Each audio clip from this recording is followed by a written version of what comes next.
had, as he wanted to win this victory himself. A trickle of blood began to flow from Zhongyun's nose.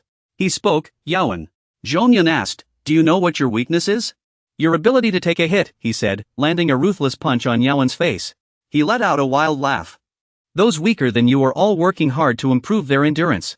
Why haven't you?" The two exchanged blows back and forth. Zhongyun continued, "You see, to improve your endurance, you have to take a beating. A genius like you. How could a genius ever let themselves get beaten black and blue? So someone like you could never have incredible endurance. A punch to the gut, what's your excuse? A punch to the face, what drives you so relentlessly? A punch to the ribs, do you understand now?" Zhongyun gripped Yawen's throat tightly. "Even if you kill me, even if you tear me apart, nothing will change." Zhongyun released his grip, seemingly letting him go, only to use the same hand to knock Yawen to the ground. Yawen quickly rolled and kicked at Zhongyun's neck, but he remained steady on his feet. "Yawen, I know very well that you don't actually want to kill me. You're just looking for someone to vent your anger on." In that instant, he remembered his friend's words, "Can you stop now? Your mother's eyes have gotten much better. There's still time to go back." He stressed, "Don't live in hatred anymore. It's time to end this meaningless vengeance." But Yuehan replied, "I'm sorry, but I don't think I can stop." If it were me, would you say the same thing? The image of the girl who mattered most to Yuehan surfaced in his mind. It had been so long. As if fueled by the memory, he delivered a brutal kick to Zhongyun's face. Yuehan's expression was bitter. "Even if I capture Zhongyun, even if I kill him, nothing in my life will change." At that moment, Zhongyun sat up and countered with a hook punch. But Yuehan knocked him down again. "But I still have to defeat Zhongyun." Zhongyun spun around and kicked Yuehan in the face, severing all past ties. He resolved to deliver a fierce kick to Zhongyun's head. "I'll go back after this wretched fate is over." Yuehan's fist swung down, about to strike Zhongyun's face. As if he had never met Zhongyun at all. But Zhongyun shifted his body and dodged the blow. Yuehan's heart echoed as if Zhongyun had never existed in this world. "I'll go back to those happy times." Zhongyun looked at Yuehan, as if recalling someone. Yuehan readied his stance and said, "It's over." Zhongyun's eyes gleamed with killing intent as Yuehan spun away. He prepared to kick Zhongyun's head.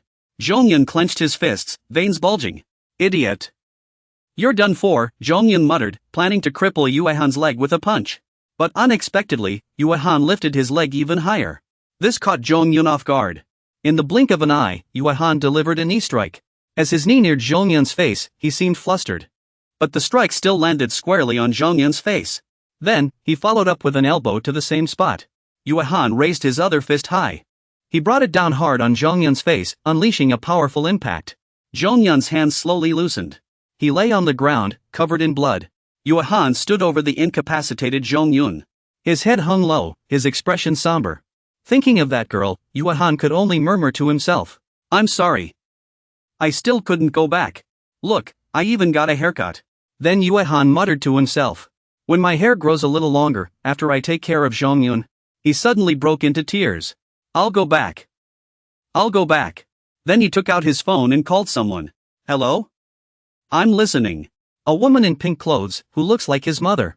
"Hey, why is there no response on the other end of the phone?" Yuehan's mother hesitated. Then she recognized her own son. "Yuehan, is that you?" Yuehan excitedly called out. "Mom," she blinked in response. He began to speak. "I know it's very late now, but there's something I want to ask you, Mom." "Could you?" As he spoke, tears streamed down his face like a child. "Will you cut my hair for me like you used to?" On the other end, Jujin was speaking on the phone. "Congratulations, Yuehan. You did it." Yuehan replied coldly. "Enough. Clean up this mess yourself." After hanging up, he let out a soft sigh. It's finally over. Suddenly, his eyes widened. It seemed the effects of the medicine were wearing off. Yuehan's vision became blurry. No. He remembered the person who gave him the medicine. Temporarily. Did they mean it like this? He rubbed his eyes, but his vision only grew more blurred. Before taking more medicine, only a hazy darkness remained before his eyes. His steps faltered. "I still want to see it one more time. Mom, smile, just once more." Suddenly, Zhongyun's voice rang out, startling Yuehan. "That's great." Yuehan turned to look at where Zhongyun was lying. He almost lost consciousness. If he passed out now, it would be over. Blood was pouring from Zhongyun's mouth. He still had the strength to speak. "This won't do. I need to savor this properly. Fighting is my joy. It feels amazing, Yuan. It's absolutely thrilling. Jungin recalled it had been a long time since he felt this exhilarated. Not since the last time he fought that guy. His face twisted in a terrifying way. It feels even better than being with those women. Seeing his opponent approach, Yuan kicked him in the stomach. He held the remaining medicine bottle in his hand. Yuan thought to himself, no matter what, he was ready. He tightly gripped the medicine bottle and dripped it into his eyes. His eyes became abnormally sharp once more. Losing his sight didn't matter. He had to defeat him. Zhongzhen's figure gradually became clear before Yuan. Zhongzhen was stepping forward to provoke him. Attack, you fool. Maybe he could still win. Zhongzhen gave a sinister smile. Oomph, your foot just stepped into my attack range. Yuan immediately assumed a defensive stance, ready to strike. Zhongzhen continued taunting him. Is this all you've got? Yuan realized. Time was running out. Zhongzhen's left arm was already useless. He had to target his weakness. Yuan charged, striking Zhongzhen's broken arm. But he was met with a punch square in the face. The punch came from that very broken arm. Zhongzhen's left arm was bleeding, yet he still landed that hit, making Yuan suspect he was faking. Another punch from Zhongzhen struck Yuan's abdomen. Had he not been using his left arm at all? Amid the relentless blows, Yuan felt confused. This wasn't right. That guy's left arm was definitely broken. Could it be adrenaline dulling his pain? Yuan tightly gripped Zhongzhen's broken arm. Then he pinned it down with his body. Time was limited. He used all his strength to break Zhongzhen's arm again. This had to end. But he was flipped to the ground by Zhongzhen. Since when did you fight like this? This had to end now. Yuan struggled to get up. Hurry! But he was flung toward the rock wall by Zhongzhen. You'll never win. Because you lack stamina. Yet Yuan quickly rolled over, lifting his legs toward Zhongzhen's head. But this only made Zhongzhen sneer. Your joint lock won't work on me. Yet Yuan suddenly drove his knee into Zhongzhen's face. Yuan's eyes had turned bloodshot by now. But he was still caught by Zhongzhen. I told you that you were too careless. Then Zhongzhen grabbed his throat. Su Yaoan. The agonized Yaoan clutched Zhongzhen's hand. Zhongzhen began to speak. You must have felt it too. Then Zhongzhen punched him in the side. Your clumsy imitation has reached its limit. The punch made Yaoan's eyes roll back. Childish tricks. Zhongzhen prepared to strike Yaoan again. He landed a fierce punch in Yaoan's abdomen. You'll never defeat the real me. Yaoan coughed up blood in pain. A memory of a table of grilled meat flashed in his mind. Tom Lee sat across from him and said, Eat up. To catch a big fish like Zhongzhen, you must fill your stomach first. This will absolutely be your last mission under White Tiger Team 2. Now eat. As he spoke, he put the meat in his mouth. Yaoan said, Boss, yeah. Yaoan hesitated before speaking. To be honest, what do you think my chances are of beating Zhongzhen? Chances, he said. All you do is mimic Zhongzhen, even 5% is being generous. Strength isn't the issue. Those who walk their own path are different. He lowered his head and said. Those people are on another level. He also said, remember. There's only one way. To defeat those people. You have to find your own path. Yaoan's body was now covered in wounds left by Zhongzhen. Zhongzhen laughed strangely. Not bad. His unnatural eyes widened again. Meanwhile, Yaoan kept replaying his boss's words in his mind. No one can stop him. It was the confident Yaoan. Yaoan lowered his head as he listened. You're finding yourself again. I don't know about others. But you can do it. Because of who you are. At this moment, Zhongzhen's face suddenly went blank. He had already taken a heavy punch from Yin Hao. The kid kept thinking as he relentlessly pummeled Zhongzhen. This time, the legend was about to begin. Zhongzhen began to think. Could this kid still hold on? Or was it? This guy had broken through as well. Just like that, Yin Hao charged forward and struck Zhongzhen with a direct punch. But he sidestepped it and said, copying again? Thinking he had dodged, Zhongzhen was instead hit repeatedly in the abdomen as if electrocuted. This made Zhongzhen widen his eyes in shock. Yin Hao leaped into the air, raising his knee to strike at Zhongzhen's head. Zhongzhen dodged again. He spoke arrogantly. I told you before, those tricks won't work. Yet, just as Yin Hao's flying kick passed by, Zhongzhen's head was struck, without Yin Hao even touching him. Then, Zhongzhen realized what was happening. I see. You're attacking me with countless copies of your moves. Even a simple flying kick contained endless variations of technique. Zhongzhen twisted his lips into a grin as he observed and learned from others' attacks, turning them into his own signature skills. By now, Yin Hao had employed so many movements that this technique was called the infinite moves. This was Song Yin Hao's path. Zhongzhen simply smiled faintly. He opened his mouth, laughing like a monster as he said, Song In-hao. In-hao's forehead immediately collided with Zhong Zhen's face. As expected, you're still the strongest, Zhong Zhen remarked. Then, In-hao sent Zhong Zhen flying with another kick. He crashed heavily into a wall, shattering the concrete. Blood streamed from Zhong Zhen's arm, and one of his eyes had been badly injured by In-hao. Zhong Zhen gazed up at the rain-filled sky. Yet, In-hao's figure appeared before him like a hero. Then, he stomped hard on Zhong Zhen's face. In-hao's knee hit the ground. Zhong Zhen lay motionless. In-hao collapsed in front of him. Then, Zhong Zhen spoke again. Damn it, I thought you had truly surpassed me. Turns out you were just pushing through with sheer willpower. I thought you'd pass out back there. Zhong Zhen slowly stood up. I'll still acknowledge you. Zhong Zhen walked past the fallen In-hao. Your overwhelming strength, Shang Yaowen. As soon as Zhong Zhen walked away, Yaowen collapsed completely. To me, you're still the strongest. Zhong Zhen had only taken a few steps. Suddenly, he spoke up. What are you loitering around here for? You who stole my car. Lighting a cigarette, he continued. Everyone used to seek recognition. But look at you now, just average. It's exhausting. Zhong Zhen said. If you want my recognition, come at me directly. But the car thief replied, no need. I no longer hold any grudges against you. And I should thank you, because of you, I got to see that person again. He went on. I'll pass along that person's message to you. Zhong Zhen, it's not too late. There are still many enemies out there. If you need me now, I'll still come to help you. The car thief added. Accept my offer. He told me to bring your answer back. Zhong Zhen said nothing, just stayed silent for a moment. Then he replied softly, oh. Atop a tall building.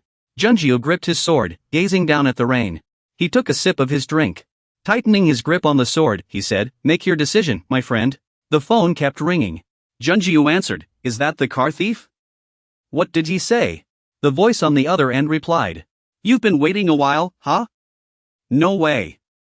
How could I? That's not true, the car thief said while driving. I'll relay Junjiu's message. Tell Jin Junjiu. At that moment, Junjiu picked up a box and left, saying, remember our agreement. We've decided to fight each other. Looks like he hasn't changed his mind. Then the car thief asked Junjiu, are you okay? Junjiu puts down his phone. Gripping the sword in his hand, he ponders for a long while before answering softly. I'm fine. I didn't expect much anyway. He raises his katana and says. He told me to kill him, so I had no choice but to do it. With that, he turns and leaves without looking back. Unrequited love is truly exhausting. All I'm left with is becoming more and more unsightly. Despite the rain still falling, Junjun continues forward. Junjun picks up his phone and speaks. It's me. The voice on the other end responds. I've been waiting for you. Junjun notifies Juinxiu. I've retrieved the red paper. He's praising you. Well done. Bring it back. I need to tear it up in person to feel at ease. Junjun immediately asks. The location? He replies. Your place. Upon hearing this, he immediately decides. I'll head over now. Is Golden Needle with you? He hasn't left my side for a moment. He doesn't have anything else to do. Junjun answers while walking back. Understood. Then let's meet at my place. On the battlefield, those facing Junjun have already fallen to the ground. The blonde youth picks up his phone and is startled. What? You've got to be kidding me. It turns out he was talking to Junjun. He tells me not to chase Junjun and to send the demons, Xiong and Bangman Dayak, to the hospital first. Junjun lowers his head and pleads. Please do me this favor. But the youth refuses, shouting into the phone. Get a grip, Xiong. The white ghost has already taken the red paper. This isn't the time to hesitate. We have to keep pursuing at least for now. But Junjun still insists. Please. Junjun pleads. Those two fought with everything they had. Please get them to the hospital as soon as possible. Without them, I can't do anything. That young man is starting to get a headache. What does this mean? Damn, who could refuse a request like that? I'll just take them to the hospital and then leave it at that. Junjen happily thanked him. Director Jean immediately asked Junjen what happened. He just replied, nothing. Director Jean pressed, this is the first time I've seen the president like this. Junjin lowered his head and answered, I let my uncle see something he shouldn't have. Director Jean continued, I'm just surprised. Where is the president going? If the president has given up on that red note, then we should go to the hospital and wait for his friends, right? But he said, I haven't given up on that red note. This shocked Director Jean. Damn, Junjin said. Junjen will go looking for Junsu anyway. The place they'll meet is Junjen's place. We'll wait there. He turned to director Jin and added, even if Junjen and Choi Junsu meet, we don't know where Junjen lives. Junjin whispered, I already know where that place is, then give a confident smile. Let's give Choi Junsu a surprise. After a while, they arrived at the scrapyard. Director Jin looked stunned as he got out of the car. I mobilized all of White Tiger's manpower, but no one could find this place. He was taken aback. Was Park Hyung-suk the only one who knew? A few hours ago, Park Hyung-suk told me on the condition that I call a truce with Arin. He trained with Junjen and accidentally found out about this place. Junjin declared firmly, this place is no longer a base. It will become a grave, along with all the vehicles surrounding the scrapyard. As he walked forward, Junjin instructed, Director Jin, if Junjen arrives, please handle that red note for me. He replied, understood. But does the president realize? If it's the white ghost, the bounty will be enormous. Junjin then said, let's go see Chairman Choi Jong-soo first. He's waiting in the room where Jang Gun is. We'll deal with Jang Gun later. Please subdue Chairman Choi Jong-soo first. Director Jin answered, you want me to take down the legendary Eli? That's nearly impossible. Junjin said, I believe in you, Director Jin. But why did the president bring those people along? They won't be much help against Eli or the white ghost. Junjin then admitted, Director Jin, let me tell you the truth.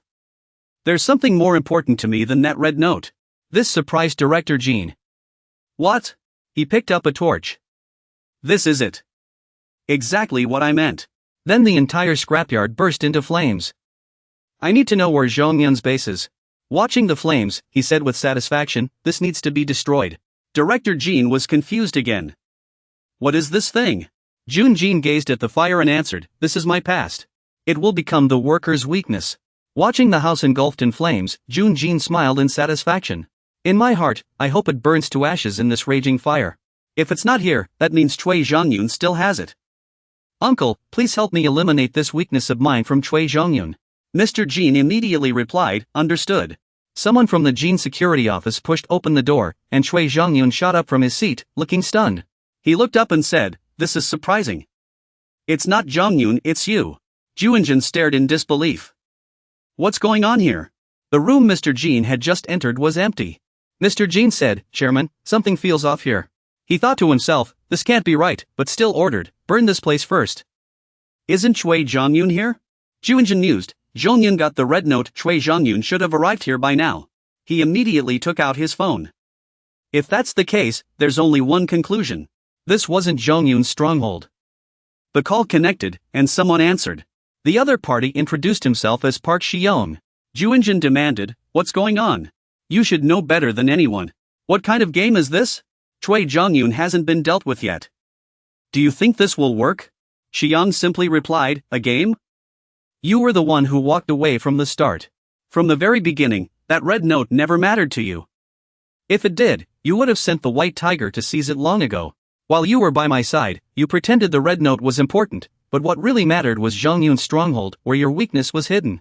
Strangely, even though you knew Zhongyun had gone to Liang's place to steal the red note, you still relied on his stronghold.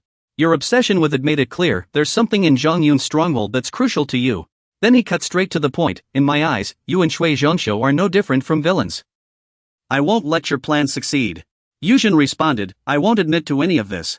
But you've got Shi-young now. He snapped, do you have to be so worked up? Shi-young said, I already told you. I'm going to capture Walker again. The weakness you've been searching for, Walker's weakness, I'll take it away. You'll get nothing. Yuzhen then said, capture Shi-young. I have a question for you. Where are you right now? Shi-young answered, where else would I be? The place you've been searching for, the place with your weakness. Before Shi-young stood Shui Zhongxiu. I'm at Zhongyun's true stronghold now. Gazing at the wooden statues scattered across the floor, Zhongxiu said, you deceived Yuzhen and found this place. You said you'd capture Yuzhen and me, you weren't bluffing. He then asked, but I'm curious, logically speaking. Jingyan wouldn't tell you about this place. How do you know this is Jingyan's base? Shishang-shu replies, it's obvious. He says those pigeons are a sign left by Mr. Li Jishuan. His photo was once kept in the personal locker, as if he collected all his important things here. Then who would he order to protect these things? The answer can only be the person he trusts the most, Jingyan. Besides, his bodyguard is none other than Jingyan. If that's the case, then Jingyan must be up to something else, Choi Jiangsu sighs. It's truly astonishing. He thinks to himself, never would I have imagined that the useless kid from back then could grow to this extent. It's like he's not the same child who used to roll around on the ground anymore. Shi Xiangshu slowly steps forward. Jing En says, by the looks of it, you've completed the task I gave you. Shi Xiangshu answers, I didn't do this to earn your approval. I have no interest in your tasks. Those people who trample over others without hesitation, treating them like insects. I confirmed with Jiangsu, I came here to stop people like that. To Shi Xiangshu's surprise, what's going on? Suddenly, Jiangsu punches Shi Xiangshu in the stomach. He says, but it's all over now. Unexpectedly, Shi Xiangshu blocks his punch and moves closer. Choi Jiangsu grabs Shi Xiangshu and warns, Jingyan's familiar footsteps appear. You can't beat him. Jingyan is now covered in wounds, one of his eyes destroyed. Shi Xiangshu still tries to attack Choi Jiangsu. He's barely holding on. You won't get that red slip. That man is waiting at the door. Choi Jiangsu grips his fist and narrows his eyes. That man. Jingyan outside continues observing, motionless. Suddenly, he reaches out and catches a pill flying toward him.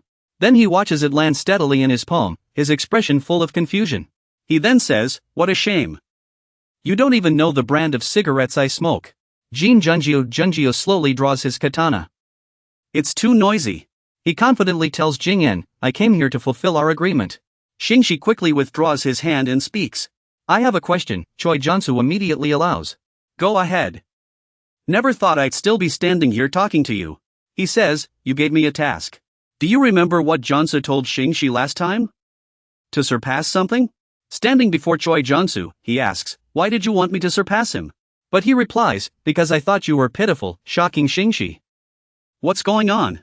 He steps forward and says, because you're wasting 2 bodies.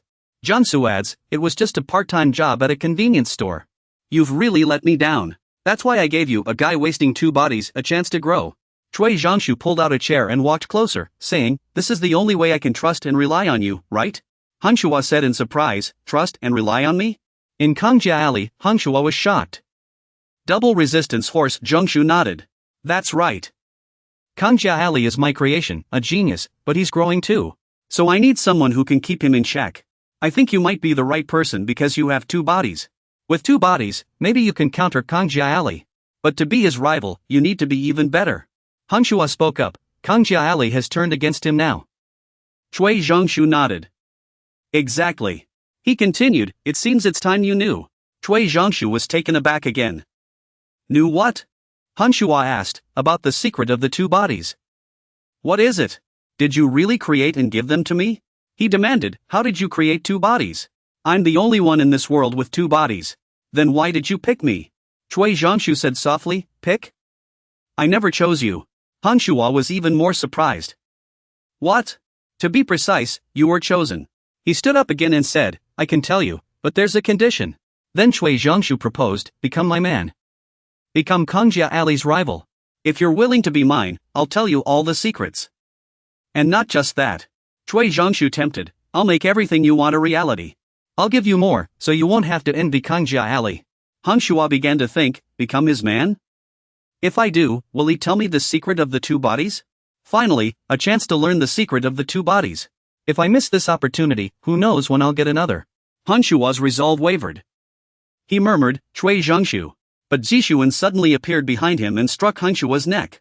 Don't listen to him. Grab Hangshua. Hangshua's vision blurred. You're not worthy of knowing this. Once you hear it, you'll never escape Choi Zhengshu. You won't get another chance to hear it after this. Then Zishuan looked at Choi Zhengshu. Because today, Choi Zhengshu will die. Outside the door, Zhonggan lit a cigarette. Then he said softly, are you trying to stop me? Junjiu, carrying a sword, replied, looks like it. But Zhonggan asked again, I have a question. Junjia said, what? Zhonggan demanded, why did you betray Choi Zhengshu? He couldn't have done anything wrong to you, right? Why did you go as far as secretly befriending him just to betray him? Junjiu answered softly, because that old man made me angry. Zhonggan asked in surprise, over a game of chess? Junjiu's face twisted in frustration. We did all the work, but Quizonxia took all the credit. Zhonggan chuckled. That's such a you reason. But I suppose it's for the best. Thinking back to the times we fought side by side, it's time we settled this once and for all. You mean that fight where we nearly bit our teeth out? Junjiu glared at Zhonggan. Then the two lunged at each other like wild beasts. Let's finish this. Junjie tried to draw his sword but was blocked by Zhonggen's kick. Then Zhonggen landed a hook punch on Junjie's face. When Junjie tried to draw his sword again, Zhonggen grabbed his hand, shoved the blade back into its sheath, and elbowed him in the face. Feeling the pressure, Junjie said, "Slow down. Stop fixating on my sword." Junjie tried to draw his sword again but was stopped once more, this time taking a kick to the gut. Junjie sighed. "Come on, stop with these childish tricks." After pushing Zhonggen back, Junjie tried to draw his sword again but was blocked by Zhonggen's heel. Zhonggen kicked Junjie's sword away, watching Junjie's reaction. But Junjie immediately retaliated with a punch to Zhonggen's face. Furious, he snapped, "Damn it, let me draw my sword." Taking control, Junjie grabbed Zhonggen by the throat with one hand while gripping his sword with the other. He swiftly drew his blade and slashed at Zhonggen. After the strike, Junjie assessed Zhonggen's condition. But the door bolt behind Zhonggen was gone. He was now wielding it as a weapon. The fight seemed slightly more balanced now. Zhonggen landed a punch that twisted Junjie's face, followed by a flurry of blows. Until Junjie's blade appeared before Zhonggen. He dodged to the side, gripping the door bolt tightly. Then he unleashed a barrage of strikes, the two weapons locked in a standoff. Both were determined to see their vow through. As the weapons were about to part, Zhonggen spun them in his hands with expert precision. A strange smile curled on his face. Junjie gripped his sword firmly, his expression grim. He muttered, "Hey, don't just smile like that." The two door bolts in Zhonggen's hands were now shattered. Junjie sighed. "How disappointing. I came here prepared to die. I wanted a proper duel to the death with you." Then he gestured to his battered body and said to Zhonggen, "But what is this? Look at me." Junjie slammed his sword into the ground. "Let me strike properly. You've grown so weak," Zhonggen scoffed. "Stop putting on an act. In this world, only results matter." Just then, Jungu charged at Zhonggen's position and landed a fierce punch on his face. "You're not worthy to cross blades with a swordsman. The Zhonggen I know has never been punched before." Suddenly, his arm was grabbed by Zhonggen, Jin Jungu. Zhonggen turned around. "Don't be so careless." He tried to lock Jungu in place but was countered. The Zhonggen I know never exhausted himself to the point of relying on his opponent to strike. "What's going on?" Jungu said dejectedly, not happy at all. No sooner had he spoken than Zhonggen punched him in the face. Zhonggen said, "I'm still going all out like usual." "That's your full strength?" Jungu's expression darkened. "Then why am I so relaxed?" Then he immediately struck back. "The Zhonggen I know could take me down in one move." As he spoke, he dodged Zhonggen's attack. Jungu asked indignantly, "What exactly is Cui Zongxiu? Do you really have to fight like this? That old man is about to die anyway. Li Zhishuan came here to kill him." Hearing this, Zhonggen immediately looked toward Cui Zongxiu's position. Li Zhishuan's plan was to kill Cui Zongxiu. Zhonggen's eyes widened in shock. Then, a surge of blood sprayed from his body. It was a sword aimed straight at Zhonggen's neck. Jungu lunged forward and slashed at Zhonggen's neck. Yet his face showed no joy at all. "Is it true? Even now, you only care about Cui Zongxiu." Zhonggen's eyes slowly closed. He recalled the past. The first time he met Cui Zongxiu, he sat there listening. As Cui Zongxiu eagerly instilled something in him. About a certain image, about his own goals. Do people think of the most important things in life when they're about to die? Rain pattered outside, and through the window, Zhishuan could be seen threatening Cui Zongxiu. Suddenly, he turned around. "Oh dear, Mr. Park Hyun-sik," Zhishuan asked with a smile. "Bad luck. I could strike at any moment." Park Hyun-sik had already shifted into instinctive combat mode. Why now of all times? Below, Jungu gripped his sword hilt tightly, raising it cautiously. "Hey, who are you?" Covered in blood, he asked Zhonggen. Zhonggen didn't answer, only moving his lips. A terrifying crimson aura radiated from his entire body. Jungu spoke. "No matter how you look at it, you don't seem like Zhonggen at all. Right now, Zhonggen's condition looks exactly like Park Zishuashuo's. The rain outside continues to pour heavily." Zishuashuo leaped out the window, holding Ji-sun in his arms. He let them crash hard onto the ground, and Ji-sun groaned in pain. "Park Zishuashuo." As he spoke, he brushed the dust off his clothes. "Ugh, what am I supposed to do now? This unconscious state is really uncomfortable." Suddenly, a fist flew toward Ji-sun's face. But he reflexively caught it in time. Then he immediately countered, striking Zishuashuo in the side. To his surprise, Zishuashuo blocked the punch. He then forced Ji-sun into a corner. Zishuashuo tried to headbutt him, but Ji-sun ducked. He retaliated with a knee strike to Zishuashuo. Ji-sun kicked out, sending Zishuashuo crashing to the ground. Zishuashuo tried to push himself up, spinning his body to kick, forcing Ji-sun to bend down. He quickly retaliated, striking at Zishuwashuo. Zishuwashuo blocked the attack and kicked downward, but Li Shisun dodged. After landing, he sighed, analyzing his opponent's moves and reacting instantly. That technique is really effective. Yamasaki has this state too, but why is yours so strange? Shisun turned to Zishuwashuo and said, "You're nothing like Yamasaki." Meanwhile, Junjio was facing off against Zhongzhen. Junjio tightly gripped the hilt of his sword. He raised his katana and asked confidently, "Who are you?" But all he got in response was Zhongzhen's breathing. Junjio said, "If you don't answer, I'll kill you right here." No sooner had he spoken than he charged at Zhongzhen with his sword, slashing at him, but Zhongzhen easily dodged. This made Junjio grip his sword even tighter, unable to contain himself. He said angrily, "Zhongzhen actually dodged my attack." Then Junjio turned and said, "I already know who you are." He recalled their past encounter, when he had fought Zhongzhen before. "So this is what you're into, still so eager even after being so badly hurt?" Junjio responded, gripping two iron weapons in his hands, "I've drawn my twin blades. So why aren't you going down?" Zhongzhen then said, "I must see someone," which surprised Junjio. How could this be? Zhongzhen said, "I can't go down before that." Back in the present, Junjio took a fighting stance with his sword and said, "I thought it was someone else, but it's you." The blade touched the scabbard as Junjio continued, "But I'm in a really bad mood right now. The one who should be fighting me is hiding behind you." He told Zhongzhen, "The one I want to kill is Zhongzhen. So while I'm still being reasonable, get out of here. Hand over Zhongzhen, not you." He sharpened his scabbard, ready for battle. "Use dual sword style, or I'll make you regret it." But a sudden heavy punch caught Junjiu off guard. Before I could react, Zhongzhen clenched his fists, ready to strike Junjiu in the face.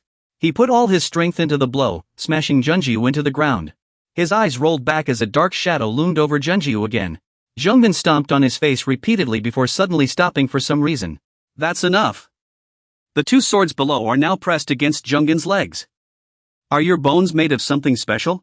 A monster created by Yamazaki. Junjiu swung a desperate arc of sword energy, barely escaping Zhongzhen's grip. "Then, try blocking this." He spun around like a whirlwind, slashing wildly.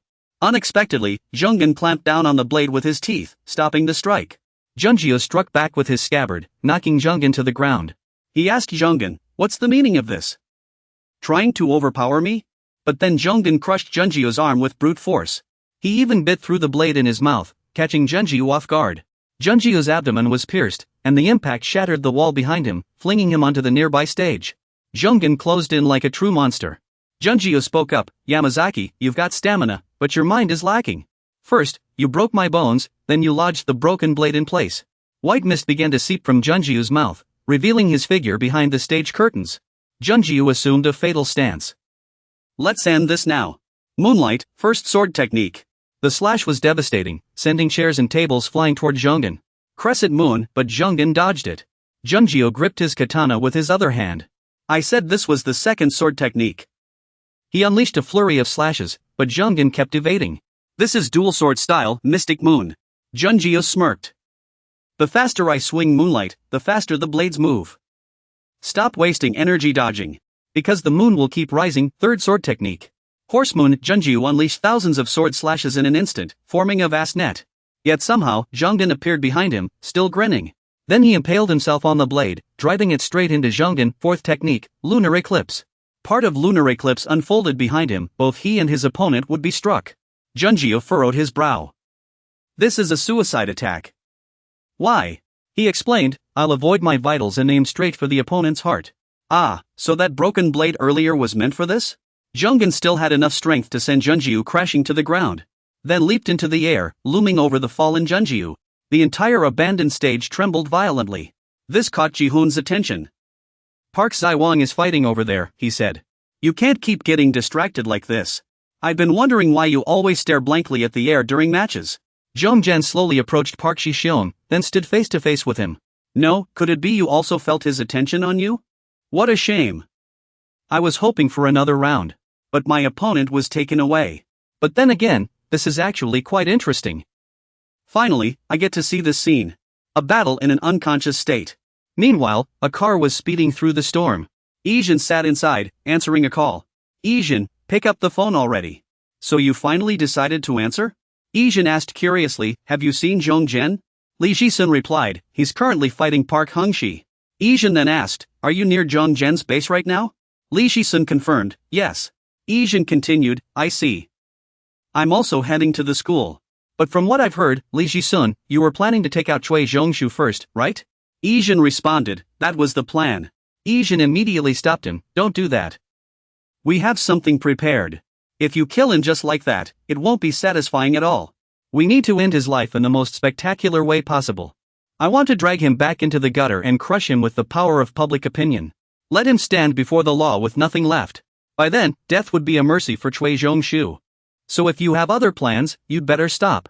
Yijin closed her eyes, listening to herself speak. We're all in this together now. After saying this, Yijin thought, Cui Zhongshu, your time is up, old man.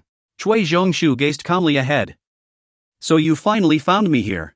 On the other side, Zhong Zhen and Park Shixiong were locked in fierce combat. Both threw punches at each other's faces. Neither backed down, trading blows. Zhong Zhen locked eyes with Shixiong. He immediately lunged forward, kicking Park Shixiong in the face. His opponent swiftly spun around to counter. Li Jisun stood by, watching. He remarked, this is fascinating. Li Jisun mused inwardly, both are in an unconscious state, yet their fighting styles are completely different. Could it be because of their bloodline? Zhong Zhen fights like a furious beast. He relies on raw instinct and overwhelming power to destroy everything. Li Jisun continued observing their movements. He analyzed further. Unlike him, Park Shixiong is like a cold machine. He uses flawless technique to achieve maximum efficiency. He's like a perfect weapon. I'm intrigued. They say that perfect technique can hunt beasts. Zhongyun throws a punch at Park Shixiongshua's face, slamming his head hard into the ground. Li Jisun watches as Park Shixiongshua's head is grabbed, wondering if this is overwhelming power. To destroy that machine, Zhongyun charges forward and throws a punch. He flings Park Shixiongshu away, and Shixiongshu only stops after crashing into a wall. He clenches his fist and delivers a heavy punch. The massive fist strikes Zhongyun head-on. Zhongyun steadies himself, clenching his fist, and throws a punch to counter Shixiongshu. Park Shixiongshu tightly grips Zhongyun's fist. He spins 360 degrees and kicks Zhongyun in the face. Shixiongshua's kick is so powerful it shatters iron bars. Li Jisun watches the breathtaking battle in awe. Jisun wonders, is this how one fights in an unconscious state? If he were still at the incomplete stage under Li Xiong, he'd be in big trouble. Zhongyun's unconscious state leaves him feeling no fatigue, making time work against his opponent. Jin Junjiu instinctively senses this and decides to end the fight quickly. But he fails, faring worse than if he'd fought normally. As damage accumulates in Zhongyun's body, his reactions slow down. Zhongyun crashes to the ground, triggering an explosion. He lies in the rubble, covered in blood. Zhongyun opens his eyes. He stares blankly ahead. What's going on? Zhongyun ponders in his mind. He has no memory at all. Has he lost control of his body? He can no longer sustain the unconscious state. Can he handle that guy like this? No way. Has his body reached its limit? Zhongyun can't hold back any longer and spits out a mouthful of blood. He wearily sits up. No wonder his body isn't functioning right. How amusing. So it's you who'll be the one to take me out. I thought I'd die at the hands of Li Zuqiu or Junjiu. Grab Shixiongshu. With that, Zhongyun charges at Shixiongshu and throws a punch. He easily dodges the attack and lands a punch on Zhongyun's abdomen. Zhongyun shouts. Come here. He takes another knee strike and says, finish me off. Zhongyun is knocked to the ground, motionless. He stands up and looks at him. Just as expected. Pingyang Su is forced to charge at Zhongyun, kicking out fiercely. Zhongyun smirks in response. A massive surge of power erupts from within the building. Zhongyun raises his hand to block Pingyang Su's strike and speaks. You can't kill me. You're still the same as back then. Still unable to control it, huh? If that's the case, then I've already won. With that, he falls into thought. Let me tell you something. Just like your unconscious state's weakness. Zhongyun recalls the earlier events. Pingyang Su asks in confusion. I want to understand the unconscious state. Zhongyun responds after hearing this. You want me to explain the unconscious state? What's there to explain? Unconscious is unconscious. It's when you're completely devoid of awareness. Solely focused on combat. The strength of the unconscious state varies based on the opponent's power. If the opponent is strong, the unconscious state grows stronger too. But your unconscious state is different from mine. It should adapt effectively to the opponent's combat strength. Depending on the opponent's displayed attack power. You must always provide an accurate countermeasure. Just like the traps you set. Pingyang Su presses further, asking how he can win. Zhongyun offers advice and devises a strategy. Returning to the present, Zhongyun watches his attack, pondering, searching for the contradiction in perfection. Your unconscious state must pursue ultimate efficiency. always providing precise answers to any situation. This is the paradox of perfection. If I present the same problem, you'll always give the same answer. With that, he lunges at Ping Yang-su. Zheng Yun attempts to strike Ping Yang-su, landing a punch on him. Continuing his assault, Zheng Yun clenches his fist and glares at him. A crimson veil thickens, growing denser by the moment. Zheng Yun emerges from the blood mist and asks, "So you want me to be your bodyguard, Zhongxiu?" Zhongxiu immediately replies, "Not a bodyguard, I want you to follow me from the closest distance, see how far I can go, and witness my end. Isn't that what you truly desire?" Back in reality, rain and blood intermingle as they flow across the ground. Zheng Yun reaches for a cigarette, another obstacle fallen, but his body is now battered and bruised. The wound trembles relentlessly in the pouring rain. The cigarette slips from his hand and falls to the ground. Someone picks up the cigarette and hands it to Zheng Yun. Li Zhishuan takes the cigarette and cheerfully stuffs it into Zheng Yun's mouth. Zhishuan speaks up, "Our goal was to seize that red note and take you down. The mission was to capture Zheng Yun. Got you, Zheng Yun." Zheng Yun's face shows a hint of sadness, but with his pride, he still tries to resist. His severed arm drips with blood, still twitching, but Li Zhishuan immediately stops him. "Enough. You know it's over. You've done all you could. Everyone already knows." On the other side of the tunnel, the rescue team is rushing into action. They all know who you are, how strong you are. They know who they dared to challenge. So you can stop now. There's no shame in this ending. You've proven your iron will, but what did it lead to? You followed your heart, lived up to your name. Zheng Yun can barely stand now. But he still counters, "Stop pretending, Li Zhishuan." With his broken body, Zheng Yun smirks defiantly, "Who said the fight is over?" Li Zhishuan replies, "I didn't want it to end this way either. But there's nothing we can do about it now. The police and reporters have arrived." Zheng Yun, think carefully. Will fighting in front of everyone really help Cui Zhongxiu? Even if you beat me, nothing will change. Too many people have witnessed Cui Zhongxiu's fate. You've done your best, Zheng Yun. It's over. A squad of police rushes forward and pins Zheng Yun to the ground. The rain has stopped. It seems your role ends here. Reporters and media swarm in to cover the scene. Li Zhishuan continues, "Let's save our rivalry for next time. I don't know when that will be, but that day will come."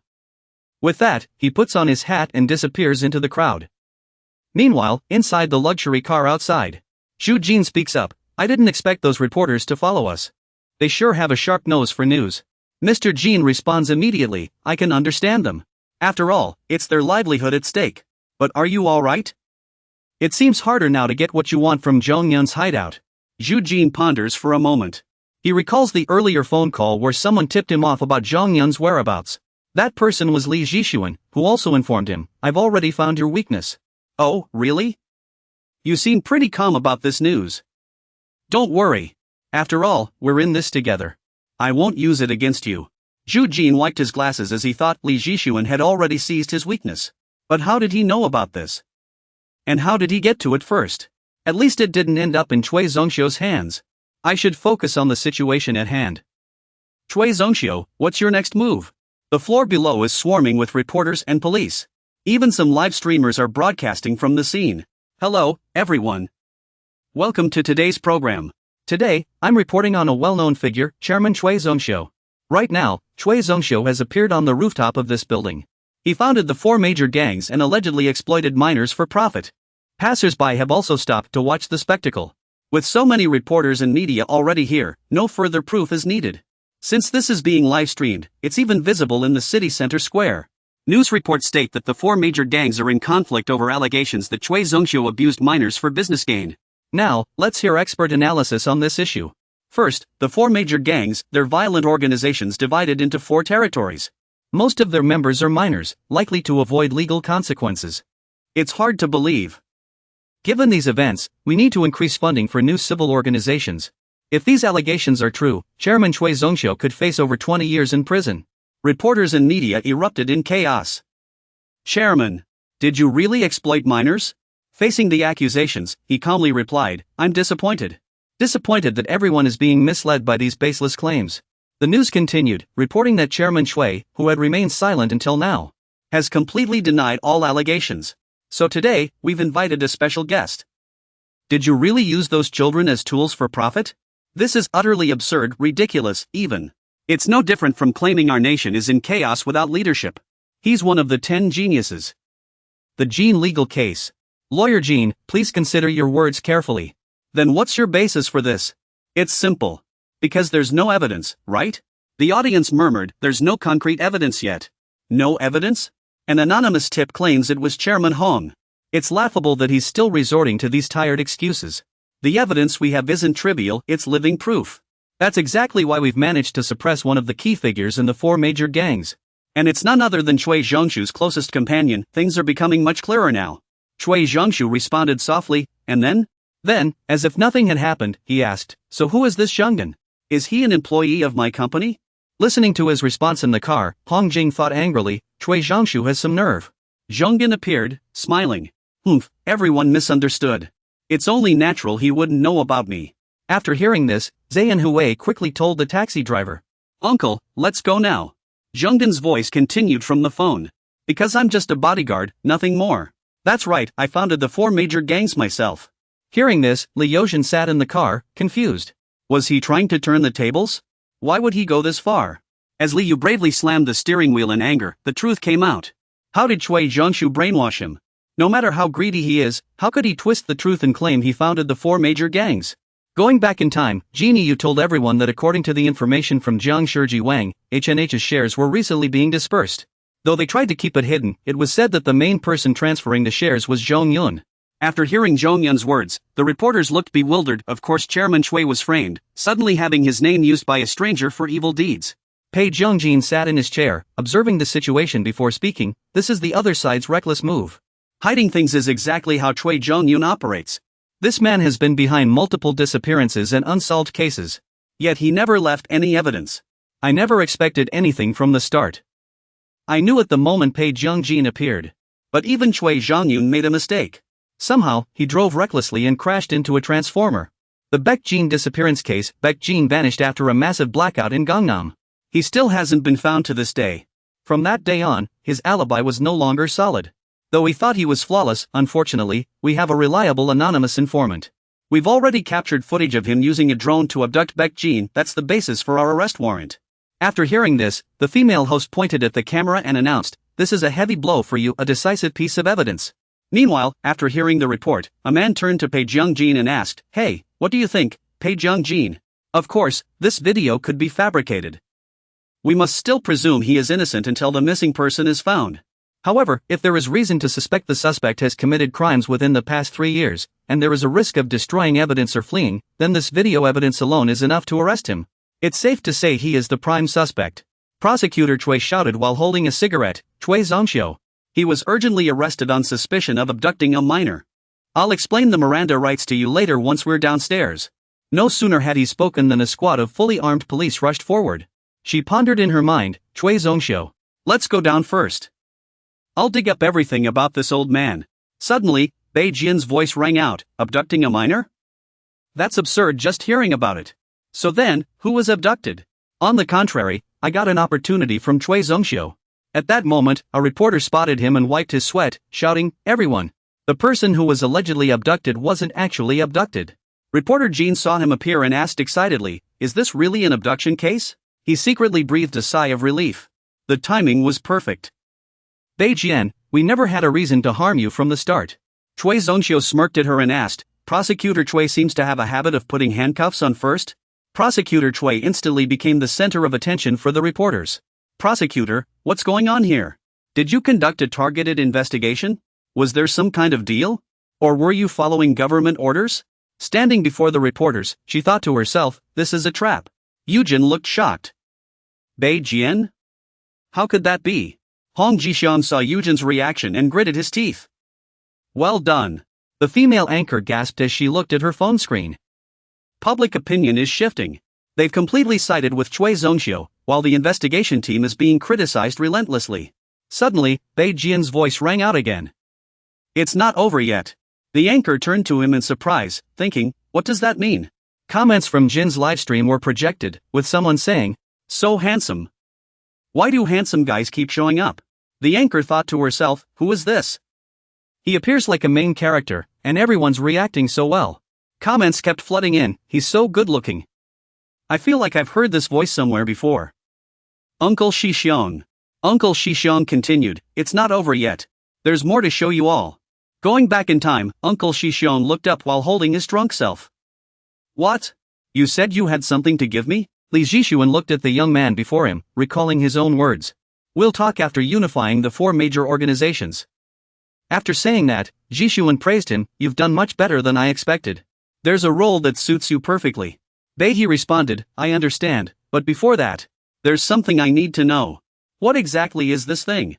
Why are so many people fighting over it? It's just a piece of paper. Returning to the present, he held up the paper in his hand and said to everyone, take a look at this red document. Everyone stared at the red paper, some looked worried, others smug. He continued, this paper is a contract. And the Yamazaki group from Japan has disrupted order in Korea. He was one of countless people loyal to them. This is Choi Jonsu's loyalty contract. The onlookers murmured in confusion. What does this mean? Chairman Choi and the Yamazaki group? This is insane. Beihee continued his accusations. Choi Jonsu colluded with the Yamazaki group to engage in illegal profiteering. He tried to erase his past to avoid asset seizure. Critical comments flooded in. A traitor like him deserves worse. He went on to expose more of Choi Jonsu's crimes. The Yamazaki group used these traitors to exploit the public with predatory loans. Insults poured in. That face screams trouble. Is this a traitorous company? Add HNH to the boycott list. Lu Yunjin smirked as he read the comments. Choi Jonsu. Hong Jinglang listened to his account over the phone. Choi Jonsu laundered money and used it to establish the initial investment fund for the 4 major organizations.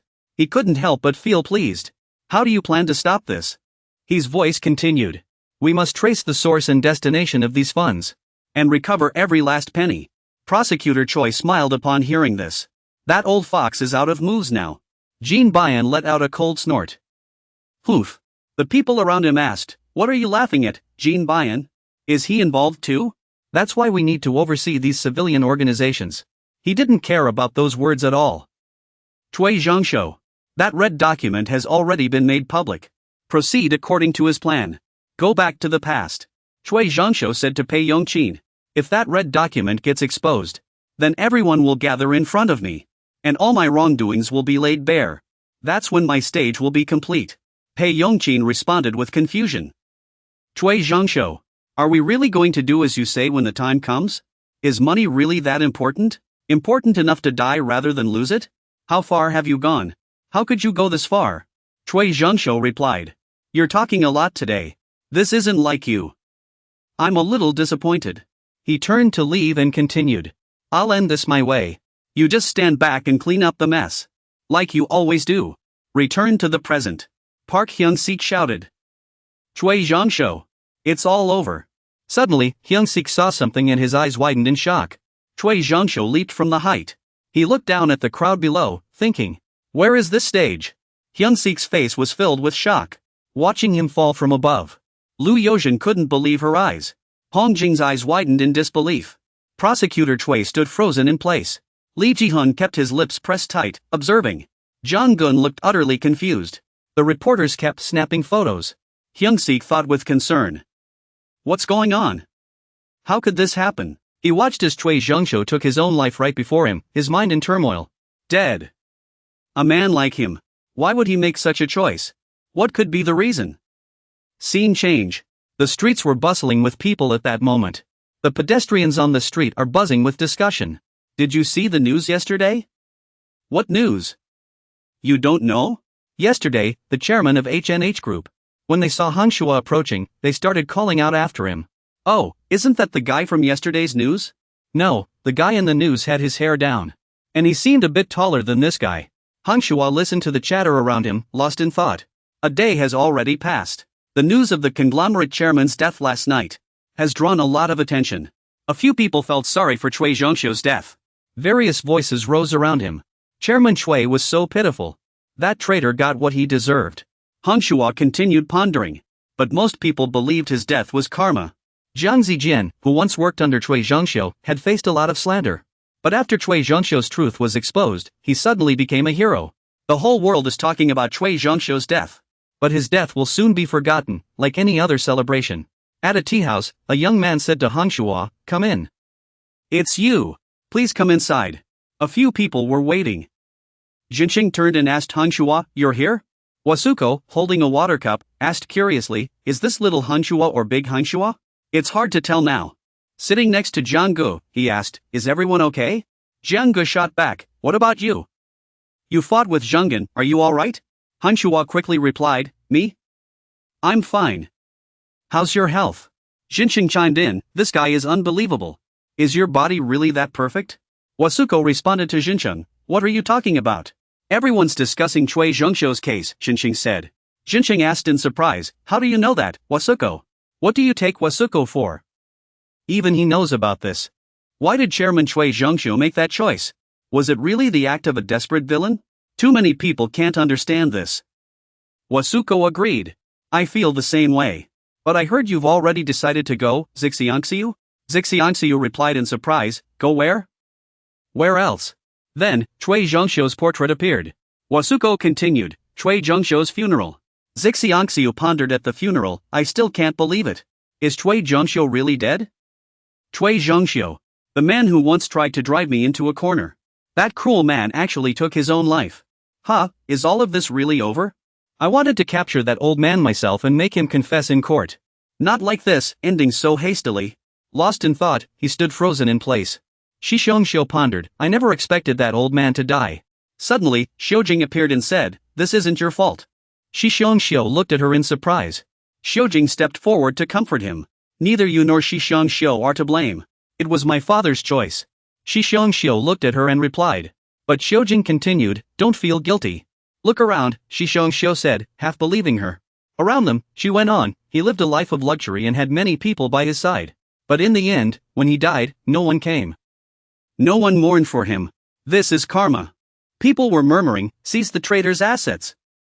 Sell them off. Reclaim what's ours. Xiujing continued, condemned by so many. Even his death was exploited for politics. This is the fate of someone who did nothing but evil. A man with a megaphone kept protesting, don't worry, everyone. I'll wear a parliamentary badge and take it all back. Xiujing said to Shi Xiongxiu, so stop dwelling on it. Just leave. After all, it was just the death of a wicked man.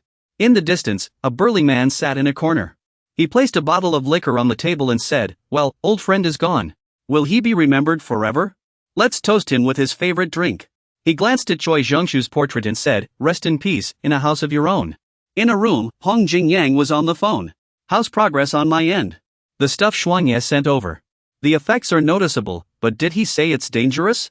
Even so, we must ensure maximum stability. Pick some test subjects and try it out. Also, keep an eye on that Xuanye. He gave us such a good drug, we should repay him. After hanging up, he turned to Prosecutor Chui and said, sorry for keeping you waiting while I was on the phone. Prosecutor Chui frowned and replied, if I'd known, I would have chatted with you on the phone too. I don't want to dine with a conglomerate chairman at all. I'll cover this meal, Hong Yang replied, because if it goes over 30,000 won, it'll violate the Jinyangshan law. Stop beating around the bush. Just get to the point and stand up. He looked at her with interest. That's why I came to you. What I want to discuss is the fortune Chui Zhengxiu worked so hard to amass. Has this really ended up in Jin Zhengyan's hands? After hearing this, Chui Kongmei let out a long sigh. She said that despite searching everywhere in Jin Zhengyan's base, they still hadn't found the fortune Chui Zhengxiu had entrusted to him. Li Yan was shocked upon hearing this. What? What do you mean by that? Apparently, Kanjiajiom has confirmed that H&H's shares are being transferred. He said the recipient is Jin Zhengyan. Prosecutor Chui confirmed that this is indeed the case. Li Yang asked skeptically, is that guy staging all this himself? Where did that fortune go? Maybe he gave it to his daughter? Have a drink. Chui Zhengxiu has 2 daughters. Chui Kongmei pushed away the drink he offered, saying the 2 daughters only received superficial assets. The core assets are still unaccounted for. I don't want a drink. Hong Jixiong took a sip of his drink and answered with a smile. Heh, who could have swallowed that fortune so cleanly? Prosecutor Chui turned to leave and said to him, I'll take my leave first. Jixiong didn't mind and closed his eyes, puzzled. Chui Zhengxiu, what exactly were you dying for? In a hospital, In Han's mother sat on the bed as the door to her room opened. She turned and asked, is that you, In Han? A nurse's voice replied, ma'am, your discharge papers are ready. You can leave as soon as you pack your things. Hearing it wasn't her son's voice, disappointment flashed across her face. Suddenly, In Han's voice rang out, let me help mom pack. I want to go home soon. His mother looked at him and called out joyfully. In Han. Where have you been, my boy? I've been searching for you everywhere, my dear In Han. What happened to your handsome face? In Han smiled at his mother and said, from now on, Mom will help me apply medicine. Then she burst into tears and hugged him tightly. It was a touching moment. In a park, Chen Chang still hadn't met his friend. Mom, help me apply the medicine. This guy is crying like a baby. A real man shouldn't cry like that. You must be happy to be back, right? You should have come back while I was still asleep. Meijin shouted, Chen Chang, stop messing around. In Han, who had been silent, spoke seriously to his two friends. Thank you both. Chen Chang asked in surprise after hearing this. What's wrong with the game? Yuhan continues to pour out his feelings. Even though I made so many mistakes, you never gave up on me. You even tried your best to help me turn things around. Thank you. Jin Chang replies in confusion after listening. Why are you suddenly saying such mushy things? Yuhan reaches out in front of Jin Chang and continues. I really mean it, Jin Chang. Thank you. Jin Chang waves his hand awkwardly, signaling his friend to stop. Alright, cut it out. That's just what friends do. No, I truly mean it. Jin Chang smiles after hearing this, thinking to himself. I already changed the subject. This guy has really grown up. Meijin smiles happily upon seeing this. That's great, Yuhan. So, what are your plans now, Yuhan? Yuhan answers immediately. I plan to study. Jin Chang is surprised. Study? No matter what, I want to give it a try. I want to live an ordinary life. Suddenly, Chen Haobin appears and says loudly. Oh? Is that so? That means we won't see Double Yuhan anymore. Who's Double Yuhan? Haobin says to Jin Meiju. That idiot with the 100-eyed stare next to you. Meiju replies. You too. Chen Haobin happily continues. True. There's nothing left for Double Yuhan to do now. Meiju waves him off after hearing this. Then hurry up and leave.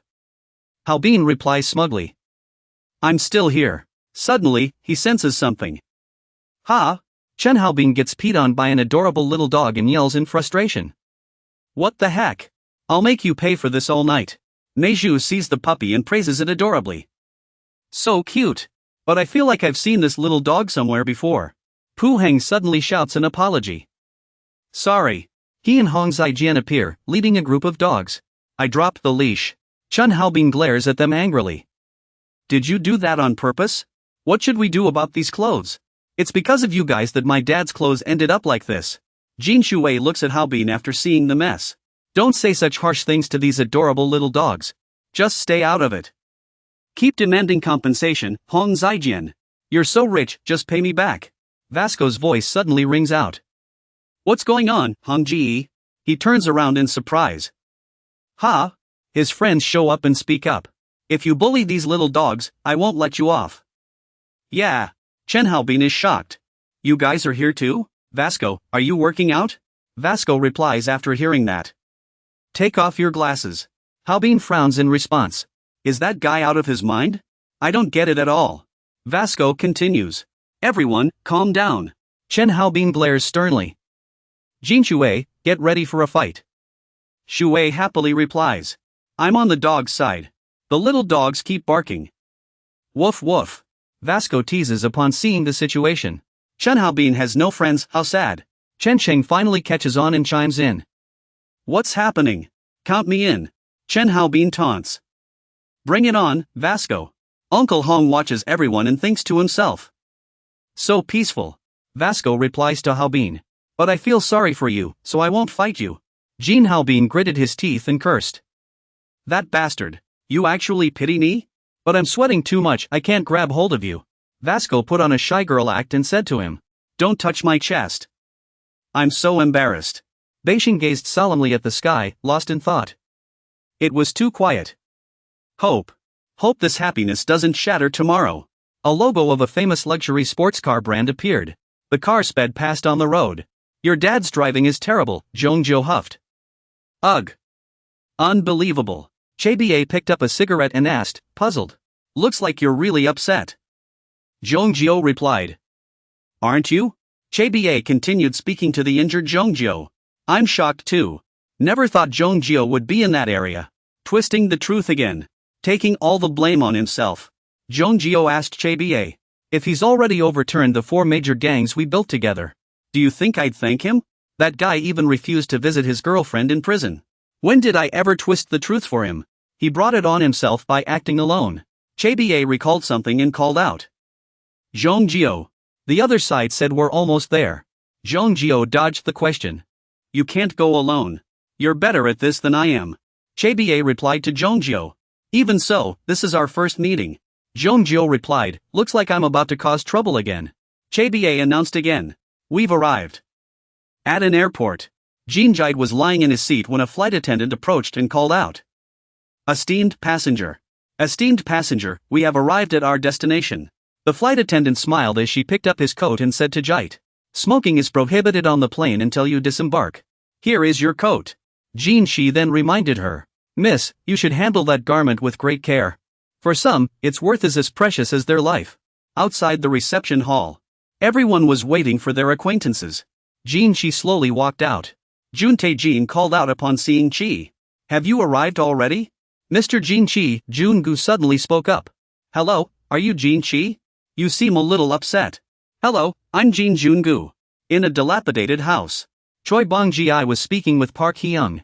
I saw what happened too. I never expected Choi Jong-soo to leave so abruptly. But then again, this might be the choice that best fits his character. Kim Ji-young asked in confusion. A choice that perfectly fits Choi Jong-soo's character. He repeated after hearing it. He's the kind of person who'd rather destroy something than let others take it. Even if it costs him his life. You've all worked hard during this time. You've done what we couldn't. Though I also regret his passing. Perhaps leader Kim Gapyeong and Liu Beijio can rest a little easier now. All this time, I've been working tirelessly to avenge leader Kim Gapyeong. Many have fallen along the way. But in the end, the goal was achieved. Choi Jong-soo's story has finally come to an end. What are your plans now? Jin Er-seong answered his uncle's question. The wanted order has been lifted. I think I'll go where I belong. Jin Er-seong continued, I'll return there. The place I need to protect has been empty for too long. Shen Yu has suffered because of me. Suddenly, Yi Bong-ji called out, you've arrived just in time. Jin Er-seong answered in confusion. Then, a foot slowly stepped forward. When Jin E-seong and JT Jun saw the person emerge, they were stunned. Yoon Ji-young and Lee Jian-yu were equally shocked. A young man in a polka dot shirt appeared and said to Choi Bong-ji, it's been a while since someone greeted me like that. In a hospital, Injin stood worriedly in the ward and asked, what's wrong? Why did you go this far? Don't worry, I will definitely heal you. So please trust me, I will help you recover for sure. Mandeok, after waking up, called out with difficulty. Yoonjin, you're hurt. After removing the ventilator, he asked. What about our weakness? I heard Choi Jiangshu is already dead, but there's something even more important for us. What about Walker's weakness? After hearing you say that, Yoonjin smiled and called out. Mandeok, don't worry. In a certain room, Yu Zhanghao rummaged through something and asked, found it yet? Banding was also searching for something and replied. I'm still figuring out this ending. Zhanghao said urgently. Hurry up. According to the intel, Walker's weakness is right here. We need to take that thing and make a deal with Yoonjin. About Wang Wuchuan's death secret, we need to force him to tell us everything about him. After listening, Banding asked in confusion. Wang Wuchuan, is he really dead, Zhanghao? Jinyang opened the ending and, finding a box inside, exclaimed in surprise. Looks like I found Walker's weakness. After hearing this, Zhanghao said in shock, really? Suddenly, police burst into the room and threatened, hands up. Police. Hearing the police arrive, the two thought in shock, police? The police continued to threaten, hands up. All of you. You're surrounded. Seeing the situation, the two panicked inwardly. What do we do? Fong Jinyang turned around worriedly and asked, what's going on? How did the police know about Walker's secret weakness? The police forced the two to the ground and threatened them. Fong Jinyang and Yu Zhanghao. We are placing you under emergency arrest. After being pinned down, Zhanghao responded angrily. Emergency arrest for what? Don't push it. We haven't committed any major crimes. The police stepped forward, holding up the evidence in their hand. Found it. The police spoke into their radio. Evidence in a murder case. Wu Zhanghao answered with a terrified expression. What murder evidence? We didn't do anything like that. What you're holding is Vox's weakness. The police immediately responded. Don't play dumb. You are under arrest as the prime suspects in the Kimberly case. As Wu Zhanghao was being taken away, he shouted loudly. Damn it, who's Kimberly? All we do is scrape by, we didn't do anything. Jin Yang chimed in. What murder case? We've never even seen the guy's face. The two kept protesting their innocence. Eugene and Li Jixuan watched from a distance, wearing helmets. Congratulations! The prime suspects in the Kimberly case have just been arrested. Now you're no longer the one accused of killing Kimberly. So now you'll keep your promise, right? Li Jixuan smiled and replied. Of course. Here you go. He handed Eugene a document and continued. Vox's weakness. I got Vox's weakness from Jongsun's base. You've helped me perfectly resolve this. So I should keep my word. Now Vox is free, right? Eugene took the document and asked. You're not joking, right? Jixuan immediately answered. You don't have to worry. Eugene continued speaking to Jixuan. I understand. But I have a question. Because the heroic vigilante attacked Zhongxiu, what does actor Zhang Zijin plan to do next? Are you aiming for overseas? Jixuan removed his helmet and replied. No. He smiled and continued. I'm retiring. Now it's officially beginning. At a dock, Li Duji's voice rang out. Meijin, are you breaking up with me like this again? Why can't you accept my feelings? At least tell me the reason, won't you? Ever since I met you, Meijin, I've rediscovered the meaning of life. Look, without your healing presence, my left hand has gone completely numb. I can't even move it now. Come on, aren't faith and honor the most important things for us? You should tell me, where are you off to, dressed so nicely? I have someone to meet. Li Duoqi was shocked to hear that. Oh, don't tell me it's that bald guy? Duoqi stepped forward and threatened. They say younger pilots have better rescue skills. That's probably it, right? Hey, Meijin, what's so appealing about a bald head? I've got way more hair than him. Why do you always hang around those monks? Do I have to shave my head too? Quan Jitai looked a little embarrassed. Sorry, but that's none of your business. Miss Jean walked up to him and said. You look just like your father. Jitai blushed and asked in surprise. What? Meijin stood beside Jitai and continued. I thought I'd get to see Baekho again. Jitai looked at her and asked. How do you know my dad? Li Duoqi called out from the side. Meijin. Meijin stood nearby and answered Jitai. Didn't you already know that's why you came? Jitai replied. Because you told me not to overthink it and just come first. Meijin happily said to Quan Jitai. I'm a huge fan of your dad, you know. I called you here because there's something I must give you. Meijin took out a videotape and held it out to Jitai. Here. Jitai looked at the videotape in surprise. This is. Meijin explained to Jitai. Don't you need this? This is the videotape recording your father's battles. I've treasured it all this time. Li Duoqi smiled as he looked at the videotape in Meijin's hand. Oh, this? It's really something. Will we get to see Baekho from back then again? Jitai took the videotape and exclaimed. But, Meijin replied cheerfully. Gunter looked at the cassette tape in confusion. How do you even use this? Meijin was shocked after hearing this. Kids these days don't even know how to use cassette tapes? Ladajiwa chimed in to explain. Their era is different from ours, Meijin. Night. In a hospital. Inside a ward. At this moment, Jin Eon lay on the hospital bed, unconscious. Meijin looked at him and spoke. Finally, we meet. It took so long, Mr. Jin Eon. Chui Longju is already gone. You don't have to suffer anymore. Suddenly, Jin Eon woke up and shouted. Chui Longju. Meijin looked over in surprise. Jin Eon's body convulsed violently. No! Chui Longju isn't dead yet. Suddenly, Lu Yozhen stepped forward and said. That's just a minor convulsion. He'll be fine soon. I'm Lu Yozhen. Thank you so much for that red paper back then. Thanks to it, we were able to catch Chui Longju. Meijin, seeing Lu Yozhen, called out in concern. Lu Yozhen reassured her. You don't have to worry too much. This is a branch of the workers' organization. It's the only place that can take care of Park Xingyang. He'll recover from this kind of convulsion quickly. Meijin responded after listening. Thank you. Sorry, I can't chat with you longer. Because I have to go back into hiding again. Lu Yozhen watched her leave and murmured. Reporter Jean. So strange. I heard Reporter Jean is in seclusion. But Chui Longju is already dead. Why is she still hiding? Could it be? That woman's target wasn't Chui Longju. Reporter Jean has been investigating the Jean Gabriel case all along. Throughout this entire process. Has she uncovered some powerful force? And what about Li Zixuan? Or perhaps she exploited the workers' weaknesses to deceive herself. I need an ace up my sleeve to catch Li Zixuan. If that's the case, we'll have to dig into their side. Lu Yozhen says into the phone. I plan to thoroughly investigate Gabriel Jin's cause of death. How powerful a force did reporter Jin uncover? We must examine every second of what happened that day, Uncle Lee Daoji. After hearing Yojin's words, Daoji responds over the phone. If it's about Gabriel Jin, I've already gotten involved. We'll need to mobilize all the leadership of the White Lake workforce. But aren't the workers like stray dogs now? It seems your budget isn't enough to move my CEO. After listening, Yojin replies. Don't worry about that. We'll deploy all our workers as well. Daoji is surprised after hearing this. You have all the workers? Then why didn't you use them before? Yojin tells him. To be honest, things I didn't want to deal with kept piling up. Daoji asks skeptically. Are you sure about the capabilities of all your workers? Yojin answers confidently. You can trust them. Though they might be down on their luck. Their skills are beyond question. Somewhere, a foot slowly steps forward. An arms-crossed man says to the slant-eyed man beside him. How long has it been? The slant-eyed man replies. Finally back here again. This worn-out street. At this moment, residents are dumping trash and chatting. Can someone help with this side?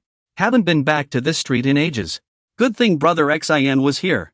While we were away, he took care of this place. Inside the car, Han Xin lets out a long sigh. Phew, that should do it. Suddenly, Quanhui runs out, holding a dried squid and shouting angrily. Hey, you kid named Xin. Whose bra is this? Xin looks confused. A bra? Quanhui continues. Isn't this your car? He throws the dried squid at Xin and adds. Who's the jerk that did this? Xin you immediately dodged and yelped. Oh no. He hurriedly explained. You've been protecting the neighborhood this whole time, you idiot. This car used to belong to that young lady. Zhe Onghui found it reasonable and nodded. MHM. He asked her with concern. Is the misunderstanding cleared up? Suddenly, Zhe Onghui called out. Come here, Han Xin you. She blinked in confusion. What's wrong, Zhe Onghui? What do you mean, what? Now that it's just the two of us, how do you feel? Should we pick up where we left off? Xin you teased her in response. Can you handle my speed? Zhe Onghui immediately shot back. Hey! That idiot. Not so fast right now. Just then, the car shook violently. Zhe Onghui warned. If you dare brag about high speed or anything like that, you're done for. Han Xin you let out a yelp. Ah! No way, I trained hard for a long time to reach this speed. The two people outside watched the car and gossiped. They seem to be getting along well. That car really needs better soundproofing. Suddenly, someone called out to them. Hey, you two. They turned around and asked in confusion. You?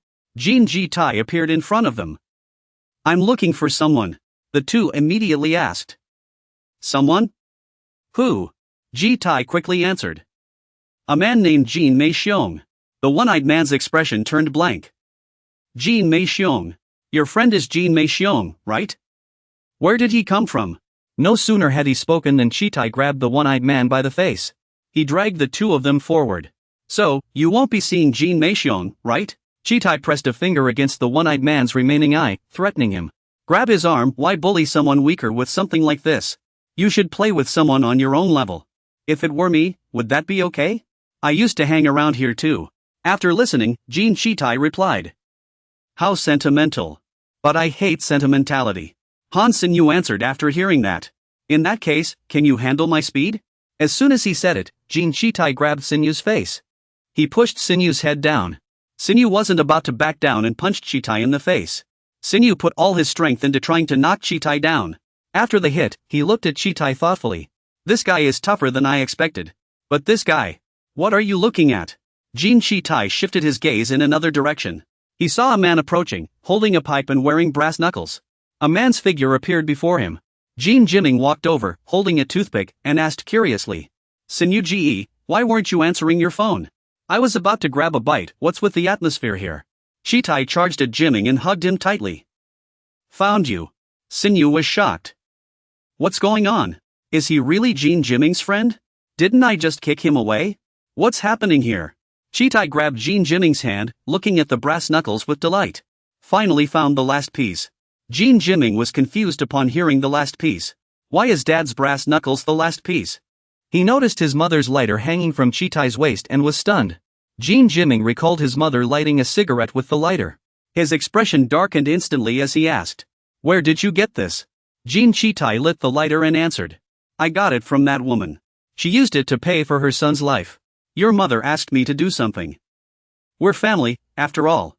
Don't make us turn against each other. Jin Ming and Xin Yu were shocked after hearing this. What chess game?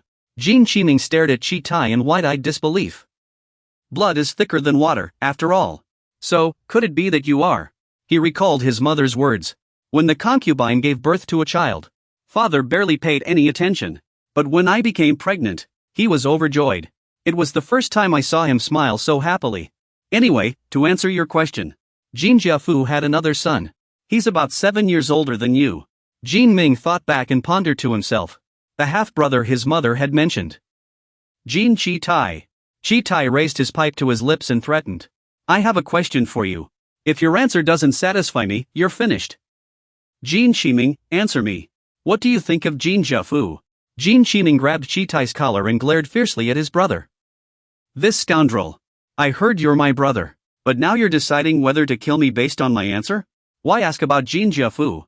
To others, he might be a hero, but that old fraud ran around boasting, saying things unworthy of a hero. He abandoned my mother to chase after strange women. To me, he's nothing but a worthless man. Suddenly, Jin Qiming was lifted off the ground. Jin Chitai hoisted him high, leaving Jin Qisheng bewildered. What's happening? Chitai looked at his brother and continued, out of all those children, only one remains. Jin Qisheng thought to himself, treating him like a child. Jin Chitai took out their father's keepsake and said, I never liked the other children. Xin Yu watched in shock from the side. What's going on? Did he get rid of the other brothers? If that's the case. Chitai turned away, smiling. It's been a while since I felt this good. Xin Yu watched him, pondering his reason for coming here. Chitai put on his hat and left, saying, Brother. Xin Yu stared at his retreating figure, thinking he's deciding whether to kill Jin Meixiong based on your answer. Jin Qiming looked at Xin Yu in confusion. Brother, what's wrong with you? Even if you ran into a ghost, it wouldn't be this dramatic. At least in terms of status. Senior brother, have you ever felt a sense of competition? Hansen Yu called out. Jin Meixiong wasn't a position I arranged for him. But at the mention of that name, a look of concern flashed across Sinyu's face. His attacks hadn't landed at all. What on earth was going on? Jin Jitai had already gotten into his car and left. He answered his phone. It was me. I've taken care of things at home and got the answers I wanted. At a fruit shop. And Shiyun's voice rang out. The apple fell on the floor. Lost in thought, Li Yizhen. 82 points. Yizhen happily walked over with the apple. Yes, the apple's already washed. I'll be right there. Xian turned to Yinbai and asked, how much longer? Yinbai replied while peeling, yes, this is the last sample can for tasting. Hearing the urging, hurry up, Yinbai. 88 points. The gym uncle, seeing him standing there with his arms crossed, snapped, hey, who are you? Why aren't you working? And Shiyun quickly replied, I am working. General affairs, I took care of the accounts while we were talking. Gym uncle, 0 points. Do you want to go back to the days of sucking your thumb? If you listen to me, the business will never go under. Managers should do managerial work. Gym uncle, if you follow my lead, you won't have to worry about sales. Outside the fruit inn, a long line of people waited to buy fruit. The gym uncle glared at Shiyun, fuming. Ugh, he's so infuriating, but he's right. Ever since the fruit inn opened, their financial problems had vanished, though he had no idea why. Why was business suddenly booming? Just then, a commotion erupted outside the shop. Shiyun's family lemons are the best. Right?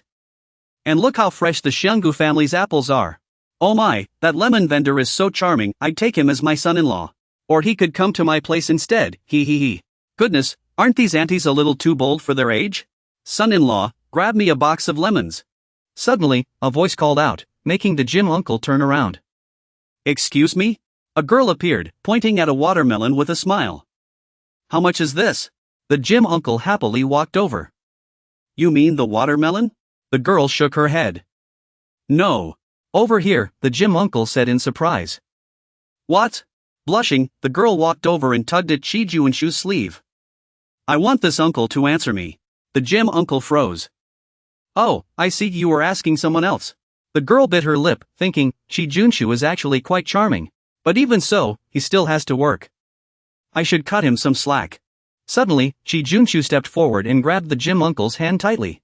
He pulled her away, telling the girl who had just bought something, "My girlfriend and I are off the clock now." The gym uncle stared at him, surprised by his shocked expression and flushed face. And Xiangqing saw him leaning against the wall with his arms crossed, muttering and calling someone useless. Someone like you, who manages clients, is even involved in a secret relationship. If this were Anshan, I would have fired you by now. You'd definitely be last this month. In contrast, Brother Jiang works tirelessly. What an impressive talent. No wonder he defeated me. The girl just now ran up to Brother Jiang and called out, "Dad, Dad, tell me too." And Xiangqing continued, looking at his friend, "Brother Jiang is really popular. He guarantees top sales and will become a top-tier salesman, right?" The girls around Brother Jiang chattered loudly, calling him a true fruit salesman of the era. "Dad, can you help me with this? Is the bag of tomatoes too heavy?" Someone suddenly approached and spoke, "Everyone's busy with the spring promotion, but you seem in a good mood." Brother Jiang turned to look after hearing that. An uncle carrying a basket of apples walked up to him. Yuan Kuan is at the bottom. I need to give him a push to motivate him. Long time no see. Uncle Jean appeared with a bright smile. Xiongqing was surprised to see the man. He was one of Yuan Kuan's rare regular customers. Brother Jiang smiled and asked the uncle, "Uncle, are you here for an interview?" Xiongqing analyzed his friend. He's even poaching his friend's clients. He's already mastered the secret to top sales. "I came to see you today," the uncle said, surprising him. "What's wrong?" The uncle took out a photo. "I didn't want to get involved. But it seems you know these people. They used fake names because they're orphans who snuck in from China. They don't have close relationships, so they're easy to suspect. They acted suspiciously during the murder case, so they couldn't prove their innocence. The Bakho Human Resources Center had contracts with the workers. It seems I can't intervene further. I've been thinking those chasing Wang Wuchuan went missing for a while, so I had to suspect them. I was wrong too. I thought I could get the workers' information, so I didn't stop those two." After a moment, Shiyun spoke up. "Uncle, can you tell me more about what you just said?" A prison sign appeared in front of a facility. Uncle Shiyun sat in front of the glass partition and greeted the person inside. "Long time no see, Brother Zhongyun." Zhongyun replied, "I've been refusing to meet, but I agreed today because I have questions." Uncle Shiyun was surprised. "Questions?" Zhongyun confirmed, "Yes." "What are you planning?" Uncle Shiyun was confused. "What game?" Zhongyun recalled the earlier events and continued, "Stop playing dumb. You already lied to Eugene about my base and how my fight was sabotaged. Why did you do that?" Xian continued answering Zhongyun, "Because he's a villain." "You heard me, and now you're full of doubt *** a villain star. Bei Xian added, "Eugene wants your base, and I didn't want to help him. The good deserve help, and the wicked deserve punishment. That's why I lied about the base." Zhongyun responded angrily, "Pathetic. All this for that reason?" Xian fell silent for a moment before speaking again. "And also, I didn't want you to get hurt." Zhongyun snapped, "You're insane. I'm not interested in men." Bei Xian stood up solemnly and asked, "But I have a question. Why are you twisting the truth? If it were you, you could have escaped. Why endure this imprisonment?" Zhongyun immediately shouted, "Bei Xian, what matters in this world is the outcome. I've chosen to walk the same path as Cui Zhengshou, and I'll do everything in my power to protect that path. Should I blame everything on Cui Zhengshou now, a man who's already dead? I won't do that, Bei Xian." With that, Zhongyun reached out his arm, as if trying to touch Xiyun's head through the glass. He said to Xiyun, "It's good to see you again after all this time." Zhongyun turned and walked inside, adding, "But don't come back again." Xiyun watched Zhongyun's stubborn back and asked, "One last question, why?" His eyes welled up with tears. "Why would you work with someone like Cui Zhengshou? I truly don't understand why you'd make such a choice. Zhongyun, what kind of life have you been living? Why? Why do people call you the White Ghost?" Zhongyun straightened up upon hearing this. He turned his gaze to Xiyun. "About that right now. A girl has a knife pressed against her little finger, ready to cut it off. She squeezed her eyes shut, preparing to strike. Other girls appeared beside her, each with a knife against their own little fingers. They sat in a room, as if they'd made some grave mistake. One girl said sadly, "I'm sorry. Following the Yamazaki clan's orders, we lowly ones dared to covet the master's body, leader. Even if you kill us now, we won't complain. But please, allow us children to live, leader of the Yamazaki clan. Master Yamazaki, please calm your anger. Yamazaki, the tiger ghost, leader of the Yamazaki clan." Suddenly, a subordinate rushed in frantically. "Vice leader, everything's been taken care of." Yamazaki Shintaro turned and replied, "Quiet. The leader is home." The subordinate stammered, I'm sorry. He continued, what's so sneaky about this? The subordinate reported to the vice leader, all the girls in the family have. Rumor has it she's already carrying the leader's child. After hearing this, Shintaro placed his hand on his shoulder. This is good news. The Yamazaki clan once lost to Jean Gabriel's fighting style, which left the leader increasingly disheartened. But we can't just sit back and do nothing while the leader's spirit fades. The Yamazaki family needs a future pillar of strength. To build such power, we arranged marriages with daughters from prominent underworld families, planning for them to bear the leader's children. Planting the finest seeds in the most fertile soil. And will these seeds bear fruit? Indeed, they will. A child carrying the hopes of the Yamazaki family is about to be born. Not long after, the current vice leader sat in his room, flipping through a book. He read slowly, lost in thought. A subordinate rushed in to report. Vice leader, Shintaro mused after hearing the news. So the day has finally come? The subordinate shouted, prompting the vice leader to ask in confusion, has something unusual happened? He thought to himself, the family's fate was about to be decided. The subordinate quickly reported that the first child showed no special traits upon observation. The vice leader responded, I see. He closed his eyes, pondering, has heaven truly forsaken the Yamazaki family? Suddenly, another subordinate called out, Vice leader. The midwife reported that the fourth child had been born. He hurriedly asked, how is the child? The subordinate replied, the child belongs to Paxi from the Shingla family. She gave birth to the healthiest child. A child with a rare constitution, Yongan. Time passed just like that. In the courtyard of the Yamazaki clan, a subordinate accompanied the vice leader. The subordinate remarked, time flies, doesn't it? The vice leader agreed, indeed. In the blink of an eye, the young master is already 5. His extraordinary talent shines brightly, even drawing the attention of those infamous twin brothers to train him. Whatever the young master learns, he masters in less than a month. He truly is the ideal successor for the leader. At this rate, he'll soon surpass even his own teachers. The subordinate replied, but Shintaro frowned in confusion, what do you mean? The subordinate looked at the vice leader and said, since the leader hasn't given the young master an official name, he's forced to use that humble surname from the Bei family. It's truly unfortunate. When do you think the leader will give the young master a proper name? He reassured the subordinate, don't worry. The leader will recover soon and bestow a fitting name upon the young master. The young master is the hope of the Yamazaki family.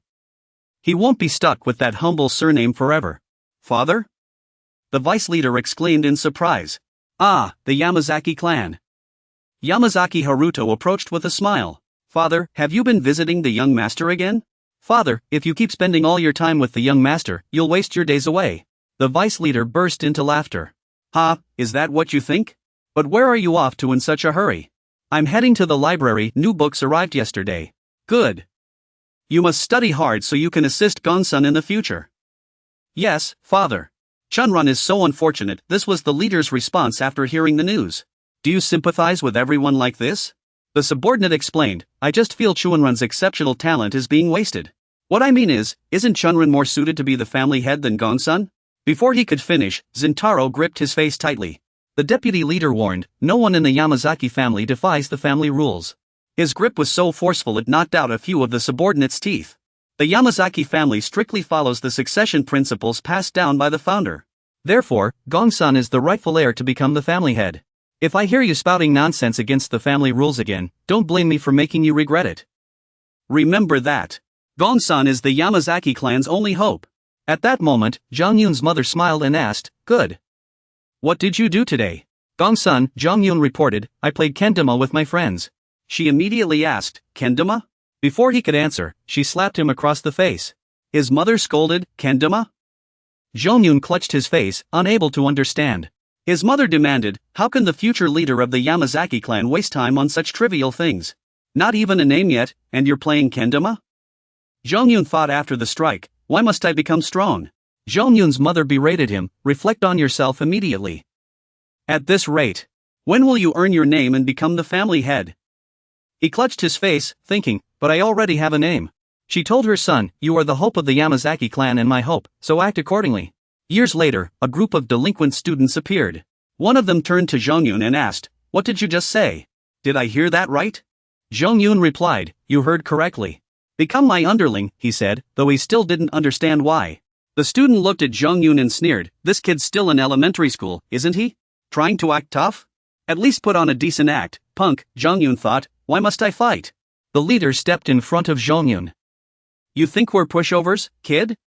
He stared at them, unsure but determined. But I have to do this. One of the boys said, in this world, the strong survive. As soon as he finished, Zhongyun punched him.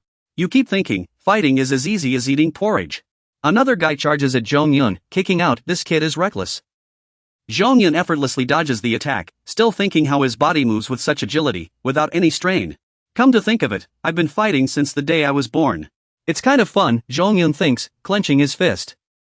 But, just then, a big brother sitting beside a girl and his lackeys speaks up. What did you say, kid? Those brats from the high school alliance. Are they here to challenge us? And their leader is just an elementary school kid? On the other side, another group of students asks in shock, what? A little kid took down all the other gangs in a single day and now he's coming for us? Another gang has also heard about Zhongyun and excitedly shouts. Ha! Does he think he can wipe out our Green Dragon Express gang today? But our gang doesn't even have a boss. At that moment, the two gangs stand face to face. A guy from the Green Dragon gang yells, I'd advise you not to talk big. After a while, a member of the Green Dragon gang is knocked down, struggling to say, Green Dragon, cockroach. Zhongyun stands among the unconscious members of the Green Dragon gang, looking up at the falling raindrops. He ponders in his mind, what is the meaning of my life? Why am I doing this? Why?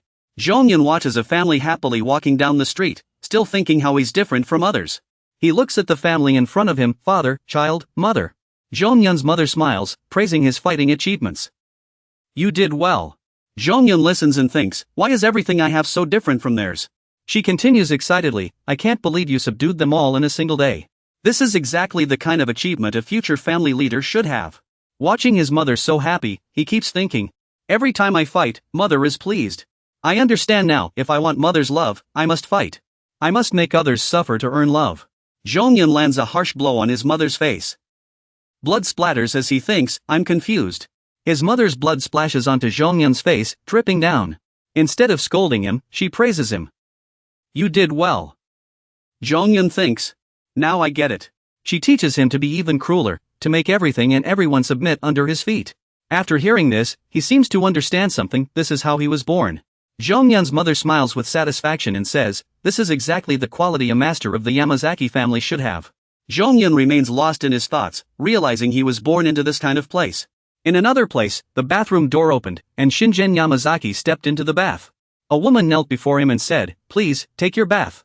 Shingen sat in the bath with his back turned to the woman. She stepped forward to wipe the body of Shingen, who was referred to as the leader. Your son has successfully united the nearby violent gangs. Now is the time to name the child, isn't it?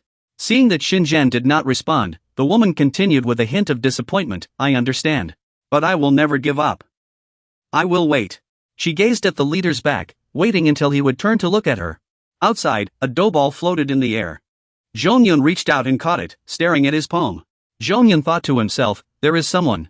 Suddenly, Haruto's voice rang out, stop. Zhongyun looked toward the source of the voice, continuing to think, someone who sees himself as an ordinary person. Haruto Yamazaki, you're hurting that dough ball. You must not bully the weak, my cousin. Why can't I hurt it? Zhongyun continued thinking, someone who keeps me sane. Haruto stepped forward, prying open Zhongyun's hand, and said, because when you bully the weak, you are hurting yourself. After hearing this, Zhongyun reflected, he was the first person like that. Haruto raised his hand, releasing the dough ball with a smile. I don't want to fight anymore. Zhongyun thought to himself, accepting the real me. Haruto turned back and called out with a smile, Eigen, you don't belong to anyone. After a moment, the deputy leader Shintaro Yamazaki looked shocked. What? What did you just say? You don't want to inherit the family? Zhongyun answered solemnly, yes. He immediately raised his hand and struck Zhongyun's face. The deputy leader slapped him. He roared angrily, stop thinking about it right now. You must erase the shame brought upon us by the golden armored dragon fist gang. Have you forgotten that you are the hope of the Yamazaki family? Is this how you plan to erase our shame? Who put this idea in your head? Zhongyun replied. Oh, well, it was my own idea. I don't know. I didn't realize things would turn out this way. After hearing his explanation, the deputy leader asked, did Haruto Yamazaki tell you this? He immediately grabbed Zhongyun's shoulders firmly and said, the Yamazaki family has always followed the inheritance principles passed down by the founder. No one is allowed to defy them. Eliminate them. Wipe out anyone who influences you. Remove anyone who dares sway the young master's mind. Your deadline is tonight. Even if it's my own son. Haruto Yamazaki. Kill him. Zhongyun gripped his sharp sword, forced to make a choice. Zhongyun wore a troubled expression. As Haruto approached, he overheard those words and dropped his book in shock. Father, are you going to kill me? No sooner had the words left his mouth than his father slapped him hard across the face. Shintaro Yamazaki berated Haruto harshly. Fool! Do you have any idea how grave your offense is? Who gave you permission to use such despicable words to shake the young master's resolve? The young master will one day lead our family, he is the Yamazaki clan's only hope. Who do you think you are, leading him astray like that? With that, he tossed a knife to the ground. The steward declares, Haruto, you will commit seppuku. Dying in loyalty is the way to uphold our family's code. If you resist, I will do it myself. Haruto countered his father, honor? Family code? Father, just be honest. You want me dead because my existence threatens Kimihara, don't you? To deal with the families who oppose Kimihara, you never wanted me as a candidate, did you? This decision of yours is the result of long and careful consideration. You could do this because, to you, family law matters more than your own son. I will die as you wish, not for the Yamazaki, but for you, father. Father may have cared for me, but he never truly accepted me. At least this way, you'll finally acknowledge this son of yours. I'm relieved death will free me from the Yamazaki. But you, father, will never escape those rigid family rules even after your son is gone. Father, I pity you. The moment the words fell, a spray of blood splattered before Kimihara. Blood stained the entire floor. Haruto took his own life in front of them. Kimihara watched the scene unfold, his heart unmoved. I didn't shed a single tear. He reminded Kimihara to remember Haruto's death. Kimihara remained lost in thought, for he had never been taught how to grieve. Meanwhile, the emblem of the Yamazaki syndicate appeared. Takamatsu Muto, a retainer of the Yamazaki clan, spoke up. We can no longer stand by and do nothing. Our leader has been powerless for far too long. How much longer are we supposed to wait? Yamazaki clan retainer, Takachikataka Shinobu, sitting across from them, chimed in, exactly. Things have already come to this. If this keeps up, the Yamazaki clan could collapse at any moment. Yamazaki clan retainer, Watanabe Kunian, burst into laughter after hearing this. That's exactly why we're gathered here today. Since we're all retainers loyal to the Yamazaki clan, this is only natural. We can't just stand by and do nothing. We're loyal to the Yamazaki clan, not the current leader. It's time to make a decision. So, what do you propose we do? Takachikataka Shinobu suggested a plan before downing his cup of wine. It's the leader, not us, who should find new wine to fill this cup first. Musashi Matsumoto asked, so, you mean we need to choose someone to take over as leader? Taka Shinobu confirmed, precisely. Matsumoto poured another cup of wine and asked, isn't Deputy Leader Shintaro a potential candidate? Taka Shinobu skeptically took a sip and replied, but would he agree? He always indulges that reckless fool, Shinjen. Come to think of it, they're even related, aren't they? Kikwan added, even drunkenness isn't as intoxicating as this.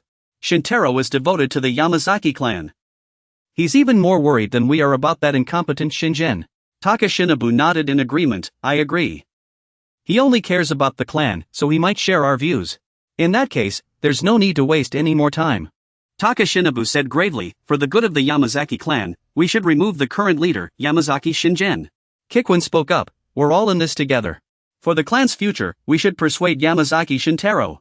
At that moment, the three approached Shintaro and presented their proposal. Shintaro was stunned after hearing their intentions. What did you just say? Taka Shinobu replied, you heard me. Matsumoto added seriously, you need to face reality. If things continue like this, the Yamazaki clan has no future. Kikwan leaned against the wall and asked Shintaro, are you blind to the current leader's condition, or do you just refuse to see it? Then let's remove Yamazaki Shinjen. It's the logical choice for the clan's benefit. There's no hidden agenda. Shintaro, you're loyal to the Yamazaki clan, not Yamazaki Shinjen personally. Matsumoto said to Shintaro, we want you to be the new leader. He burst into laughter. Ha! Ha ha ha ha ha! Matsumoto asked in confusion, why are you laughing? Shintaro roared angrily, do you have any idea who you're saying this nonsense to? Do you really think I'd betray the Yamazaki clan? His face twisted in fury as he cursed, this is sheer madness, like moths to a flame. I can't believe all these traitors have gathered together. After listening, Matsumoto replied, Yamazaki Shintaro. Now, we present you with an offer you cannot refuse. Today, no matter what, you must become the head of the family. Takashi glanced at Shintaro and continued, accept it, vice leader. Today, everything will go according to our plan. Even that worthless fool from the north must die today. Over by Sungun, a group of underlings charged toward him as Takashi continued. And Yamazaki Shingo as well. Tonight, there's no escape for either of them. Yamazaki Shintaro suddenly smirked. The three of them looked puzzled. Has he lost his mind? Shintaro turned to Kuroin and asked, "You're getting senile, old man. Did you mix things up?" Shocked, he replied, "What?" Shintaro placed a hand on his face and smiled. He is Yamazaki Shingo. Lake Ghost, a demon no one can hunt. A cowardly rat. Even if you assemble an army, they'd still be nothing but rats. To defeat Lake Ghost, you'd need to mobilize the entire nation's army here. On this side, John Gunn slowly stepped out of the room. He looked at the tattooed men with disdain. How pathetic. Is this really all the power the three great families can muster? On the other side, the men in black suits looked terrified. Yamazaki Shingo gripped the heads of two of them as he walked out. Truly, a spectacular sight. Suddenly, Matsumoto's voice rang out. An injured tiger is still a tiger. Takeshi Matsumoto, clad in armor, stepped forward and continued, "The name Tiger Ghost is well earned." Takashi stepped forward and said, "Should have done this sooner. Why make things difficult? There was no need to trouble everyone." Kuroin also stepped forward. "You only use force when you need to protect yourself." Ranji Kuroin, the blue sword, stepped forward. "This is an insult to the name of a true leader. You've neglected the clan and brought shame upon us all. Therefore, we, the heads of the three families, hereby strip you of your leadership. Your crimes will be answered by your eldest son, only death can atone for them." With that, the sons of the three families appeared, Ryoma Watanabe, son of Ranji Kuroin, Hayata Takeshi, son of Takeshi Matsumoto, and Yuma Masaiki, son of Takashi Masaichi. Matsumoto drew his sword and said to Sungun, "This is all for the good of the Yamazaki clan." No sooner had he spoken than Sungun's fist struck his face. Sungun's punch sent Matsumoto's blood spraying. Amid the shocked gazes of his underlings, Sungun spoke. "You say death? Fine. I don't mind." At that moment, the underlings charged at Yamazaki Sungun with blades drawn. "Kill him." One of them, face twisted in rage, lunged forward. Suddenly, his face contorted. Sungun now moved like a dancing demon. A merciless, storm-like dance of steps, lurking in the darkness like terror itself. Gao Xian stepped forward, pushing his men aside to clear the way. He clenched his fists and shouted, "Yamazaki Shinjun is no match for the likes of you. He must face me in battle, victory is assured. With these fists, I once unified Okinawa. Let's settle this together." Gao Xian's face showed confidence as he thought to himself, "Victory will be mine." Shinjun effortlessly deflected Gao Xian's punch, sending him stumbling back from the force of a single blow. Gao Xian's arm nearly shattered from the impact, his eyes wide with shock. One strike to decide it all. Masatoki Gao Xian, you're no match for me. But he was in Korea. Watanabe Kakwin charged from behind, roaring. "Then taste my swordsmanship." He swung his blade, but Shinjun easily dodged with a step back. Kakwin watched Shinjun, thinking, he's called the Demon Tiger, but he's still just a man. How could he stand in my way? Kakwin lunged at Shinjun, but suddenly, his sword shattered into countless pieces in his hands. Shinjun delivered a brutal kick to Kakwin's face. He stomped the ground, looming over the fallen Kakwin with a cold stare. Kakwin, was meant to win. Suddenly, Shinjun held out the hilt of his sword to him. The Demon Tiger's leader called out his name, "Watanabe Kakwin, strike me." Kakwin smiled at the gesture. "Ha ha ha." He took the sword and swung at Shinjun without hesitation. After the swing, he looked at Shinjun and declared, "This is my victory." But when he saw the blade snap, the tip barely piercing Shinjun's skin, he gasped in disbelief. Impossible. Lost in thought, he collapsed to the ground, still gripping the broken sword, as if he'd realized something. I understand now. He controlled the fate of all who stood before him, smiling at his leader. Heh, but this isn't over yet. If I can't defeat the Tiger Father, I'll at least break the cub's neck. And sever its bloodline. Meanwhile, Zunjun was locked in battle with Takeda Soda. Masatoki Yuma and Watanabe Ryoma stepped back as Soda said, "How pitiful. The one hailed as the rightful heir of the Yamazaki family is running away with his tail between his legs." Yuma added, "The Hanzo bloodline is nothing special. A lowly clan sacrificing its own children for honor. Dragons beget dragons, phoenixes beget phoenixes, and rats' sons dig holes." Suddenly, Zunjun's voice cut in. "Done talking?" Yuma shot him a look of surprise. "What?" Zhongyun continued with full confidence, "It seems the three clans prefer bickering over fighting. No matter how many forces you send, bring them all. Impress me, or I'll start by killing the three clan leaders." Enraged, Yuma charged forward and threw a punch. How dare you spout nonsense right in front of us? Zhongyun effortlessly deflected Yuma's attack. He raised his arm and asked, spouting nonsense? I'm not like you. I would never say I'd kill someone. Zhongyun sent them flying and leapt into the air with a stomp of his foot. After knocking the three away, Aegon added, not just spouting nonsense, Swota was knocked face-first into the ground. Zhongyun looked at the unconscious figures on the ground. Pathetic weaklings.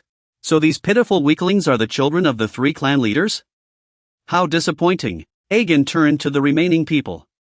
Don't worry. I'll send you back to those weaklings' families soon enough. As he spoke, he sensed something and turned around. Zhongyun's eyes widened in shock. He saw a man and thought, Father? Father wouldn't come here just to praise my achievements, would he?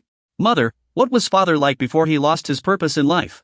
Zhongyun's mother answered cheerfully, he was ambitious and never backed down. He was strong enough to single-handedly resist Jean Gabrioro's ice authority. Aegon asked in surprise, was Father really that powerful? She smiled and replied, he fell to this state for a few reasons. One day, he'll regain his strength, and it'll all depend on you. If you achieve great things, Father will surely take notice. He might even rediscover his purpose because of his hard-working son. Not only that, Father will even name you. Suddenly, Mashihan shouted, wake up, Yamazaki Shintaro. Don't you realize this is the only way to save the Yamazaki clan? The leader won't return the way he was before. Stop turning a blind eye and pretending to be deaf. The Yamazaki clan needs a leader who can take charge, a new leader who isn't incompetent. A leader who knows the family inside and out. Yamazaki Shintaro, only you're fit for this role. Takashi chimed in, even though Shintaro was once his puppet. There are other reasons he should replace his incapable older brother. As Yamazaki Shintaro's twin brother stood up after hearing this, Takashi replied, we're right. Shintaro continued, for the good of everyone, I should become the leader. Kuki looked at Shintaro. With that, Shintaro drew a subordinate's sword, downed Matsumoto's drink in one gulp, but didn't act further. The Yamazaki family has always strictly followed the rule of primogeniture. Only the eldest son can be the master of the family. You're right. I live for the prosperity of the Yamazaki clan, not just for the eldest son. Even if my brother drained all his life force at birth, the law is the law. A family that doesn't uphold the law has no future. Guagui turned to Zentelluo and said, after killing his own child with his own hands, he truly has gone mad. His fate was sealed long ago. In the end, he will still destroy the Yamazaki family with his own hands. Yamazaki Zentelluo, without another word, Zentelluo swung his sword, and blood sprayed everywhere.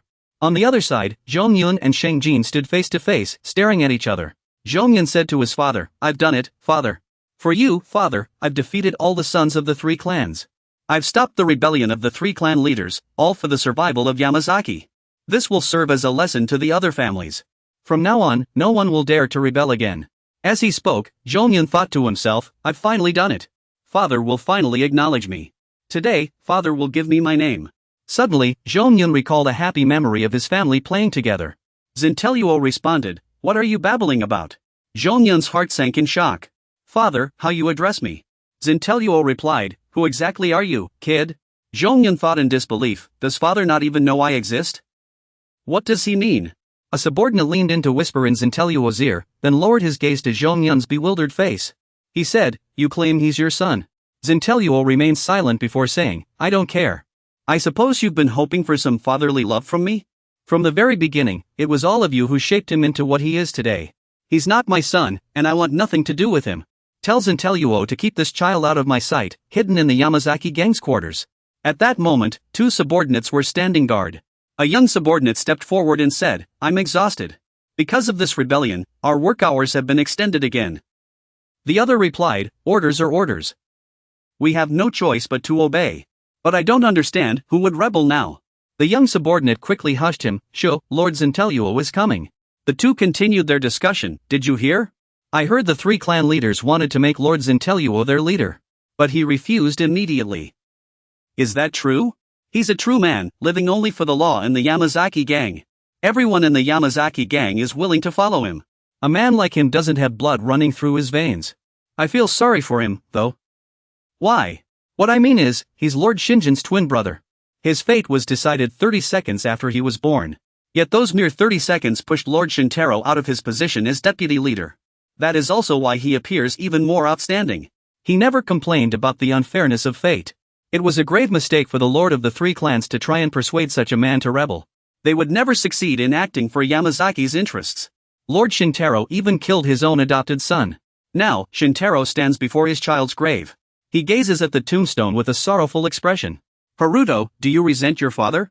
You may resent me as much as you wish. But all of this was for Yamazaki's sake. I have no regrets. Suddenly, a voice rings out. Lord Shintaro turns around upon hearing it. It's Tora. A subordinate rushes over in a panic to report. Something terrible has happened. Shintaro glances at him and asks, "What's with the hesitation?" The subordinate looks anxious and out of breath.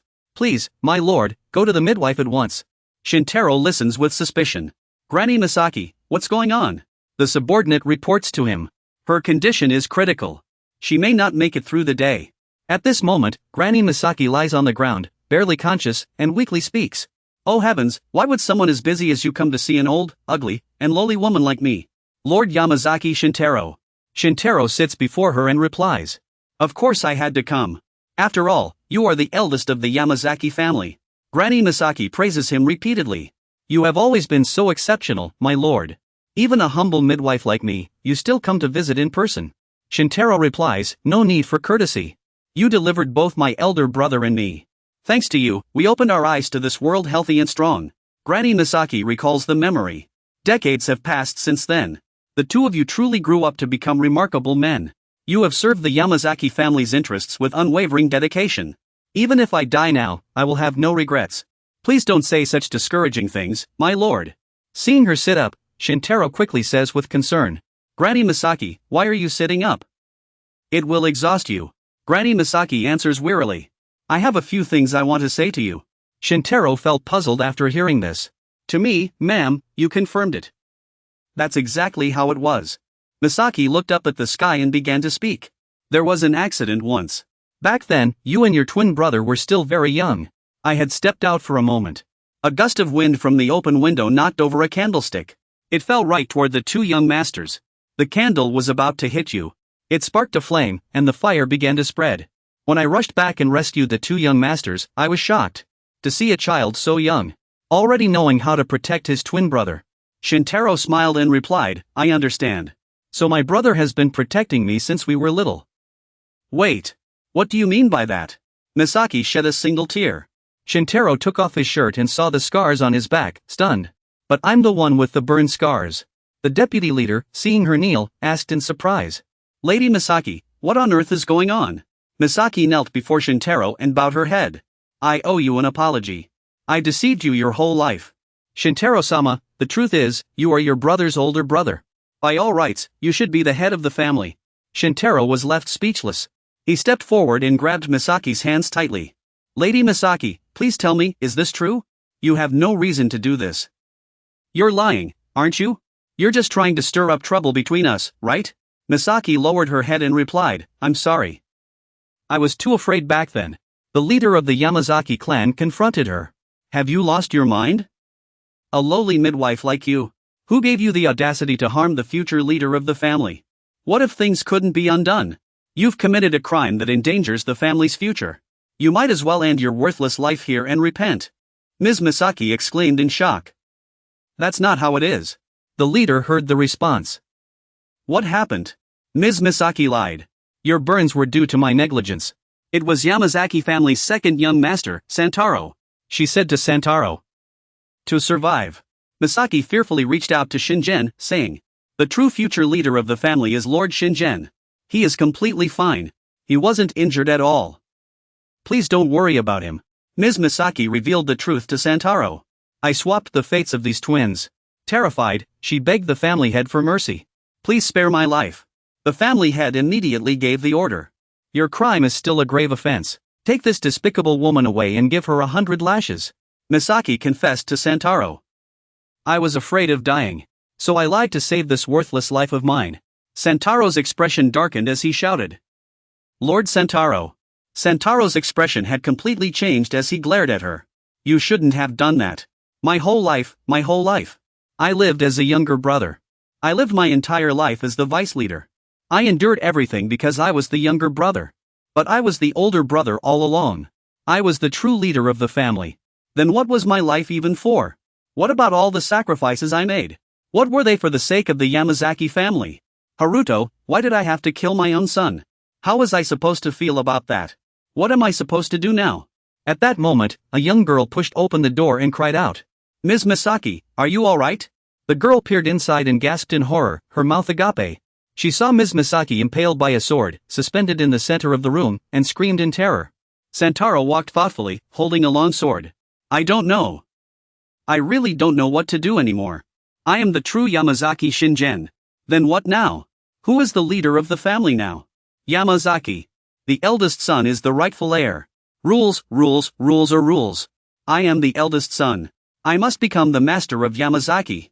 Only then can the rules be upheld. The former leader of the Yamazaki clan, Yamazaki Shinji, is asleep in his room. He opened his eyes and spoke. Big brother is almost 30. How odd. Just back from fooling around with those women, Yamazaki Shintaro? Shintaro bowed his head to answer his father. Father, please forgive my rudeness. I have something important to tell you. Shinji sat up and asked his son.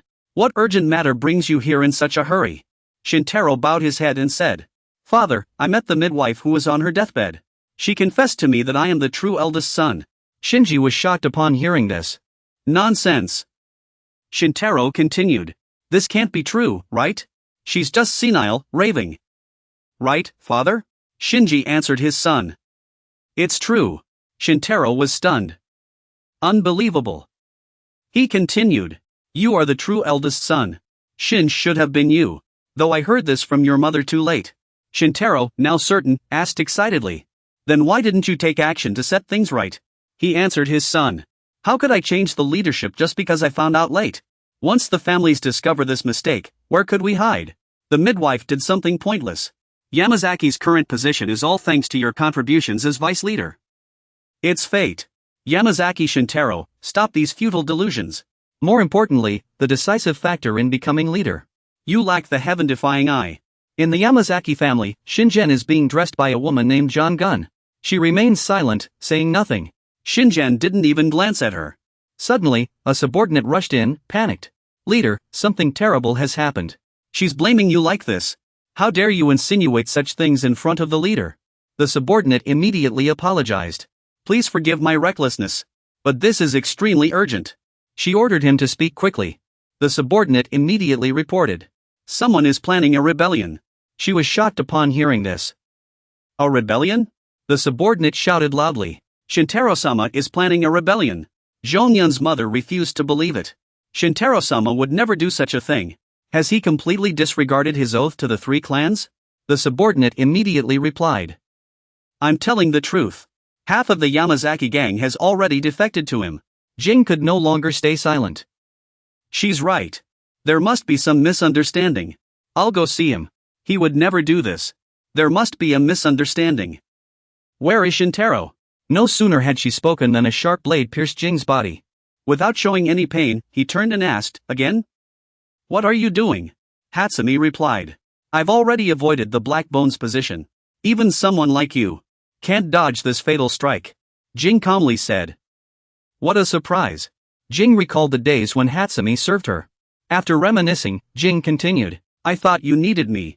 Hatsumi didn't answer, just closed her eyes tightly. She remembered being insulted by other women. Such a nuisance. You're in a foul mood this early in the morning. Every time I see your face, my blood pressure spikes. Hatsumi. All those pitiful, lowly women do is bear children. Yet they act so arrogant. I can't believe a child with such defiant eyes could be born to such lowly women. Who would believe a woman of such humble birth and impure bloodline could become a lady? I see. That's why our children are treated as if they don't exist. I understand. Right? Thank goodness you weren't acknowledged as a lady either. You gave birth to a child with the heaven-defying eyes. By all rights, you should have qualified to become a lady. But Master Shangjin never acknowledged it. Thank goodness Master Shangjin was left powerless. Otherwise, you would have become a lady long ago. Suddenly, Shintaro stepped forward to comfort Hatsumi. Don't mind them. Those loudmouths. Hearing Shintaro's voice, Hatsumi turned around in surprise and asked. Master Shintaro, what are you doing here? Shintaro called her sister-in-law. You don't mind talking with me for a bit, do you? After a moment, Aunt Hatsumi said in shock. You went too far. You said I betrayed Master Shangjin. I understand how you feel, but that doesn't mean I betrayed Master Shangjin. Right? Let's pretend this conversation never happened. Shintaro said seriously, sister-in-law, you don't love Shinjin. Right? I personally selected the 8th family to bear a child with the heaven-defying eyes. Did you think I didn't know you offered yourself for the sake of the family's interests? You act like you love Shinjin, but your real goal was to be acknowledged as a lady and elevate your family's status. Right? Once I become the clan leader, I'll grant you one wish. I'll make you a lady, and we can have children together. If you don't want that, I'll ensure your family is supported. Somi was moved and turned to ask, what about Aegon? Shintaro drew his sword. He placed the blade against her neck and replied, he's a threat to the family's rules. The eldest son must inherit. He has to die. Somi looked at Shintaro and asked, you want me to watch my own child die? Shintaro called her sister-in-law. I know everything. To you, family matters more than a mother's love. I know you don't love Aegon that much. Somi recalled and said, I was promised family honor. I won't apologize. That's just the kind of woman I am. Shinjin raised his hand and gripped Somi's neck. She closed her eyes, waiting for what was to come, but he just placed his hand there and then let it slide away. I see. What a shame. I was starting to feel a little curious about you. So, was this really your doing, Shintaro? He demanded. What's going on? But... Shinjin was stunned when he saw Shintaro holding Shinshi's head. Father! Shinjin shouted in fury at the sight. Yamazaki Shintaro. If you just say the word, I can give you the position of family leader anytime. But how dare you defy the family's moral code? Shinjin steps forward, cutting down the lackeys as he advances. Have you lost your mind over this position? Shintaro roars in fury. Stop this nonsense. I'm just following the rules this old man broke himself. I am the firstborn son. I am the rightful leader. The subordinates, seeing this, shout anxiously. Lord Shintaro, please do not waver. Even if Shinjin willingly gives up his position, you must still take his life. Otherwise, his faction will never accept you. Shintaro nods after listening. Yes, I must do this. Take Yamazaki Shinjin's life. The subordinates immediately draw their swords and charge at Shinjin. Suddenly, 2 young men rush forward and knock them away. Shinjin looks surprised. He thinks of his sons, wondering, why are they here? One of his sons speaks up. Leader, are your injuries serious? We heard there was a rebellion and rushed here immediately. We want to help you. The other son smiles and adds. But we'd like to ask for a favor in return. After quelling this rebellion, you must grant a name to the one with the greatest merit. Suddenly, Shintaro's voice rings out. Banto, Shintaro's son whirls around to face him and demands, is it really him? The subordinates gasp in horror at the sight. The other son grits his teeth and snarls, Father, how could you? The son draws his sword and charges at Shintaro, shouting. Shintaro, you will pay for this. Shintaro says to him, nameless brat, have you forgotten? I am also a member of the Yamazaki family. The other son, now trembling in fear, thinks to himself, Blackbone. After killing his 2 nephews, Shintaro calls out to his brother, Yamazaki Shinjin. If you want to kill me, come at me yourself. I've endured so much suffering in my life, all so you could shine. Heaven-defying eye. Shintaro blares at Shinjin with murderous intent. I've had it since birth. The subordinates stare in shock, and someone cries out. Was he born with it? But he wasn't one of those children born with the heaven-defying eyes. Another person chimed in. Perhaps he obtained it when he was very young. A man with a scar on his face said in surprise. The Yamazaki family's patriarch must be the eldest child and also possess the heaven-defying eyes. Shintaro meets both conditions perfectly. But did he hide this fact? Memories of young Shintaro surfaced. Back then, he was reading with his heaven-defying eyes. When Shintaro was fully focused, a sudden noise startled him, forcing him to switch back to his normal eyes. Shintaro, what are you doing? A younger Shintaro appeared. He called out cheerfully. Go play with your brother. Shintaro replied. I'm busy reading. Hearing this, Shintaro sat beside him and asked. You like reading so much, do you do it every day? Shintaro asked curiously.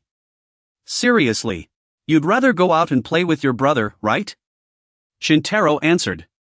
Yes, of course. Then Shintaro explained the reason. I don't read because I like it. I do it to help my brother. Hideo, he recalled. Did you forget what father said? To support your brother. Everything must be perfect. That's why I keep reading even though I don't enjoy it. It's all because I was born after my brother.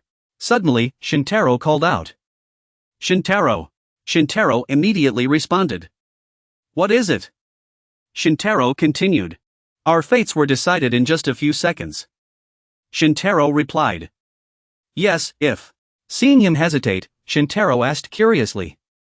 What? Shintaro asked, what if? Under some possibility. What if the eldest son was actually the younger brother? Back to the present. Shingen and Shintaro were already locked in combat. Shingen thought, Shintaro, you're really strong. They kept throwing powerful punches at each other. Neither was willing to back down. It seemed they were pouring all their anger and frustration into every strike. He's really strong, Shingen thought. Shingen then locked eyes with Shintaro.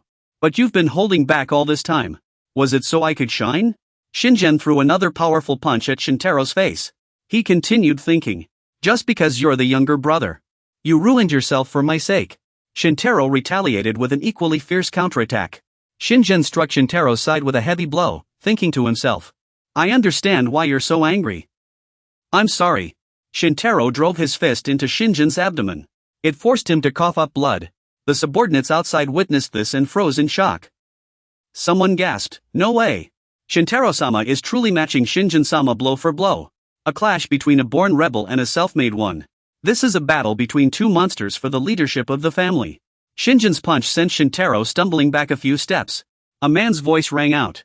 The winner will become the leader. The loser will fall. Shingen retaliated without hesitation. The fight grew even more intense. The onlookers murmured among themselves. The outcome is truly unpredictable. Suddenly, someone shouted, no, wait. Everyone turned their attention to Shintaro. Look closer. Shintaro-sama is actually at a disadvantage. Just then, Shintaro had been knocked back by Shingen. Shintaro steadied himself with his knee, refusing to be pushed further. The subordinates continued their discussions, relying on a lifetime of combat experience. Despite his severe injuries, a ferocious tiger remains a ferocious tiger. After sending Shintaro flying, Shingen immediately charged forward, fist raised to strike. But Shintaro dodged just in time. Shingen roared in fury.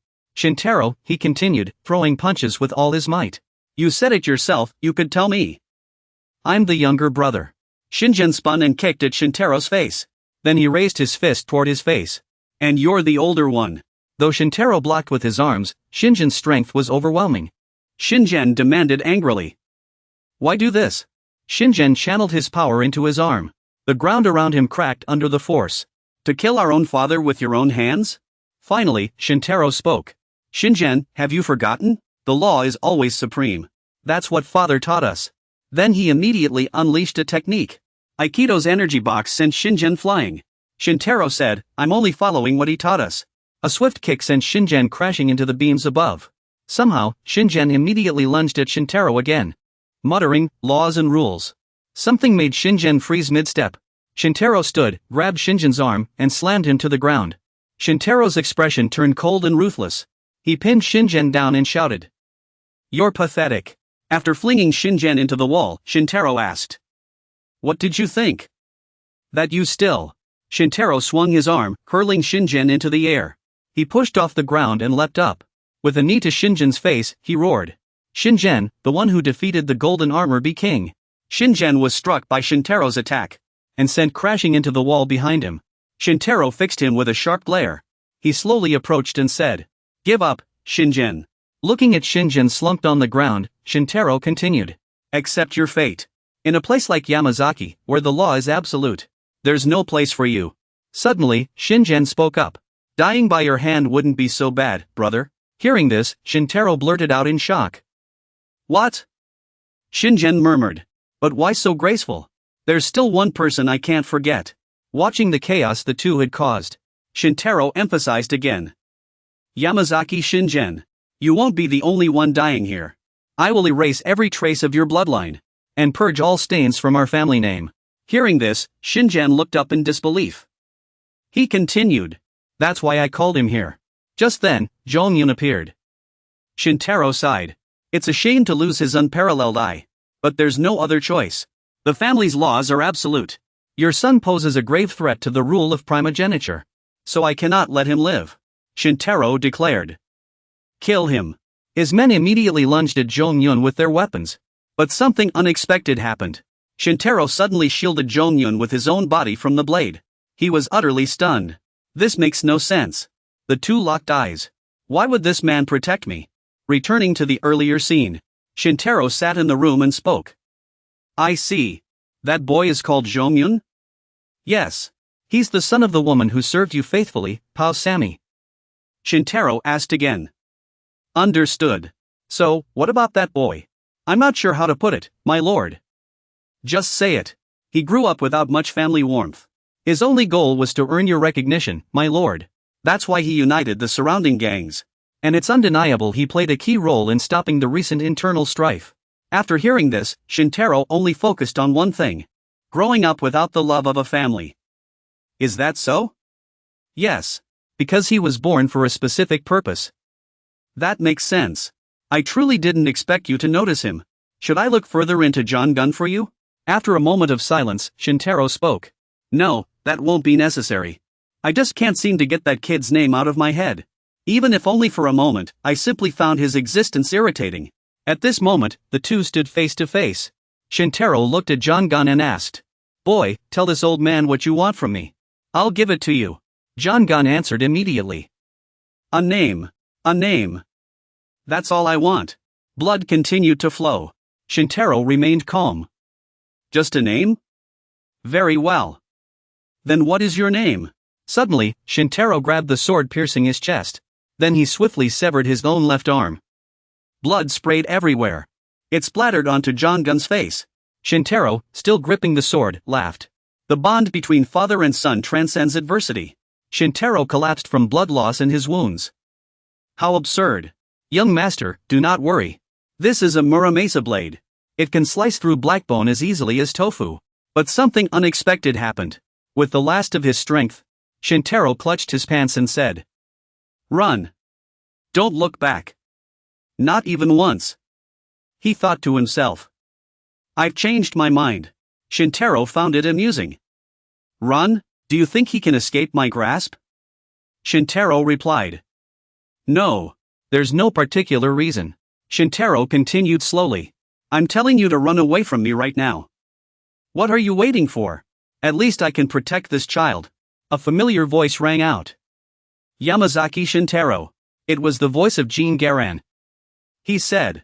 That guy is truly terrifying. Especially when he's in his unconscious state.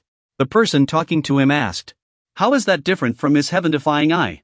Most of the time, when someone uses their unconscious state, it's easy to predict their actions because they can't control themselves. But Shinjan is different. Do you know why that guy always fights alone when he goes all out? The one speaking to him was reporter Jean. I don't know. It's because others have to adjust and control their state to become stronger. But Shinjan controls his state to suppress his own power. Now Shintaro's expression was one of shock. Jean Garan's voice continued. He suppresses his power to avoid tearing his own men apart. The Yamazaki family is known for their brutality and terrifying violence. That child with the heaven-defying eye is born with a violent nature. That's right. The innate power of someone with that kind of eye is on another level.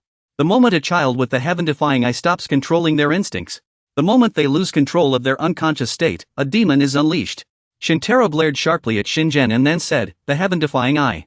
I've had it since birth. His subordinates were stunned at this revelation. One of them gasped, he's had it since birth? But he's not the child with the heaven-defying eye, is he? Another chimed in, maybe he gained it when he was very young. A scarred man beside them looked shocked and said, the head of the Yamazaki family must be an elder who possesses the heaven-defying eye. Shintaro meets both conditions, but did he hide it? A flashback of young Shintaro appeared, reading a book with his heaven-defying eye. As Shintaro focused intently, a sudden voice startled him, forcing him to switch to his normal eyes. Shintaro, what are you doing? Young Shintaro appeared, cheerfully calling out, come play with me, brother. Shintaro replied, I'm busy reading right now. Hearing this, his brother sat beside him and asked, do you really enjoy reading every day that much? Shintaro asked curiously, to be honest, wouldn't you rather play with me? Shintaro answered, yes, of course. Then he explained, I don't read because I like it. I do it so I can help you. Brother, have you forgotten what father said? Everything must be perfect to support you. That's why I have to study even though I don't like it, all because I was born after you. Shintaro suddenly called out, Shintaro. Shintaro immediately responded, what is it? Shintaro continued, our fates were decided in just a few seconds. Shintaro answered, yes, if. He hesitated. Shintaro asked in confusion, huh? Shintaro, what if under some possibility, the eldest son was me? Back in the present, Shinjan and Shintaro were locked in a fierce struggle. Shinjan thought, Shintaro, you're really strong, they kept throwing powerful punches at each other. Neither was willing to back down, as if pouring all their anger and grievances into every strike. Shinjen thought to himself, he's really strong. Shinjen then looked at Shintaro and remarked, every punch you throw keeps me on the edge of my seat. Shinjen followed up with a powerful punch to Shintaro's face. He thought, just because you're the younger brother, you've ruined yourself for my sake. Shintaro wasn't about to lose, retaliating with a powerful punch of his own. Shinjen struck Shintaro's side with a heavy blow, thinking, I understand why you're so angry. I'm sorry. Their fight grew even more intense. Shintaro landed a punch on Shinjen's abdomen, making him cough up blood. The subordinates outside were stunned by the sight, with someone gasping in shock. Unbelievable. Lord Shintaro can actually stand against Lord Shinjen. The scar-faced man shouted, a natural heaven-defying eye versus an acquired one. This was a clash between two monsters vying to become the head of the family. Shinjen sent Shintaro stumbling back with a punch. The man's voice continued, the winner will become the leader. And the loser will bear the crimes of patricide and treason. Shinjen refused to back down, countering with another punch. The two fought even harder, while the onlookers whispered among themselves. The outcome was truly unpredictable. Suddenly, someone shouted, no, that's not it. Everyone turned to look at Shintaro, observing closely. Lord Shintaro is at a disadvantage. Just then, Shintaro was sent flying backward by Shinjen's punch. Shintaro steadied himself with his knee, refusing to be pushed back. The subordinates continued analyzing with their lifetime of combat experience. Though wounded, the tiger demon is still a tiger demon. After knocking Shintaro back, Shinjen charged forward, throwing another punch. But Shintaro dodged just in time. Shinjen shouted angrily, Shintaro! He threw another heavy punch forward. Are you telling me I'm the younger brother? Shinjen spun and kicked toward Shintaro's face. Then he raised his fist to strike again. He lets out a loud shout. And you're the eldest son? Despite raising his hands to block, Shinjen's strength is still not to be underestimated. Shinjen demands angrily. That's exactly why. Did you kill our father? Shinjen focuses his power into his arm. He pins Shinjen beneath him. The ground around them shatters as well. At this moment, Shintaro finally speaks up. He looks at Shinjen and says, Shinjen, have you forgotten? Rules are always supreme, no matter what. That's what father taught us. Then he immediately unleashes a technique. An Aikido energy box sends Shinjen flying into the air. Shintaro says, I'm just doing what he taught me. He then kicks Shinjen away with a single strike. Shinjen suddenly charges at Shintaro, muttering, the ultimate law. Something unexpected happens, making Shinjen stop in his tracks. Shintaro stands up. He grabs Shinjen's arm and slams him to the ground. Shintaro's expression turns cold and ruthless. He presses Shinjen down and roars, you fool! After flinging Shinjen against the wall, Shintaro asks, what do you think you are? Shintaro swings his arm, hurling Shinjen into the sky. He kicks off the ground and leaps up. He flies forward, driving his knee into Shinjen's face, then shouts, Shinjen, the one who defeated the golden armor be king. After taking Shintaro's attack, Shinjen is sent crashing into the wall behind him. Shintaro glares sharply at Shinjen.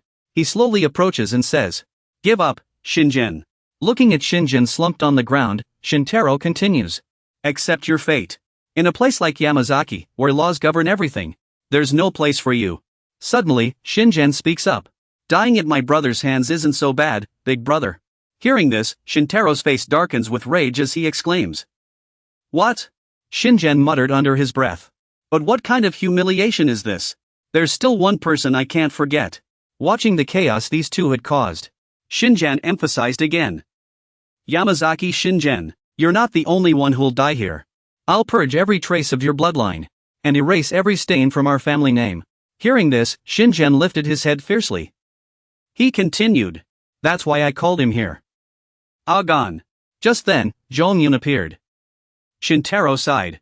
Losing those heaven-defying eyes is truly a pity. But there was no other choice. The family's laws are absolute.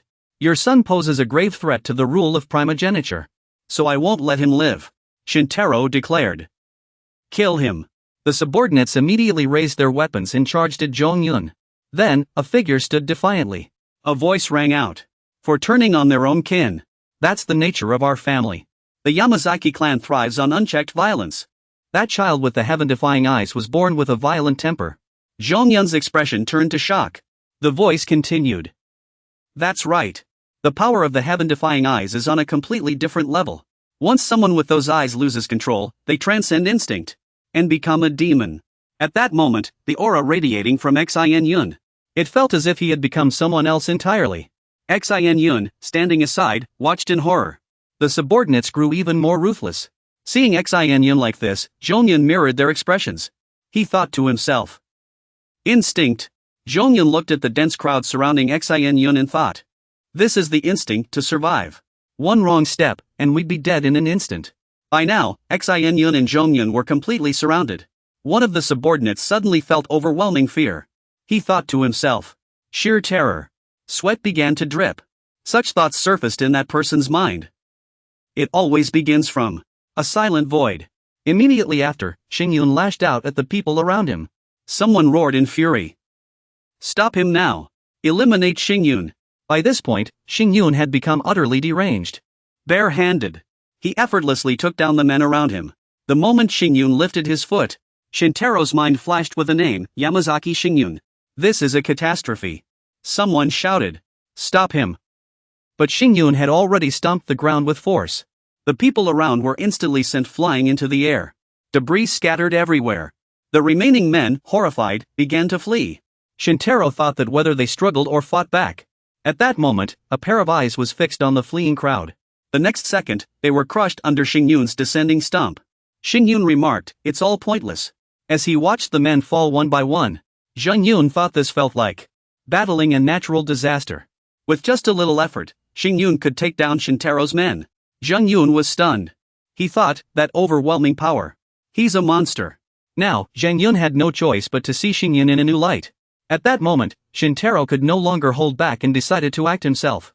He grabbed a sword and swung fiercely at Xingyun. But Xingyun swiftly dodged the strike. Shintaro gritted his teeth in frustration. In his mind, he thought, Yamazaki Shintaro. After losing control and surpassing his instincts, he had truly become a beast. That was why he could no longer comprehend his own strength. If he wanted to survive, he had to kill him now. Shintaro swung his sharp blade, slashing straight at Xingyun. Xingyun pushed off the ground, leaping high to evade the blade. Shintaro glanced at Xingyun's injured arm, calculating his next move. Though he was fighting the infamous Xingyun, now he only had one arm left. His prime was long behind him. He gripped his sword tightly and charged at Xingyun. In his mind, he muttered, this will be the final blow. Yet, contrary to his expectations, Xingyun. He raised his fist and struck Shintaro hard in the face. The blow sent Shintaro flying backward, slamming him into the wall. He wondered, was he about to lose? Just as Xingyun kicked out again, Shintaro quickly dodged to the side. He cursed under his breath, damn it. Xingyun continued throwing punches at where Shintaro had just dodged. Shintaro reacted in time and dodged again. He was stunned, unable to believe his eyes. Shintaro gritted his teeth, thinking, I clearly struck a vital spot and even severed one of his arms. So why was he still stronger than me? Countless doubts flooded his mind, making Shintaro instinctively step back. He watched as Xingyun slowly closed in on him. He shouted, Shimazaki Xingyun. What exactly do you want? Shintaro asked bluntly, is this your way of fulfilling a father's duty at the last moment? Do you want Alan to see this?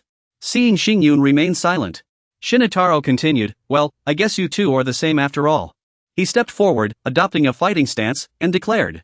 Even if you die here today, Shintaro swore to himself, gripping his Muramasa blade. As he was lost in thought, Xingyun suddenly appeared beside him. Shintaro thought, just one chance. Shintaro swung a fierce punch at his arm. The force of the blow was so great it snapped his arm. Shintaro thought, trade flesh for bone, let them take my flesh, then gritted his teeth. Enduring the excruciating pain inside him, he swung his sword at Xingyun, thinking, then I'll take back their bones. But what happened next shocked both Zhongyun and Shintaro. The two of them stood frozen in place. Suddenly, someone clamped their teeth down hard on the blade. It was Xingyun. Shintaro stared in disbelief. He stopped the blade with his teeth? Xingyun seized the moment and struck Shintaro hard in the face. This blow was even fiercer than before, knocking Shintaro down again. Xingyun followed up with a brutal elbow strike to Shintaro's face. Zhongyun watched in shock as a figure appeared, murmuring, to prevent his subordinates from being torn apart. As Zhongyun pondered, something caught Xingyun's attention. It seemed that in this state, he could no longer tell friend from foe. A sudden tremor shook the ground, yet Zhongyun remained unharmed. Xingyun had recognized Zhongyun just in time and punched the ground, holding back his attack. Xingyun panted heavily, looking exhausted. He glared up at Zhongyun with a murderous gaze and said, next time, I won't aim wide when I hit your head. Suddenly, he noticed something and asked, didn't I tell you to let that kid go? Did that kid help me? Look at all the people lying behind Zhongyun. Changyan thought, could he have taken them all down by himself? Zhongyun looked confused and asked, aim wide? Changyan replied, it has nothing to do with that kid. He muttered, just something trivial from the past. Suddenly, a sharp sword pierced through Changyan's throat. Zintaro stood behind him and cursed, idiot. Panting, he said, you rely too much on your extraordinary instincts. Zintaro thought to himself, this is the last of my strength. Zhongyan, seeing this, panicked and rushed toward Changyan, screaming, Changyan, no. A bald man raised his sword and slashed at Changyan, roaring. Ugh, die, you vile monster. He cursed as he struck again and again. Lord, even in death, I'll drag you down with me. We know you're a monster now. Another man stood before Changyan and slashed at him. He shouted, Yamazaki Changyan. Die for the honor of your family. Zintaro must become the leader. Changyan's vision began to blur. He thought, I can't see clearly anymore. Just then, another man slashed at Changyan from behind. He thought, well, it's not so bad. Another man thrust his sword into Changyan's abdomen. Clenching his fists, he thought, this is it. I'll die here. Then, with a powerful punch, he sent everyone around him flying. A man standing at a distance, seeing that getting close was useless, gave an order. Don't get any closer to him. Throw your swords at him. Changyan sensed something. But not at that kid. Countless swords were now pointed at Changyan. The man shouted, even if he has black bone, he must have a weakness. Facing the swords before him, Changyan stood firm and unafraid. He thought, maybe this is a small act of sincerity. This is the first and last thing I'll ever do for you. When Aegon ran over, his hand was grabbed tightly by another. Changyan's voice echoed in his mind. Aegon, you must leave this place. In Aegon's stunned gaze, Changyan used his last bit of strength to throw him out of the rain of blades. Changyan silently repeated the last three words in his heart, survive. By now, blood covered Changyan's face. Ah, sorry. Changyan's body was now pierced by countless swords. With his last breath fading away, he wore a contented smile. I should have given you a name. The Yamazaki family estate fell into silence after Qingyun's passing. Perhaps a new era was about to begin. The next day, a heavy rain poured down, forcing everyone outside to carry umbrellas. At that moment, the shouts of a newspaper boy echoed through the streets, breaking the silence. He tossed and delivered papers, calling out, hot news. Hot news here. A man picked up a paper, and the boy continued shouting, Yamazaki Qingyun. He was already dead. The news of Qingyun's death seemed to have spread everywhere. The newspaper boy kept delivering, saying his son had died too. But he didn't know that Qingyun's son was the very man who had just picked up the paper. He read the words on the paper, Qingyun was dead. Then he fell into thought it was because of him that his father had died. But why had he done it? Standing in the crowd, he was the only one without an umbrella. A sense of loneliness enveloped Zhongyun. He could have lived, but in the end, he chose death. Zhongyun tossed the newspaper aside. A surge of emotion welled up inside him, making him uneasy. What was this feeling? As he walked, Zhongyun wondered he had never been taught how to handle such emotions. Even as vile men slandered him, Zhongyun noticed two men gossiping about his father. So Qingyun wasn't such a big deal after all. That notorious tiger demon was actually stabbed to death. He immediately charged at them, unable to hold back, and gave them a beating. Zhongyun felt unsettled, his mind still filled with an indescribable emotion. Realizing his whereabouts had been exposed, he looked up and asked, You're here, Yamazaki? By then, a group of men in black suits had surrounded him. He stood up and asked, Did Shintaro send you to kill me? But a scar-faced man replied, We're glad we found you. Seeing their attitude, Zhongyun blurted out in surprise, What? Before he could recover from his shock, the scar-faced man continued, Please come with me. Madame Parkesme was waiting for him, and on the other side, Parkesme was waiting for Zhongyun. She said, It's been a while. By then, Zhongyun had arrived, staring at the woman before him. He asked bluntly, I heard. You're Shintaro's legal wife now, right? Suddenly, the scar-faced man handed him a paper and said, Take this. Zhongyun asked in confusion, What is this? He continued, This is the contact info for a smuggling broker. If you stay in Japan, the Yamazaki clan will hunt you down. Zhongyun took the paper after listening. He asked them in confusion, Why are you helping me? Won't this get you into trouble? Parkesme replied, I wonder that myself. Zhongyun blurted out in surprise, What? Parkesme turned her head and said, Why am I doing this? She suggested Zhongyun go to Korea, while she would seek answers. When the time is right, I'll regret it by then. Next, the scene shifts to the coast of South Korea. At a harbor, it's always bustling whenever ships return from overseas. Fishermen are busy unloading cargo, their shouts rising and falling, Move faster. Or you'll get caught. Suddenly, they spot Zhongyun collapsed on the beach. That's right, there's a child passed out over there. They rush over and call out, "Hey, wake up!" Jonghyun hears the commotion around him and slowly opens his eyes. Someone says, "He's waking up," yes. Jonghyun sees two tall men standing before him. One of them exclaims in shock, "This kid has eyes that defy the heavens." The man mutters, "What a surprise. It seems we share a special fate. Kid, you must be from the Yamazaki family." The imposing man standing before Jonghyun is none other than the gang leader Jin Jelong, Jonghyun's benefactor. Seeing how starved he is, the man gestures for Jonghyun to eat, placing a bowl of food in front of him. "Go on, eat." He says excitedly, "I came to Busan to see my disciple, but instead, I found this kid. I heard there was a child with heavenly defying eyes passed out on the beach. I thought the Yamazaki family was up to some scheme." Jonghyun looks at the man before him, wondering, is this really Jin Jelong? Jin Jelong, seeing his silence, continues, "I heard you escaped from Japan. You must be starving. Eat up." Jonghyun keeps thinking, why does he look so ordinary? Looking at the smiling man before him, he muses, a true man must fill his stomach to achieve great things. Jonghyun doesn't believe this is Jin Jelong. Did he really defeat Shang Jinxing? He imagines what a gang leader should look like, then wonders about Jin Jelong's fist gang. Jonghyun also recalls the lessons he learned from Shintaro as a child. Shintaro grips Jonghyun's shoulders tightly and shouts, "Have you forgotten? You're the last hope for the Yamazaki family to erase the shame brought by Jin Jelong's fist gang." Jonghyun asks in Japanese, "What do you want?" In his mind, he thinks, the reason for my existence, don't tell me this man is the reason I exist? He continues in Japanese, "Why are you helping me?" Jin Jelong asks the man beside him, "What is he saying?" The man replies, "He wants to know why you're helping him." Jin Jelong retorts, "Why should I help him? Tell him I don't care about all that complicated stuff." He looks directly at Jonghyun and asks, "You're Shang Jin's son, right? No wonder you look just like him. What happened to him that made you run all the way here?" The man beside him says, "Let me translate for him." After Jonghyun finishes speaking and the translation is done, Jin Jelong understands everything. He exclaims in surprise, "A power struggle, huh?" Many people gather around the table where they're eating. Jonghyun continues in Japanese, "Shang Jin is already dead. It was because of a traitor in the Yamazaki family. You told Leon in Japanese." The translator couldn't hide his surprise after hearing this. But he still tried to stay calm and continue his work. He announced loudly, "It was because of a traitor in the Yamazaki family." Upon hearing this, Leon was momentarily stunned. Jonghyun continued in Japanese, "When protecting me, Shingen took a fatal blow. And the one who killed him was Yamazaki Shintaro." Leon responded calmly, "I understand." In a sorrowful tone, he asked, "Is Shingen already dead?" He lit a cigarette and muttered to himself. It seems, though he couldn't choose his fate, at least he chose how he died. Leon then asked, "So now the Yamazaki family is hunting down Shingen's son, right? So that's why you fled to Korea." The translator relayed Leon's words in Japanese. "But Korea isn't much better. The Yamazaki family still has influence here, so it won't be easy. If you don't watch your back, you could lose your life at any moment." Jonghyun replied in Japanese, "I don't need your protection." Leon let out a surprised ah. He continued in Japanese, "I have no intention of living like a coward."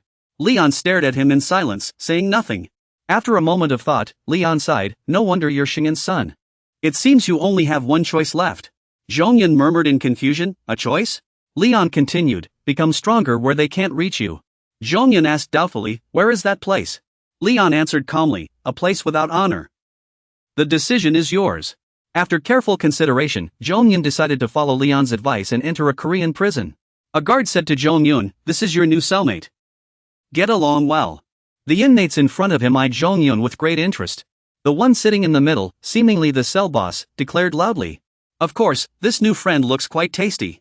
A bald inmate stepped forward, slapping Jonghyun's shoulder, "Looks like lunch is settled today. We're in luck today." Jonghyun thought to himself, "I came here to survive." The outcome was better than he imagined. Soon, everyone in the cell was under his control. He continued to solve problems in the prison with his strength.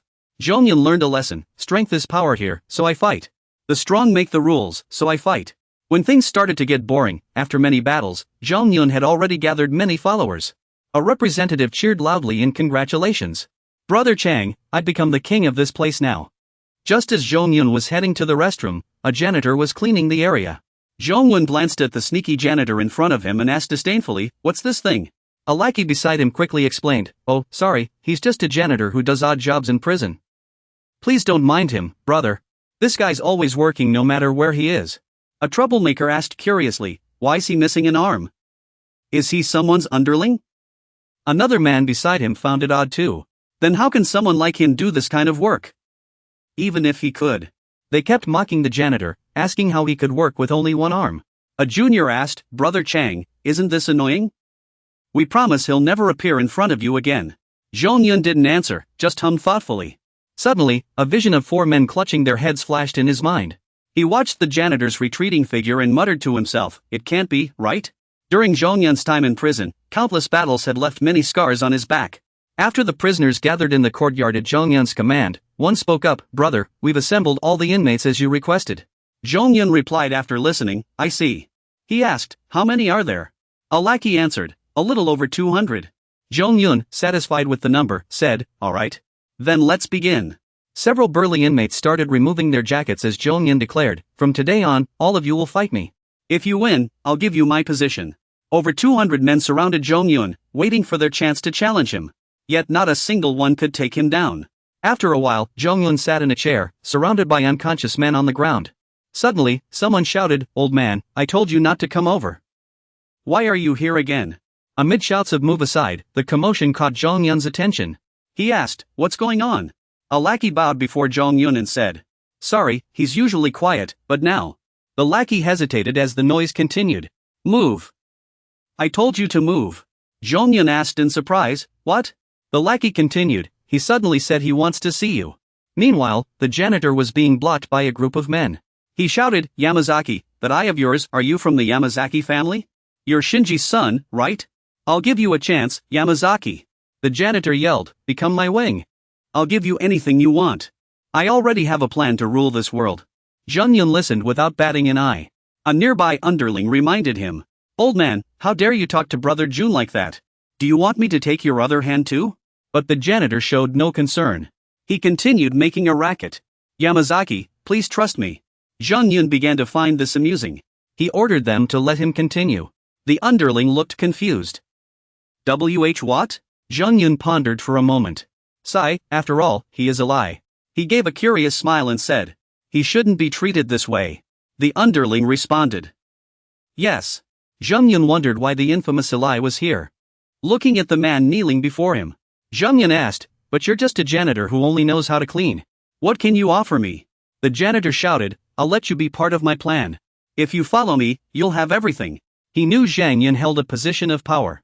He began to plead, I will rise again. And then I'll stand at the peak, looking down on those beneath me. Tears in his eyes, he said, this world belongs to me. My plan is already complete. I'll let you be part of it. You just need to follow me. No one else can do this. The janitor thought of the tall man. The one who knocked everyone down amid the burning flames. Then he thought, only I can use the tiger demon's son as my wings. Zhongyun smirked after listening, muttering, this damn madman. He thought, Eli, this man has ambition but lost all his power. I can see him in this man. Zhongyun recalled his father's image, Yamazaki Shinji. The man who once stood at the peak of honor and power. 2 broken men now living like walking corpses at the bottom of society. Shinji chose his son and sacrificed himself. The raging flames that protected me were extinguished. Back then, Zhongyun was just a child, wondering if he should cry or be angry. He thought of a question. Now I understand. Then he asked the janitor kneeling before him. Do you have any family? He answered, I have a daughter. Upon hearing this, Zhongyun declared, the child will be your weakness. If you want me to work for you, first kill your daughter with your own hands. You wonder, what will he choose? Yet, in the face of this seemingly cruel demand, his gaze grows resolute. Just kill the girl tomorrow, then? Zhongyun remarked that this man was different from the rest. He was assessing the worker. If this man were Chongyun, he'd have to choose between his own life and his son's. I want to see for myself, if he is Chongyun and chooses to save himself, how far he can go. Under the worker's stunned gaze, Zhongyun declared, your daughter will come with us. If you disappoint me, I'll kill you both. Don't die before then, he thought. I never got to see Chongyun's future. This time, I want to see your future, he commanded. Don't die in front of me. Zhongyun cut straight to the point. So, what's your plan? After a moment's thought, the worker answered, gangs. He spoke bluntly. This world is about to enter the age of gangs. After some time, the day Zhongyun was finally released from prison arrived. The prison guard stared ahead. He was watching to see if Zhongyun would do anything reckless after his release. Meanwhile, someone had been waiting for Zhongyun for a while. Has that kid been released yet? He asked. Zhongyun looked at the man before him and asked, Cui Zhongshu, what's that in your hands? Cui Zhongshu held a mysterious black bundle in his hands. He opened it and explained, it's tofu. In Korea, eating this after prison has special meaning. Cui Zhongshu added, it symbolizes starting over with a heart as pure as tofu. This food suits people like us, right? Zhongyun had no interest in such things. He walked past him and said, cut the silly rituals. If you want to make friends, go find someone else. Cui Zhongshu sighed. Fine, I'll get to the point, he muttered. Your mission is to find someone, a tall figure with a tiger-patterned jacket on his back. A blonde young man with glasses, looks quite scholarly. Zhongyun's voice rang out. You must be Jin Junjiu, right? The young man blinked in confusion. Ha! Zhongyun stepped closer. I heard about a genius who stabbed his boss and fled, then split thousands of spirits with a sword. He raised his chin defiantly. I'm here to test you. The young man chuckled. Test me? You? Zhongyun replied calmly, I heard about you in prison. They say you love money. If you work with me, you'll learn a lot. Jin Junjiu responded, got it. But I don't like working with brats. Jin Junjiu's words puzzled Zhongyun. Brat? What do you mean? Jin Junjiu walked off, muttering, some nobody who just showed up. But I don't think you'd understand. You got dumped by a Korean, right? Jin Junjiu smirked and turned his head, shouting, though I am curious about one thing. How did you manage to get such a large sum of money? Suddenly, he noticed Zhongyun's eyes. Wait, these eyes. It seemed Jin Junjiu had already guessed Zhongyun's identity. After a moment of shock, he immediately shouted, so you're that guy? Wow, I never thought I'd meet a celebrity. I've heard plenty about you in the labor camp. Didn't expect you to come find me. Jin Junjiu smirked again, intrigued. But if you're here with me, let's see how tough you really are. Want me to dig out those eyes of yours? Zhongyun stayed silent for a moment before saying, you think I came here to negotiate? I'm only here because I was ordered to check on you. Hearing this, Jin Junjiu immediately lunged forward and punched Zhongyun in the face, saying, then let's settle this. But his powerful punch was blocked by Zhongyun, who thought to himself, this guy is nothing like the others I've fought. Meanwhile, Jin Junjiu asked, can you handle this? Zhongyun recalled the events before meeting Jin Junjiu. He had already taken down countless opponents. Then a question surfaced in his mind, when did he start feeling tired of fighting? Victory had become so routine that no matter how many times he fought, the outcome was always the same. He no longer cared. The men he had beaten to a pulp scrambled up, begging, we didn't recognize you. Please, spare us. We had no idea you were that famous guy from the labor camp. Zhongyun glanced at them and said, you're all useless. He muttered, just as expected. Koreans are all worthless. Yet now, he was facing Jin Junjiu's fists. Wondering, who is this guy? As Jin Junjiu drove his elbow toward his head, Zhongyun felt confused. This guy was relentless and might actually take him down. At the same time, Jin Junjiu had just landed a kick on Zhongyun. Excited, he asked, I heard you're the big boss in prison, right? Looks like you live up to the name. Zhongyun took a deep breath. Jin Junjiu would soon regret it, he had provoked Zhongyun. Zhongyun suddenly landed a punch in Jin Junjiu's stomach, leaving him bewildered. Had he ever faced someone like this before? Zhongyun took another hit to the face, his nose bleeding. He followed up with a knee strike, and Jin Junjiu, overwhelmed by the attacks, panicked. He can still fight back? Jin Junjiu asked in shock, what are you? How are you this strong? Staring at Zhongyun's expressionless face, Jin Junjiu still couldn't understand. What's going on? Why isn't he going down? As the two grappled, Jin Junjiu shouted, so you do know how to fight. Zhongyun replied, this still isn't enough. Then suddenly, he kicked Jin Junjiu into the air. With a powerful punch to his back, Zhongyun thought to himself, you can't possibly beat me. With just that innate strength, Jin Junjiu was sent flying, crashing into a bicycle. He had barely sat up when he had to dodge, as Jin Junjiu slammed into the ground, shattering the tiles. Zhongyun said, the reason you're at a disadvantage in front of me is because, as he spoke, he stood up. Then kicked him in the stomach, continuing, you're not fighting seriously. Zhongyun didn't forget to rush forward and deliver a knee strike, but don't worry. You passed, Zhongyun said, then punched Jin Junjiu to the ground. He asked curiously, I'm actually impressed you're this strong even without your sword? No wonder you could injure your boss. Just then, a flash of light streaked through the air. Zhongyun instinctively stepped back, but it was too late. He was struck hard by Jin Junjiu's weapon.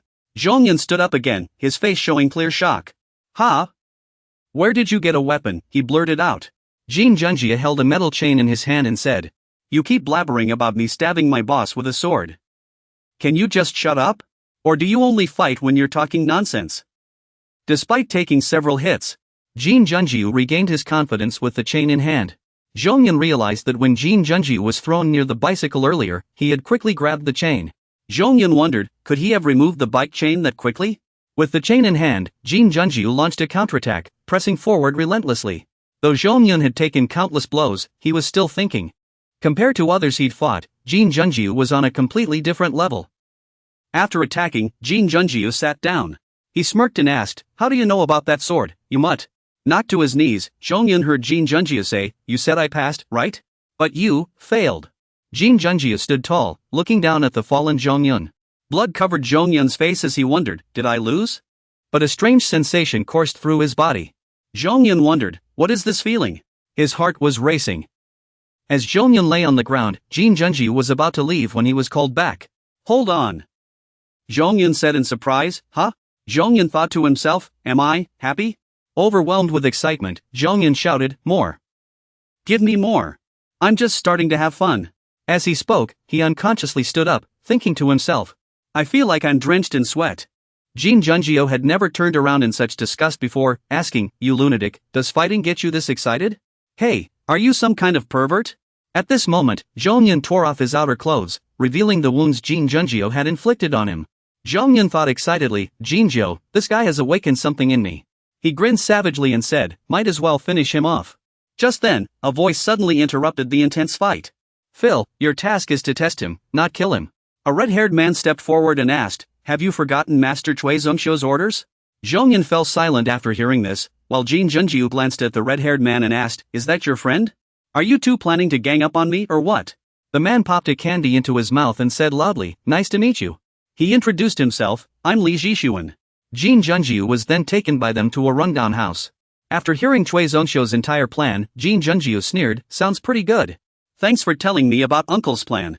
He shot back, "So, Uncle wants to usher in a new era?" Suddenly, his attitude shifted, "Let me join too. After hearing the plan, I think I can make a fortune." Zhongyun had already bandaged his wounds and sat to the side, listening to their conversation. Jin Junjiu continued, "But I have a few conditions." Chui Zongxiu looked puzzled. "Conditions?" Jin Junjiu raised his middle finger. "First, give me a signing bonus." Then he raised two fingers. "Second, don't treat me like a subordinate. Third condition, if the workload is the same, split everything equally." He warned, "I'm telling you, Uncle, if you break any of these three conditions, I won't be responsible for what I do." Jin Junjiu reminded, "Hey, don't bring up those roasted peanuts again." Chui Zongxiu agreed without hesitation. Alright, Jin Junjiu didn't say much more and got straight to the point. "So, what do I need to do?" Chui Zongxiu replied, "Don't worry, I've already prepared a task for you." He commanded, "From now on, we must achieve victory in front of 10 geniuses." The scene shifted to a bench where a fat man, drunk and passed out, was sleeping with a newspaper covering his face. Jin Junjiu asked, "Is this the old man?" Zhongyun replied, "I think so." "Can you smell that?" Jin Junjiu responded, "Yeah," and poked the man's face with his glasses, shouting loudly, "Hey, uncle, wake up." The man reeked of alcohol. Jin Junjiu complained, "Ugh, he's so filthy." The man gradually woke up from the noise, letting out an ah. After waking up, Jin Junjiu said, "Chui Zongxiu sent us." "Is uncle really that strong?" Then the two introduced themselves, "I'm Ju, and I'm June." Jin Junjiu muttered, "Is Chui Zongxiu testing whether uncle is still tough? And he wants me to be part of such a grand plan? Is this uncle really that powerful?" The man sat up, answering in a half-asleep, half-awake tone. He suddenly asked, "You mean Zongxiu has a big plan and wants to test my abilities?" Hearing this, Jin Junjiu seemed surprised. "Ha?" The two turned to the burly man in front of them as he continued, "Just the two of you high schoolers?" Meanwhile, in a certain building, Zhao Zongxiu stood in a sharp suit, holding a cane, as if waiting for someone. Suddenly, a voice called out, "Zongxiu, he's here, isn't he?" Zong Zhen stepped forward from behind and asked, "Everything's ready. What are you still doing here?" Zhao Zongxiu replied calmly, "Just admiring the view." Gazing down at the luxurious city below, Zhao Zongxiu sighed, "All of this will soon belong to me." Zong Zhen responded, "You've lost it before." Zhao Zongxiu got straight to the point. "I have something to ask of you." Zong Zhen stood aside and said, "I believe I've made it clear you give orders, not requests." Zhao Zongxiu turned to Zong Zhen and said, "The plan is about to begin. But there's still something that worries me." Zhong Zhen immediately asked, "What is it?" He replied, "That red paper." At the mention of it, Zhong Zhen's expression turned serious. A red paper appeared on the screen, bearing a handprint and several lines of black text. Zhong Zhen explained, "This contains information. I once worked with the previous generation of the Yamazaki family. If this paper appears after the plan starts, it could cause big trouble. So I need you to find it." He turned to Zhong Zhen and commanded, "Go back to the Yamazaki family and track down that red paper." From Zhongxiu's eyes, it was clear he had thought this through carefully, but Zhong Zhen agreed without hesitation. "Very well," he replied calmly, "I have business to take care of there as well." Meanwhile, at the Yamazaki family estate in Japan, heavy rain poured outside. Two men stood guard at the gate. One removed his straw hat and said, "The rain sure feels nice." The other man replied, "Yeah. Something might appear in this weather." Suddenly, he spotted something and cried out, "Wait, what's that? A monster?" Through the rain, a man holding an umbrella approached them. The man who had removed his hat looked terrified. He shouted, "No, not a monster. It's Shinjin's son, a Chang." A Chang gazed at his former home and murmured, "I'm back. But I'm not here for revenge." The two men, tense, asked, "Why are you here? Are you seeking revenge?" Gangin stood motionless, not answering, thinking to himself that he had returned. Because he wanted to change some things, a group of people suddenly lunged at him with hostility. He threw a punch straight at one man's face, thinking to himself that on that day, Shinjin's death was also because of him. His fists were so powerful that even the rocks on the ground scattered from the impact. As he continued to fight, he pondered, Shinjin's death was because he chose his son over him. At that moment, Chui Zhongxiu's figure appeared, but Chui Zhongxiu wasn't like that. He recalled the scene where Shinjin blocked a blade to protect him, and began comparing. He valued himself more than his daughter. Yes, just thinking about it made him suddenly excited. Then he stomped his foot hard, sending the group flying. Zhang Yun thought, perhaps he wanted to see what would happen if he had died and Shinjin had lived. After a while, the group was completely knocked down by him. Yet Zhang Yun still pondered, maybe he wanted to change it. To create an outcome where Shinjin didn't choose him, that was the only reason he had taken this step. As he stood there lost in thought, a man appeared, locking eyes with Zhang Yun's back and saying, "I've been waiting for you for a long time. You've come to avenge Shinjin, right?" He's Shintaro. Years had passed, and his face had grown gaunt and weary. Zhang Yun, seeing his father's killer before him, calmly replied, "Avenge my father? I never learned how to do such things." He turned his head slightly and said, "I came here simply because I wanted to." Though his words were simple, they carried anger and resentment. Hearing this, Shintaro said, "You've piqued my curiosity." As he stepped closer to Zhang Yun, he asked, "If you're not here for revenge, then are you here to become the family head?" Ignoring the pouring rain, Zhang Yun walked straight toward Shintaro and snapped, "Are you deaf? I said I just like it here." Shintaro stared at Zhang Yun and sighed, "I've waited for you for so long. And all you say is that you came back just because you liked it? What a pitiful reason to die," he said, and in an instant, people from all directions charged at Zhang Yun. Zhang Yun didn't back down, fighting back with fierce punches as he pondered what he truly wanted to see. Shinjin's future, what if he hadn't chosen his son? The group was gradually defeated by him. They were terrified. This is impossible. He's so much stronger than before. One of them shouted in shock. As expected, the blood of a demon runs deep. The main members of the Yamazaki gang were quickly knocked down. Their numerical disadvantage meant nothing before him. Every kick from Zhang Yun effortlessly took down the core members of the Yamazaki family. Zhang Yun thought to himself, "Yamazaki, Shintaro, are you just going to hide behind your men?" Zhang Yun began to turn his gaze toward Shintaro. After a running start, he leapt right in front of the man, thinking to himself, "If that's how it is, then I'll take the initiative and go to him." Zhang Yun raised his hand and threw a fierce punch at Zintaro's face, but what happened next shocked him. He had expected the punch to land on Zintaro's face, but it was effortlessly caught. Zintaro asked coldly, "Done yet?" Then, Zintaro delivered a heavy punch to Zhang Yun's stomach. He didn't forget to follow up with another punch, sending Zhang Yun flying. The fall sent Zhang Yun crashing hard to the ground. He quickly sat up, panting heavily, thinking to himself, "This guy is way too strong." He never imagined the gap would be this big. Zintaro walked up to Zhang Yun, drew his longsword, and said, "This still isn't enough." He looked into Zintaro's icy gaze and berated himself. "Junior brother, I was too arrogant." Just as he thought that, Zintaro swung his sword at Zhang Yun without hesitation. Blood spraying everywhere. Suddenly, Zhang Yun's expression turned to shock, and Zintaro mirrored it. He asked, "What are you playing at?" Out of nowhere, Pao Sume had stepped in front of Zhang Yun, taking Zintaro's strike for him. Zhang Yun looked bewildered, unable to comprehend what was happening. All he could think was, "I don't understand. Why had she coughed up blood after blocking the deadly strike from Zentaro? Looking back, there was a man named Hanyu Zhongyun who once told Piaosume, "You've worked so hard. In the end, you even became the official wife of the Yamazaki family." He continued, "Because of these things, our Pao family was recognized as a respectable serving family, earning a place in one of Japan's largest organizations, the Yamazaki family. From now on, no one will look down on us just because we have Korean blood." The man took a drag from his cigarette and analyzed, betraying that incompetent Shang Jin and siding with Zentaro was the right move. That useless Shang Jin never acknowledged you as his rightful wife until the very end.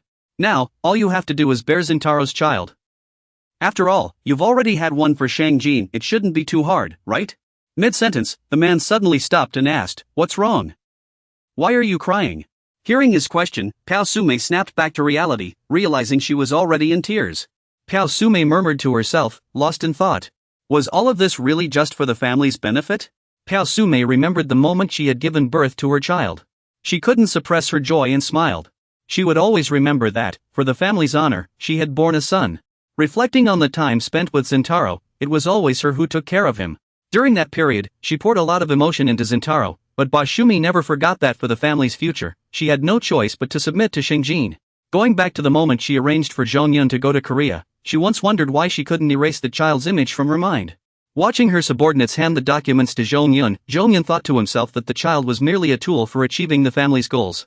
Even as Zhongyun took the documents, she still believed the child was ultimately just a tool for the family.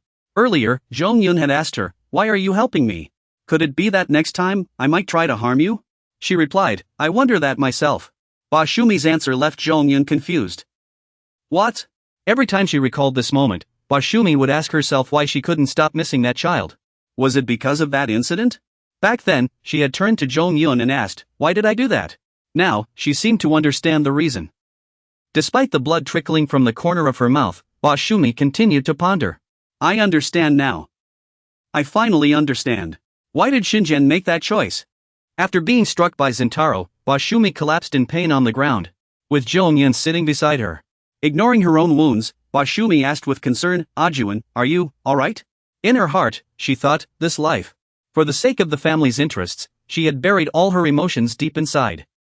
Zhongyun coldly replied, "I'm fine."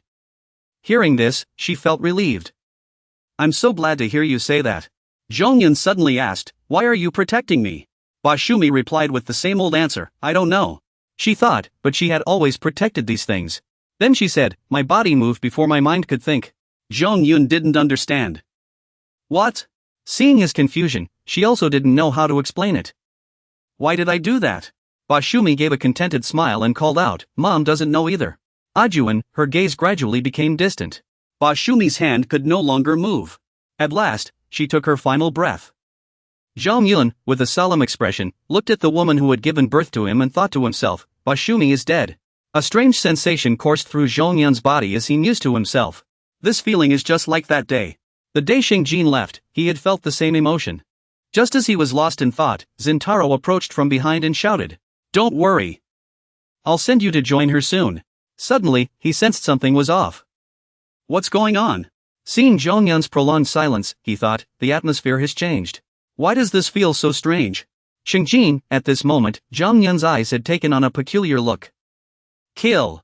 The aura emanating from him sent a chill down Shintaro's spine. Then, Zhongyun suddenly lunged forward, landing a heavy punch on his abdomen.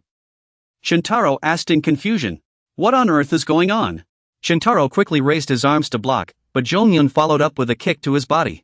He wondered if the kid had lost control of his emotions, disrupting his supernatural instincts. Zhongyun sidestepped Zhongyun's punch. He realized the boy's movement had changed, muttering to himself, "Just as I thought." Shintaro mused that the kid's unearthly eyes were truly extraordinary. He was 100 times stronger than before. He even glimpsed traces of Shingjin's shadow flickering over him. Shintaro began counterattacking, but Zhongyun didn't let him gain the upper hand. Zhongyun swiftly kicked toward Shintaro's face, forcing him to raise his arms in defense. Shintaro sensed the boy's sheer natural talent. It had already surpassed Shingjin's. Shintaro leaned back to dodge the attacks. A subordinate, witnessing the scene, shouted, "Protect the leader." Shintaro looked stunned. Had he just heard someone say protect him? The man commanded, "Take down Agen at all costs." The subordinates immediately charged forward. But Zhongyun roared, "You fools," and forcefully shoved Shintaro aside. Shintaro was still bewildered, muttering, "What the hell?" The subordinates, seeing his frenzied state, couldn't help but worry. What's gotten into him? It was as if Shang Jin had returned from the dead. At that moment, they all shared the same thought, everyone felt it. Something had appeared, and their eyes filled with terror. Zhongyun struck down each of them without pause, and they all sensed it. That dread, that calamity, that force of nature. From their dazed expressions, everyone understood what the monster truly was. Zhongyun slowly walked toward the group. In their eyes, his body had transformed into a blur of white. They all felt it. Zhongyun was like a vengeful spirit now. Or more precisely, a white ghost. His combat power was as formidable as his father's. Shintaro sensed that Aegon had grown even stronger. He threw a heavy punch at Zhongyun, but Zhongyun swiftly blocked it. Seeing him unharmed, Shintaro thought, isn't this enough?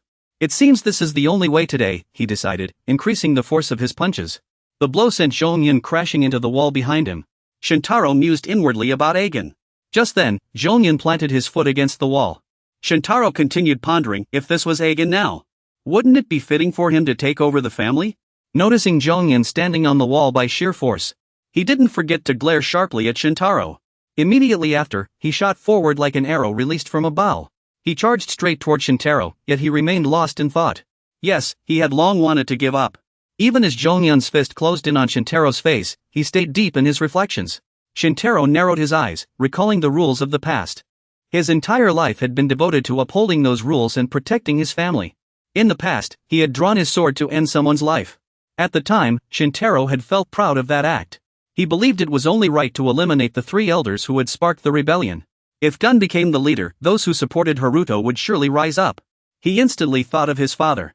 He remembered the moment his father watched his own child die. So, to preserve the family's rules and order, he took the life of his only son, Haruto.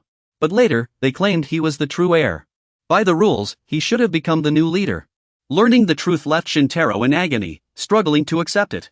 He thought of his child, a question surfacing in his mind. Then why did Haruto have to die? What was the real reason his only son had to perish? But if he stopped now, wouldn't everything he had done become meaningless? Haruto's death would have been in vain. Overwhelmed by this thought, he lost control, charging forward with his weapon. After using his sword to end his father's life, Shintaro recalled. He couldn't bring himself to stop. His father had taught him to follow the rules, but he had broken them, so he removed him. He also used his sword to end his brother Makoto's life. He couldn't stop himself.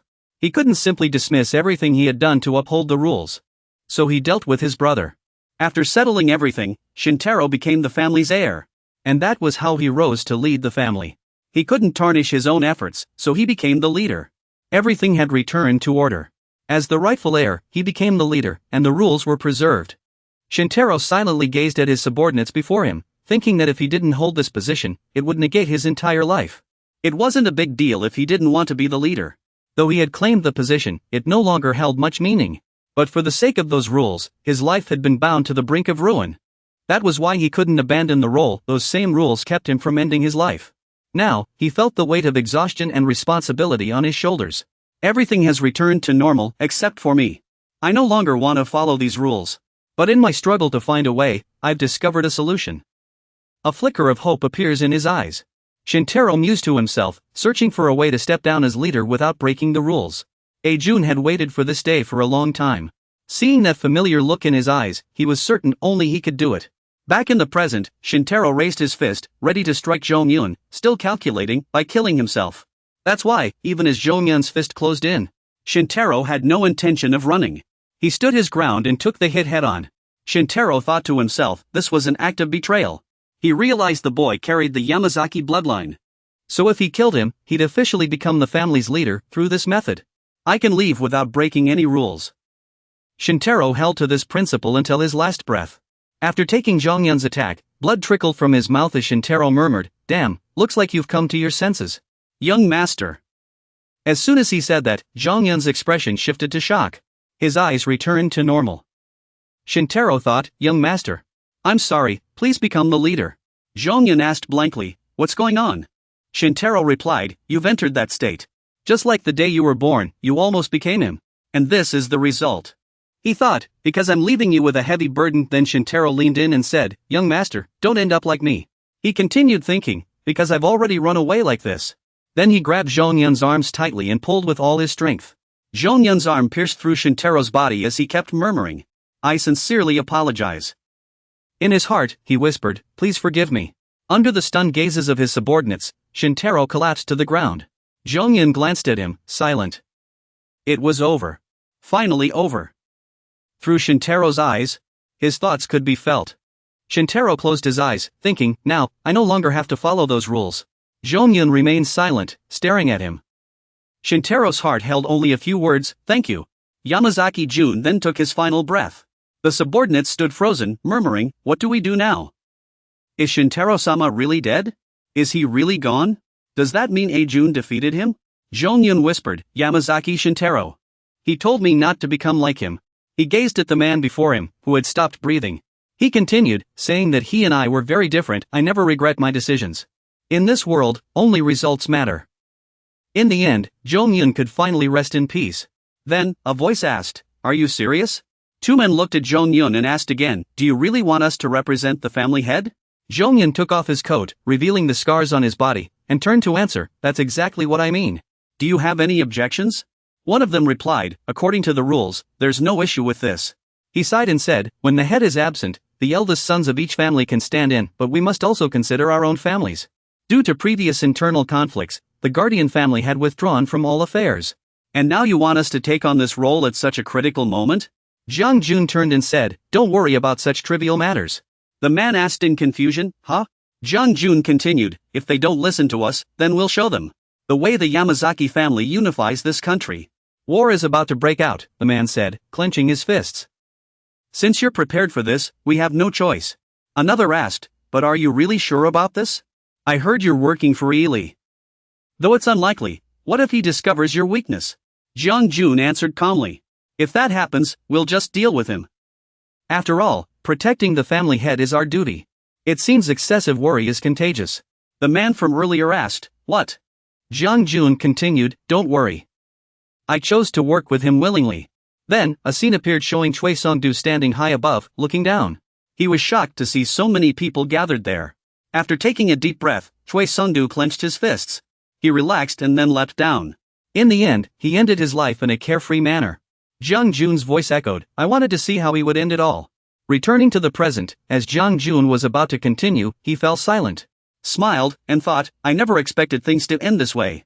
The visitation time was over, and Jiang Jun had to return to his cell. He continued, even if you knew, it wouldn't change anything. While Park Hyung-sik still looked confused, Jiang Jun called out, Park Hyung-sik. Jiang Jun reminded him, never regret what you've done. Park Hyung-sik walked out of the prison, feeling empty. As he walked, he thought about how he had met Jiang Jun. He remained as loyal as ever to Choi Jiangxiu. At the very last moment, I truly couldn't understand. It seems visiting him afterward won't be easy. He continued walking out of the prison. Suddenly, a voice rang out, Jiango had already been released. Piao Honghua felt confused and immediately turned around to look. He saw an unusually burly man. His expression turned to surprise. Piao Honghua wondered, who was this person? The man brushed past Piao Honghua. He immediately sensed something was off. Why did he feel such fear? The man continued walking forward. His hand bore an intricately designed gold ring. He was also dressed in a well-fitted suit. All of this sent a clear message. He was definitely no ordinary person. Sure enough, not long after, a red-haired man approached to greet him. The red-haired man asked, you must have had a tough time, brother? He had even thoughtfully prepared some food in his hands. He held it out. The man asked, have you eaten yet? The red-haired man answered honestly, not yet. He said excitedly, I'm so glad to see you again. But the man only gave a cold Then, a group of suited men lined up, bowing and cheering loudly to welcome him back. Boss, at a gas station, a supercar just pulled in to refuel.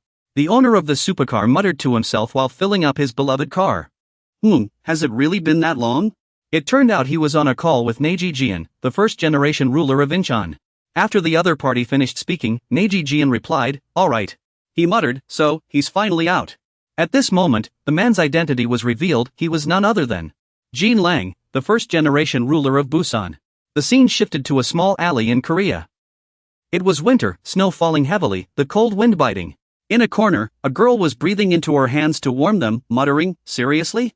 When is he going to get here? It's freezing here. This girl was a fashion student from Chian High School, named Pao Hin.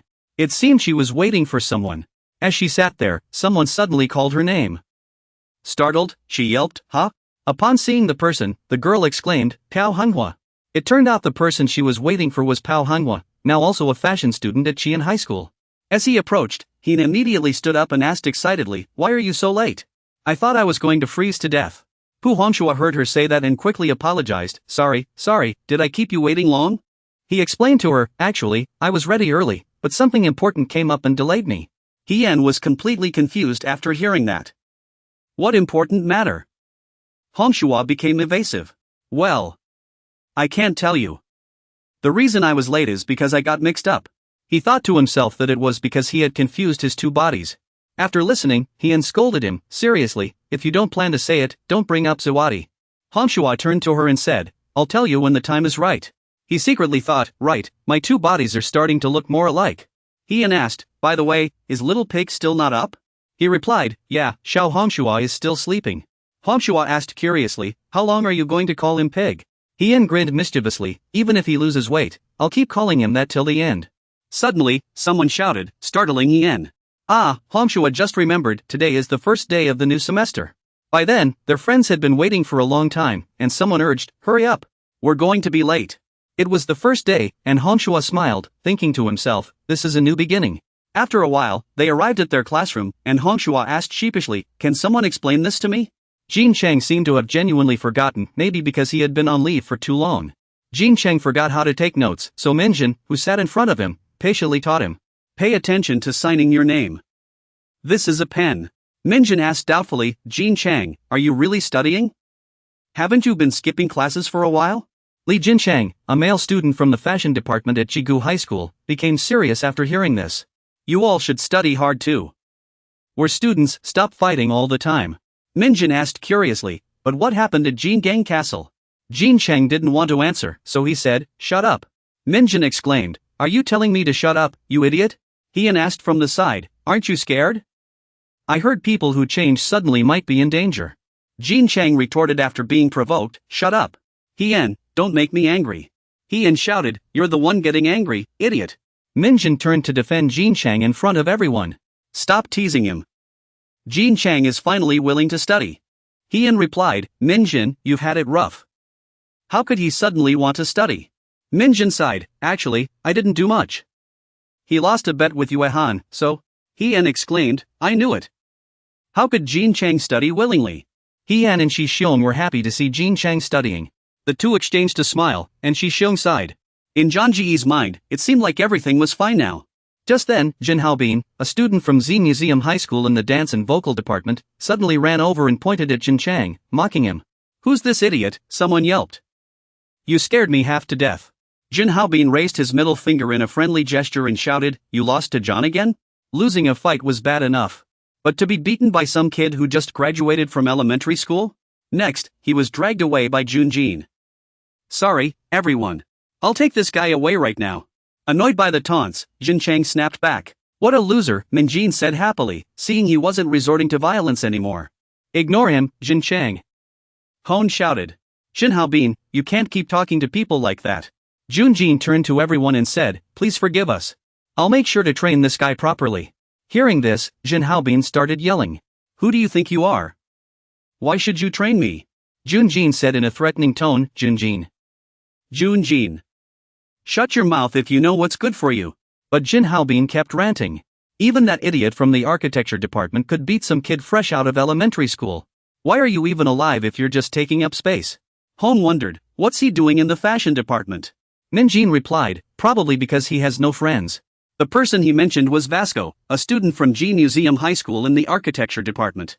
He was there too and spoke up. Hey, pervert, I'm not the idiot from the architecture department. The moment Hone saw him, he called out, Vasco. Jin Haobin immediately changed his tune and sidled up to Vasco, asking, oh, itching for a fight? Did I say anything about you? Why are you getting in my face? Vasco replied calmly. I'm better at studying than you. Apologize now, pervert. Jin Haobin said, oh, really? Spell the word fashion for me. Seeing this, Vasco fell silent for a moment. Then he grabbed Jin Haobin's shirt and shouted. I can spell it. I just forgot all of a sudden. Jin Haobin stuck out his tongue and sneered, Pfft, what a moron. Shi Xiongsu stood to the side, watching them and thinking. Are they going to fight here? Then he immediately spoke up. These idiots are actually quite trendy. They don't even know this? Hina doesn't care about right or wrong. As long as Xiong says something, she immediately praises him. You're amazing, Xiong. Min Jin reminded him. It should start with the word Chang, ugh. Xiong glanced at an empty table, thinking. By the way, Xiujing isn't here today either. Just then, a white-haired young man noticed this too. I'm a little worried. Xiong recognized him right away. A student from G District 3rd High, Cosmetology Department. Jiang Xiyun. Xiong asked, Jiang Xiyun, did you just dye your hair? Jiang Xiyun didn't answer, just muttered, Piao Xiong. Then he asked suspiciously. Didn't Xiujing call you? I thought since you two are in the same class, you'd know. Xiong replied. She hasn't contacted anyone since Cui Jiangxiu passed away. She must be going through a tough time right now. Suddenly, a notification chimed, drawing his attention. Ha! He looked at the screen. Xiong wondered, who's this? The message was from someone named DG. It was a question. Are you free today? The scene shifts to a high-end custom clothing store. The shop owner measured the customer's shoulder width. Then he measured the length of the pants. As he continued measuring, the customer's identity was revealed. It was Jiang Ziqian. He spoke, long time no see. This is the first time we've met since Cui Jiangxiu passed away, right? How have you been? Xiong was marveling at the luxurious design of the store. Jiang Ziqian continued. This is the tailor shop. You can have clothes custom made here. I'm getting a set made for myself right now. So I called you here to take your measurements too, Xiangshu asked. Did you just get a haircut? Jiang Ziqian replied. I've been wanting to do this for a while. I've even decided to leave the entertainment industry. Hearing this, Jiang Ziqian asked curiously, what happened? He responded. It's too early to tell you now, Xiangshu exclaimed. I really admire how clear you are about what you want. Jiang Ziqian sighed in confusion. Admire? Xiangshu explained. Ever since Cui Dongxiu passed away, I've had no idea what to do.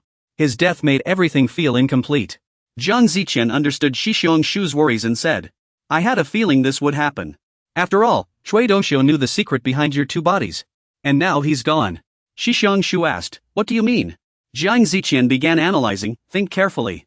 Cui Dongxiu's death in front of us was meaningless. Jiang Ziqian asked, so, Xiangshu, what do you think his death signifies? The question made him pause for a moment. After thinking for a while, Xiangshu replied, many people have died because of him. I should have acted sooner to stop him. So I realized, to prevent future villains, I must act before they do. Jiang Ziqian suddenly asked, is this the path you've chosen? Xiangshu looked confused. Jiang Ziqian continued, by taking preemptive action against villains. This is somewhat different from the path I've chosen. He declared, I want to create a clean society without villains. Xiangshu slowly stood up and asked, a society without villains? How do you plan to do that? Jiang Ziqian suggested, if you work with me, we can achieve anything we set out to do. Xiangshu, become my right-hand man. Jiang Ziqian suddenly felt he had said too much and exclaimed, I guess I got a little carried away. I called you here for another reason. By then, the shop owner had finished taking Xiangshu's measurements. He began discussing Jiang Ziqian's proposal. I'm not entirely sure what you mean by those wings. But I'm also curious why you called me here. Then, Kang Zihao suddenly called, asking for Uncle Xixiong. He said Cui Longzhu was still alive, which shocked him. Uncle Xixiong shouted, what are you talking about? What do you mean he's still alive? Kang Zihao calmly sat down and explained, what I mean is, his remaining forces are still out there. Uncle Xixiong looked confused. Remaining forces? Kang Zihao said, the four great gang system is the foundation of his business. So after his death, someone had to step up to manage the system. He continued, the seeds of evil Cui Longzhu so didn't disappear with his death. They must still be out there, taking root. Uncle Xixiong asked, where? He replied, the place where those seeds are sprouting is Busan. Hearing this, Uncle Xixiong looked surprised. Busan, he asked in disbelief. Kang Zihao analyzed, there's an organization in Busan secretly operating the four great gang system, and we had no idea. But so far, nothing serious has happened, so things are still stable. However, that man has already been released from prison, so they've started taking action. He continued, because under his leadership, all of Busan has become one massive organization. Hearing this, Uncle Xixiong's face showed concern as he asked, who is he? Just then, his phone buzzed in his pocket. After Kang Zihao sent him something, he spoke. Ji Lang, seeing the content on his phone, his eyes widened in shock. Uncle Xixiong thought, who is this man? I've seen him before. The phone displayed a photo of a man eating. Uncle Xixiong had seen him before. Kanziheo continued, he's known as the King of Busan. Among the first generation, I never met him because he was in prison. Kanziheo asked him, you need to stay one step ahead of the villains, right? He could become another Chui Longzhu. If he's a bad guy, shouldn't we take action? After listening, Uncle Shisheng murmured to himself, Busan. Chui Longzhu's remaining forces are still in Busan. His seeds of evil still linger in this world. After a moment of thought, Uncle Shisheng decided to work with him. This time, I'll cooperate with you. Kanziheo asked, what do you mean? As he turned to leave, Uncle Shisheng said, I can't let another Chui Longzhu appear. I'm not doing this as your wings, but because we share the same goal. Kanziheo looked at him thoughtfully after hearing this. Then he asked, after seeing him in prison, what did you think? He's tolerable, I suppose. In a corner of the shop, a man named Jin Jiza was also sitting. He didn't say much, just suddenly blurted out, nah. As soon as he heard that, Zhang Ziyan exclaimed he had expected him to say that. Standing up, he added, that guy might make a decent companion. We could use him in our plan. Jin Jiza replied, use him if you want. As long as he doesn't cause trouble. Jin Jiza muttered, I should start preparing for Busan too. The final plan was about to begin. He tilted his head back, gazing at the sky as if calculating something. On the highway, vehicles were moving along. Seo Unguk sat in the car, arms crossed, staring out the window. He thought to himself, Busan. I don't even know what that guy looks like with my eyes closed. The one called Jinseon, he recalled Jiang Ziyan's warning, would be dangerous. Don't go alone, Seo Unguk sighed, even Li Jihun had said the same. Seo Unguk opened his eyes and looked outside, making a silent decision. Then I'd better be careful. After some thought, he decided to ask Chen Chang, but the other refused. I'm busy studying right now. Stop fighting and focus on your studies. But when Seo Unguk mentioned going to Busan, Minji's hand, which was writing, suddenly froze. He asked in confusion, huh? Why are you suddenly going to Busan? Everyone should remember that Li Jizian was the second-generation Alan's invincible body. Setting him aside for now, Seo Unguk went to find Vasco next. After hearing the reason, Vasco, who was training, paused. Sure, if Seo Unguk asks, I'll go anywhere. But he was also curious, why are you suddenly going to Busan, though? Are there bad guys there? Vasco was now the second-generation Alan's embodiment. The tough hero tensed his neck. Seo Unguk continued making calls to someone. The other replied, Busan? I'm in Anson right now. After hearing what Seo Unguk said, the other immediately agreed. Alright, sounds serious. Where do I need to go? This man was Song In-hyeon, the second-generation Alan's son of Anson. Alan, the son of Anson. Next, Seo Unguk went to find Chin Haobin, but he was recording and only gave a dismissive reply. Busan? Are you crazy? Why should I go to Busan with you? When Seo Unguk mentioned Alan, he immediately shouted, Alan? Our contract ended long ago. Do you really think I'm on your side? Chen Haobin was now the second-generation Alan's Lord Zhang Liang. Seo Unguk turned to another person, and a voice came through the phone, can you go? You suddenly have time now? The other person didn't answer, just stayed silent because he was soaking in the bathtub. After a while, he finally surfaced, and Shisheng continued, really? You came out just because you didn't know how to kill time? Thanks, Jixien. The person you just mentioned is Alan, the second-generation heir of the Jixien group. After hanging up, Shisheng sat in the car, lost in thought. Everything was ready. He turned to the person driving beside him and said, we're good on our end. We've got 7 people from Alan's side, but will Uncle really help us? This uncle was in Incheon, and the one driving Shisheng was Luo Jixien. Shisheng recalled Jiang Zijian's words, I'll introduce you to someone who can help us this time. You've probably met him before. Shisheng mused, yes, but I hadn't met him when I was in my second body. Just as he was lost in thought, Luo Jixien asked, who are you calling uncle? And 7 people aren't enough? The words startled him, slipping out before he could stop them. What? Luo Jixien continued, the first-generation guys really like Busan too. Hearing this, Shisheng turned to Jin Chang in confusion. Out of nowhere, a monk appeared and asked, are you heading to Busan? A monk appeared out of nowhere and asked, are you going to Busan? Jin Chang replied calmly, yes, why? This monk was Jigong Shurye, first generation, king of Taegu, and lord of Vajra City.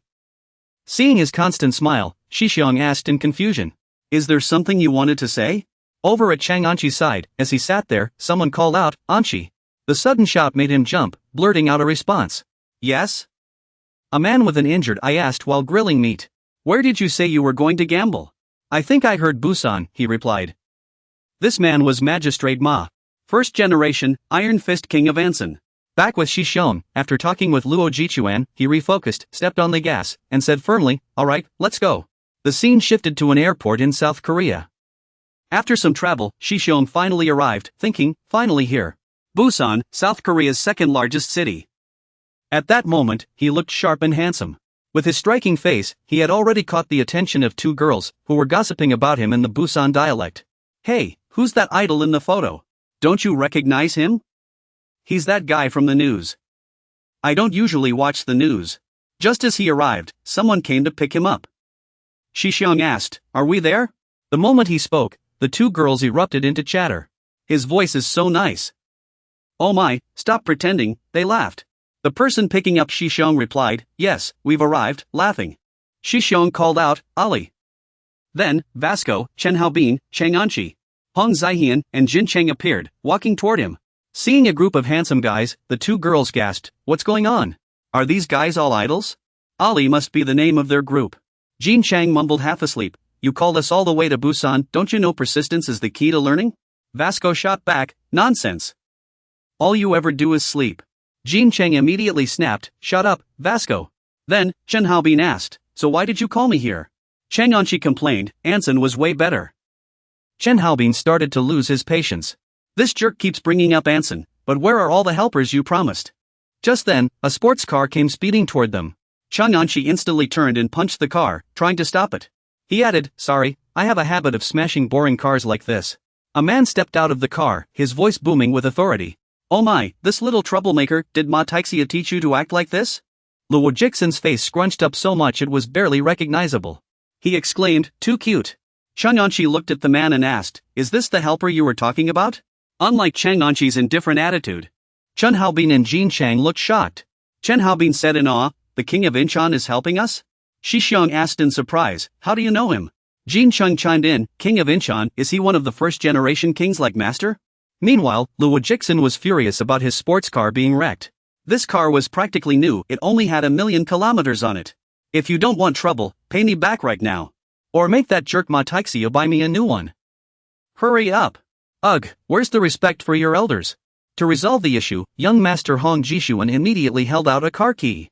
Luo Jixin thought he was being mocked and scowled. "What's this? A toy key? Are you trying to get me to let that kid off? Kid, do you even know how the world works?" But when the latest sports car parked nearby lit up, Luo Jixin gasped, "What?" The moment he saw the car, his attitude did a complete 180. Luo Jixin eagerly opened the car door for Hong Jishuan. He added, "Let me get the door for you, boss. I'll handle the driving in Busan." Everyone watching this scene was speechless. They all thought the same thing, "Is this really the Lord of Incheon?" Jin Chang muttered, "I thought the Lord of Incheon was terrifying." Shishong gave an awkward laugh and said, "Jin, maybe we should go separately. I don't think this car can fit all of us." Jin Haobin stood aside, cursing angrily, "That darn rich guy's name. What is Jin Jiyun muttering about?" Shishong immediately asked in surprise, "Are you sure?" Jinxing, seeing his reaction, asked, "What did he say?" Shishong quickly turned to Jin Jiyun and asked, "Have you already booked our accommodations?" Jin Jiyun confirmed with a meaningful smile. Jin Haobin asked in confusion, "How can you even communicate with that guy?" Then they arrived at an extremely luxurious grand hotel. Jinxing's face twisted as he couldn't help but exclaim, "Oh my!" Jin Haobin made the same face and shouted, "What kind of place is this?" Vasco's eyes clearly showed surprise as he blurted out, "Whoa." The three of them, looking at the sight before them, shouted in unison, "Wow, is this really where we're staying?" Shishong lay on the sofa and said, "The sofa is even more comfortable than my bed." Meanwhile, the others were stunned by the other things in the room. "Oh my gosh, these curtains move on their own. And how many inches is this TV? Oh my, the fridge is bigger than the wardrobe." Only in Shiyun was different from them. He leaned against the wall and muttered, "Anshan isn't even this fancy." Shishong asked curiously, "Jishan, where are you going?" "Ha?" Seeing him wave at himself, Shishong then asked, "Are you sleeping next door because there's no space?" Shishong stepped forward, grabbed Jishian's hand tightly, and shouted, "What are you talking about? Why sleep alone? We're on a trip, we should stay together, right?" Jishian looked bewildered, not knowing how to respond. Suddenly, Jin Haobin's voice rang out, making Jishian blush in embarrassment as he waved his hands frantically. "That troublemaker, what's the point of the next room?" Shishong replied, "Don't worry, we'll find a use for it later." Someone shouted, "Hey, who took all the toilet paper?" And all the toilet paper was in Jin Haobin's hands at that moment. Luo Jixian walked out while answering a call, saying, "I'll take this call." This made Xixiang curious. "Where are you going?" Luo Jixian turned back and replied, "Adults don't have that much time to rest, I came here to work." He continued talking to the person on the other end of the call. "Meicham, of course. We've prepared all the products. Should I get ready now?" Xixiang was amazed by the situation, muttering to himself, "Wow, being an adult is really something else." Luo Jixian continued his conversation on the phone. "Ah, I have a slightly scratched coupe here, great price, by the way." He might have been talking about a Hyundai coupe. After unpacking their luggage, they went to the steam bath to relax. After saying that, Mr. An and the UC group started whispering among themselves. Seeing such a place as the hotel steam bath, I was truly shocked. There are still a few drops of water in this cup. Busan loses 15 points. Jin Haobin said dejectedly, "Someone send this guy back to Anshan." He asked in confusion, "Alright, how are we supposed to find the 4 great gangs in Busan?" Shishon's expression suddenly turned tense. He replied, "I don't know either." Hearing this, Jin Haobin immediately shouted loudly, "You don't know? You called us all the way here with no plan at all? At least you should have some kind of lead." Jincheng spoke up, "Calm down. Vasco said he knows someone in Busan." Jin Haobin roared upon hearing this. "Do you really trust this architecture student idiot?" Vasco casually munched on snacks while responding, "I'm not an idiot." Jincheng shouted, "As long as that friend is around, we have nothing to worry about." However, Jin Haobin retorted, "Huh? How can we possibly trust that?" Vasco, puzzled by his attitude, asked, "What's your problem?" Jin Haobin yelled, "I might as well take you out right now."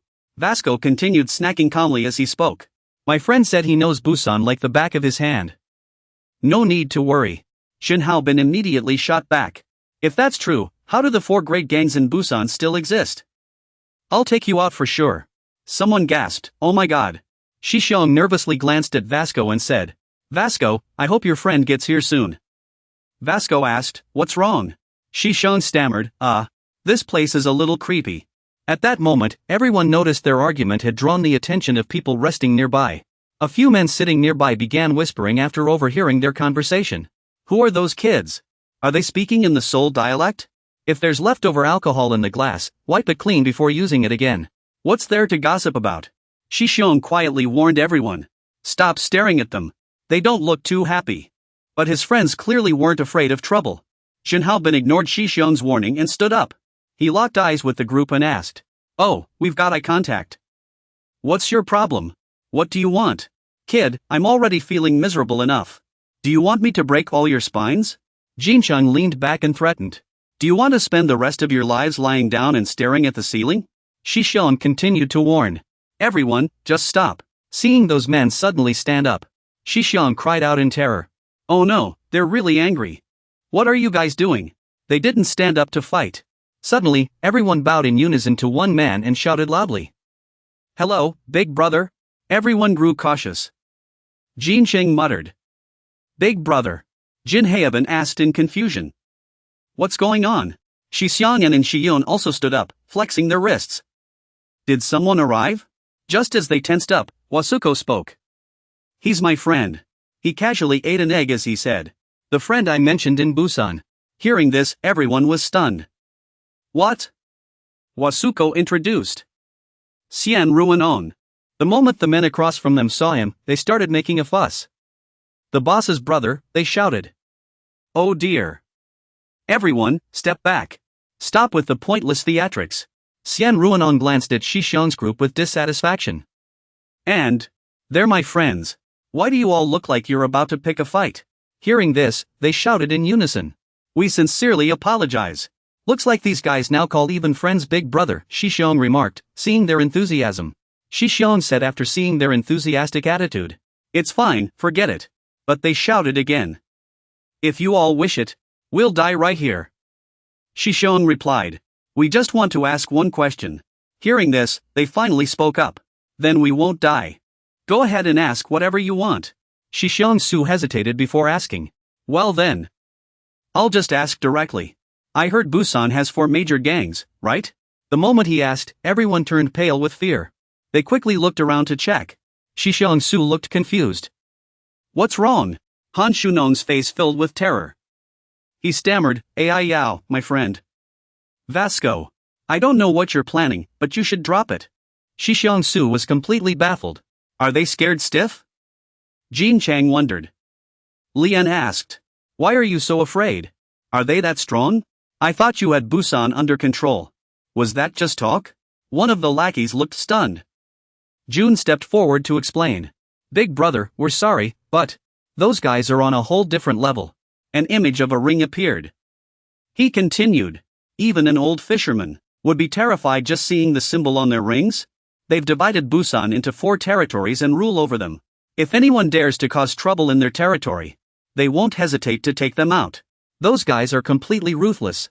Hearing this, Shishon Su asked in confusion, what do you mean by completely ruthless? He explained it just means crazy, big brother. There are 4 territories and 5 leaders. Each of them is incredibly powerful in battle. Suddenly, his tone grew worried. But the scariest part is, there's a rumor they've already united. And there's another rumor about their leader. An image of a golden ring appeared. The ring was worn by a burly man. A fierce wolf was tattooed on his back. The lackey continued, Jin Lang. He is the disciple of a notorious thug. And rumor has it he can kill someone with just one punch. Such rumors have never stopped. Hong silently focused on listening. He recalled the man he had seen in prison and asked himself.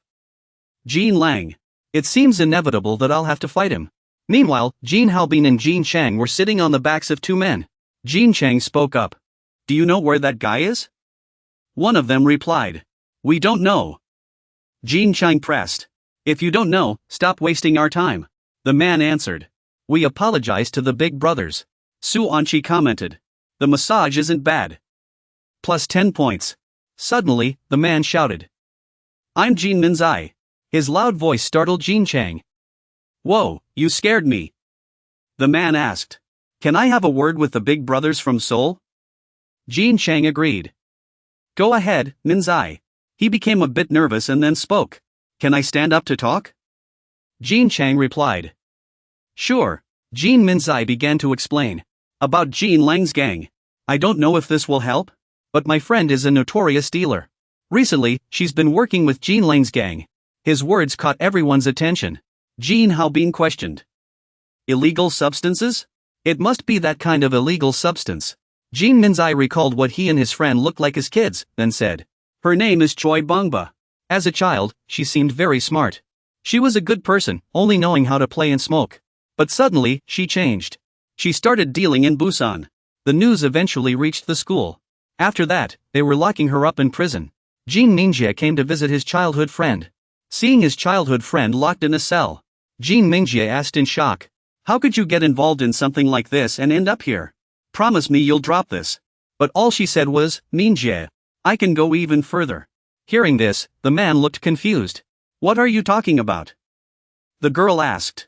Do you know about the Golden Wolf Gang? Jin Mingjie muttered. The Golden Wolf Gang. The girl slipped a ring onto her finger.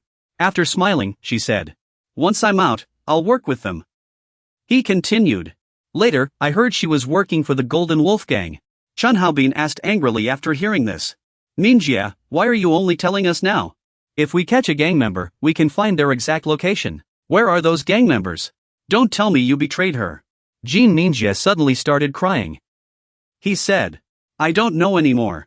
I was too scared to contact her again. Chun Haobin cursed angrily after hearing this. Are you messing with us? This stuff is really dangerous. Xian Ruanon stepped forward to explain. Contacting her isn't that simple. Gang members aren't stupid enough to fall for that kind of trap. Jin Mingjie muttered. This Jin Mingjie's little brother is really timid. Seeing this, Xian Ruanon comforted him. Mingjie? Stop crying. Hearing this, he finally stopped crying.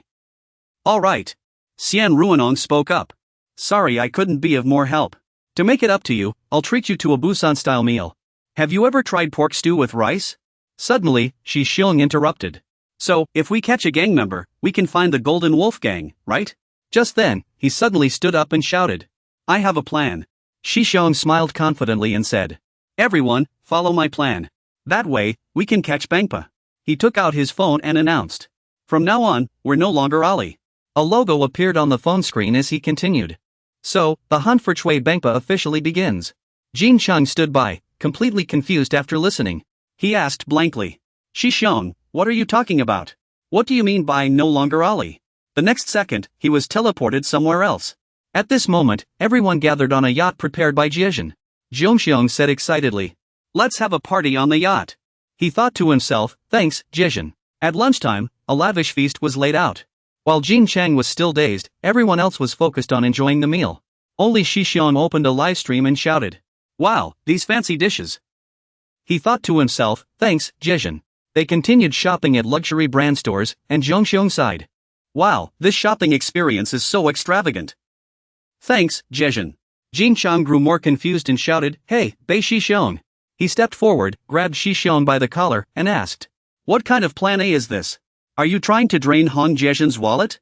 But Shixiong calmly replied. He'll be here soon. Just as Jin Chang huffed angrily and asked. Who's coming, you jerk? A group of people approached and greeted them. Hello from Aigu. One of the men wearing glasses asked. Did you call us here? Looking for something good? Under everyone's surprised gazes, Shixiong calmly answered.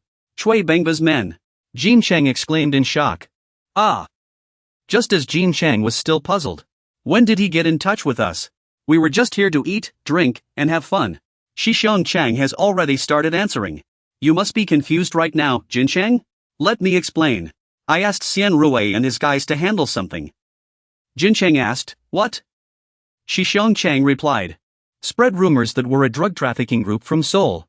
And that we're looking for high-quality, expensive goods. Jin Haobin asked, puzzled. So, as long as they contact us, they can buy what they need?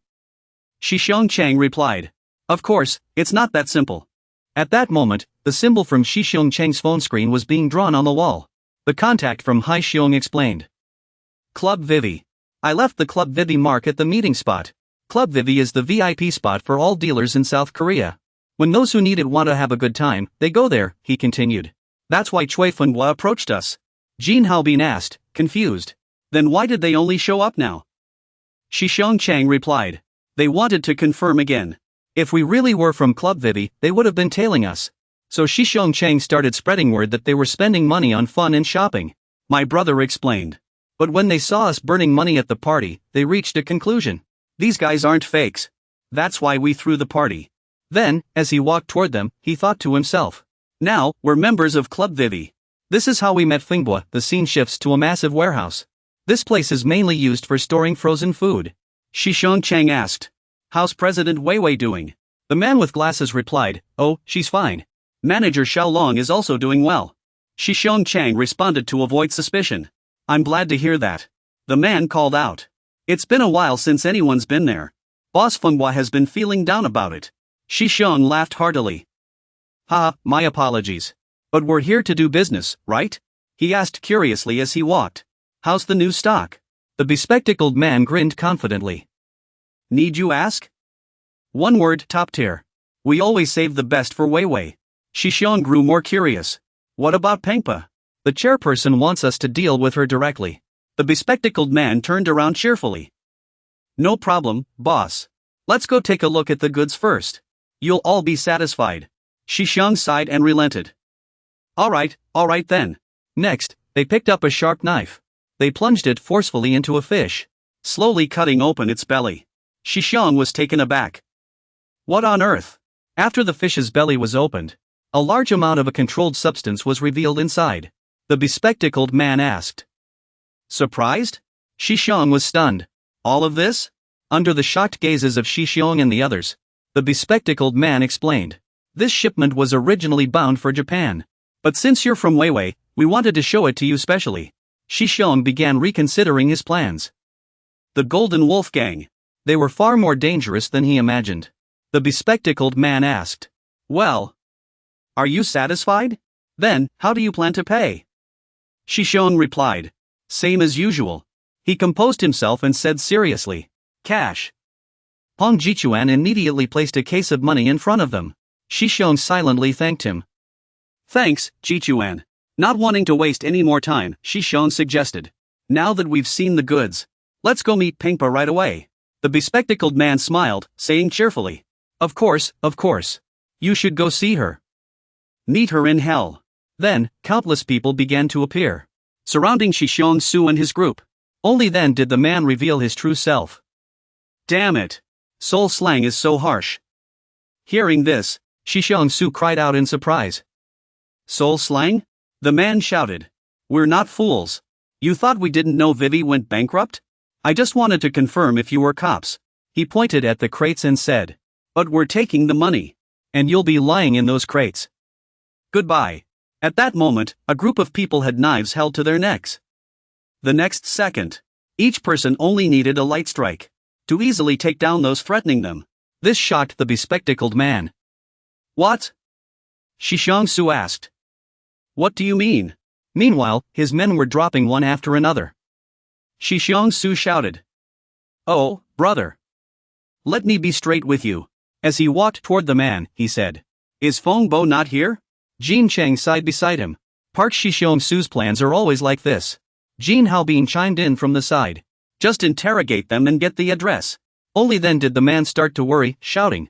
Boss Feng Bo won't show up just because you interrogate me. Shi Xiangsu suddenly said.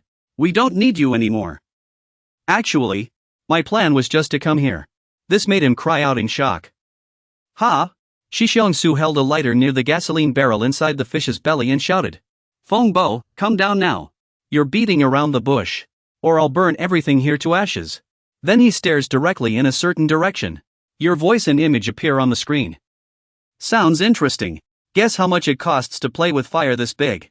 At this moment, Chui Fengbo is sitting in a surveillance room, closely monitoring their every move. She curses angrily. That jerk. Chui Fengbo picks up a recording device and speaks into it. That stuff dissolves in water. Why would you burn it?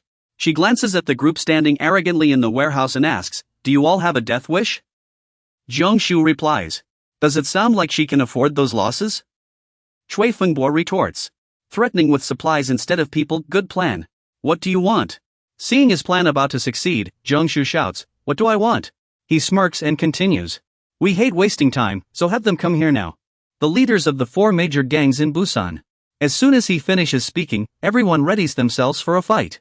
Just as they sit waiting for the gang leaders, a voice suddenly rings out. You call me here and say nothing? Zhang Shu is stunned, what a surprise. The person standing before him holds an e-cigarette. Shouting, I'm here as you wished. Zhang Shu is still recovering from his shock, thinking to himself, I never expected this. Chui Fengbo is actually a woman, because in Korea, Chui Fengbo is usually a man's name. Chui Fengbo brings the e-cigarette to her lips and looks at him, asking, what's with that look? Zhang Shu replies, didn't I already say what I want? Chui Fengbo looks confused and asks, what was it again? He repeats, call the leaders of the 4 major gangs here now. Chui Fengbo says doubtfully, let me ask you something first. Why do you suddenly want to find them? You might not believe it, but I'm the only one running this supply business. Those people have nothing to do with it. Seeing her misunderstanding, Zhang Shu explains, we have only one reason for finding them. Chui Fengbo is even more confused. 1. He declares firmly, we're going to overthrow the 4 major gangs in Busan. Chui Fengbo sighs. Oh, is that so? Seeing her reaction, Zhang Shu asks, what? Are you scared? But Chui Fengbo smiled and said, that doesn't sound so bad, actually. This left Xingsu confused. What? She suggested, let me help you. Xingsu asked curiously, you want to help us overthrow the 4 great gangs? Though she still held respect for them, Chui Fengbo frowned and replied, as you can see, I'm not exactly one of them, no matter how you look at it. They're just my targets, that's all. Xingsu said, we asked you to call out those leaders, but you've been talking nonsense. Fine, we'll find another way. Light the sacred flame, he said, handing the lighter toward the pile of substances. Chui Fengbo immediately shouted, are you out of your minds? I've already told you, I can't contact them. Besides, they wouldn't come here just because I called them. The only thing I can tell you is what I've already said. I work with them, but I'm not part of the 4 great gangs. Jin Haobin leaned toward Xingsu and remarked, this one's clearly lying. Xingsu grew impatient. He ordered, bring out what we prepared, Vasco. Vasco replied, yes, sir. Hearing their conversation, Chui Fengbo quickly asked, are you planning to interrogate me? Sorry, but that won't work on me. Suddenly, her hand was placed into a strange device. They insisted she use it. Chui Fengbo looked disgusted. Seriously? Are you guys that clueless? Jin Haobin shouted, this is a lie detector. Even one lie will give you a painful shock. Then they began asking questions. Why is your name Chui Fengbo? Chui Fengbo answered, my dad liked giving me boyish names. The lie detector beeped truth. They continued. Is your goal to replace the 4 great gangs? She replied, haven't I already said that? The lie detector beeped truth. The questions kept coming. What are your measurements? Chui Fengpa fell silent after hearing that. Xingsu stood in front of her and asked, do you have someone you like? Chui Fengpa shot back, seriously, is this your first time using this thing? The lie detector beeped, truth. Xingsu answered, no. We use it all the time. We're experts. Chui Fengpa sighed in resignation. Fine, let me explain things properly. The lie detector beeped again, truth. Chui Fengpa asked, if you're going to carry out your plan with such reckless methods, doesn't that just make it easier for me to take their place? Xingsu looked down at Chui Fengpa and countered. Miss Chui Fengpa continued, I've already thought of that. When you all fight them, if you attack together, you might not defeat them completely. But no matter what, the weakest one among them will fall, right? That would leave an opening in the 4 great gangs. Who do you think will be the replacement? Meanwhile, the lie detector continues beeping. But Jean Chang's words bring her back to reality. She had been lost in thought. Chui Fengpa blurts out in surprise, what? Jean Chang places his hand on the table, locking eyes with her, then declares, because you have nowhere left to go. We will overthrow the 4 great gangs and all their affiliated forces. Even the title of the Busan King you now follow. Those words make her pause for a moment. Chui Fengpa smirks and asks, including the Busan King? Jean Chang replies, yes. She exclaims, you fools. Are you living in a fantasy? Chui Fengpa leans in closer to Jean Chang and warns, be careful, or that wolf will tear you apart one day. The lie detector beeps, it's the truth. Jean Chang flinches at her closeness and shouts, back off. Stay away from me. My heart belongs only to Mei Jean. Chui Fengpa throws the machine at them and snaps, what nonsense are you spouting, you lunatic? Either way, this is my final warning. After hearing this, Han Shuo muses to himself, she compared the Busan King to a wolf. He calls out, whether that wolf can tear us apart remains to be seen. All you need to do is provide us with intel on the 4 great gangs. Seeing their impatience, Chui Fengpa teases, why the rush? Can't you at least hear out my demands? Han Shuo mutters in confusion, demands? Suddenly, she pulls out a chain, removes her jacket, and tells them, tie me up. Han Shuo responds, Chui Fengpa, we don't mind, but this strange kink isn't our thing. Realizing their misunderstanding, she explains, what are you thinking? If you fail to defeat the 4 great gangs, I'll be finished too. So before I give you the intel, you'd better do everything you can to protect yourselves, just like me. Jean Chang sighs and complies with her request. Vasco comments from the side, she's quite an unusual woman. Chun Anxian mutters beside him, women from Anson are all like this. After hoisting her up at a distance, Han Shuo asks, is this enough? It looks like we're threatening her for information. Chen Haobin reminds him, Han Shuo, we still have something else to do first. Han Shuo slaps his forehead and exclaims, oh right, I almost forgot. Chui Fengpa asks, bewildered, what now? Her eyes clearly show her shock. Chang Anxian calmly burns the substances beside them, then casually lights a cigarette to reward himself. Chui Fengpa roars in fury, what are you doing? Han Shuo puts on the lie detector and says, even if you help us, we can't let these substances continue to exist. The lie detector beeps, it's the truth. After a moment of silence, the Heavenly Master asked, are you all saints or something? Xingsu replied, I've already told you. We're here to wipe out everything connected to the 4 great gangs. I closed my eyes, as if I understood something. She shouted, all right. Let me tell you everything I know. But you have to promise me, at least take out one of the 4 great leaders. The fire is getting bigger. This seemed to show their determination and passion for the plan. Quifengbo said, fine, then I'll tell you about the 4 great gangs of Busan. After some time, the rescue team finally arrived. They asked worriedly, Boss Fenghua, are you okay? Those guys from Seoul are insane. Did they really want to burn people alive? As 2 men untied her, 2 others were busy putting out the fire around them. After being untied, Quifengbo said, but I didn't tell those guys a single word. Her 2 lackeys praised her repeatedly. The boss is amazing. The other 2 looked at the ruined warehouse, their spirits low. But all the goods are burned. What do we do now? Then Quifengbo's voice rang out, it's fine. One of her subordinates turned back in confusion, what? After putting on her coat, Quifengbo said, it was all fake goods I was preparing to send to Japan. I'd never be crazy enough to let them see the real stuff. She had planned this all along. Her lackeys cheered, as expected of Sister Fenghua. The boss is our hero. Quifengbo then started thinking about Zuxiansai and his group. Where's Ali? Should we trust them and give it a try? Meanwhile, Zuxiansai and his group had already escaped the warehouse and were on the road. Chen Cheng asked, what do we do now? We've gotten intel on the 4 great gangs, but it's only about their operations and areas of activity. We still have no idea where the leaders are hiding. In this bustling city, he had a huge question. How are we supposed to find them in such a big place? Suddenly, Vasco shouted, I have an idea. Use this advanced tech to scan every citizen in Busan. At least one of them might be a leader. No sooner had he spoken than the lie detector in his hand beeped. That's ridiculous. Zuxiansai snapped, we don't have time for this, Vasco. Vasco jumped in surprise. Ha! Zuxiansai recalled what had happened in the warehouse. We burned all their goods, he said. He clearly declared his intention to overthrow the ruler here. Zuxiansai continued, so we have to catch them before the news spreads. Hearing this, Chen Chang retorted angrily, then why did you burn it in the first place? Shi Xiangxi explained, but we can't just let them distribute medicine freely outside. He shouted, though there are only 4 districts, Busan is still a big city. No matter how discreet we are, we'll draw attention. Vasco asked in confusion, what should we do then? Shi Xiangxi replied calmly, don't worry. I already have a plan. Everyone turned to him in unison, waiting for his next words. Shi Xiangxi gave a confident smile and announced, tonight, we'll take down all 4 major gangs in one move. The map displayed Busan's 4 districts, with the first district as their starting point. The scene shifted to Yongbwo Street, one of the busiest streets in the first district. Flyers were scattered on the ground.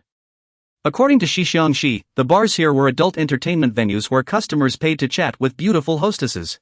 All the bars belonged to the first district, which was also the local gang's core business. There are dozens of bars here. We need to capture the leader managing these places in the first district. After hearing the plan, Chen Cheng shouted, didn't you say there are a lot of bars? How are we supposed to find him? Chen Cheng simply replied, it's your turn. With that, he had already disguised himself as an assistant to a hostess. Chen Cheng said he would pretend to be a bar waiter, but upon entering, he was stunned by the chaotic scene inside, nothing like he imagined. Someone yelled, daydreaming again? You useless waiter. The man pointed at a vomiting customer and roared. I'm docking your pay right now. Go clean up that mess. Before leaving, Shi Xiangxi reminded him, don't worry, Chen Chang. You'll do fine. Just then, a girl approached Chen Chang and asked, hey, how many times do I have to tell you to bring me a lighter? He was even slapped by the manager, who scolded, what's with the dawdling? Get moving. Chen Chang remembered Shi Xiangxi's words, this time, your role is to assist, as I'll send others with you.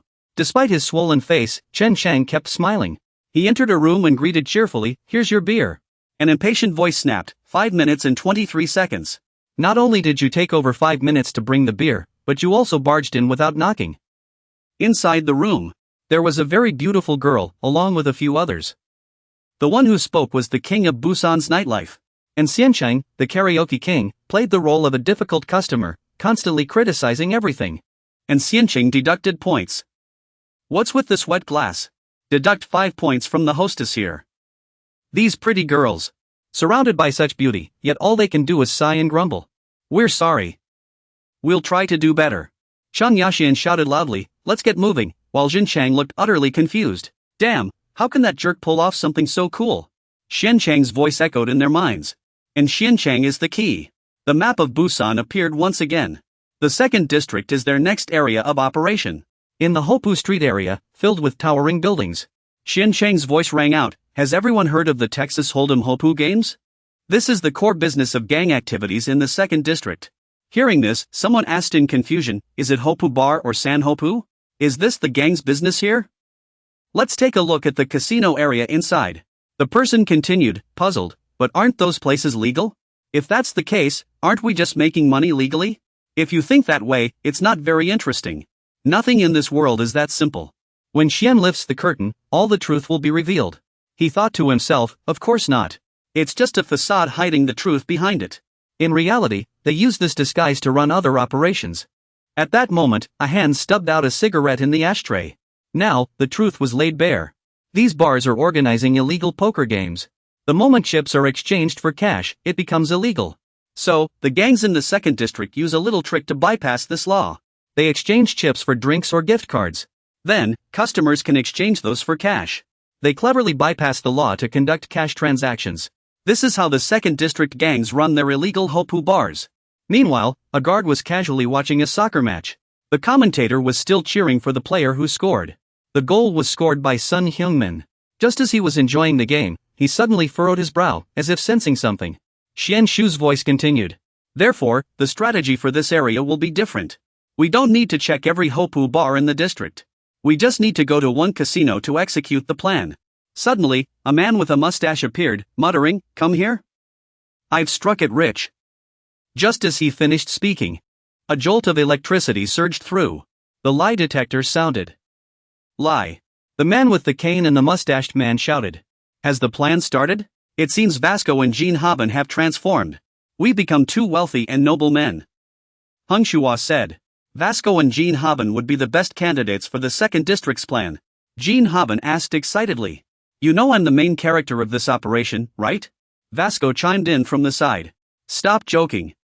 It should be me. The map of Busan continued to display. Next was the third district. This would be where everyone would take action. An image of Cui Finghua hanging high appeared. She shouted. So frustrating. Hearing this, Hongshua immediately asked in confusion. Frustrating? You mean human trafficking? Seeing their confusion, Cui Finghua explained. I've said it before. This is my business. Regarding what they called frustrating, it's nothing more than those young foreign girls. Just then, Hongshua interrupted. Enough. Those wretched scoundrels. They've finally shown their true colors. He thought to himself. They're even trafficking young girls. Unforgivable. His eyes narrowed. His expression showed extreme anger. Hongshua asked. What methods do they use in the third district? Tons of goods are traded here every day. Cui Fenghua's voice rang out. Like I said, the leader of this district is involved in human trafficking. I've heard he's the most profitable among the 4 major gangs, but also the most ruthless. They use ships for their operations. Even if caught by the police, they'll sink the entire ship. Meanwhile, Hongshua walked while speaking to Hong Zaichuan. Are we just going to let them run wild like this? Hong Zaichuan suddenly turned his head and said something. Hangsu was startled and couldn't help but exclaim. Ha? Do you think we'd go there? Seeing him nod, Hangsu immediately explained. No. The others will go to Dock 3. I've already sent a reliable person there. He mused to himself. This man was extremely sensitive when it came to children, especially now that it was night at the docks. Hangsu's voice rang out. And he loved children more than anyone else. A group of people conversed in Chinese. A man in a suit asked, Is this enough? The man in brown replied. That little girl isn't well known. It'll be hard to sell her. Hangsu's voice continued. A man obsessed with family to the point of fanaticism. Just as the man in brown asked, Is that bad? Someone called out. Hey, Brother Jiang. The person Hangsu sent here was Brother Jiang. He stared at the group making the deal and demanded. You're trafficking young girls, aren't you? He was furious. Brother Zhang's tone was filled with rage. He ordered them. Let me be blunt. Call your boss out here. At this moment, he was disguised as a fruit shop owner. Brother Jiang in disguise. Hangsu continued as he walked. Brother Jiang came here to find the positions of Aokisi and the Tiger Gang in Pongjingyang. After I explained everything, he agreed to help. Hong Zhaishu turned to look at him, as if wanting to ask something.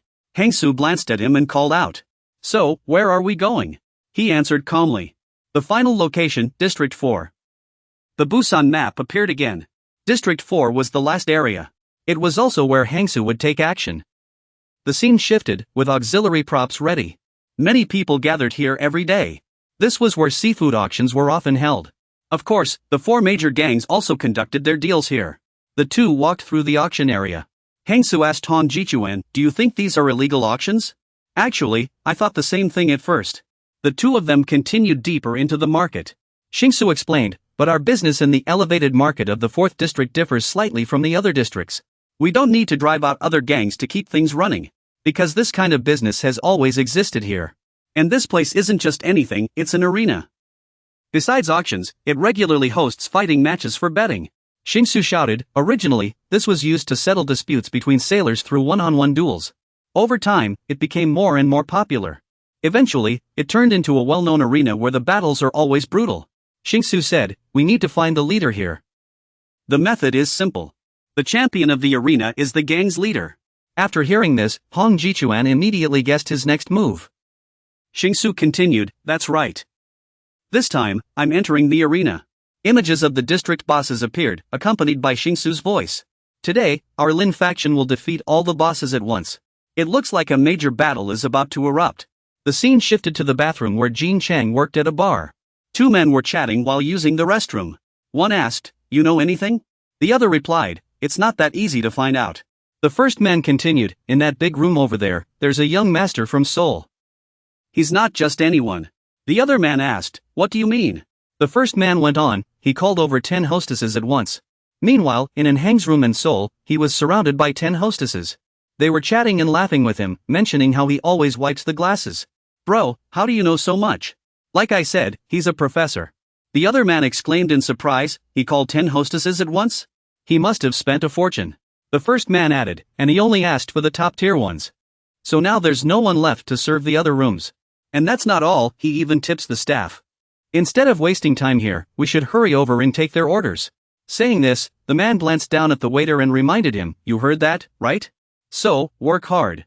After listening, Jean Chang pretended to nod in agreement, MHM. Seeing Jean Chang's, the man asked, "What's wrong with this kid?" The other man explained, "He's new here." As they walked away, they chatted, saying this kid came from Seoul to make money. What? Is he out of his mind? Trying to compare himself to that VIP guest while he was scrubbing toilets here. Look at that guest over there enjoying the party and beautiful women, then look at him scrubbing away so hard. Ha! After the two left, Jean Chang casually tossed the towel on the ground. His face twisted in agony as he shouted, unable to take it anymore. Jean Chang stormed up to Cheng Anxian and demanded, "Why do I have to scrub toilets? While you get to hang out with beautiful women here?" The girl sitting next to Cheng Anxian asked, "What's wrong with that waiter?" "Big brother, do you know him?" Jean Chang shouted from the doorway, "Who do you think you are? The boss or something? Why do you get to have fun with 10 beautiful hostesses?" The girls, annoyed by his outburst, yelled, "Don't you dare insult our esteemed professor. Get back to scrubbing toilets." Jean Chang snapped, "Forget your plan. Do it yourself if you love it so much. Get lost, all of you." After a moment of silence, Chang Anxian finally spoke, which shocked Jean Chang. Chang Anxian said as he stood up, "Let's go. I'm done here." Jean Chang stood frozen, asking, "Aren't you here to find the boss?" Chang Anxian replied, "Not anymore." Now everything was over. He stood in front of a large building with a neon sign. The Anson bus arrived in Busan, and he shouted, "My little Anson." Jinxing looked up at what Chang Anxian had prepared, even more surprised. He asked flatly, "Anson karaoke bar? When did you prepare all this?"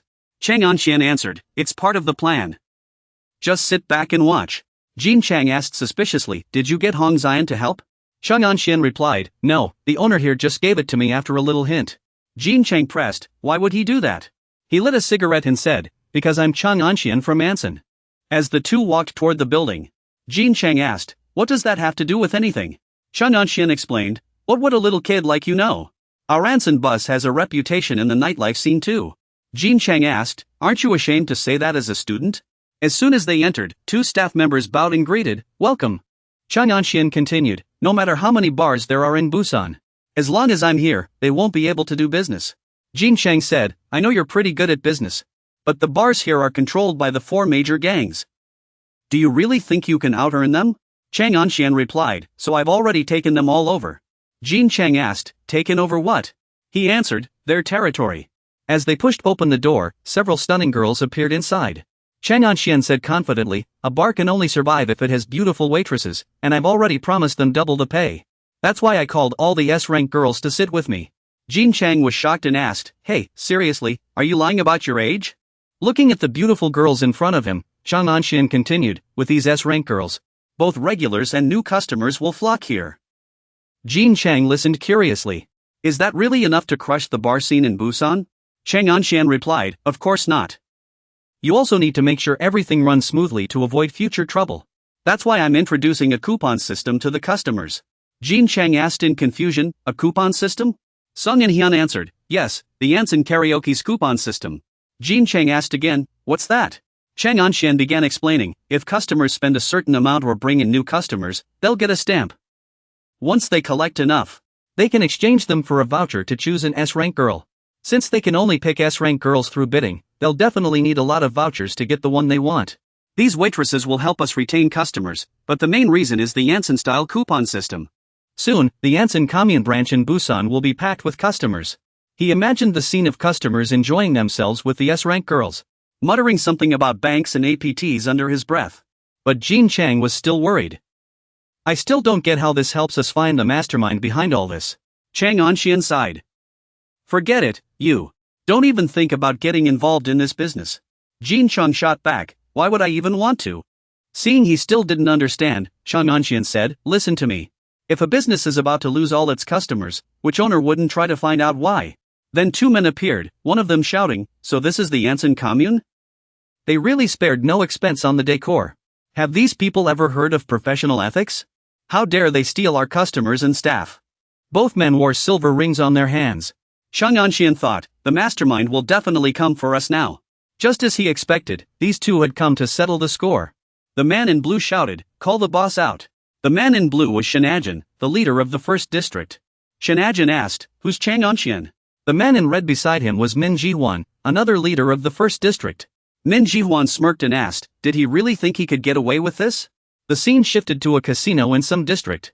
The wall was covered with the casino's rules and regulations. Dealer rules. 1.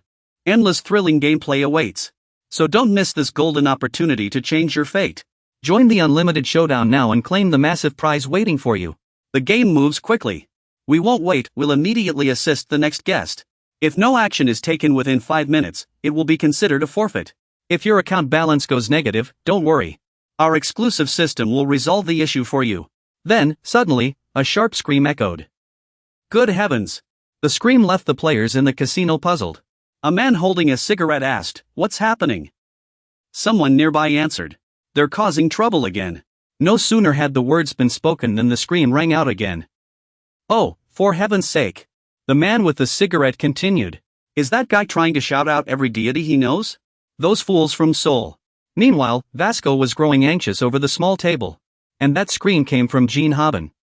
Darn it, he lost again. He shouted, are you all cheating? Why haven't I won a single round yet? But in his mind, he thought, why did that jerk Park Hyun-soo send me here? I don't even know how to play poker. Vasco held up 2 cards and asked, why are these cards blank? Jean Haben cursed beside him. This idiot's holding them backward and still has the nerve to complain, Vasco thought to himself. Why did I have to come here with this idiot? What are we even doing here? Jean Haben yelled. Ugh, are we even doing this right? But Vasco said firmly, I trust brother Hyun-soo. Hearing that, Jean Haben shouted, fine, I get it. So, I just keep playing, right? Then I'll raise 3 times the bet. With that, he pushed all their chips forward at once. But the result was the same. They kept losing. Jean Haben roared again. Damn, we lost again. Their composure drew attention from others, sparking whispers. Are they rich kids from Seoul? They must be loaded. Vasco suddenly slammed the table and stood up, shouting. Next round, I'm tripling the bet. Of course, they lost again. Ugh, another loss. The others started mocking them. These idiots haven't won a single round. At this rate, they'll go broke soon. They lost the next round too. Darn it, another loss. The crowd kept murmuring. Are they insane? Losing like this and still playing? Unbelievable. But the taunts had no effect on the two of them. They kept pushing their chips forward.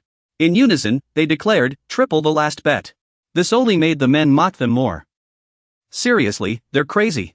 Every time they lost, they tripled the previous bet. And they still hadn't won a single round. I thought I was watching a comedy act. Even if they win once, Team China will still lose. Suddenly, the man smoking noticed something. Wait a minute. Haven't they been tripling their bets every time? The person next to him asked, confused, what's wrong? Meanwhile, Vasco and Jean Haben kept increasing their chips. Their eyes grew determined. In unison, they said, triple the bet. Jean Haben thought, is this really going to work? Then he said confidently, the martingale strategy. The martingale strategy is a simple trading method where, after each losing trade, players will double their bets in the next round. But for the two of them, it's a direct triple. He recalled Shi Xiong's furious questioning. No matter how much you lose, it doesn't matter. As long as you keep increasing your bets. But there's one condition. You must triple your bet first. Those who mocked them earlier. Now their attitudes had changed. The leader cautiously asked. Whose name was that? Someone answered. The martingale strategy. By doubling the bet after every loss. This way, they're guaranteed to make a profit. This technique is banned in casinos. But in this place, where does it say this is forbidden? In underground gambling dens, no one enforces such rules. Vasco declared confidently, his gaze unwavering.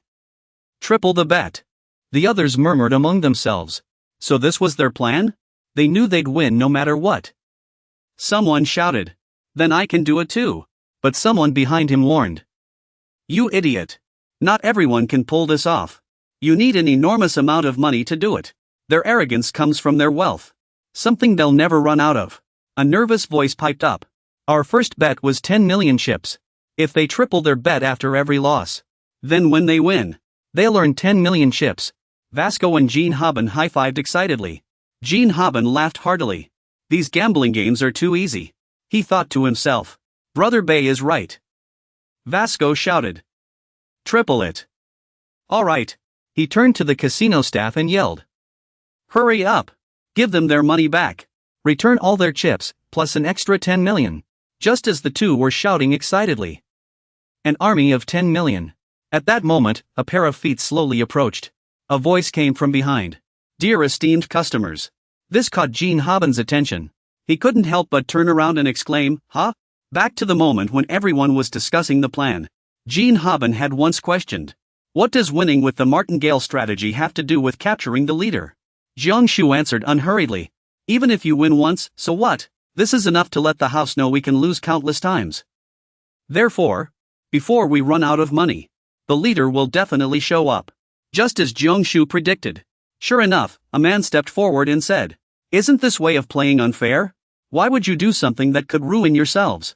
This man was the leader of the 2nd District, Beizhong Town. Meanwhile, in the 4th District's market, everyone was about to engage in a fierce fight. A man in a suit, holding a beer bottle, shouted excitedly, Amazing! The fight was about to end. This made those holding bets even more thrilled. Screams erupted. What's going on? Get up and keep fighting. Yeah. Finish him off quickly. Some clutched their heads in regret over losing money, while others cheered for betting correctly. Betting on this guy was the right call. Look at this pile of money. The referee announced, the match is over. Today's winner is Jiang Xuanqi from the Busan Martial Butcher Shop, the burly man the referee mentioned. He casually smoked, listening to the crowd chant his name. Jiang Xuanqi. Jiang Xuanqi. Jiang Xuanqi. The referee shouted, anyone else dare to challenge him? If no one challenges him, all the bets go to Jiang Xuanqi. Jiang Xuanqi said smugly, who dares to challenge me? What kind of question is that? A man asked in confusion, it's over just like that? The person in the white robe beside him replied, yes, that's right. The man asked again, no one dares to fight Xuanqi? The man in white robes exclaimed in shock, in a bare-handed fight, who could possibly defeat Han Insure? Hearing this, the man behind him turned and said, look at Han Insure's previous opponents. Only a madman would dare challenge him. The man in white robes shouted, either way, we lose. It seems today's martial arts tournament is about to end here. Seeing no one respond, the referee was about to announce, in that case, all bets will go to. When a voice suddenly rang out. Oh, I'll challenge him. Everyone turned to look in the direction of the voice. They saw that Shi Xiangsu looked like a scholarly young man, and gasped, look. The next challenger is this handsome young gentleman? Hong Zhizuan, standing at the back, didn't know how to stop him, while a few well-meaning spectators warned. Isn't that just a kid? This guy's lost his mind. He's done for. Even his grandfather couldn't beat Han Sure. Facing everyone's concern, Shi Xiangsu just smiled slightly and said, please don't worry. I'll take full responsibility. The referee couldn't help but ask, is this recklessness or bravery? Everyone, place your bets on this young man versus Kong Han Sure. Shi Xiangsu took off his white shirt, revealing muscles just as solid as Hunchi's. The crowd immediately started betting on Kong Han Sure. Was there even a question? Of course Kong Han Sure will win. Go, Han Sure, teach this kid a lesson. 2 cardboard boxes represented the bets for each match. And Kong Hunchi's box was already overflowing with money. Shi Xiangsu's box was completely empty. The referee shouted, unbelievable. Before the match even starts, there's already 100 million Han bets on Kong Han Sure. Poor guy. Isn't there anyone willing to bet on this young man's courage? The crowd's jeers rang out, kid, just admit defeat and go home. Go home and drink your milk. Suddenly, a hand dropped down, and the referee paused, wait. We have one last bettor. It was someone who came with the young man, none other than his friend Hong Zhizuan, the only one supporting Xiangsu. Xiangsu looked bewildered. What's going on, Zhizuan? You don't have to do this. The referee, confused by their odd exchange, asked, what's he saying? No one knew what Hong Zhizuan said, but Xiangsu muttered, alright, fine. Then he said, he's betting 10 billion military coins in these cars as collateral. Hong Jizuan had already taken out the car keys. The crowd erupted in shock when they saw them bet such luxury cars. A billion-strong army? How much are those cars even worth? All car keys? Are you crazy? Jiangshu's box had 3 keys in it. The referee gasped. This was an enormous fortune. Something like this had never happened in this arena before. Jiang Sun's glowing eyes locked onto them. He clenched his fists, excitement in his voice. Watch closely, I'm taking all those imported cars. The referee's voice rang out. All right. By now, a huge crowd had gathered around the arena. Amazing. Sorry to keep you all waiting. The referee began explaining the rules again. Any technique is allowed. You can strike any part of the body. One match decides it all, everything's on the line. This is a classic hand-to-hand fight. The moment the referee signaled the start, Jiang Sun immediately raised his fists and charged at Jiangshu. But with just one punch, he was sent crashing to the ground. Before the referee or the crowd could react, Jiangshu spoke first. He put on a meek expression and asked, "Can I keep fighting the next match? There's someone I really want to challenge." The referee asked, "What do you mean?" Jiangshu replied, "Yes." Then he pointed ahead. "Me. I'll bet all the money I've won today. And challenge the champion over there." The man he mentioned was a towering figure. A heavy medal rested on his shoulder. He was the leader of the 4th district, Jiang Zenshin. Jiang Zenshin looked at Jiangshu and said, "Are you out of your mind?" Jiangshu smirked and asked, "You're the leader here, right?" Meanwhile, a man shouted from the side, "Stop that madman! Hurry, stop him!" His reaction was because Jiang Jiangshu was wildly attacking others. Then, Jiang Jiangshu kicked one of his men flying. He continued striking the next person with the stick in his hand. The man shouted again, "We absolutely cannot let those guys take the goods away." Jiang Shixian looked up and asked, "Is this how you treat them?" He wondered. Goods? He immediately recalled Shixiang Su's words. One of Busan's 4 major gangs was conducting an illegal deal. It seemed they were trading those children. Those words left Jiang Shixiang stunned. Back to reality. After confirming the situation, Jiang Shixiang didn't hesitate to fight back with his weapon. He thought to himself, "I will never let you get away with this." Jiang Shixiang took little time to take them all down. He walked forward, weapon in hand.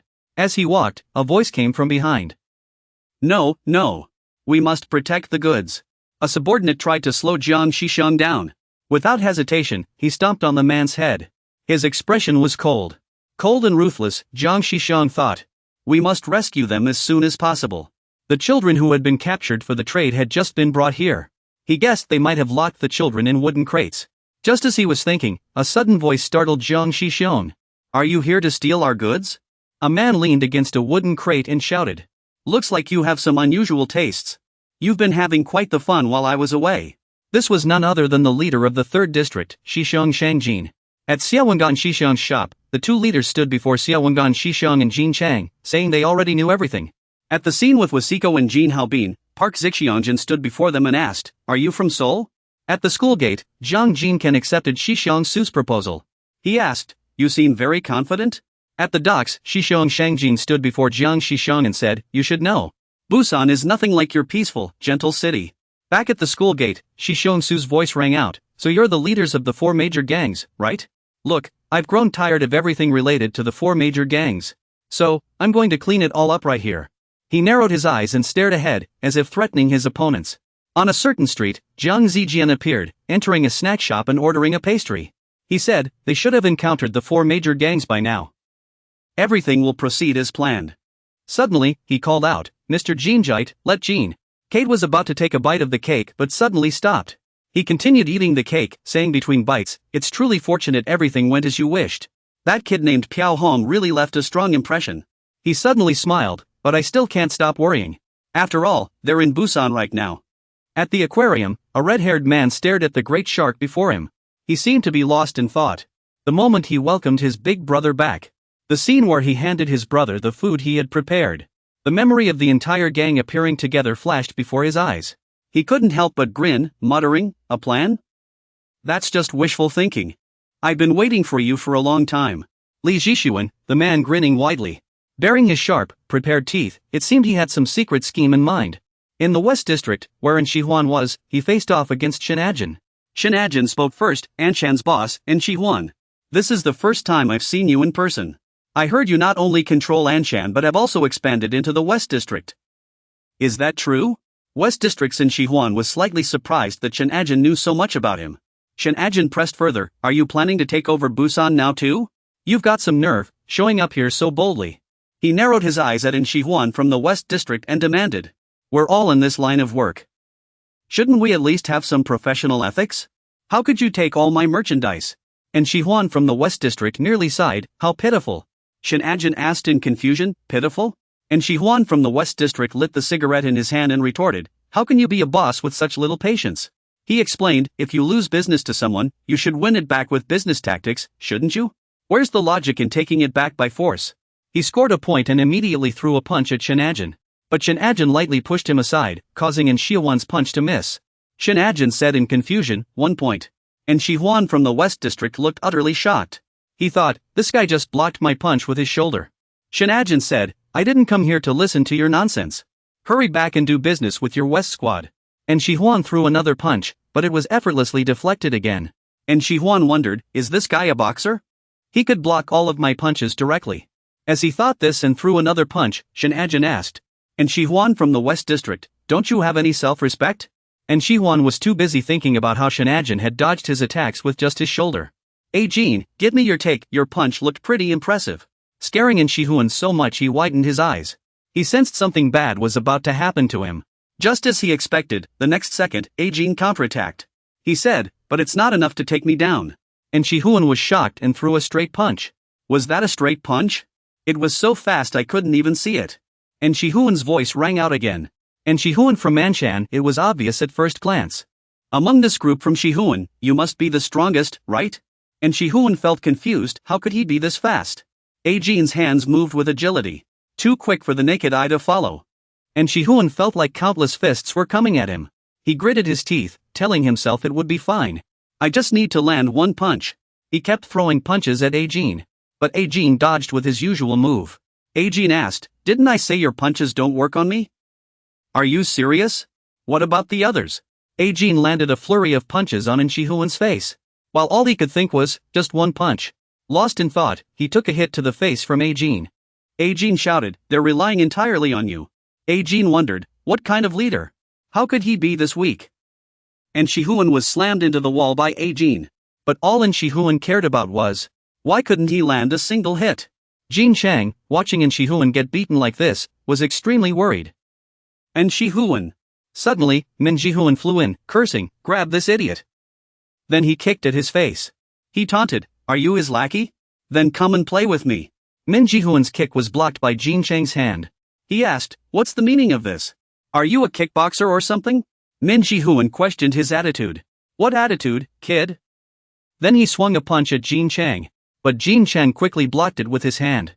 Min Ji-huan spun and kicked at Jin Chang while asking, why are you here? Those two from Manshan and Shi-huan told you to take over Busan? Min Ji-huan jumped up, trying to knee Jin Chang, but he dodged nimbly. Seeing Jin Chang struggle, Min Ji-huan teased excitedly. But it can't be that easy, right? Do you regret it now, coward? He said smugly, after all, how can you soul guys compare to us from Busan? But don't feel too bad. Your friends are probably having a rough time at the casino by now. Vasco and Jin Haobin were grabbed by the collar and lifted high by Park Hyunjin. The two immediately recognized this as judo. Park Hyunjin slammed them to the ground and asked, what are you two up to? Aren't you from Seoul? How are you this week? Jin Haobin was seething with rage, clenching his teeth. Before he could do anything, Park Hyunjin tossed him aside again. He added, no matter how strong you are, you're still no match for my grip. Vasco scrambled up, seeing his friend get hurt, and called out worriedly, Jin Haobin. Park Hyunjin heard him and asked, Jin Haobin? Is that this guy's name? Why are you calling out a dead man's name? With that, he lunged straight at Vasco. Meanwhile, at the docks, Jiang Xian and Hyan Sang-jin were locked in a fierce battle. Hyan Sang-jin attacked with the sharp claws on his hands. But Jiang Xian dodged backward. Hyan Sang-jin smirked and asked, can you keep dodging? Are you a squirrel or something? He grinned excitedly and said, you're pretty fast, I like that.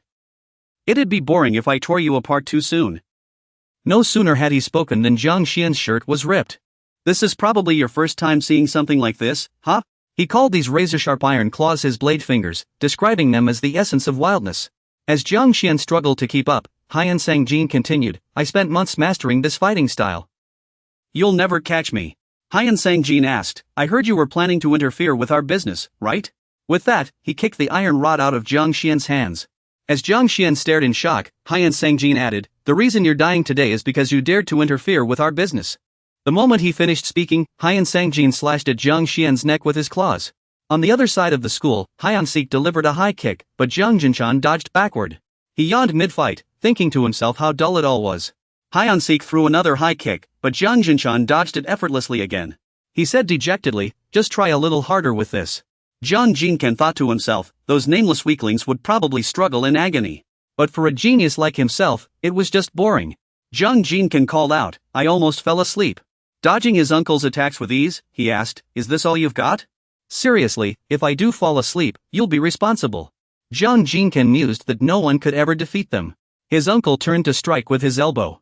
Jiang Jinken thought his invincibility came from his extraordinary talent. He effortlessly sat down to dodge his uncle's attack.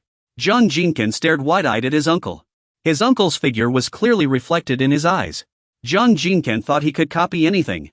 He immediately raised his hand and used the same move his uncle had just performed. Huang Ziyu watched in shock, while Jiang Jinken shouted, oh, sorry about that, folks from Xian. First time experiencing this, right? It's a copy skill. He grinned smugly and said, damn, sorry it's just too powerful. Over on Xianan's side, he couldn't even land a hit on Xin Akamu. Akamu shouted, see? We're all geniuses. If you get close, I'll just shrug it off, it throws you off. Xin Akamu continued, if you keep your distance, it's 4 straight punches. He immediately threw a flurry of punches at Xianan, forcing him to block. Xin Akamu asked excitedly, regretting coming to Busan now? He thought, Xianan, you're no match for me, no matter how hard you try. He still couldn't land a hit on Xin Akamu. Akamu thought, your useless punches? I just need to adjust my position, Suddenly, Xianan said, it's over, which made Xin Akamu freeze. Ha! Only then did he realize he had fallen into Xianan's trap. Cornered with no way out. Xin Akamu remarked, even while taking hits, he keeps attacking. Getting me this far shows he's got some brains. Xin Akamu shouted, Xianan, it's useless. Meanwhile, Xianan clenched his fist tightly. He narrowed his eyes and raised a hand, while Xin Akamu sneered. What can your weak punches even do? He thought, his stance has changed. Either way, all he's got are those useless punches. I just need to block with my shoulder and counterattack. Then Xin Akamu thrust his shoulder forward. Asking, you think changing your stance will make a difference? Xin Akamu thought, the moment you lunge at me is your end. Just as Akamu was about to call out to Xin Chang, Chang Anchuan stepped forward and threw a punch at him. Xin Akamu's eyes widened in shock. A flashback of Chang Anxian before he joined the Chang family appeared, back when he was still training relentlessly. His eyes burned with determination, and the blood dripping from his fists was the best proof of his effort. Chang Anxian pushed himself to improve every single day. The reason his fists were always bleeding was because he constantly pitted them against others' strength. The other person said, Chang Xian, why are you overthinking useless things? Are you troubled by something? The one sparring with him was Ma Tian. Ma Tian said, if you have something on your mind, just say it. Chang Anxian began to speak. No matter how hard I try lately, I feel like I'm not making any progress. Ma Tian asked, so you decided to punch a wall instead? Chang Anxian shouted, Senior, as he recalled his past self, he wondered, can I really overcome all techniques with just my fists? Ma Tian replied while eating, sure, why not? Chang Anxian asked, why do you say that? Ma Tian explained, Chang Xian, listen carefully. Punching a wall means another world is waiting for you to break through. Even if you're behind, it doesn't matter, because you're heading in the right direction. Hearing this, he seemed to grasp something.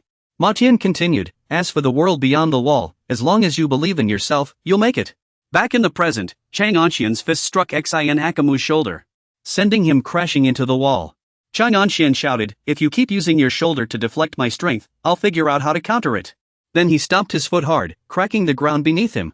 With precise control of his power, Chang Anxian roared, then I'll shatter your shoulder and slam you into the wall. Xin Akamu was now cornered against the wall. Chang Anxian said, next time we're in Busan, I'll buy you a drink. He thought to himself, I need to break through this guy's technique. Suddenly, a voice called out, nice job. It seemed he had proven himself as the leader of the Chang family. This was Min Jishuan. He walked up to Chang Anxian, clapping in approval. Min Jishuan excitedly said, let me be the one to defeat you. Then someone called out, hey. Jin Chang stood behind him and asked, what about me? Min Jishuan turned around in surprise. Ha? Didn't I tell you to get lost, kid? He sized up Jin Chang and immediately saw through him. You're the weakest one here, right? See, I want to spar with the leader over there. No sooner had he spoken than Min Jishuan lunged forward, kicking at Jin Chang, who swiftly ducked out of the way. This took Min Jishuan by surprise. He dodged that? Immediately after, Jin Chang retaliated with a punch to his side. Jin Chang yelped, "Oops, sorry about that." He glanced at Min Jihuan in front of him and said, "Maybe I should have held back a little? Looks like you two have some kind of misunderstanding." We haven't even started yet. Back at the casino, by the time the brawl broke out, all the guests had already left. Vasco called out anxiously, "Park Hyunjin." Hearing this, Park Hyunjin shouted, "Jin Haben? Is that the guy's name? Why are you calling out a dead man's name?" Right after, he immediately rushed toward Vasco. Vasco explained, "I had to stop that guy." Park Hyunjin looked confused and asked, "What?" Vasco continued, "Or you'd be in serious trouble." Park Hyunjin turned around in shock and cried, "Huh?" Just then, a hand grabbed his leg and asked, "Have you really trained in judo?" Park Hyunjin snapped, "What's it to you?" But the other person pressed, "I'm asking if you've really trained in judo." As Park Hyunjin grew impatient and tried to strike, the man said, "This lunatic, let me handle him." Then he noticed Jin Haben's expression had turned terrifying. Jin Haben said with amusement, "Hey, long time no see, buddy. You know, I love playing judo." Back at the tense battle at the harbor, Jiang Xian was locked in a grueling fight with his opponent. Xian Shangjin told him, "The reason you'll die today is because you dared to interfere in our business." Just as he was about to drive his claws into Jiang Xian's neck, Jiang Xian's hand suddenly moved. He said, "A police baton is way less stable than this." Xian Shangjin looked baffled and asked, "What did you say?" Right after, he had to duck to avoid Jiang Xian's attack. Before Xian Shangjin could react, Jiang Xian shouted, "Instinct. The realm of genius." As he spoke, his hands began to move in a bizarre way. Jiang Xian asked, "After months of training, do you think this is my first time?" "Sorry, I've seen it all in this lifetime." He narrowed his eyes at Xian Shangjin, now like a bloodthirsty beast ready to tear his opponent apart. Meanwhile, in District 4's market, Jiang Jinshan said confidently, "Kid, sorry, I'm just too good." But a voice replied, "No," instantly shattering his confidence. Jiang Jinshan cried out in surprise, "Huh? When did Jiang Su end up behind him?" He said calmly, "You should have lowered your stance a bit more." Jiang Su asked, "So, Busan has people who can replicate too?" Jiang Jinshan started panicking, "What?" Jiang Su told him, "Nice to meet you. I can replicate too." Elsewhere in District 4, the first generation, the king of Incheon, Naji Chiyuan is also here to make a deal. He pushes open the door to a room while on the phone and says, "I'm here." The former office of the Golden Wolf Gang, Naji Chiyuan, steps into a room in complete disarray. Naji Chiyuan continues, "The Golden Wolf isn't here either." The other end responds, "That's odd. I was sure he'd be here." The person on the call with Naji Chiyuan is Kang Zikiyuan. He shouts, "It's not that easy to make him show up." After listening, Naji Chiyuan says, "Ali is already handling this, so we'll see him soon. Either way, this is the last place he might come." Kang Zikiyuan shouts, "Looks like you're out of leads." Naji Chiyuan walks into the room to inspect everything. He says, "It seems they cleaned this place up after the Golden Wolf was imprisoned. The Golden Wolf Gang's second-in-command might have taken care of it." Kang Zikiyuan groans in frustration, "How boring." Then he suddenly remembers something. He immediately asks, "Naji Chiyuan, finding the Golden Wolf is fine, but don't forget the most important thing." Naji Chiyuan asks, confused, "What do you mean?" Kang Zikiyuan warns, "No matter what happens, you must not take action." He sits down and continues, "Alan can handle him, but you can't. If the king of Incheon gets involved, it'll cause big trouble. Don't forget why I sent you to Busan." Naji Chiyuan replies, "I understand. Don't worry, I have no reason to fight him anyway." Kang Zikiyuan shouts, "This has to go smoothly for you to have a chance." Naji Chiyuan responds, "Got it, got it." He smiles and continues, "I've been working hard. All for the sake of Incheon." Back with Vasco and Chen Haobin grips Park Hyunjin's leg excitedly and says, "You know, I really love judo." Park Hyunjin smirks and glances at Chen Haobin before asking, "Oh, you like judo?" Suddenly, he lets out a cold laugh. Poof. Chen Haobin is left confused. And Park Hyunjin bursts into laughter. "Ha ha ha ha ha." He asks, "You guys from Seoul sure have a sense of humor. Getting beaten like this and still finding it funny?" Vasco sits quietly nearby as Park Hyunjin grabs Chen Haobin's collar and shouts, "Yeah, you're right. Judo is so much fun. So fun that someone might not make it out alive." With one hand, he effortlessly lifts Chen Haobin. Park Hyunjin's expression turns serious. "This is my grip strength. Once I grab you, you won't be able to move." Suddenly, something changes about his body. Chun Haobin grabs something on the ceiling. In one motion, he seizes Park Hyeonjin's clothes and lifts him up, teasing him as he does. I see. Then how am I still like this? Pu Xianjin froze, looking bewildered, unsure of what was happening. Jin Haobin asked him, don't you notice something's off? Like, you're about to be in big trouble? He let go of whatever he was holding onto on the ceiling and said, alright. Enjoy the fall from up here. Jin Haobin managed to injure Pu Xianjin. Blood began flowing from his mouth and nose. Pu Xianjin panicked, thinking to himself, I was too careless. This isn't good. He had to push him away and stand up, so he immediately grabbed Jin Haobin's clothes tightly. Suddenly, Jin Haobin shouted, see that, and then noticed Pu Xuanjin's wide eyes. Jin Haobin jabbed his finger at Pu Xuanjin's neck, making him wonder, just one finger? How can one finger hold me down? Pu Xianjin was completely immobilized by Jin Haobin's action. Jin Haobin asked, feels like a dream, right? Pu Xianjin was puzzled by how strong Jin Haobin's grip was, when Jin Haobin muttered something else. But, Junior. Pu Xianjin lay helpless, unable to move. Jin Haobin suddenly yelled, because this damn well isn't a dream, and grabbed Pu Xuanjin's collarbone tightly. Then, with one hand, he effortlessly lifted him up and asked, what's your attitude? This lunatic then slammed him into the ground, shattering the floor. Pu Xuanjin's eyes rolled back as the only thought in his mind was, monster. Jin Haobin grabbed his leg and shouted, since I can't get money from that dealer, I'll take it from you instead. Let's start with one leg, Jin Haobin said, snapping Pu Xuanjin's leg without hesitation. He thought to himself, this guy is a monster. I shouldn't have messed with him. Pu Xianjin let out a scream as his leg was broken. Aff. Jin Haobin said, next, one arm, then the other leg. Pu Xuanjin's agonized screams echoed throughout the casino. Vasco sat with his eyes closed, seemingly used to such scenes. After breaking both legs and one arm, Pu Xianjin cried out in pain. You've made a huge mistake. How dare you do this to me?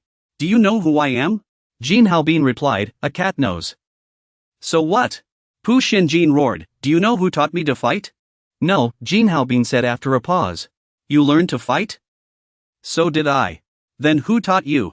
Let's hear it. A figure appeared at that moment. It was the same person who taught Jin Haobin to fight. He stepped forward, grabbed Pu Xianjin by the collar, and shouted angrily, your skin is so dark. And your hair is cut just as short as that guy's. I've had it with you for a long time. Then he used a move from his judo school to throw Pu Xianjin aside.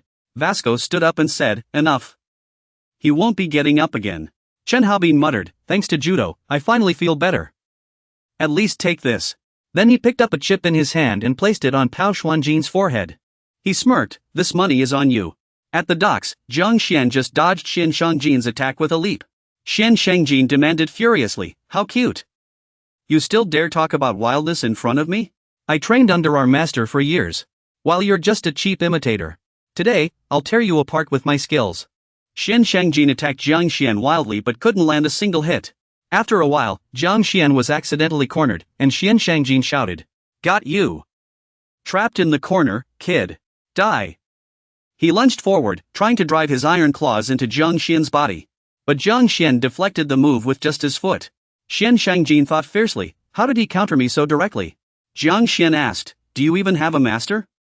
You've piqued my curiosity. The image of Jiang Xian's master appeared, and he asked, wonder whose techniques are fake? Xian Shangjin was about to say, yours, of course. His hands suddenly made a strange sound, and he gasped, ha ha ha, the boss's technique. The next second, Xian Shangjin's fingers were torn apart. He screamed in agony, ah. Jiang Xian said, sorry, but mine is the real deal. In truth, Jiang Xian had torn his hand apart with his bare hands. Imagine what he could do with a weapon. Xian Shangjin clutched his hand and asked, what are you? What did you just do? Jiang Xian replied, I just acted on instinct. This answer stunned Xian Shangjin, what? The next moment, his face split into three, and Xian Shangjin used the same technique to attack Jiang Xian again. He lost his ability to fight and collapsed. Jiang Xian looked down at the man and said, you're not as wild as you think. Back at the arena, Jiang Jinshan shouted, slow down.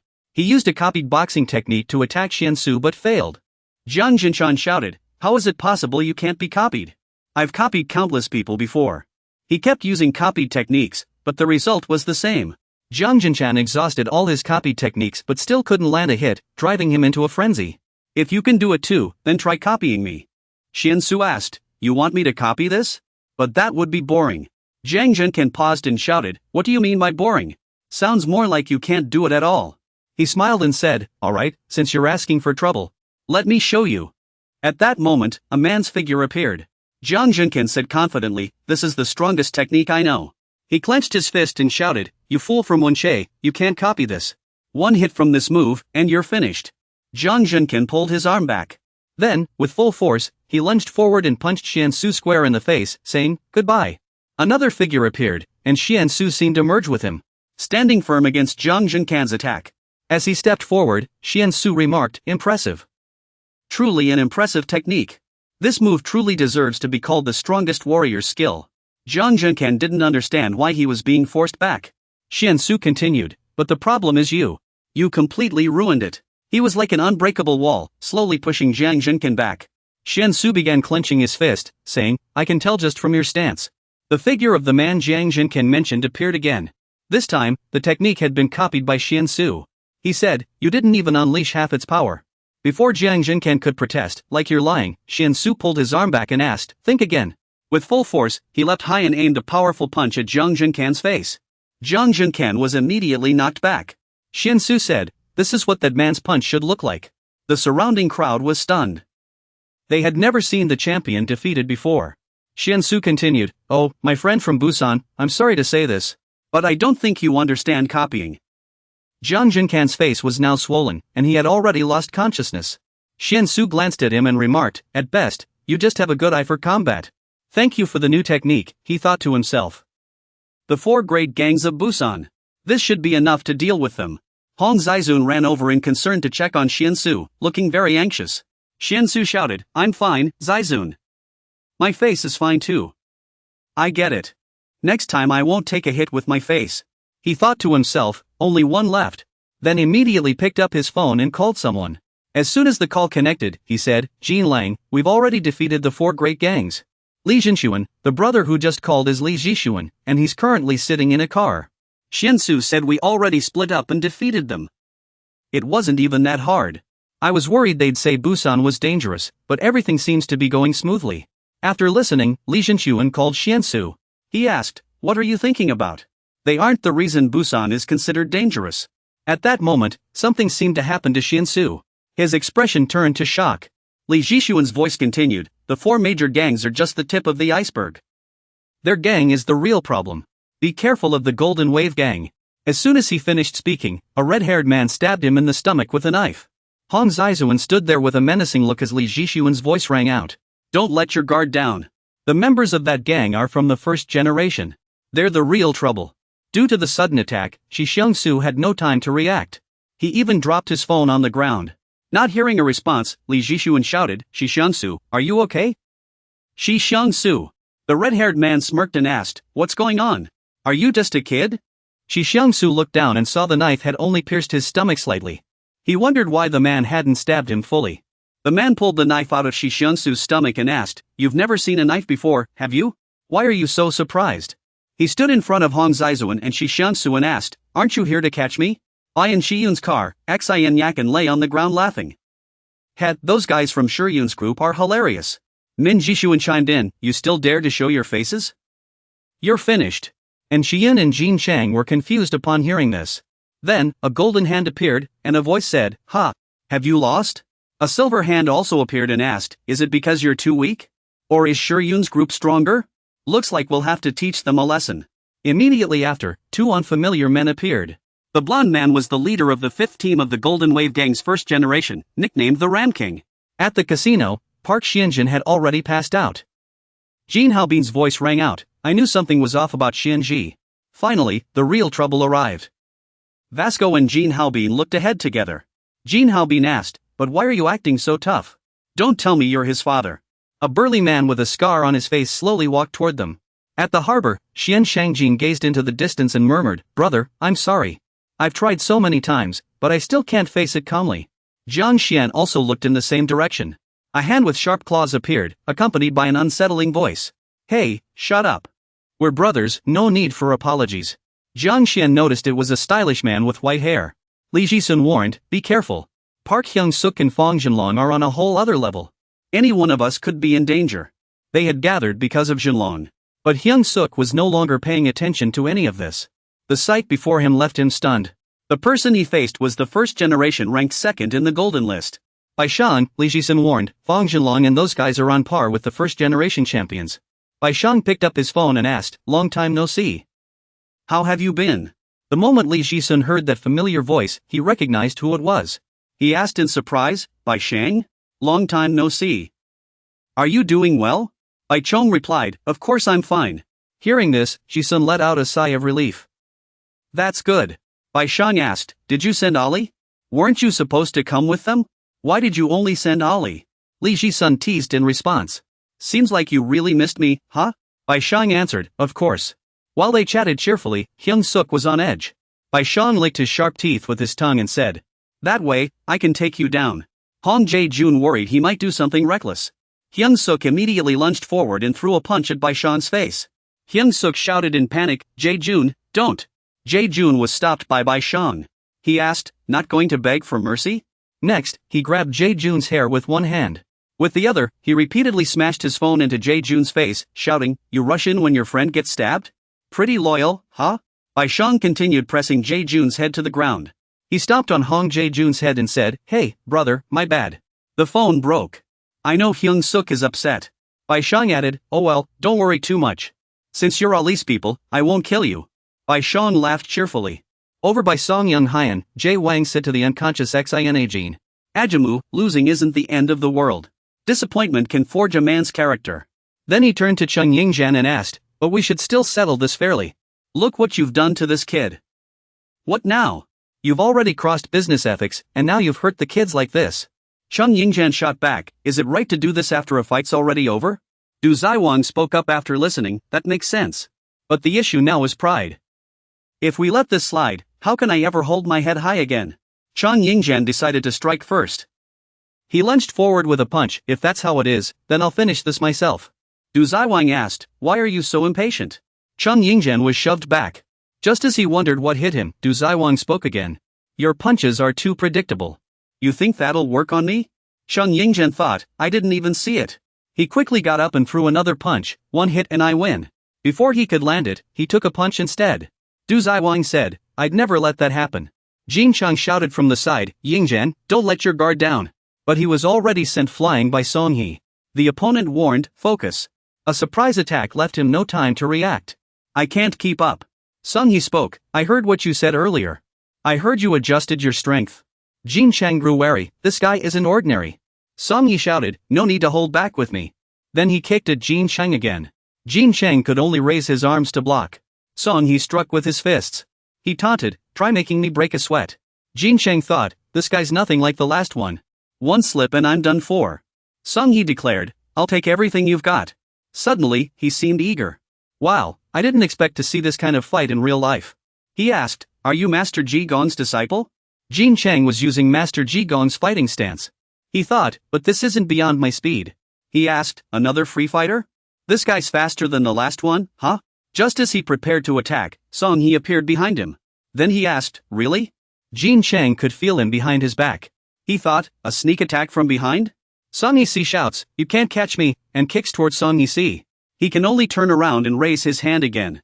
Song He remarks, Ji Gongshi Yu is famous for his speed even in the first generation, though I haven't met him yet. He says proudly, but I don't agree, Ji Gongshi Yu hasn't reached my level yet. Today, you'll all meet your end in Busan. The scene shifts to the harbor district. Jiang Xiyun swings at the white-haired man, but the man dodges effortlessly. The man comments, not bad. Where did you learn to fight? It doesn't look like you just started. It makes sense my brother lost to you. As he dodges nimbly, he adds, your movements are sharp and fast, truly impressive skill. I can't let my guard down, Jiang Xiyun says, appearing behind him to strike. But the man notices easily. You're still too green. Jiang Xiyun gasps, what's going on? The man shouts, you're just a brat. With a single claw, he splits the nearby wall in half. Watching the falling bricks, the man says, I know you're strong. But you're not worthy to be my opponent yet. You're still too inexperienced. Jiang Xiyun's clothes are now tattered. His eyes filled with confusion. The man swiftly appears behind Jiang Xiyun and shouts, this is the first generation. His face is surrounded by the man's sharp claws. The man continues, a brutal era, only killing or being killed. I'm a survivor of that time. I've seen plenty like you. With a single move, he injures Jiang Shiyun. On Su Cheng and Shiyun's side, he attacks Jiang Shiyun but fails. The man dodges and asks, I don't get it. Are you out of your mind? He wonders, why are you only using your right hand? Jiang Shiyun doesn't understand why Su Cheng and Shiyun is so reckless. To answer, he shouts, this is my predecessor's belief. No sooner are the words out than Jiang Shiyun is struck by the man's fist. He mutters, predecessor? Seeing Su Cheng knocked back, he yells, wait, stop talking. You must be Ma Tai's disciple. Jiang Shiyun asks, I've heard of Ma Tai. Didn't he duel Li Jiyun again and get torn apart? He even used his left hand, the one he refused to use out of principle, and still lost miserably. How can you call someone like that your predecessor? Su Cheng and Shiyun can't tolerate this and immediately warns, don't insult him. Jiang Hong asks, why not? He says, he's not someone you can insult. The man finds it laughable. The man asks, tell me, what did I say wrong? When he trained his disciples, even if they died, they could only use their right hand, and he was so desperate for victory that he even trained his left hand rigorously. Does Mateus even deserve to be called a man? If it were me, I'd be mortified. Shinajin lay on the side, muttering through gritted teeth about that idiot, Mateus. Sai Wang and Shishuan roared in fury, grabbed a wooden stick, and charged at Zhao Jiwang with his fists. But one sentence from him left Shishuan stunned, stop shouting on the boat. Immediately, Zhao Jiwang launched countless attacks at Sai Wang and Shishuan, trying to counter him.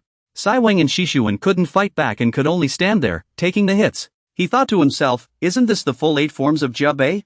He recalled his fight with Shinajin, pondering in silence. That guy's level is nothing like the one before. No way, I can't even react in time. Zhao Jiwang asked, what is faith? With great interest, he said, and San, since you love your right hand so much, let me show you something. Then, he raised his golden fist, his right hand. With a single swing, Jiwang sent in Shishuan's cart crashing backward. He was sent flying into the wall. His arm went limp, and he collapsed to the ground. He shouted, Mateus was wrong, he's no man at all. He's just trash who lost his faith. That strike knocked in Shishuan's cart unconscious. Jin Chang saw this and cried out in concern. And Shishuan was down, but he didn't notice Song Ho Sik had already leapt up. He kicked him flying backward. Jin Chang thought, and Shishuan is down, am I the only one left? He looked at the 2 men before him and wondered, can I even win?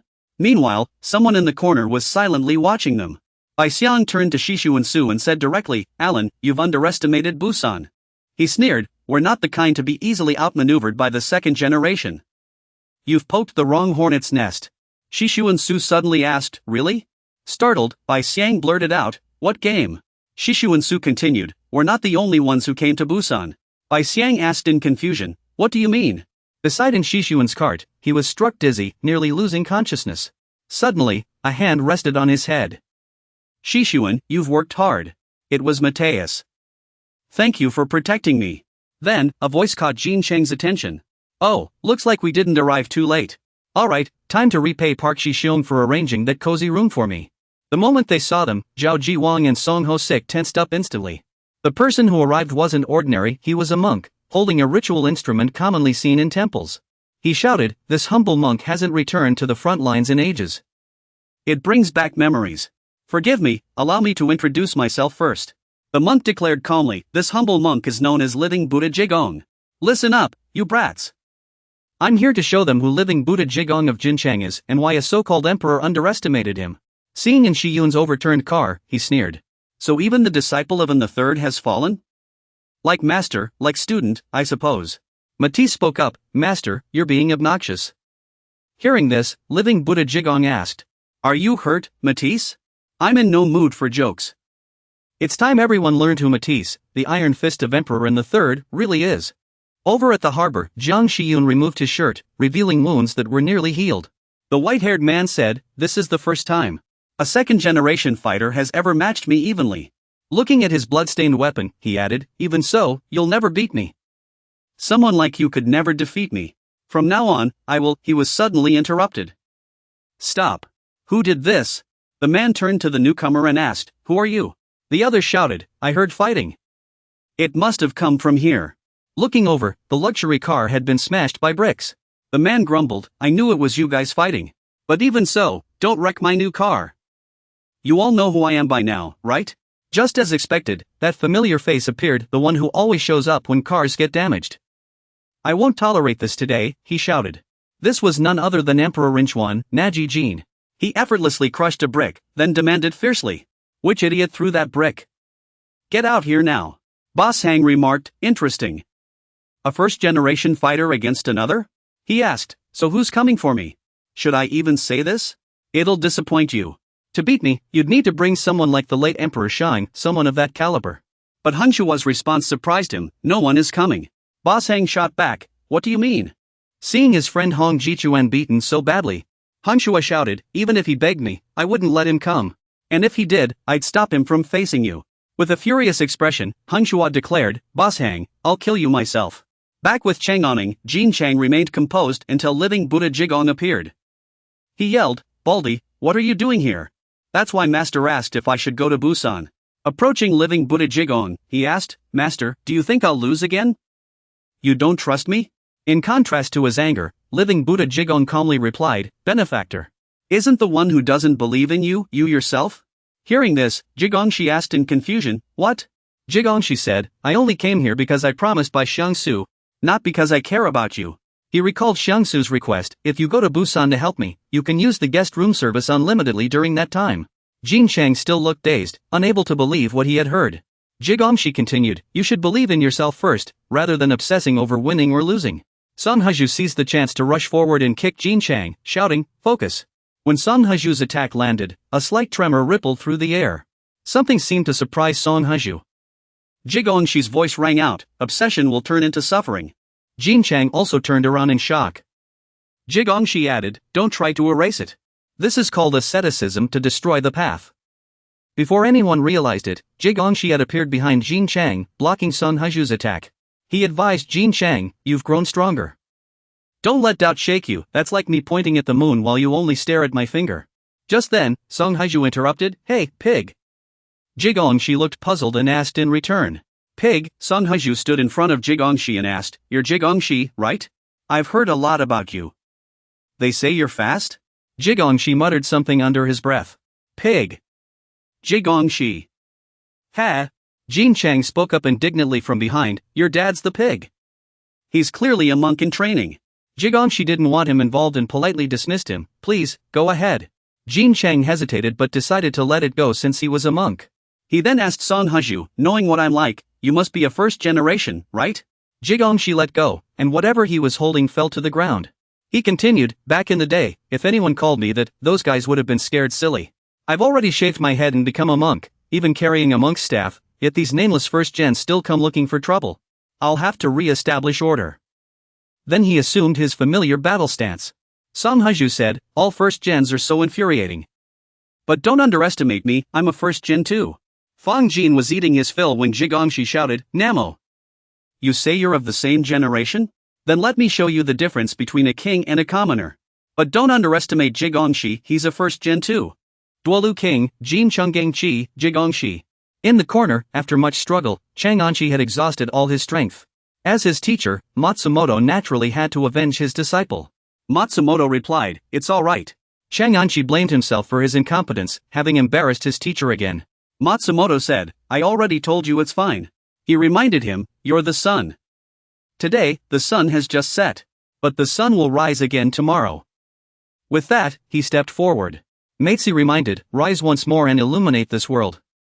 Even if it takes time, become an eternal sun that never fades. All you need to be is a sun that never sets. At this moment, he began seeking vengeance for his disciple. Matisa looked straight at Su Zai-hong and said, I've heard a lot. Seems you know quite a bit about me. Su Zai-hong's image appeared just now. Are you Matisa's disciple, Anshan?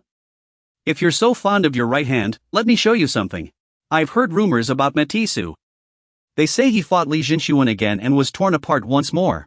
He even used his left hand, the one he refused to use out of principle, only to suffer a crushing defeat. Matisa said coldly, someone like that calls himself a senior? But sorry, I have no idea who you are. The first generation only remembers the strong. Su Zai-hong, of the first generation. Fang Jinlong and Lunan fell silent after hearing this. He shot back, seems my provocation worked. But I didn't lie about a single word. A senior who used his left hand against Li Jishuan and still lost? How embarrassing. Su Zai-hong stepped in front of Matisu and asked, does King Anshan have no shame? He continued, you lost your principles because of Li Jishuan. From that moment, you were no longer a true warrior. Faced with his taunts, Matisse simply replied, "You're right." Su Zihong was stunned. Matisse recalled his past self. Back then, he fought recklessly, without restraint. I was no different from a wild beast. I blindly sought revenge and lost things I shouldn't have. But the day I saw that guy's tears, I woke up. And Xian, hiding in the corner, widened his eyes in disbelief at these words. Matisse went on, "I shouldn't feel ashamed. I must stand tall." He admitted to Su Zihong, "Yes, I could stand again, all thanks to this kid. To me, she's Sun is the sun." With that, he immediately threw a punch at Su Zihong. Su Zihong simply said, "All right," and raised his hand to block Matisse. As he threw countless punches, he said, "If that's the case, let me remind you what defeat feels like." Matisse was shocked. 8 supreme pressure fists? How is that possible? Though he blocked all the punches, he calmly assessed, fast and heavy. No matter, he thought, stomping his foot hard. Using the momentum, he leapt up, pulling his arm back to strike Su Zihong, thinking, "Because this is my battle." But his attack was blocked. Su Zihong's right hand slammed into Matisse's abdomen. He said, "It's not just you who has an incredible fist." Matisse was caught off guard. A prosthetic? He wondered, is it made of steel? I don't even know what that is. But the destructive force was astonishing. When Su Zihong pulled his fist back, Matisse's abdomen still bore the imprint. Su Zihong shouted, "It's not just you who lost something to Li Jixuan." Hearing this, Matisse asked in confusion, "How's the game going?" The ancient Emperor Wang's gaze grew profound, as if lost in thought. The scene flashed back to many years ago, when he was still young. Despite his immense power, he was still defeated by someone. A voice rang out, cold and commanding. "Ancient Emperor Wang, though called a king of his domain, your strength is still too weak." That was Li Jixuan in his youth. After defeating ancient Emperor Wang, Li Jixuan stomped on his hand and said, "Busan is a dangerous city. Are there 4 more like him? Today, the Jinlang gang will be wiped out completely. Too bad Jinlang is still in prison. The first generation ends, and the second begins." Li Jixuan smiled faintly and said, "I will take a part of you, for a new era." Back in the present, ancient Emperor Wang continued attacking Magistrate Ma. He said, "Ever since then, we haven't been able to live in peace. We've been waiting for Jinlong's return. Secretly training the next generation, rebuilding what was severed, and cultivating anew. I hate Li Jixuan, but I'm also grateful to him." He raised his golden prosthetic hand and said proudly, "It's like having gold, I earned this." Unbeaten in 5 punches, he then landed a fierce blow on Magistrate Ma's face. Duya Wang roared, breaking his limits, and kept attacking Magistrate Ma. "This is my newly acquired fist. I'm stronger than before." Even if Magistrate Ma tries to counter, Duya Wang can dodge effortlessly. He struck Magistrate Ma's face hard and asked, "But what about you?" Duya Wang staggered back and said, "You're as pathetic as you were when Li Jixuan defeated you." He raised his prosthetic hand and shouted, "You haven't grown stronger at all." Then he punched Magistrate Ma in the stomach. Magistrate Ma staggered back, and Duya Wang said, "Magistrate Ma, I become your second Li Jixuan. Your faith will be extinguished today." With those words, he charged at Magistrate Ma. Magistrate Ma asked, "You want to become Li Jixuan?" That made Duya Wang freeze in place. He replied, "What?" Magistrate Ma said, "If that's the case, then I can finally use this without worry." He assumed a strange stance, and Duya Wang asked, "What kind of stance is that?" He muttered, "Trying to end this in one punch? You won't even hit me. Because our speeds are different." Then he lunged forward with both hands, rushing at Magistrate Ma. He thought to himself, "I'll dodge and finish him off." At that moment, Magistrate Ma seemed lost in memory. He recalled the moment he was defeated by Li Jixuan. That day, he lost everything, watching Li Jixuan stand tall before him. Magistrate Ma felt an emptiness inside. Afterward, he reflected that he had taken the wrong path that day. "I've lost everything, and only then did I realize what truly matters." With nothing left but myself, Matexia tightly gripped my hand. Looking like he had made up his mind to do something. Matexia tied one end of the rope tightly around his hand until it drew blood. The other end was fastened to a massive boulder. Gritting his teeth, he pulled with all his strength, stretching the rope to its limit. In his heart, he whispered this was a fresh start, crafting the perfect fist, perfect toes, perfect thigh muscles, every part of his body. Until his left hand no longer moved. "I will pour everything into this right fist." This was why he created this stance. Just as Diao Yuan charged forward, saying, "I'll dodge and take you down," Matexia unleashed his techniques. "That's right. I've perfected it." Diao Yuan's eyes widened in shock as Matexia said, "You can't dodge this." Matexia thought to himself, landing a finishing blow before raising his right hand high. He murmured, "The reason you can't dodge it is because I prepared this move for Li Jixuan." This technique was the essence of power and speed. He called it the limit fist. Jiao Yuan couldn't withstand the blow and collapsed to the ground. Blood began to trickle from Matexio's head, but he paid it no mind. Matexio asked Jiao Yuan, "You said giving your fist to Li Jishuan made you stronger?" "No. In that moment, you lost yourself." Matexio remarked, "Someone who abandons themselves can never defeat anyone. Now I understand." In this battle, the scales of victory have tipped. The first generation, Anshan King, Limit Fist, Matexio. Back at the harbor, Luo Jiang crushed a brick with his bare hands. Then angrily demanded, "Who threw this? Show yourself." Jiang Shishuan played innocent, pointing at the white-haired man and saying, "It was him." Luo Jiang asked, "Is that true?" Jiang Shishuan blinked, "But who are you?" He warned, "Don't get hurt for nothing. Leave now." Unlike Jiang Shishuan, the white-haired man muttered in disbelief, "Impossible. Inchan King. Why would Luo Jiang be here?" Turning to the man, he snapped, "You troublemakers still dare to speak?" Suddenly, the man lunged forward, claws aimed at Luo Jiang, roaring, "You won't get away with this. Why did you come to Busan?" He attacked wildly, but it seemed to have no effect on Luo Jiang. Jiang Shishuan watched in stunned silence. What on earth is going on? It would be strange if they didn't know each other. Jiang Shishuan saw the white-haired man trembling, whispering, "Chen Zhang." Thinking to himself, he's being torn apart by fear. He wondered, how strong must I be to make him attack so recklessly? Neji Zhong immediately shouted, her voice soft yet enough to make him shudder all over. Neji Zhong gave a cat-toying with mouth smirk and asked, "So, are you going to fight or cry now?" The man panicked and immediately stepped back. Neji Zhong pressed forward, asking, "Why so scared? If you're from Busan, you should have some style, right? Come on, pull yourself together. Show some dignity." The man clearly knew Neji Zhong's identity. She was the first King Indiang's Neji Zhong. Neji Zhong, the first King Indiang's successor, said, "At least try to keep some dignity, won't you?" She addressed the silver-haired man with earrings. "What would Jin Lang think if he saw you like this?" The earring man shot back, "What about Lord Jin Lang?" The earring man seemed to realize something. "Ah, I see." He suddenly threw a powerful punch at Neji Zhong. "I didn't even realize I was shaken." Neji Zhong dodged backward, barely avoiding the blow. The earring man mused to himself, "The king of Indiang. I never thought I'd see the man I've only heard in legends." He pondered the king's physical prowess. The first kings had all honed their bodies. If this was truly Indiang's successor, she wouldn't be an exception. "Neji Zhong of the first king Indiang, what's your weapon?" He doubted the silver-haired man's true strength. The earring man swung claw-like punches. Neji Zhong dodged right, then left, and finally ducked to avoid them. He was testing this new king's strength, trying to force her to show her true power. Neji Zhong praised, "Impressive. In any other place, you'd be the king there." The earring man laughed, "Thanks to you, I've regained my spirit." The earring man launched another flurry of attacks, shouting, "For Lord Jin Lang, I'll see you in a new light." Dodging moves like that? Nothing special. Not what I expected. How embarrassing. My high hopes were so easily dashed. He taunted, right? Then he dropped a devastating line that made Neji Zhong's face darken with anger, a half-baked king. The silver-haired man could only offer a bitter smile. He advised, "Friend, don't let others hear that. Keep it quiet." Someone wondered, half-baked king? Neji Zhong turned to someone behind her. "Jiang Shiyun, right? What does that mean?" The person behind seemed to be hesitating over the question. The silver-haired man was speaking to his injured clone. "I've looked into you a bit. I heard you once challenged the first kings alone. It's been a while since I met someone worth recruiting." The injured silver-haired man asked blankly, "Recruiting?" Neji Zhong turned around and asked, "How do I look now?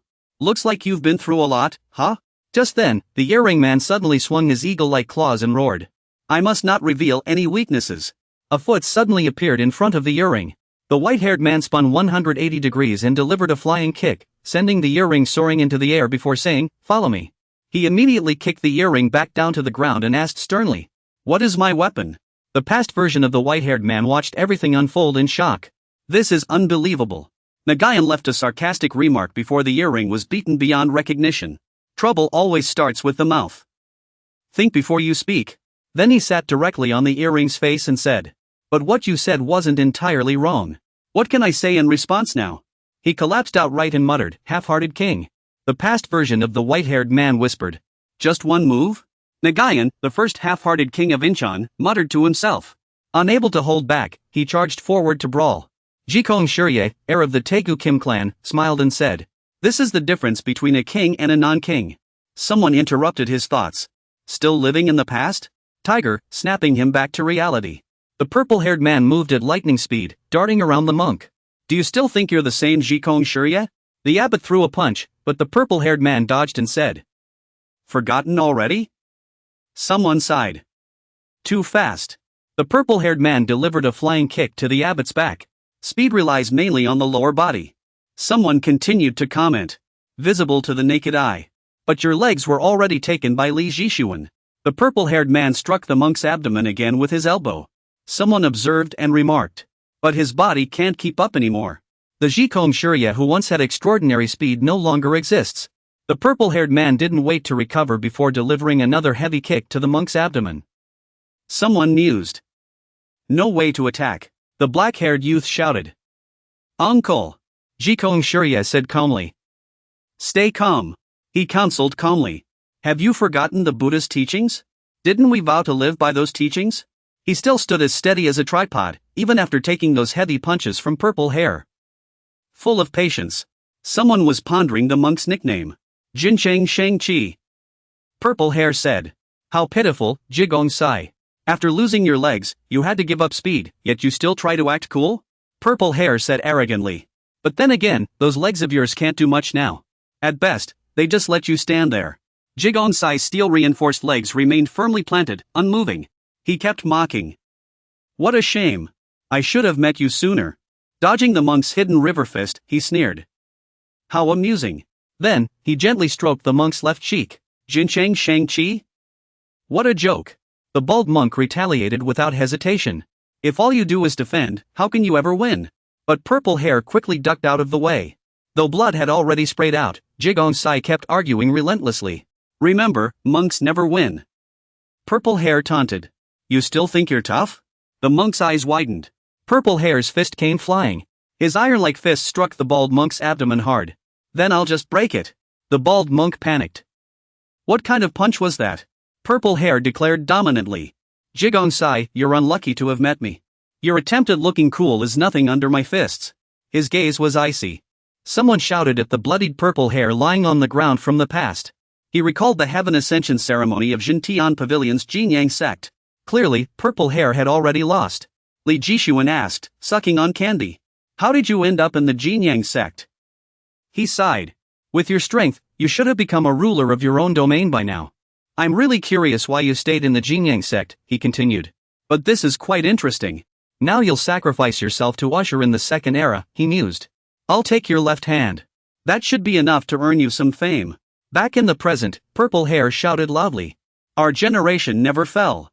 As he spoke, he struck at his uncle's abdomen, shouting, I forged myself anew, all for vengeance. The purple-haired boy poured all his rage into every punch and kick. Scorpion of the underground palace remained expressionless, blocking each strike. Another fierce blow from the purple-haired boy. Somehow, his uncle's glasses stayed intact. The purple-haired boy charged forward, sending his uncle crashing into the wall with a single punch.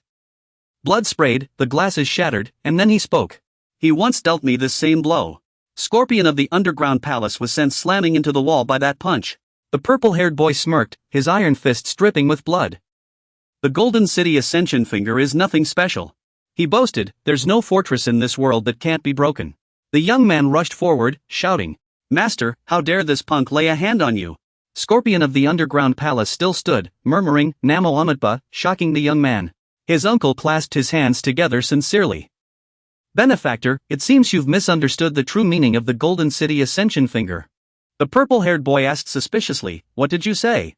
His uncle continued, let me show you the true Golden City Ascension Finger. The young man gasped, the real Golden City Ascension Finger?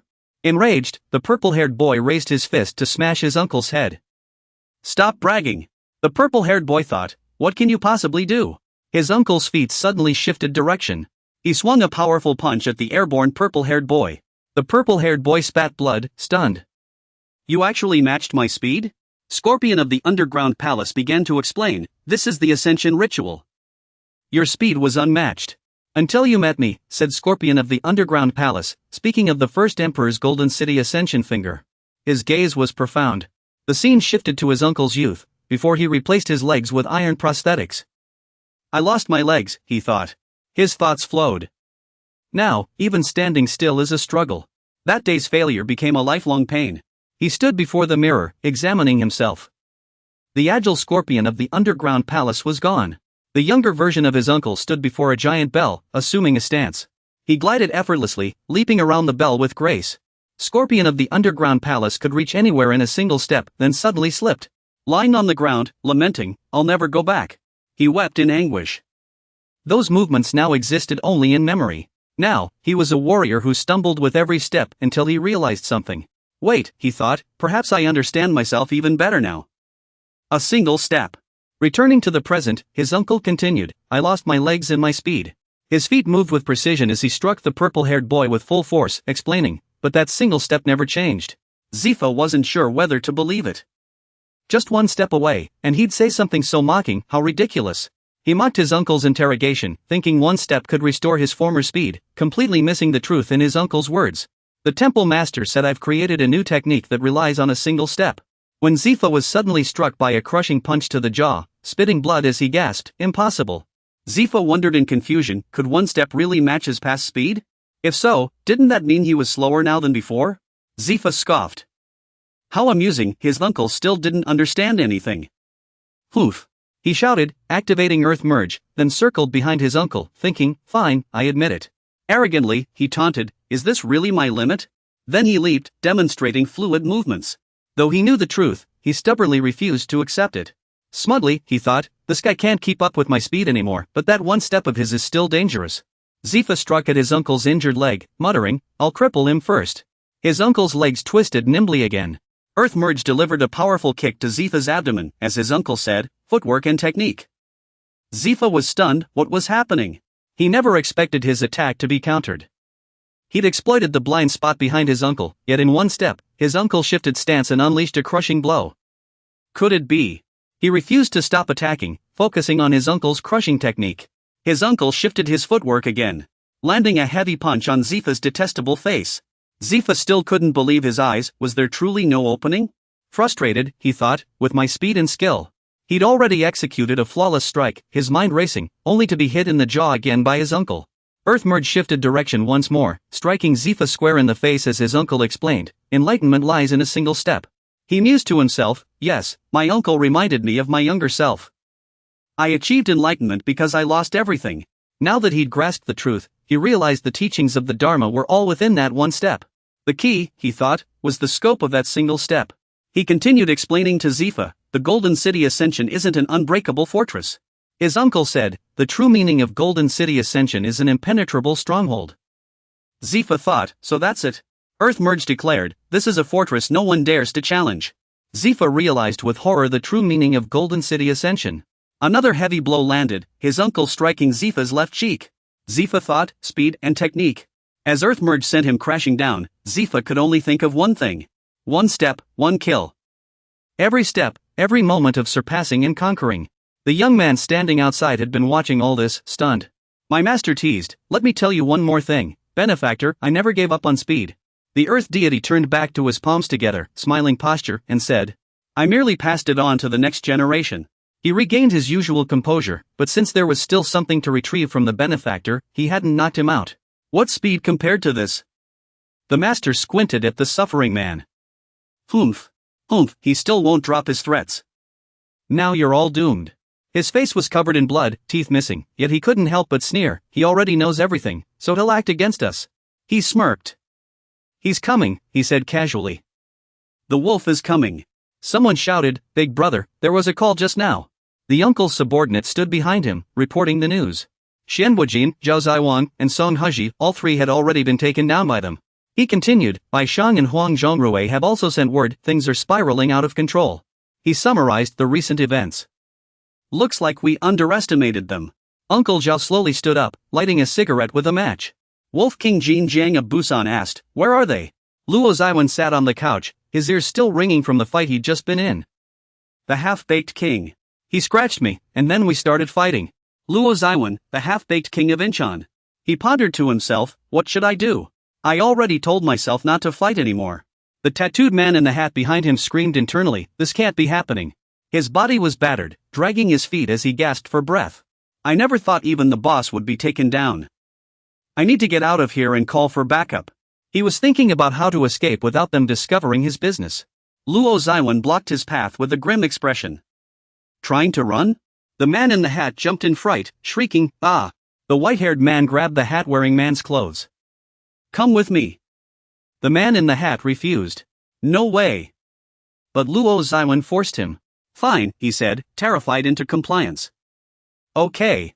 The man in the hat resisted. "Where are you taking me?" Luo Zaiwan dragged him along. "You'll find out soon enough." The man in the hat shouted, "I can't let you know about our business." Luo Zaiwan ordered, "Open it." The man in the hat firmly said, "No." He offered another deal. "Let me pay you. Or let me do anything at all. But our business is off limits. Some things just can't be done, no matter how hard you try." Luo Zaiwan threatened darkly, "Then why not just end it all?" The man in the hat shrieked in terror, "Ah!" He gave up resisting and obeyed the white-haired man. "Damn it, just open it and see what's inside. Isn't it simple? Just open it." He shouted loudly, telling them to see for themselves what was inside. The white-haired man said with an innocent expression, "These guys have already been through enough." Suddenly, his eyes widened as he stared fixedly at the contents of the box. He realized it wasn't a person and asked the guy in the hat, "What is this?" The guy in the hat replied in surprise, "Can't you tell just by looking?" He explained to Naz Zeon that these photos were an idol's photo book. The white-haired man froze, holding the photos, thinking, an idol's photo book. He asked, "Is this your business?" The guy in the hat answered, "That's right. To be precise, they're not real photos, just counterfeit goods. You have no idea how valuable this stuff is." Naz Zeong pressed for the truth, "Aren't you guys trafficking little girls?" The guy in the hat looked confused and replied, "What little girls? Kong Helen? Why would we traffic kids?" He sneered, "Stuffing people in here is just plain wrong." Then he started talking about the past, "We did commit human trafficking before, but we don't do that anymore." The white-haired man joked, "That's still a crime, you know." The guy in the hat retorted, "But it's way better than trafficking children." Naz Zeong couldn't help but recall the earlier fight and asked, "Then why hide your business so carefully?" The guy in the hat mumbled vaguely, Naz Zeong was confused. The guy covered his face with his claws and said shyly, "Because I find it embarrassing." The white-haired man narrowed his eyes, thinking, "This is really one of Busan Gang's businesses, it's not as cruel as I imagined." He muttered to himself, Park Hyung-sik, and after a moment, whispered, "I need to take this back to be sure." He thought to himself, "Maybe we got it wrong." Park Hyung-sik said menacingly, "I'll take you down myself." Someone snapped him back to reality. "Hey, kid," the protagonist replied, "Me?" The long white-haired man clapped his hands and asked, "Have you ever killed anyone?" He praised the protagonist, "You've got guts. Getting hacked up like a meat grinder and still standing. How did Li Jishuan even tame a beast like you?" Park Hyung-sik denied. "I'm not that guy's lapdog." The long white-haired man narrowed his eyes darkly and said, "So you're saying you'll defeat me? Then let me tell you something." He declared, "I don't fight kids." Meanwhile, the protagonist was surrounded by his suited subordinates. He asked, "You said your goal is to find Jin Jiang, right?" "Sorry, but you won't make it." Then he briefly introduced the people around him. "These are the first-generation legends. They're nothing like the guys you've dealt with before, kid." He suddenly ordered, "Hey, what are you standing around for?" He called out to the onlookers, "Go take care of him." The protagonist remained unfazed, simply saying one thing. The white-haired man confirmed, "Don't worry." He said confidently, "I didn't have plans anyway." The protagonist didn't want to say more. "Got it." With his long hair, I pondered the protagonist's identity. The guy introduced himself as Piao Hanshua. As he launched his first move, he said, "This will be over quickly." I silently praised him in his heart, thinking he had some skill. He mused that this guy wasn't just anyone. He was far more impressive than those from the second generation. Watching the protagonist's every move, he concluded, if he performed well, he could even become a regional powerhouse. Where did such a formidable guy come from? Though he wouldn't stand a chance. He thought to himself, his opponent was a big shot from the first generation. Someone leaped in to join the fight, shouting the protagonist's name, Piao Hanshua. Leon Jin, the second-generation leader of Team Ali, sneered, "Your confidence is off the charts, isn't it?" Vasco, a fierce warrior of the second generation, declared righteously, "You were holding them off alone just now. We're here to help, let's teach these guys a lesson." Piao Hanshua said, "You're here." The people outside are stunned. What's with these uncles? After landing a few moves, Vasco engaged the others in battle, saying, "They're not like the usual guys we deal with." Jin Jinhao chimed in, "They seem like Jin Jiang Gang's combat unit." The protagonist asked, "You finished off the third brother in the back alley and came here?" "I heard there were first-gen guys there too." Vasco confirmed, "That's right." Pao Hengshua found it odd and pressed, "Really?" The uncle said he didn't know why, but that man led them here. The uncle summed up the situation, "Looks like we need to stay on guard." The first-generation barbaric 3 brute of the Jinjiang gang approached. He stepped behind Bai and said, "Bison, I've brought them all here as you ordered." Hearing his subordinate had arrived, Bai said, "You got here fast. I thought you wouldn't make it until tomorrow morning." He reminded him, "And it's not Bison, call him Elder Bison." "Got it?" Twisting the brute's name, he asked, "You think only Elder Jinjiang counts as an elder?" He scolded, "That's your problem, you only listen to Elder Jinjiang." After talking for a while with no response, Bai impatiently asked, "Reckless brute, are you even listening?" Still no answer, so Bai changed the subject. "Anyway, just bringing them here is enough. All of this is for one event." The brute finally spoke, "Move aside." Bai tried to assert dominance. "You don't listen to me at all, do you?" A subordinate intervened, "Elder Bison, Elder Reckless, this doesn't seem like the time for this." Bai pretended nothing was wrong, saying, "I know." He squinted behind him and called out, "Reckless brute." The brute responded, "Yes?" Bai asked, "What do you think?" The brute squinted toward the protagonist and said, "Not bad." Seeing the 3's fierce combat skills, the brute concluded, "They're not just some rookies." The white-haired man asked for opinions, but the big guy firmly replied, "No way." He placed his hand on the white-haired man's shoulder and said, "I'm number 1, you're number 2. Then he strode forward aggressively to start the fight, adding, "Leave some face for me." Daisy Hongsu asked in confusion, "That man told us to follow him." Jin Haobin said, "Yes." He suddenly said, "Wait." Haobin was confused. The protagonist widened his eyes as the man approached. "Huan Long Xiewo?" Haobin asked in confusion, "Who's that?" Zihongsu began recalling everything. It was that man. He remembered the big guy's battle record. Zhang Jin was once the champion here, the person that man mentioned. Huanglong Shewu loosened his collar and said calmly, "Let's all attack together." The protagonist recalled his identity from others' descriptions, the strongest man. Haobin scoffed, "Are you crazy? You want to take on the 3 of us alone? Stop acting like you're some big shot." The big guy muttered, "Hey, kid." He taunted, "Do I look like someone who'd lose?" Vasco didn't say much. "Let me handle this guy," he said, then raised his knee and kicked toward the big guy's face. The brother-in-law stepped forward to take on the fight. Jin Haobin already fought him earlier. "Let me do it this time." Haobin rushed forward and punched the big guy, then said, "When did I ever fight him?" With a cool expression, he added, "That wasn't a real fight earlier, just messing around. This guy's mine. Don't interfere." The brother-in-law refused to back down, throwing a punch to graze Huanglong Shewu's face, insisting, "Don't interfere." He followed up with a punch to the opponent's stomach, shouting, "This is my opponent." Then he locked his hands around the back of the opponent's neck. Finally, the brother-in-law raised his long legs to a 180-degree angle, preparing a devastating strike for the big guy. Before throwing the punch, the brother-in-law muttered the name of his technique, Forbidden Technique, 8th form, Break the Darkness. A powerful gust of wind from his fist rushed toward the big guy. "Rice pounder," the brother-in-law thought, recalling the key points of his technique. After the punch, the brother-in-law looked up, assuming he had knocked the big guy down. "It's over." Vasco couldn't believe his eyes. Huanglong Shewu said casually, as if nothing had happened. Then, in case the others didn't hear, he repeated, "I said, keep going." Vasco accepted the challenge. "Got it." The brother-in-law quietly thought of his next move. "Forbidden Technique, 3rd form, Break the Darkness. I still have moves left." The brother-in-law said as he coiled his leg, preparing a powerful punch. "This isn't over yet." Vasco delivered a devastating strike, slamming the big guy into the wall with a charged attack. The brother-in-law gave his technique a flashy name. After throwing the punch, the brother-in-law looked at the enemy he had sent flying. Suddenly, Huanglong Shewu's bear-like fist struck Vasco square in the face. He only said one word. "Continue." The groom thought in shock. How could he withstand that move? Huabin watched coldly from the side, sneering. "Idiot. I told you it wouldn't work." Meanwhile, his hand reached the end of the opponent's spine.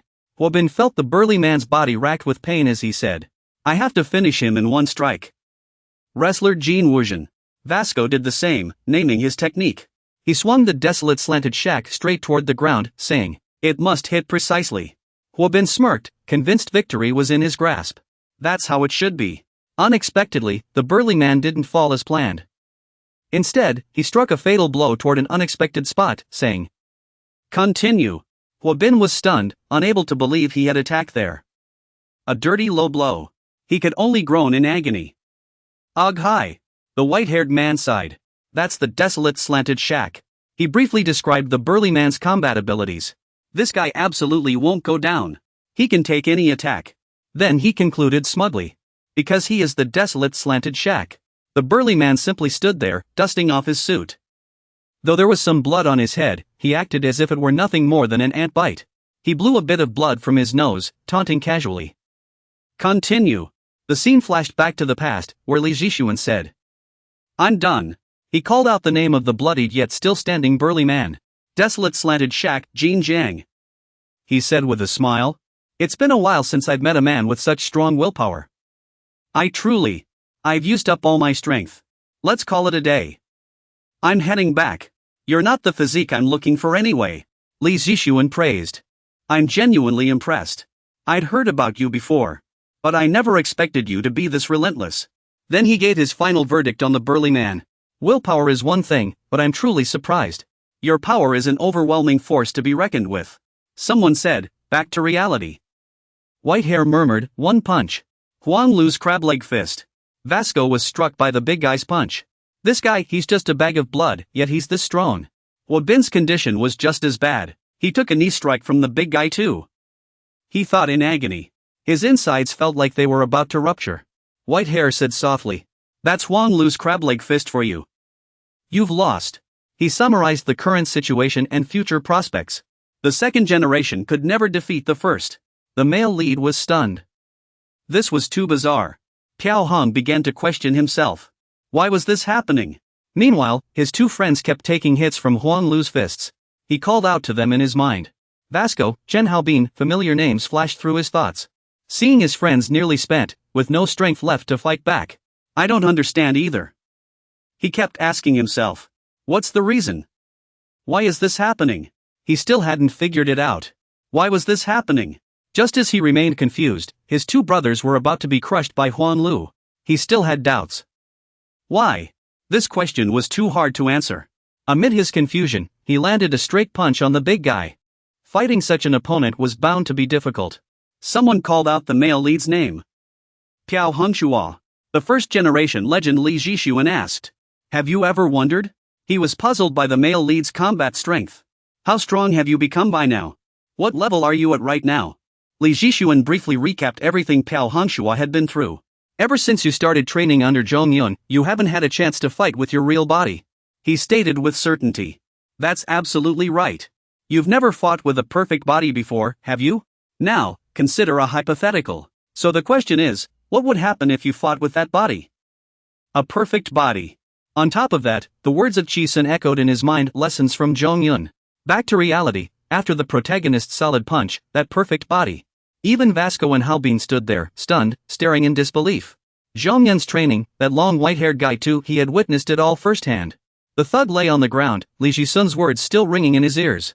That's right, he affirmed to himself. Now it's your turn. He was convinced he would fill Zhong Yun's void. The thug was officially knocked down by the protagonist's punch. Li Jisun believed his own words, Park Hyung-suk, you have what it takes to become a legend. The second-generation Ali legend, Park Hyung-suk, the protagonist's expressionless yet undeniably cool face, after showcasing that unmatched dominant power. The broadcast crackled to life, Park Hyung-suk. You have what it takes to become a legend. And Hyung-suk had become the second-generation Ali legend, Park Hyung-suk. His opponent now lay in a pool of blood.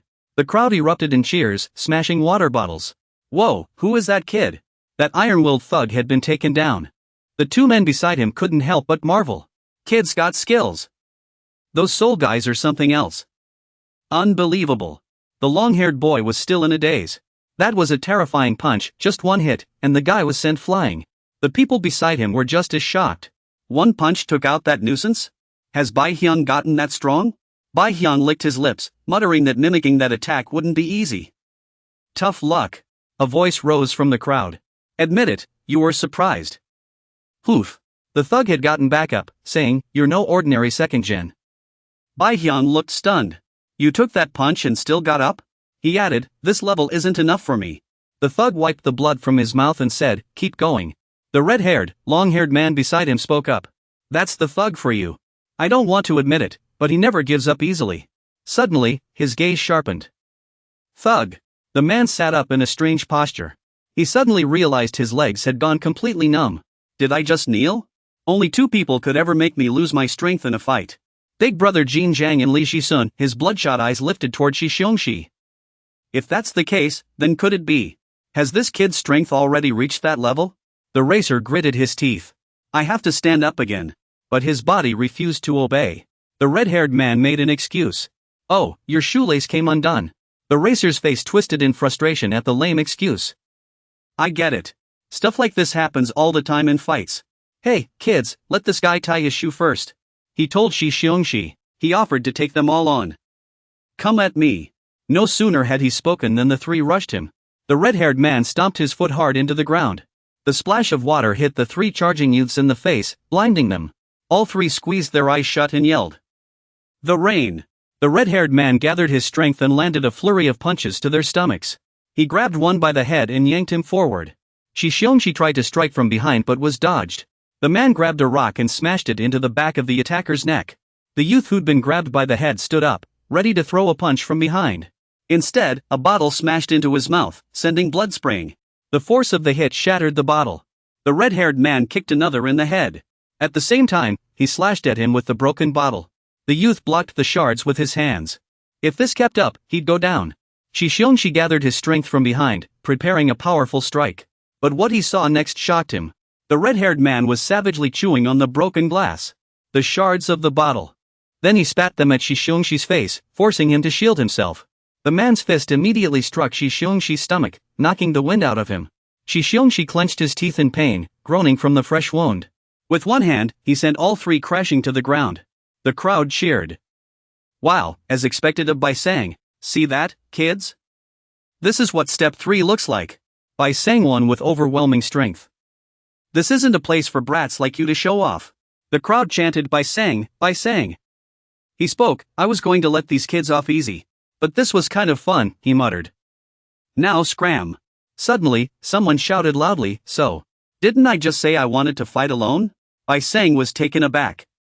What the? The guy on the ground immediately said, why did you all suddenly rush in like that? You're not in sync, and you're just making fools of yourselves. Someone else chimed in, I could have handled him alone. You lackeys just had to jump in. Xingsu said indignantly, everyone's feeling wronged, right? What do we do now? What else can we do? From now on, I fight alone. Mu Jin stood up firmly and declared, I'm furious. I'll settle this with Mu Jin Jin in a deathmatch. Another person wasn't backing down either. I was the first to fight him, stay out of it. Forbidden technique unleashed, hero's first ultimate skill. Xingsu also spoke up. Step aside, all of you. Yamasaki family's Kyokushin karate. Baicelli smiled and said, even after getting beaten like this, you still don't get it? From this moment on, whatever happens is on you. He tied up his hair and said, now I'm really going to finish you off. Xingsu thought, everyone's saying that, but this guy is definitely a tough opponent. We'll get caught off guard if we're not careful. Suddenly, someone else said, hey, you guys, oh, that person over there said, what's going on here? So you all rushed in just to embarrass yourselves? You'd better hurry up and find Jin Jiang. Only by defeating this guy will Jin Jiang show himself. That's Jin Chang.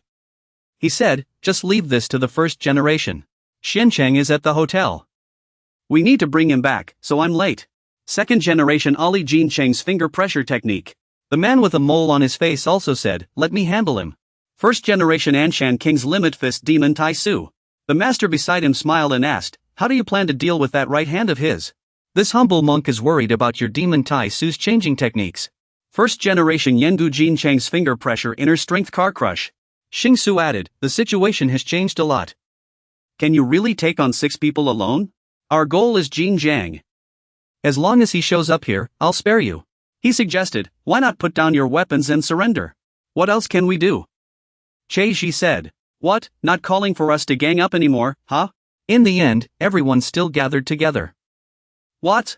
Bai Sang declared, it's time to counterattack. Xingsu wondered, what's he talking about? Maybe he's an idiot. Or some old man bluffing before he dies. Suddenly, Xingsu spoke up. That voice is. The people around were also surprised. Look, what's happening? A luxury car pulled up and a voice spoke. A representative company from Busan, Korea. This company can stand toe-to-toe with the XIN group. Why is the chairman of the L group here? The man inside the car said, looks like I arrived early. The show's about to start. Better find a good spot. Chairman of L group, Li Luo-chun. The people nearby lowered their heads in shock.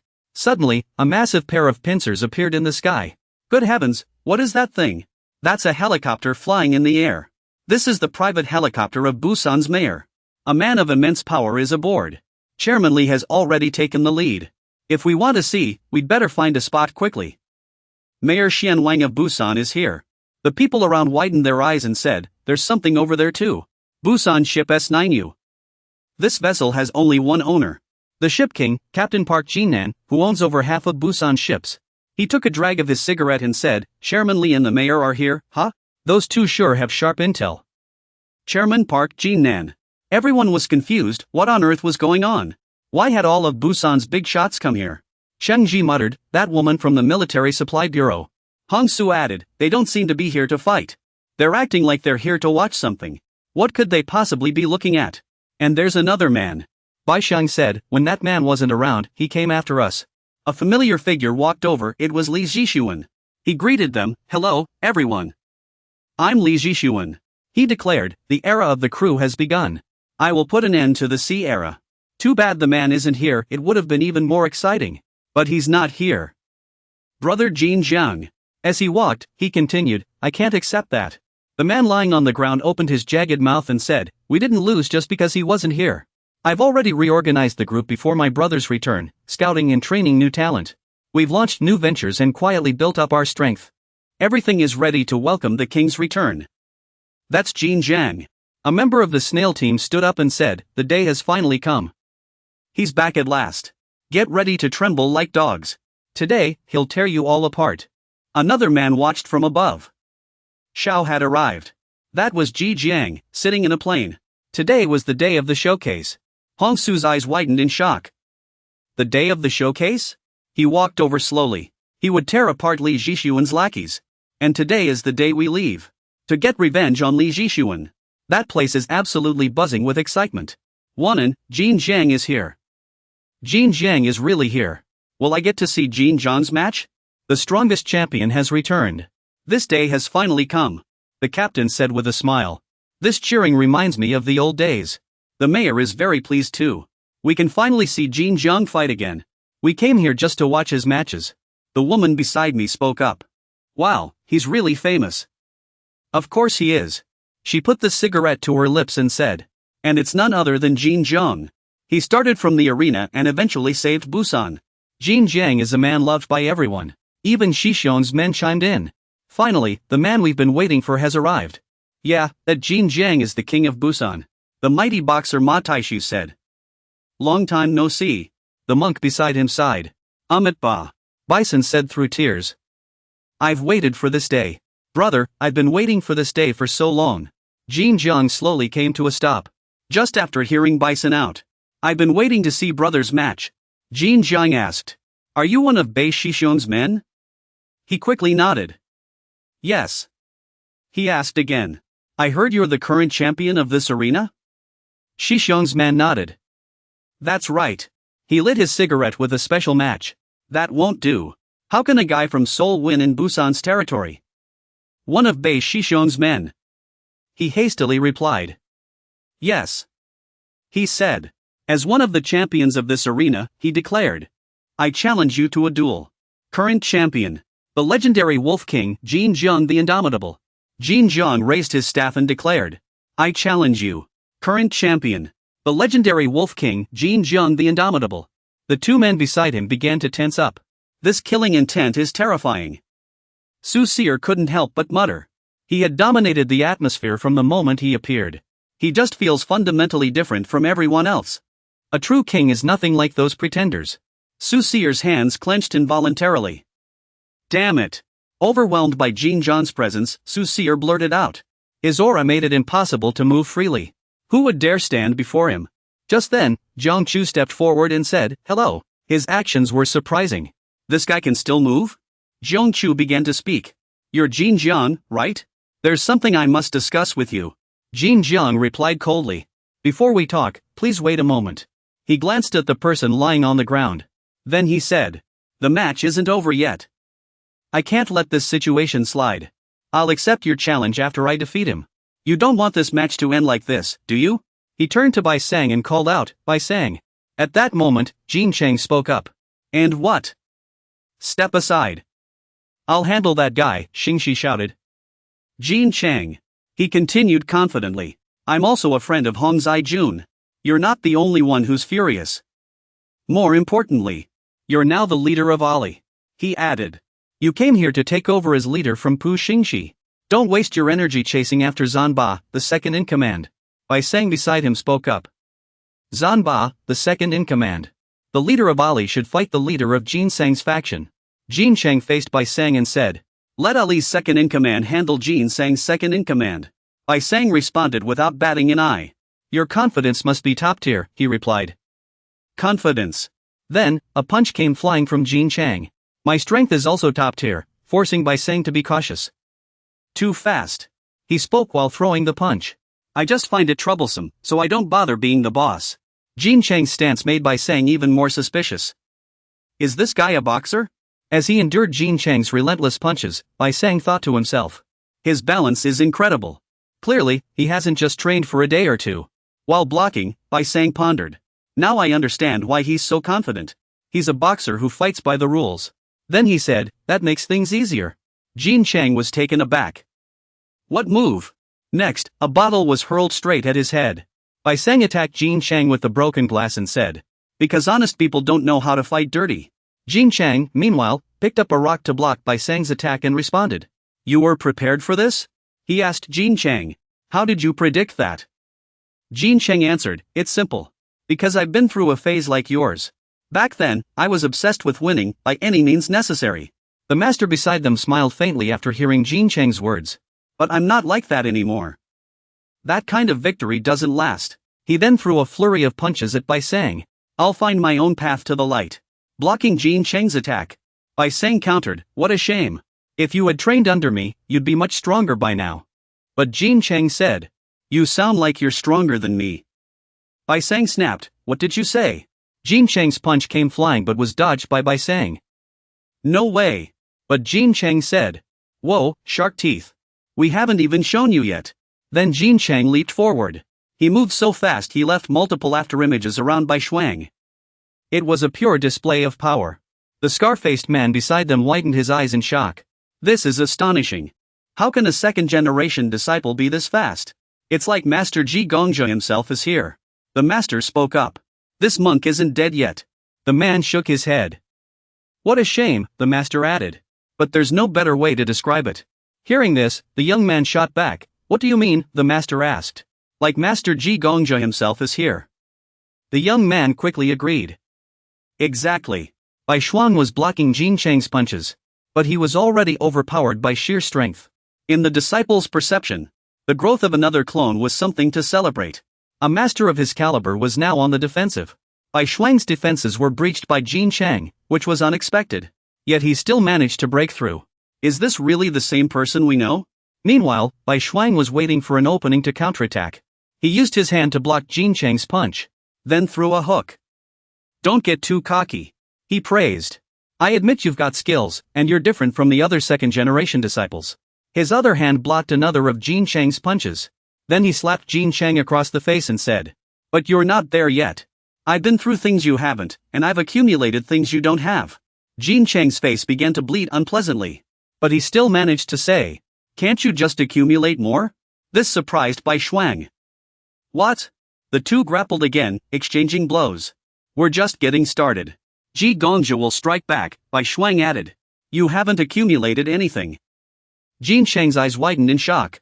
His fist had already struck Bai Shuang's chin. All that showed were his metallic teeth. Now he looked like a beast unleashed, roaring for blood.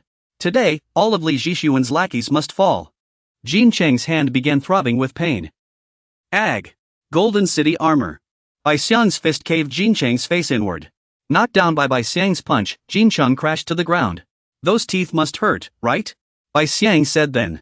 That young master made a mistake hiring Monk Ji for side jobs. With that, he lunged forward, gripping Jin Chang's throat. "You should have come to me." But Jin Chang fought back. Don't say such ridiculous things. Do you know how much effort I put into this light? Jin Chang's legs locked tightly around Bai Xiang's body. No matter what sweet words you whisper, I won't let this light slip from my grasp again. Jin Chang shoved his fist into Bai Xiang's mouth and declared firmly, I am Li Jin Chang. A boxer. Bai Xiang sensed something wrong below. Golden City Moat. My lower body. Ancient King. Then Jin Chang grabbed Bai Xiang's hair. Sengjiu Hu. Like that, he pinned Bai Xiang down again. This Li Jin Chang is Monk Ji's disciple. He asserted. Today, I will win too. Bai Xiang grinned with his metallic teeth. Interesting. Bring it on. Just then, someone suddenly kicked Bai Xiang's face. It was Chung Jin, who delivered a fierce kick, sending Bai Xiang flying. Come on, what's the hold up? Bai Xiang still smiled. These guys are adorable, ganging up 2 against 1. Before he could finish, a knee slammed into his face. Bai Xiang's words were cut short. Oof. A guy in athletic shorts sprinted over. 1-on-1, kid. He stood up and suggested. Let me go first. I already said it earlier. Jin Chang remarked from the side. This bunch of lunatics. Is that matter really that important? Chang Jin turned his head and said. Of course it is. If we keep watching, that dumb boxer is going to win. A sudden overwhelming pressure made Chang Jin flinch. Before he could react, Jin Jiang punched him in the stomach. No interfering during the match. The pain twisted his face instantly. His companions shouted. Jin Shin. By the time Jin Shin appeared in front of him, a heavy punch landed squarely on his face, just as hard as Chang Jin's. Knocked into the wall beside him. Same as the others. Jin Chang was also taken aback by Jin Jiang's pressure and said. Still just a second-generation heir, after all. Then it was his turn to be knocked down by Jin Jiang. Jin Jiang really has no restraint at all. Jin Jiang then looked at Bing Chu and said. So your name is Park Bing Chu? All your friends are reckless fools. Then he turned to Bai Xiang and said. Bai Xiang, your bandages are loose. He stood in front of Bai Xiang and said. Take your time tying them properly. The old master stepped forward and said. Amit Ba. Damn it, examine Jin Jiang. He stood in front of Jin Jiang and said. What on earth are you doing? The master quickly lit a match and said. Oh, don't get the wrong idea. Unexpectedly, the master lit a cigarette and said. I'm not angry because my disciples got hit. This match has probably turned into my fight now. You should know when to step in and when not to. He said. Zaisu, this isn't for you to decide. The man beside him immediately said. It's the wolf's call. Zaisu, Ji Gong sect, long time no see. But I don't understand. Jin Gang then replied. Why would I pick people who lost to Li Ji-sun? I heard about it in prison. You two were torn apart by Li Ji-sun. Bing Chu's eyes widened after hearing that. Not enough, huh? Now you've become Li Ji-sun's lapdogs. And you came all the way to Busan to cause trouble for us. Jin Gang muttered. The defeated army suffered a loss in front of Li Ji-sun. And now they want to challenge and capture me again? What a joke. Jingon's face showed no change as he responded. Do you really think all kings are the same just because they share the title? He is none other than Jin Gang, the current Wolf King of Busan. You misunderstand. We are not here as Li Jishuan's lackeys. The master spoke. You jumped to conclusions before even hearing us out. I cannot ignore what you just said, benefactor. The monk and his followers immediately readied for battle. He asked again. Can Busan's Wolf King handle Taegu and Anson at the same time? Metaxiu, the first supreme authority of Anson. Cheyugu, the first ironclad ruler of Taegu. Hearing this provocation, Jin Gang spoke. Interesting. We are not here as Li Jishuan's lackeys. Stop spouting nonsense. His expression remained unchanged as he continued. I have nothing to say to Li Jishuan's lackeys. The master said, benefactor. Do not let vengeance blind you. Right now, you see only the trees, not the forest, benefactor. We have no reason to be Li Jishuan's lackeys. Shishong smiled faintly in agreement. But the master added. Of course, you won't believe anything we say now. Your anger toward Li Jishuan has clouded your judgment, Jin Gang. There's only one way to talk to you now. The monk immediately lunged forward to attack Jin Gang. After defeating you, we'll talk. The chairman above observed the situation and said excitedly, it's starting. Jingon's battle had finally begun. Quoting Chairman Li Luo-chun. The mayor beside him chimed in. This reminds me of the old days. I never thought I'd see Jin Gang fight again. Mayor of Busan, Du Shiyuan. The ship owner was getting worked up. Hey, watch closely. That man is the Jin Gang I mentioned earlier. shipowner of Busan, Park Shinan. The monk charged at Jin Gang, but he dodged by tilting his head. He truly is the Wolf King, Jin Gang. The monk's strike missed, and he thought to himself. He really is formidable. His punch packs incredible power. The master immediately spoke. King of Busan. I'm not satisfied. Jin Gang was taken aback. Auntie. The two grappled with each other. It turned out Matsu behind him had already prepared to strike. He said, Monk, dodge. He struck Jin Gang with full force. This is my opponent. Jin Cheng and the young man beside him were stunned by the sight. Even Hanshua's eyes widened. He recalled the information he had gotten from that man. Do you need information about Jin Gang? Hanshua replied then, yes. I need intel enough to at least put up a fight against him. The man then said. I understand, but I don't know much myself. When I was traveling the country, he was still in prison. Still, I'll tell you everything I know about him. Hanshua continued listening. His combat strength is among the highest in the first generation of kings. Hanshua exclaimed, the highest?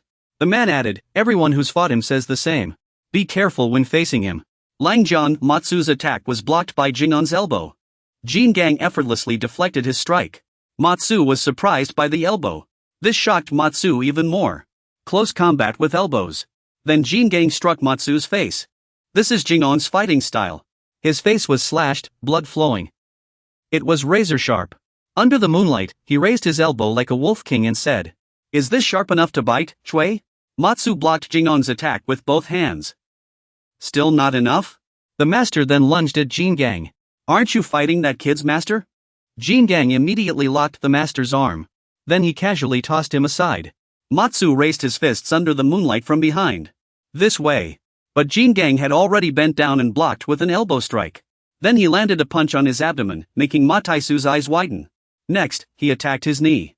A follow-up elbow strike, like an iron hammer, sent Mataisu flying. Jinqing gasped. Impossible.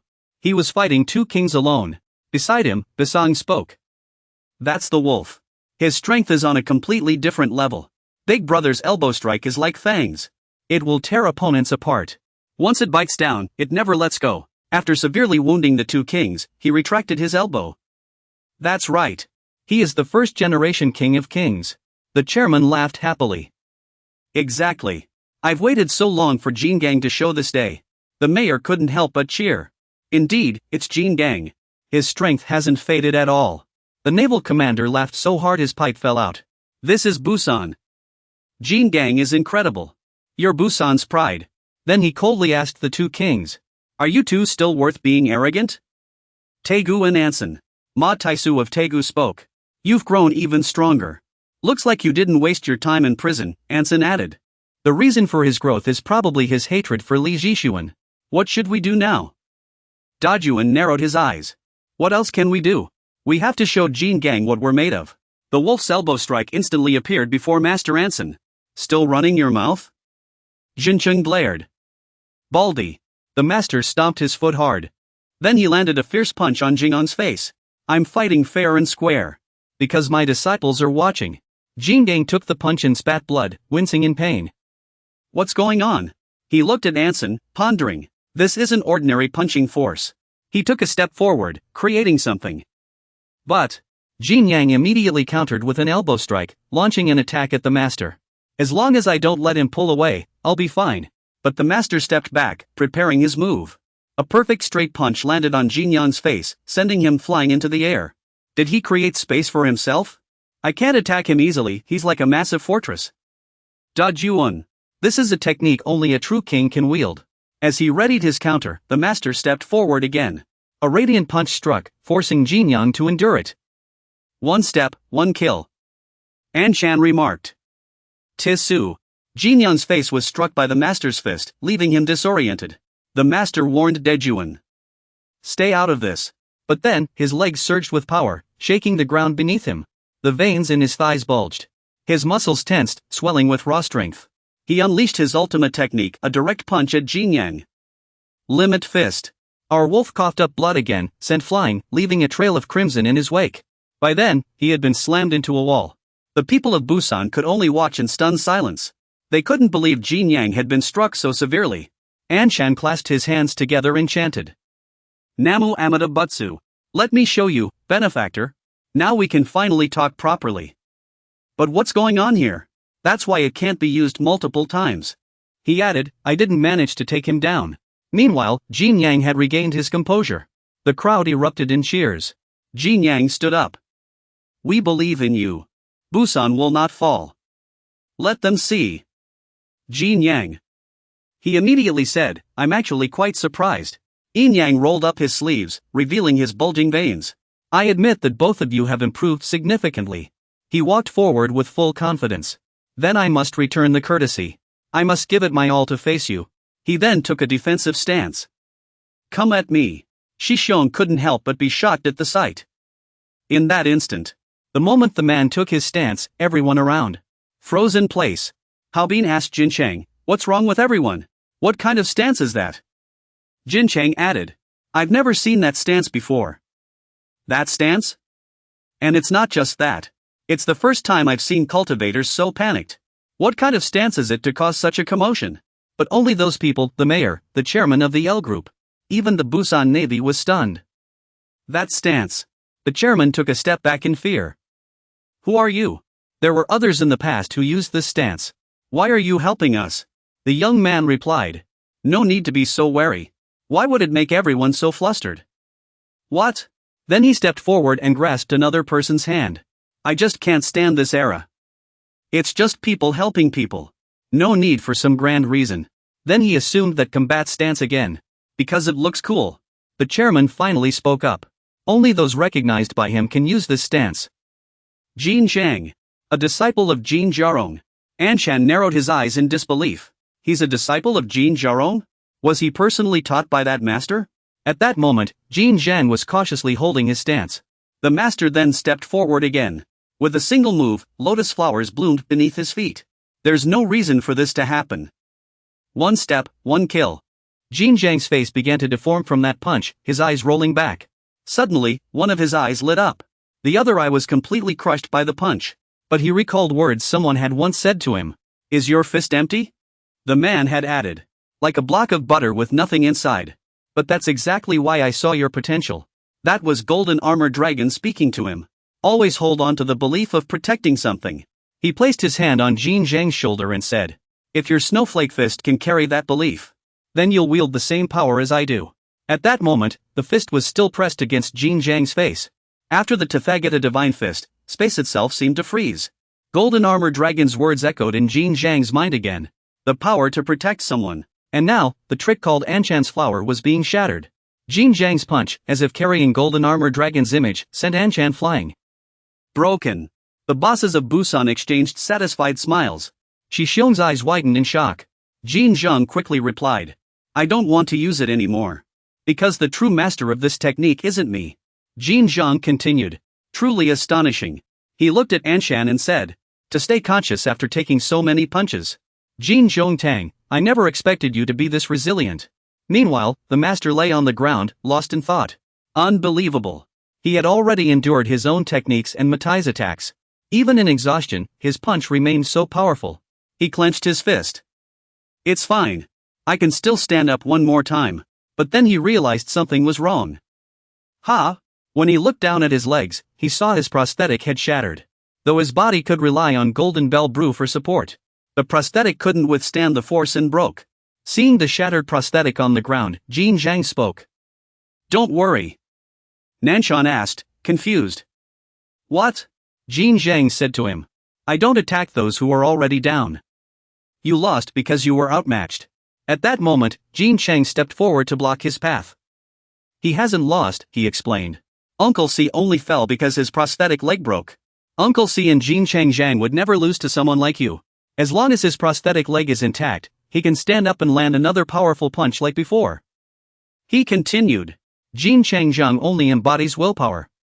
It will never break. But Jin Zhang spoke again. The Jigong manual has shown me everything. I've taken all of his new techniques and I'm still standing. The Jigong manual has speed and skill, but lacks power. That's why Jin Chang Zhang is strong, but not perfect. Suddenly, Jin Chang stood up, adjusted his tie, and declared. Then let me perfect it. Jin Zhang said. You're saying you can create a perfect martial art that even the Jigong manual couldn't? He nodded. That's right. Standing here, I swear. I will perfect Jin Chang Zhang. So just wait and see, Uncle C. Then, Dejun walked up and patted his head, saying, "We've heard you. But it's still too early. You'll have plenty of chances to prove yourselves." He clenched his bloodstained fist and said, "For now, leave it to me. Save your ultimate move for next time." Then, he took a fighting stance. That is, if there is a next time. But Jin Zhang spoke again. "My match is only just beginning. If you don't want to get involved, step back." He turned to Piao Xingxi. From the start, this was my match, Piao Xingxi thought. This man challenged me. So he said, "I accept, Jin Zhang. Before the match, there's something I want to tell you. Though I doubt you'll listen." Jin Zhang said it again. "I'll make you listen with my fists." Li Zhixuan's dog. You're definitely not the type to be unprepared. You've already made it this far. Fists are the first step in our conversation, right? Champion Hyo Unsuk immediately kicked at Jin Zhang. Under Jin Zhang's provocation. Li Zhixuan's dog. When Hyo Unsuk's foot struck Jin Zhang, he realized something. I can feel it. This guy's body has been trained to near perfection. Despite Hyo Unsuk's relentless punches and kicks, Jin Zhang remained unscathed. Suddenly, Jin Zhang spoke. You have what it takes to be a champion. Hyo Unsuk was surprised. Jin Zhang. At that moment, Hyo Unsuk's foot was pressing down on Jin Zhang's neck. He said, "You're clearly different from those so-called kings." Jin Zhang immediately countered with an elbow strike, hitting him square in the face. "Of course I'm different." Then he flung Hyo Unsuk into the air. "Because I'm from Busan." He followed up with another punch, saying to Hyo Unsuk, "Don't compare me to those thugs." "But it's strange, why isn't Baeksang saying anything?" he said while delivering a fierce blow. "If you want to take down someone from Busan, you should bring someone like Yu Jizhang." Then Hyo Unsuk steadied himself with his foot. This took Jin Zhang by surprise. Hyo Unsuk threw a punch straight at Jin Zhang's face, but he dodged by tilting his head. Yu Jizhang? Blood was already pooling on the floor. Jin Zhang quickly wiped the blood away and said, "This is unbelievable. Incredible." "Ah," Jin Zhang remarked. "You not only have a nearly perfect trained physique, but also talent. King of the middleweight division. Hyo Unsuk's ability is copying." The image Jin Zhang saw was exactly Yu Jizhang. He wiped the blood from the corner of his mouth and said, "The stance is identical to his. I didn't expect to see this stance again today." Then he retaliated with a punch so powerful it cracked the wall. "Remember this. Yu Jizhang." As he endured Shi Xiongxua's attack, Jin Zhang spoke. "Your strikes are so precise I mistook them for hidden weapons. It feels like I'm fighting Yu Jizhang from back then all over again." Then, Jin Zhang retaliated with an elbow strike. Is the second generation really this strong? His elbow rose again, locking against Shi Xiongxua's palm. Their clash shook the heavens. The chairman exclaimed excitedly. "This is incredible. He hasn't been pushed back at all while fighting Jin Zhang?" The water sect was in a state of high excitement. Where did this kid come from? Who brought such a formidable opponent here? The mayor remained as thrilled as he was at the start. It feels like the past Jin Zhang is battling the present one. I don't even know who to root for anymore. Meanwhile, Shi Xiongxua was deep in thought. My opponent is the king of Busan. I can't subdue him like this. He continued attacking Jin Zhang and said, "I'll have to try something else." Jin Zhang was stunned. "Ant?" Shi Xiongxua's hand started from an outstretched position, then clenched into a fist. The chairman was left speechless. The water sect leader's expression was no less astonished. Even the mayor was in awe. Shi Xiongxua said, "Sorry." But what truly shocked him was Shi Xiongxua's stance. Impossible. His defensive posture was identical to Jin Zhang's attack on Master Tu Hu. Looks like I have no choice. Jin Zhang was stunned. Did he copy that move? Shi Xiongxua asked. If I delay any longer, things will get messy. I'll end this meaningless fight with this. Jin Zhang. You've already been worn down by other kings' attacks. Your stamina is at its limit. Shi Xiongxua immediately threw a punch, striking Jin Zhang square in the face. You won't last. A deafening crash sent dust flying, leaving everyone unable to see.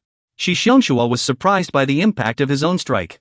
It turned out his fist had already been blocked by Jin Zhang's elbow. Jin Zhang spoke. You're not there yet. Shi Xiongxua was taken aback. Did he block it? He had no defense at all. He wasn't hurt. Did I miss something? He wondered. No, every move had been flawless. He replayed Jin Zhang's earlier movements in his mind. Every motion had been precisely recorded by his eyes. But Jin Zhang spoke again. Imitation can only capture the surface of a move, not its essence. Even if you copy someone's attacks, you can't replicate their power. Jin Jiang smiled. Is your fist hollow? The same goes for all your techniques. Ma Taishio. Shi Xiongshua immediately threw a punch at Jin Jiang's abdomen, using the technique Limit Fist. But the punch didn't budge him an inch. These are special skills born from innate talent. He said if imitation could achieve this, the world would be too unfair. Then he raised his elbow, preparing to counter Shi Xiongshua. And you'll never break through any realm. Shi Xiongshua stepped forward, tilted his head to dodge Jin Jiang's attack, and unleashed Earth Art, armor shedding, one step one kill. Then he landed a punch that snapped Jin Jiang's head back, but Jin Jiang said, I said no. Still, Jin Jiang's elbow was already pressed firmly against Shi Xiongchua's face. I have to commend you. Next, he sent Shi Xiongshua flying with a single punch. Someone who hasn't broken through a realm yet is this strong? If you break through, I can't even imagine how powerful you'll become. From a distance, Jin Cheng spoke. Grab Shi Xiongshua. This is reckless. After being sent flying, Shi Xiongshua stood up and said, I'm fine. What do you mean, fine? Shi Xiongshua was completely exhausted. Jin Jiang added, if you want to talk to me, beat me first. This won't lead to any conversation. The words Busan King lingered in Jin Jiang's mind. Are you going to stop? Shi Xiongshua thought to himself, the champion is this strong? Shi Xiongshua broke out in a cold sweat. Is the match over? Jin Jiang asked. Ma Taishio stepped forward and said, then let's call it. Suddenly, someone spoke. Too late. To Meitsu's surprise, the man stopped. He then told Jin Jiang, I've already chosen the next in line, you. He added, how many have you fought already? Or did I arrive too late, King of Busan? As Jin Jiang turned around, the man spoke. Long time no see. How have you been since getting out? The man continued, I even sent you some living expenses now and then, half-hearted King of Incheon, Nitijian. Jin Jiang replied, King of Incheon, I knew you'd show up eventually. Jin Cheng happily said, Nitijian, I almost forgot about this guy. He stepped forward to greet him, long time no see, Meitsu. Our side is gaining the upper hand. Nitijian then asked, King of Anson, can you keep up? Our opponents are enough to make us. Suddenly, he trailed off with something odd. Bang Jiji made Meitsu turn around. Then Hyung-suk screamed, Meitsu was too tense, and he didn't expect Jae-gyeon to kick him square in the head, knocking him out cold. Haobin and the young man beside him were stunned, and even Jin Chang was shocked. After dealing with Meitsu, he said, sorry for betraying you. I had to do this to take out Meitsu in one move. Shi Xiongxu was utterly shocked. You, Jijian. Jijian wiped his mouth casually and said, judging by your reaction, you've probably figured it out. I hit it well. He then approached the group and said, that's how it is. Things are a bit complicated, and I think you might not fully understand. Jijian stepped forward and grabbed Jin Jiang by the neck, saying, this is why I can't let Jin Jiang hate me now. Simply put, Jin Jiang and I are on the same side. Jin Chang helped the master up and asked, what are you talking about? Jin Jiang and I are on the same side. The young man beside Haobin was also stunned. Aren't you here to help us? Why are you suddenly saying you're on the same side? Jin Chang shouted, grab Shi Xiongxu and make him explain. What's going on here? You must know something, right? Shi Xiongxu gritted his teeth. Jijian. He recalled the man's words. Yes, you said Zhang Luojian was suspicious. He invited Shi Xiongxu to a lavish feast, which is why I came to find you. Shi Xiongxu was confused. Why would Zhang Luojian be suspicious? He explained, Zhang Luojian used to be a quiet person. But ever since Cui Longxiu died, he's become very active. Shi Xiongxu asked, just because he's been busy, you suspect him? He continued, listen to me first, kid. Where do you think Cui Longxiu's assets went after he died? Shi Xiongxu answered, to his daughter, of course. Wrong. Shi Xiongxu's eyes widened. Don't tell me. Zhang Luojian. Cui Longxiu's assets ended up in Zhang Luojian's hands. He also said this matter isn't right. None of Kai Rongshu's daughters, Ling Kuan, or Tsang Luojian inherited his fortune. According to information gathered by Mr. Tsang Arajian, H&H's shares were recently transferred. Though the move was discreet, the recipient was Rongong Golf Club. So you've already traced Kai Rongshu's accumulated wealth. It really was transferred to that guy, Ling Kuan. We've searched all of Ling Kuan's strongholds but found no trace of the assets Kai Rongshu transferred to him. What? What do you mean by that? Shi Xiongsu then asked, why is Tsang Luojian suspicious? He added, Shi Xiongsu, this matter could impact your life, so listen carefully. Shi Xiongsu asked again, do you mean that man said you can't judge by appearances and must read the situation, not the people, to survive chaos? Think carefully who benefited the most after Kai Rongshu's death. At that moment, Jishuan picked up a stack of documents and said, San Luojian. Shi Xiongsu asked in surprise, why did he benefit the most? He replied, the person he had to obey. Kai Rongshu is dead, so he gained his freedom. But aside from San Luojian, everyone else suffered losses when Kai Rongshu was taken down, some for no clear reason. Isn't that just a coincidence? Recently, Kai Rongshu's assets have been flowing into an organization. Kai Rongshu's fortune is starting to rot. It's too early to be surprised. The man raised his glass and said, San Luojian is a board member of that organization. The funds can't be used for personal purposes except for donations. Despite the restrictions, San Luojian did profit significantly from Kai Rongshu's death. Xiansu checked his phone and said, clearly he's highly suspicious. We should keep monitoring him. The man replied, I have a bad feeling about this. And my bad feelings have never been wrong. Xiansu, you'd better listen carefully. Meanwhile, Jishuan's message appeared on Xiansu's phone. Li Jishuan, are you free today? He replied, what's up? Li Jishuan, I have something for you. Come over here. It seems this battle isn't over yet. Looks like I'll have to meet him. At a high-end boutique. Jishuan was having a tailor measure his broad shoulders for a custom suit. As soon as he saw Xiansu, he greeted him, long time no see. This is a bespoke suit shop, where they tailor everything to personal measurements. Xiansu's eyes widened in surprise. Wow, Jishuan continued. Since I was getting measured anyway, I thought I'd have one made for you too. So I asked you to come here. Xiansu added, I feel like I can prevent this disaster. This time, we must act faster than them. Jishuan stood excitedly before Xian and said, I want to create a society without evil. Xian thought to himself. He wants to create a society without evil? Can I really trust this person? So, Xian sat down and asked, a society without evil? How do you plan to create it? Jishuan immediately replied, if it's you and me, we can definitely do it. You'll be my wings. Isn't he just trying to use me in the end? Jishuan sat across from Xian and said, the seeds of evil planted by Cui Zhengshou won't disappear just because he's dead. His remnants are still taking root and growing. Xian quickly asked, where are they? Jishuan answered, Busan. Busan. He also said that as soon as a certain man is released from prison, they'll spring into action. Xian wondered, who is that man?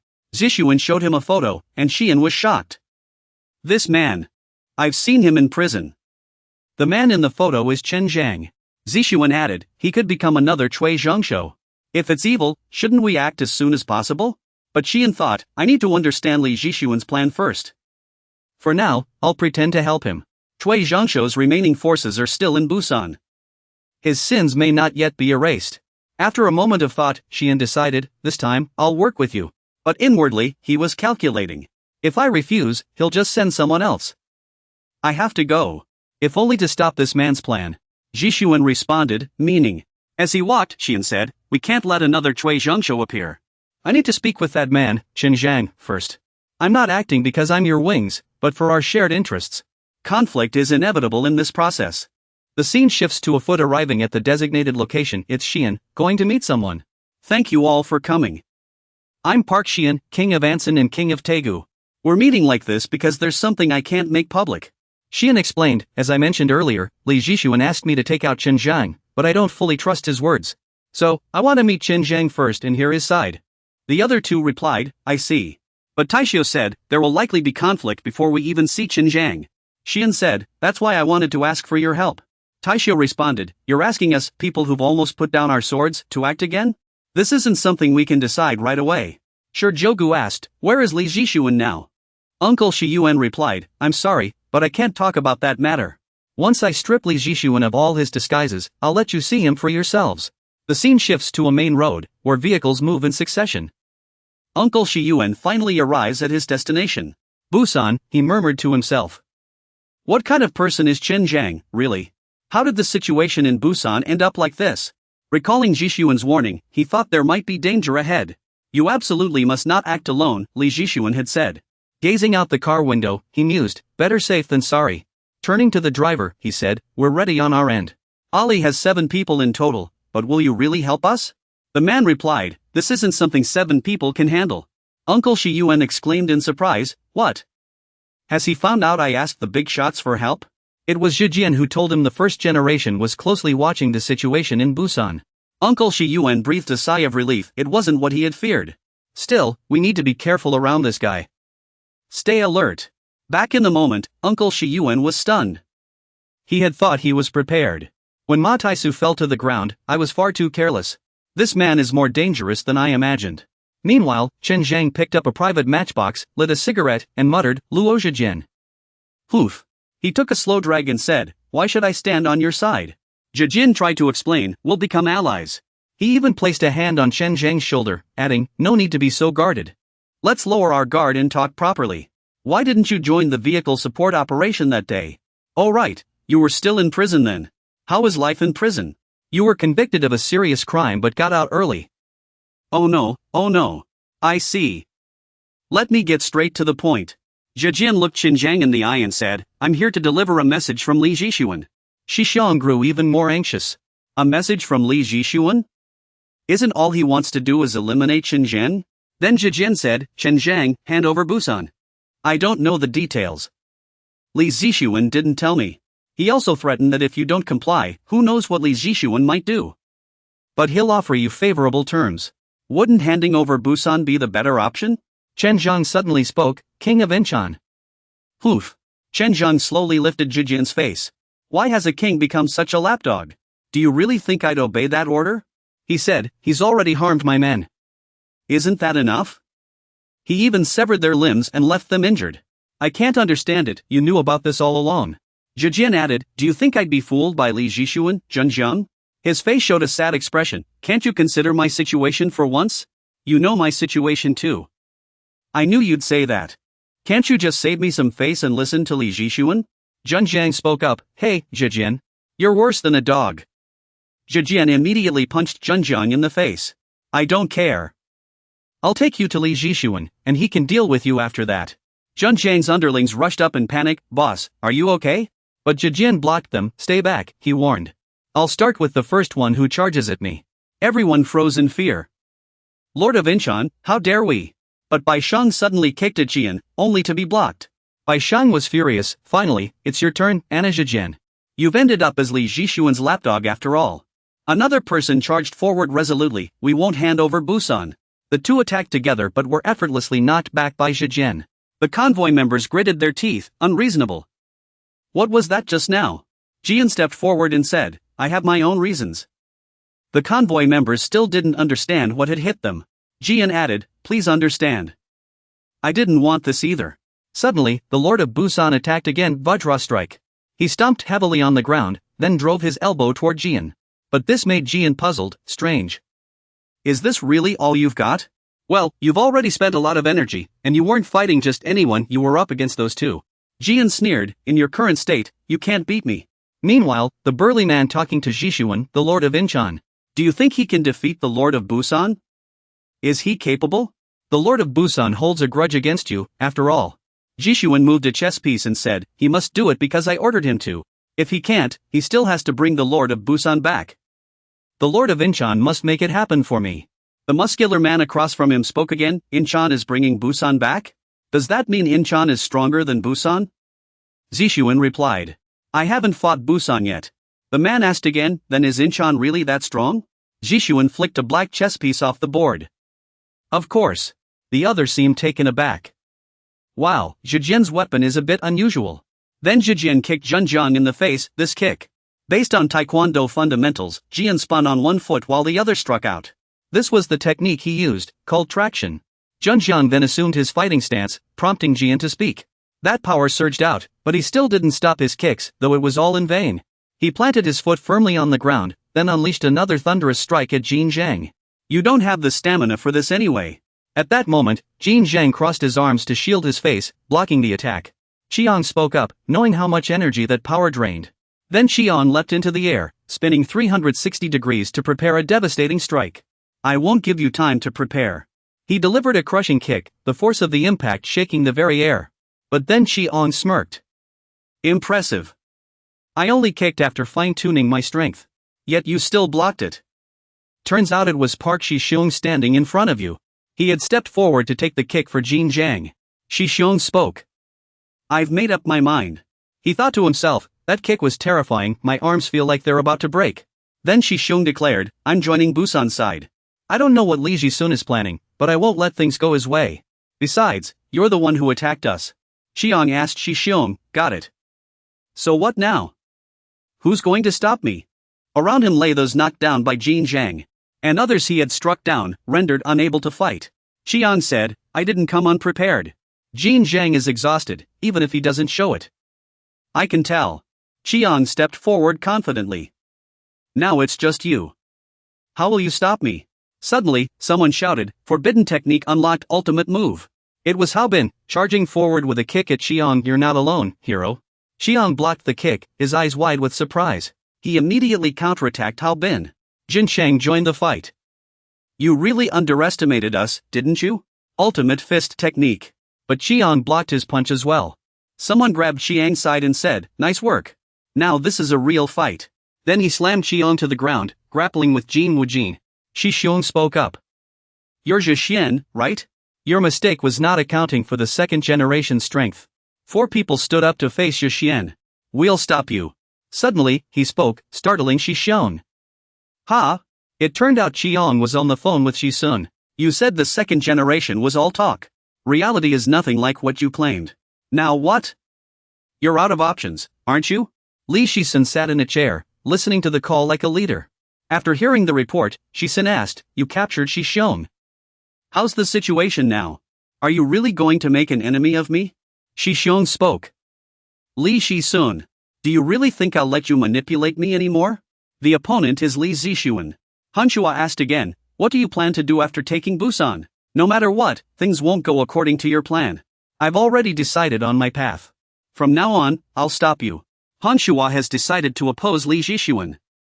I must change. Li Zixuan on the other end of the phone spoke, interesting. Very interesting. Zixuan couldn't stand by, so he stood up. This was truly unexpected. I didn't expect you to become my enemy so quickly. But do you know something? Hanshua asked, confused, what is it?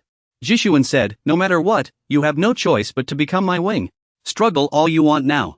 Then Zixuan gave orders to Zixuan and Luo Zixuan, saying, my hand hurts. Zixuan commanded, bring Chen Zhang and Park Hangshua here. What? Zixuan said, I don't care what methods you use. Just bring them both here, and we'll properly discuss the Yinchuan case. Zixuan replied, take this. Meanwhile, Hanshua was shocked. Why was Luo Zixuan listening to Li Zixuan? Judging by their conversation, it seemed like Luo Zixuan was more of his subordinate than a secret ally. Then Chen Zhang spoke up, don't cause trouble. Hanshua turned around sharply. Chen Zhang ordered, stand with Busan. You started this by going after my guys. I'll deal with whoever hurt them. This is how I protect my people. Hanshua added, protect them your way then. Chen Zhang was taken aback. What? Jin Chung twisted his wrist and said, in exchange, let's end our own fight. Chen Zhang asked in surprise, really? After dealing with Inchan, we'll have a little fun with that uncle from Busan. Meanwhile, Hanshua stood face to face with his opponent. Are we fighting Luo Jichuan? There's no other way. Ji Quan said, I've decided not to get involved with these guys anymore. Only 4 of the second generation? Chen Zhang worriedly said, the other side is Luo Jichuan. But he has his reasons. Sorry, he's not just any boss. Chen Zhang then said, having spirit isn't enough for the second generation. Boss Hang and the gang were taken down. Luo Jichuan is on a whole different level. Chen Zhang recalled Xian's kick. You guys can't even keep up with his moves. Xian said, get some rest. His eyes were wide open. Even Chen Zhang looked surprised. Hanshua took a defensive stance. We have our own reasons too. Chen Zhang asked in shock, he blocked that move? He noticed that Shixiong's stance was eerily similar to his own. Before he could process it, Hao Bin lunged forward with a powerful kick at Keen. What on earth are these guys trying to do? Drake had already disabled the first move, Keen thought. What's going on here? This isn't some ordinary martial arts technique. The sheer, heroic destructive force was unbelievable. Keen was stunned. I've faced countless masters, but I've never seen a move like this. Just who is this guy? To be this flawless at his age is beyond comprehension. Keen blocked the kick with his hand. What exactly am I fighting here? A figure flashed in Keen's mind, Vasco. He kept raining down relentless kicks on Keen. Thank you for becoming me. As a master, the only thing I could do for Vasco, who inherited my skills, was. His form mirrored the war god Vasco as he unleashed a barrage of kicks. Victory! Keen was struck repeatedly, coughing up blood as he staggered back. He gritted his teeth. It's over. He mustered all his strength for a counterattack. This is madness. You'll pay for that. Someone intercepted the kick with a defensive technique. Keen was shocked. Earth-based sorcery? No. Dijin stepped forward and said. What nonsense about master and disciple? It's not some unorthodox earth technique. That's the golden pool of Tang. He corrected. I'm a Christian. Keen frowned. Again, the golden pool of Tang. A man who never takes disciples. Sure to who put his palms together. Shut up. Our bond is the will of the Buddha. At that moment, the force of Keen's attack sent a jolt through Jincheng's body. Again, the golden pool of Tang. I've wanted to break through it for a long time. Jincheng endured the kicks, his face twisted in pain. These kicks are insane. At this rate, I'll be shattered. Footsteps echoed on the solid ground. Keen spoke. You're holding up well. But I'm not interested in you. At the same time, Jian kicked Hanshua square in the face from his position, nearly dislocating it. He grabbed Hanshua. As he spoke, he deliberately knocked Hanshua to the ground. We must take out the strongest one first. Let's deal with one first. But what happened next made his eyes widen in shock. Hanshua actually smiled and said, count again. This took Jian completely by surprise. What's going on? Meanwhile, somewhere else, someone was quietly laughing to himself. It was Zhong Yun, who was reading a book in prison. As if sensing something, Zhong Yun chuckled softly. The Yamazaki family. On the other side, Hanshua was relentlessly attacking Jian with jujitsu and karate. Jian crossed his arms, barely holding his ground. This guy wasn't the same calm person from before. Just how strong could he get in battle? Hanshua's face was full of fighting spirit as he threw punches at Jian without mercy. Who was he? Who taught him? As he took the hits, he thought. One thing was certain. Then Jian turned around. The first generation. There was no one like this. He retaliated with his signature kick. Jian thought in astonishment. It was unbelievable. If these guys were the first generation, what would become of us? Suddenly, Hanshua grabbed Jian's hand and squeezed hard. What are you doing? If you keep running your mouth like before, the one grabbing your hand won't be Hanshua, it'll be Jin Wuzhen, the young wrestler. Grip strength. But Jian shook him off just in time. Ah! He had already trapped him. What a shame, Jian thought. A moment later, and things would have gotten ugly. He suddenly remembered Chang Ji's figure. An old, familiar figure, a man from the past, resurfaced. Now appearing as the young man before him. It's the kid I saw in Quanliang. He spoke. I'm so glad. Thinking back to how Keen once deceived Mataisui. Humph, look at them now, helping out Cheng Ji. That guy keeps gripping Keen's ribs. Then he was sent flying with one hit. Did you think I was that easy to fool, even for a second? Jin Jiang was stunned by what he saw. This can't be happening. Noja Keen is being forced back. Watching these youngsters push Keen back. They're just second-generation brats. Yet they've overpowered Runchuan. Jin Xing strikes from behind with a punch. No. Jin Jiang assessed. They're more than just second-generation brats. These guys have what it takes to be called true powerhouses. Meanwhile, Xiongsu's second-generation fighters are fiercely attacking Keen. Not some nameless weaklings. That's right, they're giving their all against a true king. And Keen coughs up blood from the relentless assault. Seeing this, Jin Jiang already understood. Yes, a new era has arrived. Someone stepped forward and spoke. So I'm curious. Xiongsu, while snapping an arm, asked Keen. Who's taking whom? If you want to see, come here yourself, Li Jishuan. A legend of the first generation. I won't let things go your way. Jishuan's lips twitched slightly. The scene shifts to a bustling area. Two people are running in a hurry. Hurry up. We have to move faster. One of them says to the other while running. We must help brother Jin Jiang. The blonde with a wounded face immediately replies. I heard Neja Keen is here. Can we even handle him? Jin Jiang's faction is led by the first generation's King Yuzhe. Another young man speaks. I know. But I'll do anything to help brother Jin Jiang. The first generation's twin tigers of Jin Jiang's faction. The other person says again. Halt your advance. They were stopped by someone who asked them a question. Prince Zhuang Shuang Hashi. Hashi suddenly shot back. Who are you? The man took out a small notebook and said. Seems about right. The intel I gathered on the first generation was spot on. The two across from them kept pressing. I asked who you are. He continued. Prince Zhuang Shuang Hashi. The man stepped out of a luxury car. I haven't been in a good mood lately. When I ask questions, you'd better answer properly. So it's Jun-gu. Do you two know where Jin Jiang is? Hearing the two respond with a question. Big brother Jin Jiang, what do you want with him? Zhawang immediately said something harsh. Are you one of Li Zhishuan's lackeys too? Jun-gu ignored them and turned to the car. Did you hear that? Looks like they know where Jin Jiang is. A man in a striped shirt grabbed the car door. But is this really okay? We haven't gotten Li Zhishuan's approval for this move. Jun-gu said impatiently. Isn't this just a favor for Li Zhishuan? The person in the car slowly stepped out. His hand rested on the roof for support. This tall man was none other than Jin Jitai. He spoke. Jin Jung-gu. Jung-gu turned and asked. Yeah? Jin Jitai immediately replied. I don't care about anyone. Then he turned to the two and asked. Gentlemen, I'll ask you one more time. Where is he? A disciple of Jean Gabriel, known to the world as the first-generation car king, the assassin king Jin Jitai. The two responded. Who are you, and what do you want with big brother Jin Jiang?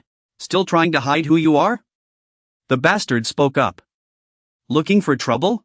Someone beside him warned. Don't kill it. The blonde man asked again. If that's the case, then tell me, who are you? Jung-gu reminded Jin Chiza from behind. Don't kill those two, Jin Chiza. They're all high-ranking members of the Jinjiang gang, hard to come by. If we want to find the Jinjiang gang, we'll need them. Jung-gu yawned as he spoke. So don't kill those two. Jin Chiza agreed. Fine. The wild goat stepped forward and spoke. You're Jin Jung-gu, right? Jung-gu countered. You know me? The other replied. Of course.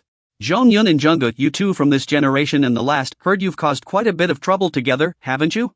I was already planning to settle the score with you. Didn't expect to run into you here today. Song Haji looked at Jin Chiza and added. You must be Zhongyun. Perfect timing. Then today, I'll have to teach you two a lesson. Jung-gu just sighed in exasperation. This is insane. The two of them kept taunting. Are you upset because we underestimated you? Jung-gu said. No. The two men were taken aback. What game? Jung-gu explained. Who gave you permission to casually use the name Zhongyun? That name doesn't carry that much weight. Don't just slap the name Zhongyun onto anyone who's with me. Besides hair color, that guy doesn't resemble Zhongyun at all. Zhongyun isn't a name you throw around lightly. No sooner had he spoken than the wild-looking youth lunged at Jung-gu, but his fist was blocked by Jung-gu with a pen. Then he struck the man repeatedly with the pen. Jung-gu spoke again. Forget it, I already said so. The wild youth asked. Huh? He then said. I'm not in a great mood right now. Haji wanted to say something. Jun-gu just warned you earlier. You'd better shut your mouth. Jin Jiji found Jun-gu's reaction amusing and couldn't help but sigh. Oh. Jun-gu picked up his notebook and threatened. Before I kill your big brother. He-shu immediately lunged with a kick at Jun-gu. That was quite a powerful move. But Jun-gu blocked it with the pen in his hand. He stopped He-shu's kick with just the tip of his pen. However, the pen snapped under the pressure. He-shu secretly felt relieved. I heard you're pretty good with weapons, but against me, you won't get the chance to use them. But he didn't expect the spring inside the pen to shoot into his eye. It was Jun-gu's trick. What are you saying? Ah, you already know quite a bit about me from what just happened. That spring from the notebook? Jun-gu held up the spring and said. Now that you've met me, you should know what's coming, right? He-shu was still in shock. I got hit by a spring? Two young men threw punches at Jun-gu. Don't mess with me. But their eyes suddenly froze in place. Their metal arms were cleanly severed. Oh, now Jun-gu was holding a windshield wiper arm. Hey, kids, Zhongyun and I aren't the first or second generation. We're just Zhongyun and Jun-gu. Only then did they realize in horror it was a car's windshield wiper arm.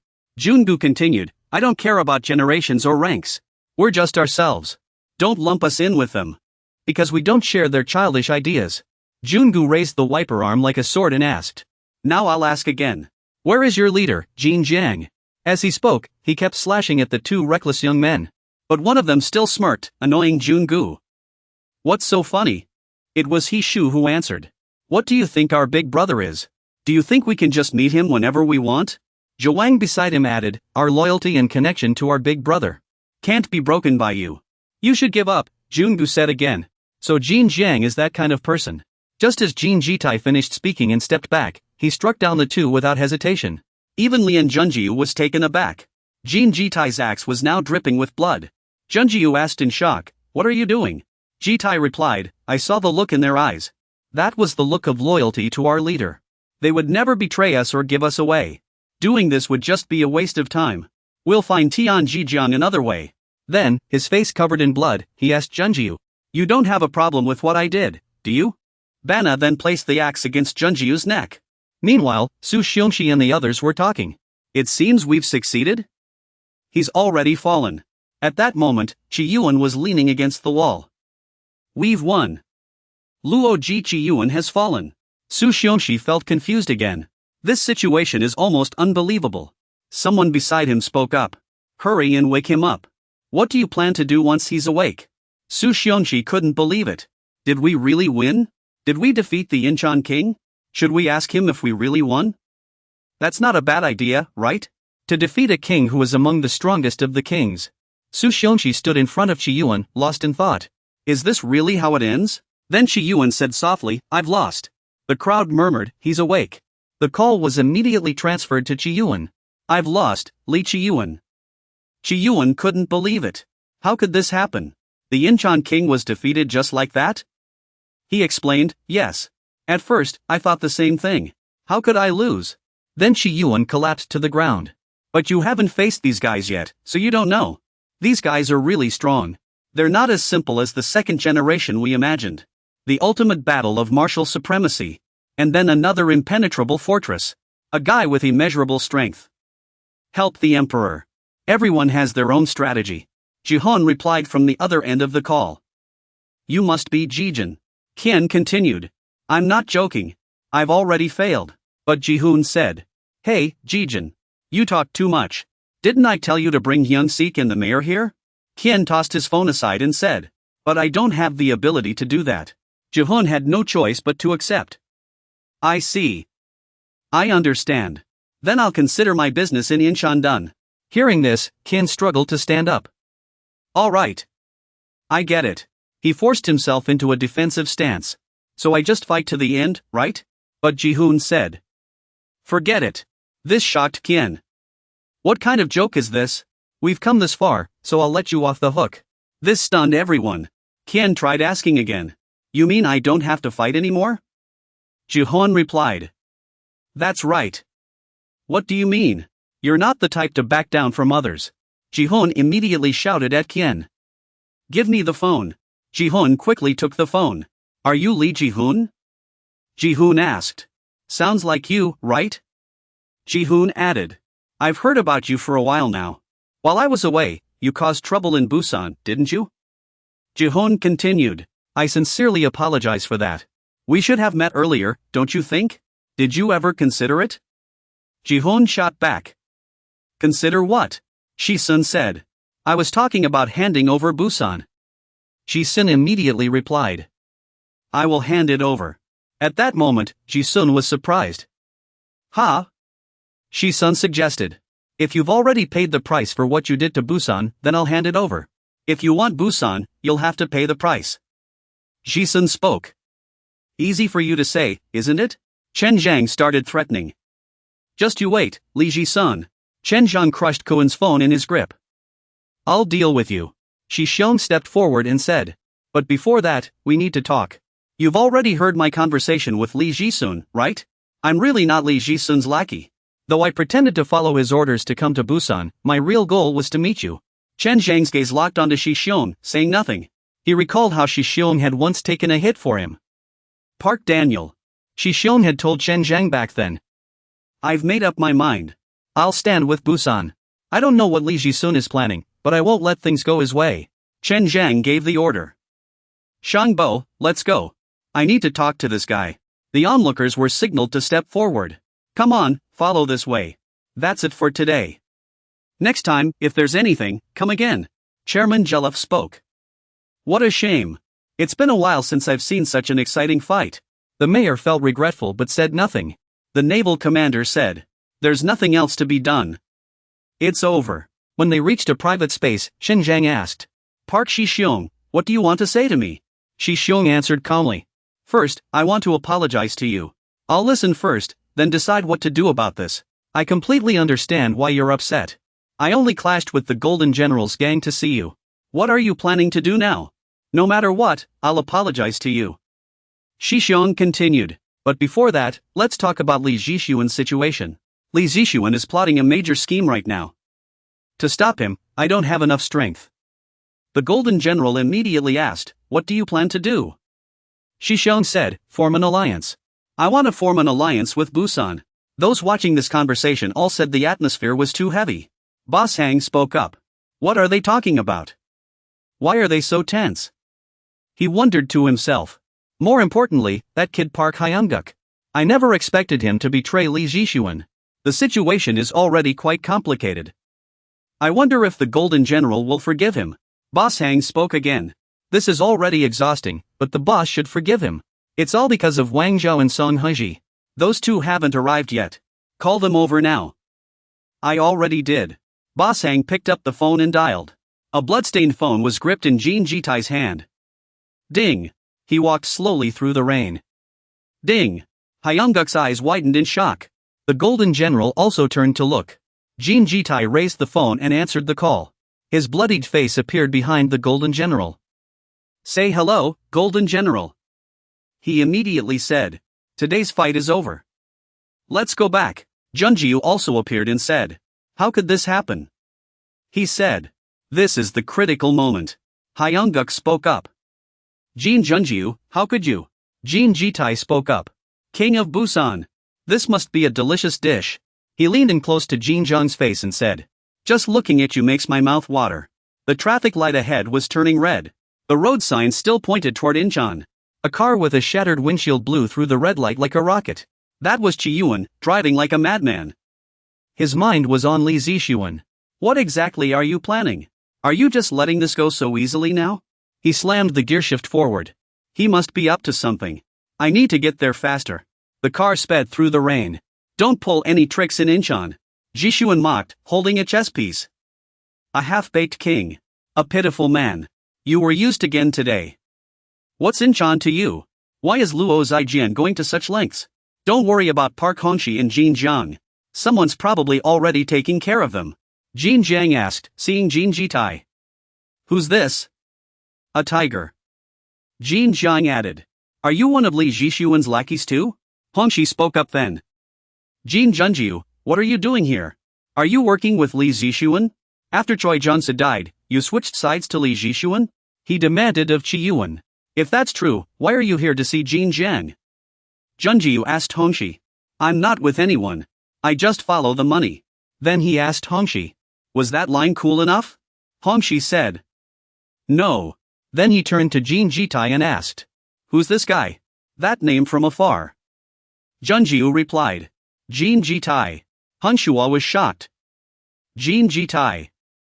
King Si-hoon. Master said he is the son of Golden Armored Dragon. Jinxing was stunned. King Si-hoon has a son? Hao Bin added. The first time I met that president. No. Idiot. In the dim light, everyone was taken aback. Impossible. The son of Golden Armored Dragon? Even the cultivating monk was shocked. That man is Jin Jitai? Jitai spoke. Li Zihoon's dog. You're dead wrong. His face was expressionless, stained with blood. Jin Jitai. No one can command me. Jinjiang was skeptical. He's his son? Jinjiang asked again. Then let me ask you. What does King Si-hoon want here? Jitai stepped forward and grabbed Jinjiang by the throat, threatening him. Hand over Busan. Bai Xiang became agitated. Brother, don't go out. He's his son, after all. But? Jinjiang said again. You're saying the same thing as Li Zihoon, aren't you? What's your plan? Jitai shot back. That's not an answer.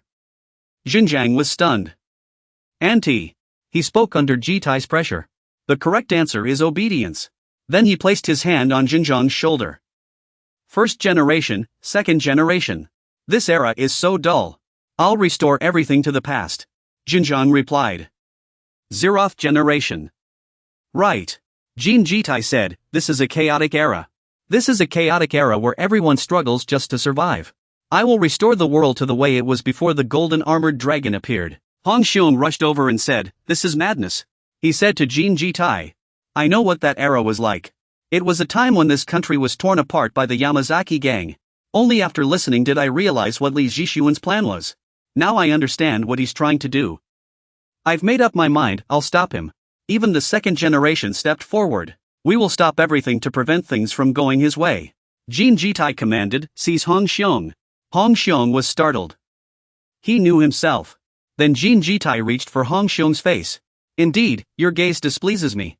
But Vasco intervened just in time. Let go. Hong Xiong's eyes are beautiful. Don't touch him carelessly, he added. I also know that history. Bringing the world back to an evil era is an evil act in itself. Even if the president was a bad person, they must still be punished. Someone behind him reminded him, Vasco. That man isn't the president. But by then, Jin Jitai had already lifted Vasco off the ground. Are the grapes looking good? He snapped impatiently. But how do you plan to punish me? A one-on-one fight? I won't back down. Junjio sighed, rubbing his forehead. Here we go. Vasco put all his strength into a punch aimed at Jin Jitai's face. But he said something. Perfect. In Vasco's stunned gaze, Jin Jitai's face took the hit but remained unharmed. What incredible power. Then he struck Vasco's face with a punch, distorting his mouth. But you're still far from enough. Vasco was sent flying over 10 meters away. His arms hung limp, as if he had lost the will to fight. At this moment, he was slammed against the wall. Shi Xiong, standing nearby, couldn't believe his eyes. Impossible. He was taken down in a single move. Without waiting for anyone to react, Jin Chang rushed forward and punched Jin Jitai in the face. Jin Chang. Jin Jitai licked the corner of his mouth and said, no manners at all. Jin Chang thought to himself. Vasco was also taken down in one move. There's no winning in a direct confrontation. Jin Chang moved at lightning speed, distracting Jin Jitai. Overwhelm him with speed. Your arrogance will be your downfall. With that thought, he gathered his strength, preparing to ambush Jitai from behind. Before he could even touch him, Jin Jitai intercepted him. This is...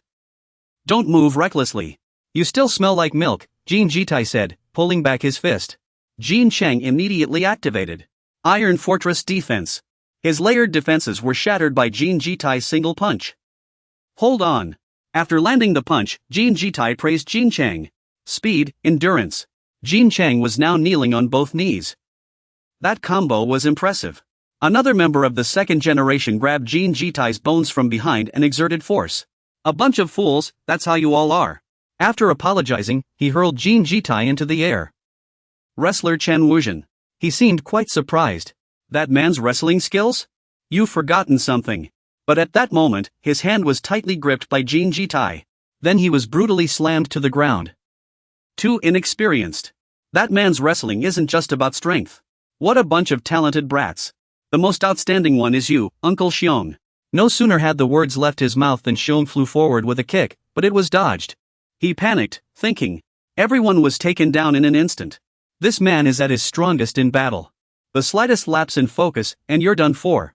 This isn't an opponent you can handle with tactics. So he unleashed his ultimate technique.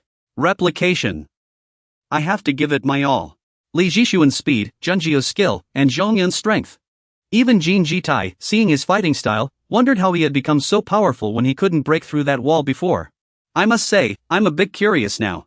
Meanwhile, Shi Xiangsu was in complete disarray, unable to land even a single hit. The moment he let his guard down, he was overwhelmed by the terrifying pressure suddenly bearing down on him. Jin Jitai landed a straight kick right on Shi Xiangsu's face. What would you become once you break through your limits? By now, Shi Xiangsu had collapsed to the ground, unresponsive. It was almost unbelievable. I was struck just once, and my body wouldn't move. This is hopeless. Is the gap between our strengths really this vast? Even when I'm completely exhausted, I can't even graze him? This is despair. Next, Jinyang stepped forward to attack the Busan King, Jin Jitai. That man was despair incarnate. As Jinyang attacked, Jin Jitai dodged and said, "This is getting boring. What, are you already exhausted?" With blood covering his face, he sneered, saying that snake was more interesting. It wasn't a snake, it was Oh Sechang. I've heard about what happened between you two. I'll settle this debt for him. At the same time, Jinyang shifted into a defensive stance. This made Jin Jitai's eyes widen in surprise. Jinyang spoke, saying he owed him a favor too. Jinyang stomped the ground hard, releasing a surge of power. It was a straight punch, landing squarely on Jin Jitai's face. Jin Yang smirked to himself, he had hit his mark. But Jin Jitai's expression didn't change at all as he coldly said, "That wasn't it. It couldn't be." The Busan King was instantly stunned by the counterattack. "See? That wasn't it. It was Jin Jelly's power." This punch drained every ounce of Jin Yang's strength. When Jin Jitai lowered his fist, Jin Yang nearly lost consciousness. He was wrong. Jin Jelly was wrong too. I was the one who was right. On the other side, Junjiu asked, "Uncle, is it over?" All that remained around Jin Jitai were defeated fighters, unable to move. Junjiu suggested handing them over to Li Jixuan for processing. But Jin Jitai spoke up. Junjiu's eyes gradually filled with horror. A tiger. He raised an axe, saying he never intended to take them back alive. He stared down at Jin Yang, who was lying on the ground, and said, "Just by looking into his eyes, I know he'll never surrender Busan." Then, Jin Jitai bared a demonic grin and swung the axe down. "There's one more thing." As the axe fell, Jin Yang's body erupted in a spray of blood. Jin Jitai, now covered in blood, looked even more exhilarated. He said, "Jin Yang was never Jin Jelly's disciple. We're the kind that don't belong on stage, yet here we are, talking about trash. Scattered garbage, we're the dogs of the dump. No one knows who picked us up, this trash that could be burned at any moment. There are only 3 of us, relying on each other to survive. That's why our bond is stronger than family. Yes, this is how we live." An old woman appeared before the children and said, "Everyone's here, right? Keep going with your story, Aunt Mother." She smiled and urged, "Answer me." The children immediately replied, "Yes." She continued, "The owner of this garbage heap." She asked, "There was trouble last night?" "We survived because of her. Mother already said this is your paradise." Bushi recalled his hardships. "Chains." The old woman looked at a chubby man with a bulging chest and said, "Even if you run, you'll just get caught again." The chubby man, Dengshu, made a child giggle. He. She went on, "The chains around our necks were put there by her. She threatened the children, now get to work, all of you." And so another day began. A boy rummaged through 2 bags of scraps and said, "Things like wires can be sold for money. I saw someone sell them at the scrapyard." We searched the eastern corner for things that can be sold. One boy sorted through them, saying, "Pick out every black one." The boy beside him replied, "Selling them one by one makes more money." She continued, "Pack up the valuable little trinkets to sell." The old woman reached out with a smile. "All right, but I'm different." She put makeup on Bushi and praised him. "Wow, you look so pretty." "I've been all dressed up." She drove off with Bushi, cheerfully saying, "Today, my darling is going somewhere even farther. The supervisor has already gone to the break room. You'll do just fine like always, right?" Bushi replied, "Thanks." Suddenly, her eyes narrowed. "Humph," she continued, "there he is again, like always." She glared at Jean Lang, who stood in front of the car. "Here to block the way again, that nameless man." She said, "Friendship is such a beautiful thing. Mom is always so touched." The old woman told the chubby man, "A piece of chocolate." The chubby man, hearing this, rushed forward to strike Jean Lang. "A piece of chocolate. That nameless man always protects me, then gets beaten for it. He's lived in the dump longer than I have." After being hit, Jean Lang lifted his head and said, "Move aside. Don't bring it up again. He always puts you first, even at his own expense." Jean Lang saw Ling Su take the hit for him and shouted loudly, "Move, Huang Ling Su. They always protect me, then take the beating themselves. Stop shouting. Just stop." Jean Lang stood up and shouted, "Don't bring it up. We have no freedom. Don't say that to everyone. Don't worry about me. I'll be fine today too. Even if we were given freedom, we wouldn't know how to use it." Bizit sat in the car, forcing a smile as he spoke to them. "It's nothing, Zanba. Go on. Because we're just dogs leashed by the neck." Then, Bizit happily held up a few bags of snacks and said, "I'm back. Mom bought me snacks today. Because I behaved well today." Jean Lang saw him and called out, "Bizit, are you okay?" Bizit replied, "Of course. I already told Zanba it's nothing." After a while, Bizit hid in a corner, trembling all over. "It hurts so much. It hurts." "I'm fine." Tears streamed down his face as he covered it. "It hurts. Aten hates makeup."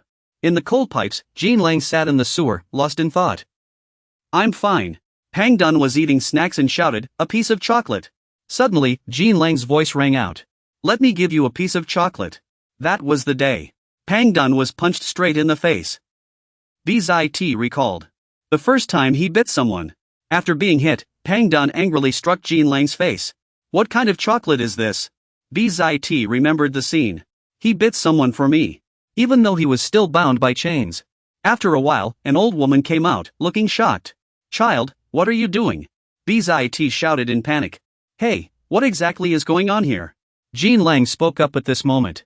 Even though we're bound by chains, you're still my brothers in the end. I'll protect my little brothers. Suddenly, B Wangpa appeared and kicked Jean Lang away. You all need ideological re-education. The absurd man stepped out of the car and asked, Aunt Mother, have these guys really been properly taught? Good thing these dogs are only tearing into each other, right? What if they dare to bite their master? Wangpa continued. We must re-educate their way of thinking. Make sure they don't listen to anything without orders. Still, he's pretty impressive. Never thought this guy would lose to a kid. That's what happens when you take a hit to the head in a fight. Come to think of it, this guy used to be a big name in the arena. Aunt Mother, startled by his call, quickly responded. Yes, Master Wangpa, you said we don't need to look anymore. Aunt Mother replied, you mean? He told her, I'm taking these kids with me. In an underground arena, the crowd was roaring. Let's get started. We've been waiting for this day, finally, some new faces. Bijian's expression turned fierce. No more disguises for me. The audience was shocked to see 3 boys under 18. Wow, are those the new faces? Bijian continued, but this place is another kind of hell. Just then, a menacing figure approached the 3 brothers, his face twisted with rage. You want me to fight these kids? The arena. The crowd cheered excitedly. Hurry up and start already. We become the arena's dogs. The warriors surrounded by the 3 brothers roared in fury. These brats, we've already fought. If you can't keep up with the times, you'll be devoured. The warrior howled in pain as Bijian bit into him. Ugh, because we're dogs bound by chains. Dogs that never dreamed of freedom. Just then, the crowd murmured as a foreigner appeared. Wow, this opponent is something else. Sam Harriet came from across the ocean. Who could possibly stop him? When did this start? Nameless struck with an elbow attack. A pained cry echoed through the arena. Sure enough, Nameless' dog unleashed a powerful elbow strike. Bijian recalled how he used to bombard opponents with heavy punches. The referee announced that Sam Harriet couldn't stand up anymore. But against a real fighter, his punches were too weak. The black referee continued speaking. The biased ref couldn't stand it anymore. By then, he had already gotten used to elbow strikes. Now, the 3 of them had grown into champions of the underground arena. With the champions here, we've grown up too. At this moment, the crowd erupted in cheers. Seriously? The arena's dogs became champions? That's amazing. We came to see you guys. Pei Yangba stepped out of the car and spoke. This is an unbelievable situation. Never thought the arena's dogs would become champions. This time, I have to take you with me. Pei Shang asked in confusion. Where are you taking us now? He replied immediately. Since when do dogs question their rights? Pei Shang shot back. We can't answer that. Yang Ba continued. When the master pulls the leash, you follow. That's the greatest happiness for a dog. We can't resist. Pei Shang lowered his head and replied, I understand. Because we're just dogs who obey our master for life. Even if the leash is removed, a dog won't run away. Then, Pei Shan put on a suit and said, Is it just you who feels uncomfortable? Me too. Are we really supposed to dress like this? We've become the Busan gang's dogs. But our reputation has skyrocketed. We used to be the arena's dogs. Now, we're standing at the threshold of the Busan gang. It seems like everything is settled. After being taken to the gang, Pei Shang was stabbed by a rival gang member, who shouted, Just die. No! The 3 brothers kept punching and kicking. Their opponents cursed, Busan gang scum. Just dogs from Busan. We're still the same dogs as before. At that moment, the last man fell. Huang Ronkue Ao looked at the person in front of him and asked, Is it over? Jean replied, Yeah. Ronkue Ao asked Pei Shang with concern. You okay? Bei-san called out with difficulty. Brother. How long are we going to live like this? Jean heard and retorted. What? We're not living well. Bei-san continued. Are we really going to spend our whole lives as the lackeys of the Busan gang? We don't even know what the people we serve look like. I've had enough of all this. Sister. I've thought about living a normal life. That's the truth. Jean lowered his head and answered his sister. We're dogs. Suddenly, a voice rang out. Probably a fight breaking out, huh? Huang Ronshueo exclaimed in surprise. Who? Someone approached and asked. Did you 3 cause this mess? Not bad for your skills. Ronshueo charged forward and threw a punch as someone neared. There's another guy. The man instantly knocked Rongshueo to the ground. His whole body trembled. Jin's eyes widened at the sight. He drove his elbow straight at the man. The man easily caught Jin's elbow strike. The man praised. You've got a good eye. I came here for that guy. Didn't expect to see such a look in your eyes. Jin replied. I'm going to take you down. The man took off his hat and responded. To me? Interesting. Hold my coat for me. A subordinate took the coat, his face filled with fear. But boss, he just said it's fine. The man removed his hat and continued. This is the look of someone protecting their brothers. That kind of look doesn't just disappear with words. Bei-san said. I saw it that day. He continued. It was indeed him who struck first. But he did it to attack someone who touched his underling. So I have to communicate in a way that matches his style. That man changed our lives. No gang in this generation can control the fists of Golden Armor Li Feng. The leader of Golden Armor Li Feng smiled at Jin Lang.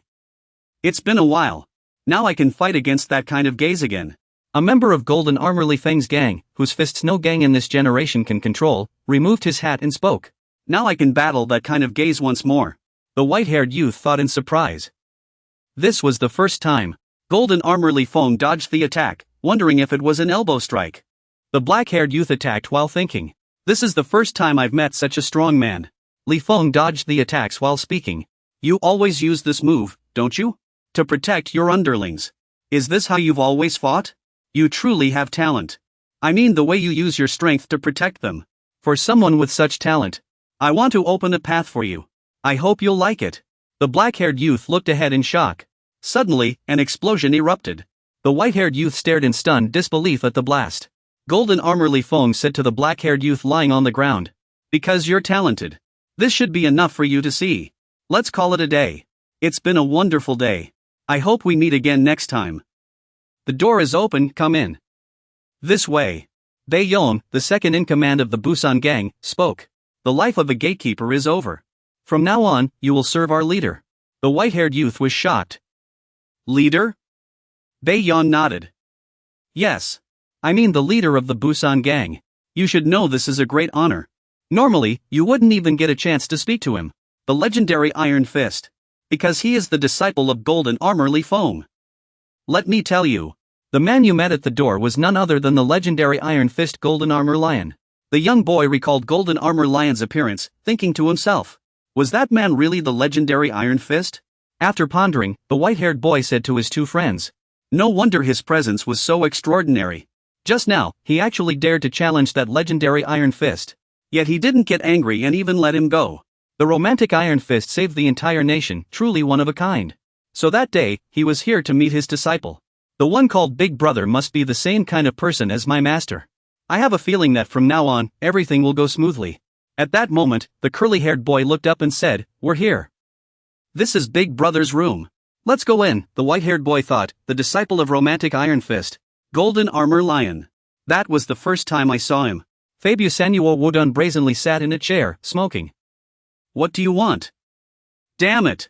What are you idiots just standing there for? The white-haired boy stammered in response. Wudon got angry and snapped, what's with the Lost your tongue? Pei Yangba, still smoking, explained, from now on, they'll be your attendants. Great. The reckless man chimed in, it seems so, but they're also the champions of the arena tournament. More than enough to protect you. Wudun smirked and asked, Me, Wudun, need bodyguards? Even bodyguards need bodyguards sometimes. Doesn't Golden Armor Big Brother have bodyguards too? Wudun had no comeback and just grunted, humph. Fine, I'll accept them then. Young Ba continued. And they won't just be bodyguards. They'll become your right and left hands. Wudun asked, Oh really? The black-haired boy obediently replied, Yes. Wudun immediately stomped his foot on the table and commanded. Then prove it, lick this. Jiangnan burst into laughter. Ha, that's our Wudun for you. Hilarious. Beiha looked surprised, thinking to herself. I can't believe my eyes. That scoundrel is actually that man's disciple? Bingbo spoke up upon seeing the situation. But since today is the first day, how about we call it a day for now? Wu Danyang agreed. All right. Beiha continued pondering. That man actually chose this guy as his disciple? What was he thinking? Meanwhile, the chairman of the kneeling group was kneeling on the ground, begging desperately. Please reconsider, I beg you. If you do this, we'll truly have nothing left. How are we supposed to live? Wu Danyong replied with a smile. What else can you rely on? Food, of course. Nilin Chun continued pleading. Please reconsider. Our company is very small. How are we supposed to live? If you keep taking like this, we won't survive. Danyong snapped angrily. What do small businesses know? Don't you realize who's allowing you to live comfortably now? Wasn't it all thanks to the iron fist of Golden Armor Dragon in the past? I'm just collecting what my master was owed back then. Nilin Chun responded. You always use this excuse. Danyong lit a cigarette with cash and retorted. This excuse? Consider yourself lucky. If I were Yamazaki, I would have stripped you clean by now. Nilin Chun still wouldn't give up. But Wu Danyong lost his patience and roared. Can't you speak properly? You fool. Danyong started causing a scene. Get out of here, all of you. Because today, I'm eating and drinking here. Chairman Nachuan panicked at the sight. If we stop work, we'll suffer huge losses. Danyong continued threatening. Aren't you leaving yet? The workers began leaving, murmuring. Let's go quickly. It's Wu Danyong from the Busan sect. Who knows what trouble we'd face if we stayed. Even the police can't do anything about that guy. Do Haiyan Guang from the Busan market quickly waved his hands. You're putting us in a tough spot. Wu Danyong, sitting in the car, asked in confusion. How did this happen? What's going on? A citizen's voice comes from outside. You're causing a traffic jam with your directions, what are we supposed to do? Tan Yong replies. That's their problem, not mine. A young man from the ambulance steps out and angrily approaches. Do you realize the ambulance can't get through? This is an emergency patient. Their life is in danger. Tan Yong retorts. Their life is in danger? But wasn't that person saved by Golden Armor Dragon back then? Du Shiguang is shocked. What?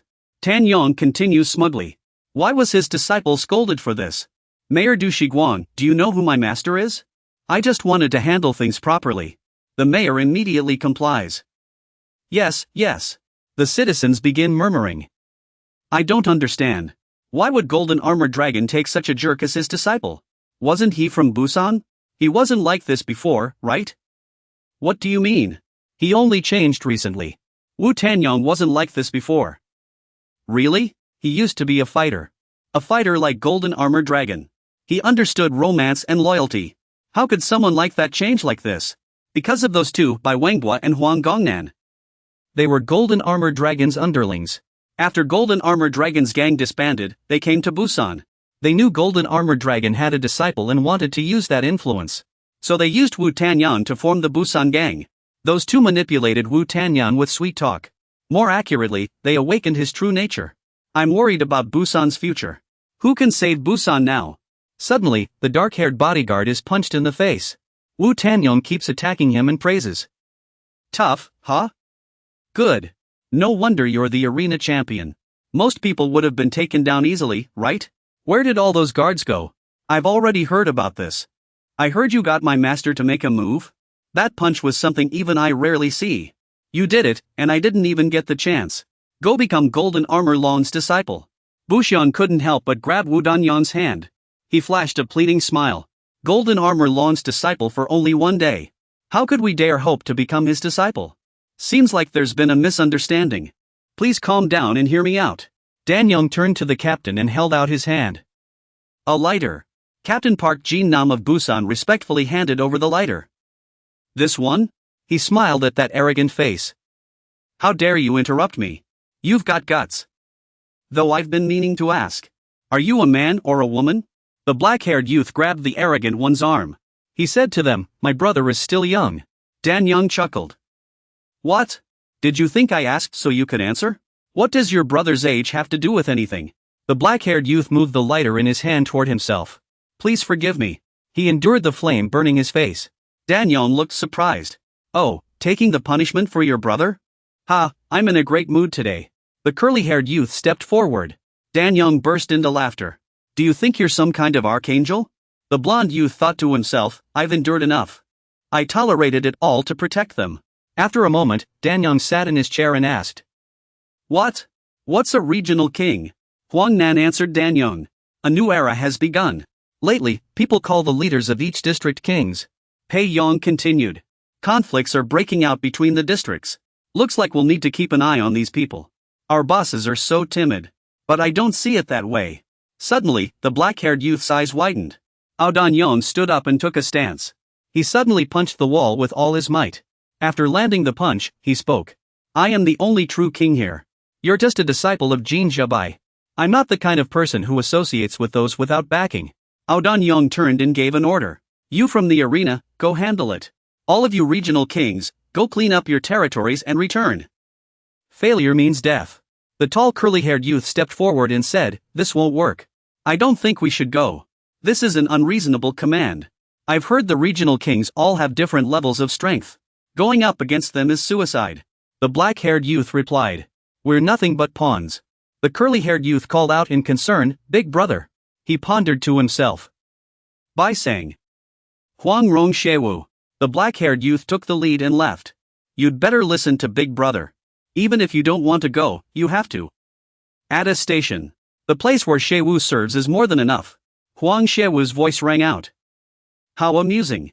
The black-haired youth mused. Bai sang. Are you really going to clean up those kings? He continued thinking. Rong Shewu, this isn't looking good. I'm currently patrolling the regions. Suddenly, the short-haired youth's eyes widened in surprise. Huang Shewu leaned out to block the attack and asked. Is this all you've got? The black-haired youth thought to himself. It seems this world is vast indeed. Strong individuals are as numerous as kings. The youth continued battling another king. First-generation king of Shuangnan, Gao Jinyong. He pondered inwardly. But it doesn't matter. He kept fighting against the various kings. First monarch of Pierre on technology. Yen do you? Your thoughts keep surfacing now. You'll get used to it with time. Don't worry. I will protect you all. At that moment, the black-haired boy had exhausted his strength and collapsed to the ground. Thank you. I once had nothing. No family. No relatives. To me, you are everything. Thanks to you, even as I slowly fade away, I still live on in another place. A person walked over. The man approached, carrying a bag. Over here. Help Changji chop firewood. He placed another log on the table. The man stepped forward and asked curiously. Are you the queen? That's a strange question, isn't it? Changji replied while chopping wood. Did the worship faction send you? The man shook his head in response. I don't know who that is. I'm just here to deal with the king of this place. After listening, Bang Changji replied. I see. So, we're still going to fight in the end? But let's talk first. The man looked surprised. Talk? Bang Changji answered. I've never been a king. You all just called me that. The man shook his head. I'm not interested in your personal affairs. Bang Changji looked surprised. Ha? He continued. I'm only here to deal with King Chonglian. Bang Changji dropped the axe in his hand and looked at him. How stubborn. Suddenly, Yu Zhang's voice rang out. But it's kind of amusing. Bang Changji asked upon seeing him. Aren't you going home yet? Jitsong replied. Just came back from the bathroom. The man asked in confusion. Who is that? Chingji answered. Wajikang. The king of Xian. The man with a daughter-in-law heard this and frowned. The king of Xian? Jitsong lit a cigarette and answered. That's just what people call him. Didn't expect to run into him while helping Chingji, and then meet you too. The man with a daughter-in-law asked in confusion. You know me? Wajikang stepped forward to speak. His voice was hoarse, his eyes scarred, and his beard sparse. The scars were severe. You're that infamous guy. The nameless one. The one who provokes neighboring kings. The man immediately shouted. You're one of my targets too. Jitsong was shocked. What? He lunged at Jitsong. What I mean is, you're on the list of people I need to deal with. Wajikang blocked the attack, surprised. He's strong. That punch was heavy and fast. It didn't match the intel I had. I thought only Jinyan was at that level. Could it be that he's gotten stronger over time? But wait, that's odd. I didn't sense anything at all. No killing intent in his attack. No will behind it either. Jitsong noticed something off and asked. This man from Busan. What are you fighting for? The man shot back. Why are you asking that all of a sudden? Jitsong told him. I want to know why you fight. Su Wangji, who was helping Chingji stack firewood, spoke up. Here he goes again. Say something weird again. The man answered Jilong. I am a dog. Jilong was taken aback. A dog. He continued. A dog barks when ordered to bark. Obey when commanded. That's all there is to it. After listening, Ji Long shouted. You're not being honest with yourself. The man seemed to hear him and looked up at Ji Long. What? He went on. Even fighting dogs have a reason to fight. Someone like you. Don't you have one? I'm just curious about someone like you. Why choose to live like a dog? I just wanted to know the reason. The man immediately replied. I have younger brothers and sisters. I fight for them. Ji Long was stunned for a moment. He thought of his own younger siblings. Coming back to his senses, Ji Long said. How pitiful. For your siblings, you're willing to be someone else's dog? That man from Busan. If you keep going like this, you won't be able to protect anything. I don't know how you've survived this long, but if you keep blindly following orders, you'll end up as a discarded dog. Wu Danyang is that kind of person. You know that too, don't you?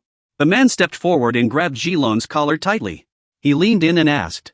What do you know? How can you be so sure?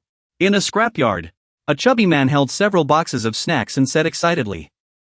Ha, are those chocolate pies? An elderly woman beside him welcomed them happily. Oh my, I never expected such esteemed guests to visit this humble place. It's truly an honor. But why would such important figures from Busan come looking for me in this rundown place? The man who knew the truth spoke. Stop pretending. Aunt Queen. There's no way she doesn't know who we are. She immediately apologized. I'm really sorry. Chi-song gave her an order. Gather those children. The old woman asked in confusion. What's the rush? Why call the children here? The old woman quickly agreed. Oh, all right. She turned and shouted. Kids, come out quickly. No dawdling, hurry up. Chi-song looked at the children crawling out of the sewer and asked doubtfully. Is this all of them? The old woman immediately replied. Yes, that's all of them. I don't know what business you have here. But please spare them this time. After all, we've had some dealings in the past. Chi-song asked her. How much? The old woman broke into a cold sweat. What? Ji-song calmly told her. I'm buying all these children. She laughed in delight and asked happily. All of them? I didn't expect you to have such unique tastes, big brother. Ji-song snapped angrily. What do you mean by tastes? Just hurry up and settle the payment. Ji-song looked at the children he had just bought and said. From now on, you're free. One child asked in confusion. What's free? Ji-song answered them. It means you can do whatever you want. The older brothers will teach you the details later. Huang Rong gave the fat guy a sidelong glance and teased. And you, idiot. The fat guy chuckled foolishly. Ha. Xiao continued. After we find Sister Pei, come find me. I'll cover the bill every day. The fat guy was overjoyed. Fantastic.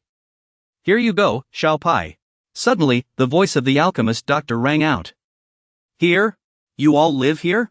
Ji Daosheng gasped in surprise upon seeing him. Big brother. Why has Big Brother come here? The alchemist doctor replied. This is Busan's business establishment. Of course I had to come and take a look. What are you all doing here? Ji Daosheng hesitated before answering. Well. The fat idiot stepped forward to block the alchemist doctor. No strangers allowed in here. He shouted upon seeing the fat guy. You insolent fool. Who is this guy? I smell something strange. Huang Rongao immediately punched the fat guy and shouted. That's enough. Ji Daosheng cried out upon seeing this. Huang Rongao. Be loyal to Big Brother. Follow Big Brother's orders. The alchemist doctor shouted in response. Who? The old woman immediately kowtowed and begged for mercy. Please spare me, Big Brother. The alchemist doctor cursed angrily. What the hell is going on? Idiots. This old hag suddenly kneels and starts wailing. What's the meaning of this? You're making me look like the villain here. Judging by the alchemist doctor's reaction, I must look like the bad guy. Are you in charge here? What exactly is this place? Why are there so many children here? The old woman stammered. Well, I'm raising these children. The alchemist doctor replied. Raising these children? You mean you gave birth to all of them? She replied fearfully. I'm using these children to make money. The alchemist doctor continued. And how do you plan to use them? The old woman answered nervously. That thing, you mean? That sword of the immortals, how exactly does it? At this, she gasped in fear, her mouth agape. Donnie Wang's gaze lowered. He fell silent for a moment. Donnie Wang gave an eerie smile. So you lot are playing these amusing games by the river, huh? Bison. Hearing his name, Bison responded. Yes? Donnie Wang lifted a small child. He shoved the child toward Bison. Catch them. Bison caught the child, startled.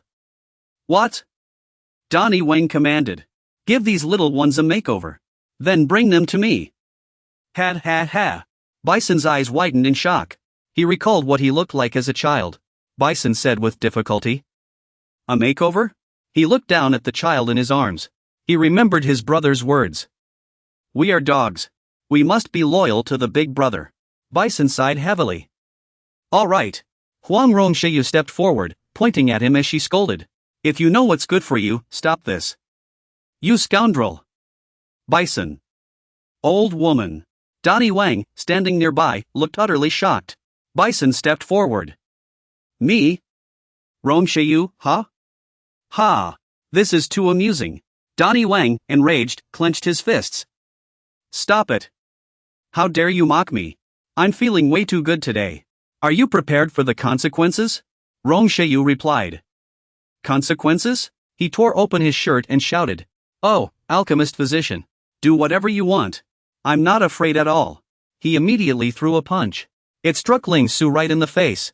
Blood sprayed directly onto his face. Ling Su's face was also covered in blood. Bai Sang took the alchemist physician's attack first, shocking Ling Su. Bai Sang's blood and teeth scattered across the ground. He collapsed to the floor. Ling Su supported Bai Sang, asking in pain, why? Bai Sang shouted, Ling Su, you've lost your mind. You were so obedient at first. Why did you suddenly go crazy? I'm really fine. But thank you. Now run, hurry. The alchemist physician's face twisted with veins bulging, a sinister smile curling as he asked. Did the food have a problem? These bastards have made me smell the scent of hatred again. What are they up to now? Do you want to die for them? Ling Su crouched down, shielding Bai Sang with his body. On the other side, Bu Shan roared in fury. I've lived my whole life like a dog. Since you're so powerful, tell me. What should I do? What do I need to do to protect my younger siblings? Chains? Ogus shouted angrily. Break that chain. Break free from the chain that has bound you for years. Shatter that chain. For your siblings. Go find your freedom. Haven't you already found the answer? Haven't you already figured out how to protect your siblings? Protect them. Protect them with your own strength. Bu Shan, now you must make a choice. Stay bound by the chains. Continue living like a leashed dog, not knowing when you'll be slaughtered. Become a wolf. Stand up freely and protect your pack. Bu Shan turned to look at the scene before him. The old woman, seeing the alchemist physician relentlessly beating Ling Su, hurriedly tried to stop him. If this goes on, someone will really die. Bai Sang had regained consciousness by then, lying on the ground. The lizard-like man has fallen. Medicine Elder keeps pounding his head. He asks. Where are the bodyguards? Have the kings of all regions been dealt with? Medicine Elder is immediately struck in the face by a knee. The Busan man sends him flying. Medicine Elder speaks coldly. Damn it. Today has been incredibly satisfying. The dog I raised for years suddenly started barking wildly. Now even the other dog dares to bite. Dogs really do need to be disciplined to obey. The Busan man recalls the words of Golden Armor Medicine Elder. Your fists lack soul. They're nothing but an empty shell. There's nothing inside. But that's precisely why I see hope. Pour your desire to protect into that fist. If you can fill those hollow hands with conviction, then you'll wield the same power I have now. The Busan man takes a stance. How could you possibly do that? I'm no longer a dog. I'm going to seek freedom. I'll protect my people. I'll become a wolf. Medicine Elder watches the Busan man and exclaims. How amusing. Too amusing. Just because Golden Armor Medicine Elder acknowledged you, you've lost your mind? He punches the Busan man in the face. He roars furiously. Shut up. Golden Armor Medicine Elder's only disciple is me. No matter how hard you try, you'll always just be a dog. He senses surprise in the other's eyes. Medicine Elder continues attacking and shouts. You think enduring this is enough? The Busan man endures the blows, thinking. I must protect. This Huang. Huang Rongxiai. He grits his teeth and thinks. Me. He lands a punch on Medicine Elder's face, his resolve firm. I'll protect my brothers. Medicine Elder is battered and bloodied, terrified. Is this the power of my master? The King of Soul. Go back to the past. A man from Busan grabs Ji-chan by the collar, thinking. Can I really do this? Shi-chang shouts. Hey! The man says with a dejected look. Can I break free from these chains? Seeing his downcast expression, Ji-chan continues shouting. Hey, Busan guy. No, that's not right. That's not the question you should be asking me. You should ask yourself. The man from Busan is stunned. AG. Ping. After the memory ends, the man from Busan lunges at Physician Yen. I can do this. I will become a wolf. I will reclaim my freedom. I will change everything. I refuse to live like a dog anymore. Never again. Physician Yen, battered beyond recognition, shouts excitedly. Interesting. Now this is fun. A dog daring to bite its master? You think running around causing chaos makes you the boss? Overestimating yourself, aren't you? His words are bold, but unease creeps in. What? Physician Yen continues. At least by this point, I should be warmed up. Now it's time for me to get serious. This time, Physician Yen is going all out. Let's see who the real deal is. Him. How is he this strong? I can't even defend myself. Could it be? I've lost? He roars in fury. I am Busan's Physician Yen. Physician Yen thinks. Have I lost? I am the dentist recognized by Golden Armor Lion. He once acknowledged me. You're nothing but a dog. I'm the one who raised you. This dog. Uncle C won't accept this. No way. I won't lose. The Busan man looks at Uncle C after finishing the fight. I did it. Hey, Uncle C. Uncle C stares at him blankly. No. Uncle C, his face covered in blood, shouts. I was wrong. I can't win. After being pinned down by the Busan man, he bows an apology. You made me do this. Now that I've done it, why are you acting like this? I don't fully understand either. But I apologize. From now on, I won't give you orders anymore. And I won't treat you like a dog again. You're too strong. Ask for anything, and I'll give it to you. Let's call it a day. Calm down. Need money? I'll give you as much as you want. I promise I won't harm your family again. I'll give you the freedom you've always wanted. The Busan man lets go after hearing this. Uncle C, now free, is overjoyed. Thank you. He lands another punch on the man's face. The punch sends Uncle C stumbling backward. He tries to defend himself. His body slowly begins to burn with heat. The Busan man knocks him to the ground. He slowly raises his fist and says, Also, I will never bow down. From now on, this is how I protect my brothers. Suddenly, third uncle's voice rings out. He's over there. Hey, Uncle C. A man steps forward and asks. What on earth is going on here?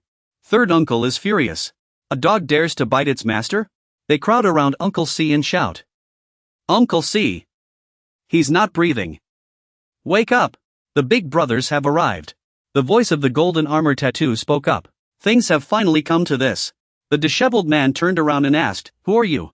He placed his hand on his hat and took it off. He slowly walked toward the disheveled man. First leader of the golden armor tattoo. He looked up and greeted him. Long time no see. The man's voice roared in anger. You scoundrel! How dare you be rude to someone the golden armor tattoo's leader came to see personally? Uncle San added. This dog has some nerve. How dare he lay a hand on a disciple of the golden armor tattoo? Maybe the leader doesn't remember. But we were once lowly members of the golden armor tattoo fist gang too. Let us handle this traitor ourselves. Instantly, an overwhelming pressure bore down on the two, making them cough up blood. The golden armor tattoo easily dealt with these two old foxes. After finishing them off, he removed his hat and shouted. Now I finally understand. Why Udni turned out this way. Why that once innocent boy became like this. It's all because of scum like you, spewing poison with every word. I wanted to kill him with my own hands, but I was too late. Still, you should have known what you were getting into. The disheveled man replied, I have no regrets. I killed someone who deserved it. The golden armor tattoo asked, Did you protect what you wanted to? The disheveled man looked surprised. That's odd. He continued, Did you truly safeguard what mattered most to you? He answered obediently, Yes, I protected it. The golden armor tattoo stood up. That's enough. Udni, how did it come to this? The one who once fought to protect what he cherished. Now lying motionless on the ground? Manipulated by these dogs, unable to even recognize a wolf? There's nothing left to protect. Even your strength has abandoned you. Because I was too far away, I didn't know what you were doing. As a person, as a teacher. I failed. He stepped forward and asked the disheveled man, You once said you had no name, right? The man nodded. Yes. The golden armor tattoo gave him a name. Golden Wolf. Golden Wolf. From now on, that's your name. That evening, in front of a tall building, police cars gathered on the road. A man in handcuffs appeared. Golden Wolf was being escorted away by the police. Bishang shouted in alarm, "No, you can't." Huang Rongshuo cried out anxiously, "He's innocent." Bishang yelled, "Brother, you can't leave." The villagers around them also spoke up in Jin Lang's defense. That man is innocent. On the contrary, he's the hero who saved the tribe. That man doesn't deserve to die just once. My sister died because of him. You did nothing wrong. Don't be afraid. We'll wait for a new name to replace the tribes. Yes, take care of yourself. The whole tribe will wait for you, brother. Please tell us your name before you go. Your name will be remembered by the entire tribe. After hearing this, Jin Lang spoke the name he had just chosen, Jin Lang. At another moment in time, Jin Lang was beaten and collapsed to the ground. Jin Jitai's voice rang out. Jin, just looking into the sky's eyes tells me. He won't betray the tribe. Jin Jitai continued to strike Jin Lang. His face twisted as he spoke again. He's not Jin Jialong's disciple. Suddenly, Jitai saw something and his eyes widened in shock. Bushang grabbed Jitai's arm and asked in surprise, "What's wrong?" Jin Lang stared at his younger brother, eyes wide open. Bushang said to Jin Lang, "Brother, your ropes are loose. If they're tied properly, get up quickly." Jin Lang isn't someone who'd go down so easily. Bushang smiled and shouted, "Brother, please protect us." At these words, Bushang suddenly collapsed. Huang Rongshuo looked on in shock. Jin Lang roared in fury. His roar seemed to release all his pent-up emotions. Elsewhere, a voice sneered, "Humph. Li Zixuan, what are you thinking about?" Li Zixuan looked up and replied, "Sorry, I just remembered something from the past. I recalled the man who once overpowered me." The officer beside him asked curiously, "The man who once overpowered you?" Zixuan took a sip of tea and continued, "He's no longer around. That man died years ago." The officer pressed further. "Even you could suppress him, how interesting. I want to hear more." Li Zixuan, you go ahead. What do you think allowed him to surpass his own limits? The officer answers. Conviction. I suspect that conviction awakened something in that man. Li Zixuan continues. At the time, defeat seemed inevitable. But that won't happen again. Meanwhile, Jin Jitai watches Jin Lang thoughtfully. Could it be? Just like what happened with Master Qi years ago. Is history about to repeat itself after 10 years? In a bustling market, people come and go. Jin Jishuan stares at the severed arm on the ground, lost in thought. A prosthetic limb, bloodstains, but no sign of anyone. He clenches his fist, deep in contemplation. Logically, someone should have been attacked. Yet there's no one in sight. It feels like someone already cleaned up the scene. Something about this doesn't sit right. I need to check it out immediately. Could this be another incident like the training grounds? Elsewhere, Jin Jitai picks up his cane. He tests it. It feels even better now. Huang Rongchuo immediately punches Jin Jitai in the face, sending him flying. Chuwu shouts in fury. Iya. Jitai swings his cane at Chuwu's shoulder. It's not you. Huang Rongchuo looks stunned after the strike. He struggles to speak. What? Jin Lang. Jin Lang charges from behind, fists clenched. He aims a punch at Jin Jitai's face. Jitai blocks the attack with both hands. Jin Jitai struggles to hold his ground. Jin Lang's punch is so powerful it shatters Jitai's bones and drives them into his body. Jitai's eyes widen in shock. Jin Lang sends him flying with a single punch. Jin Lang charges at Jin Jitai again.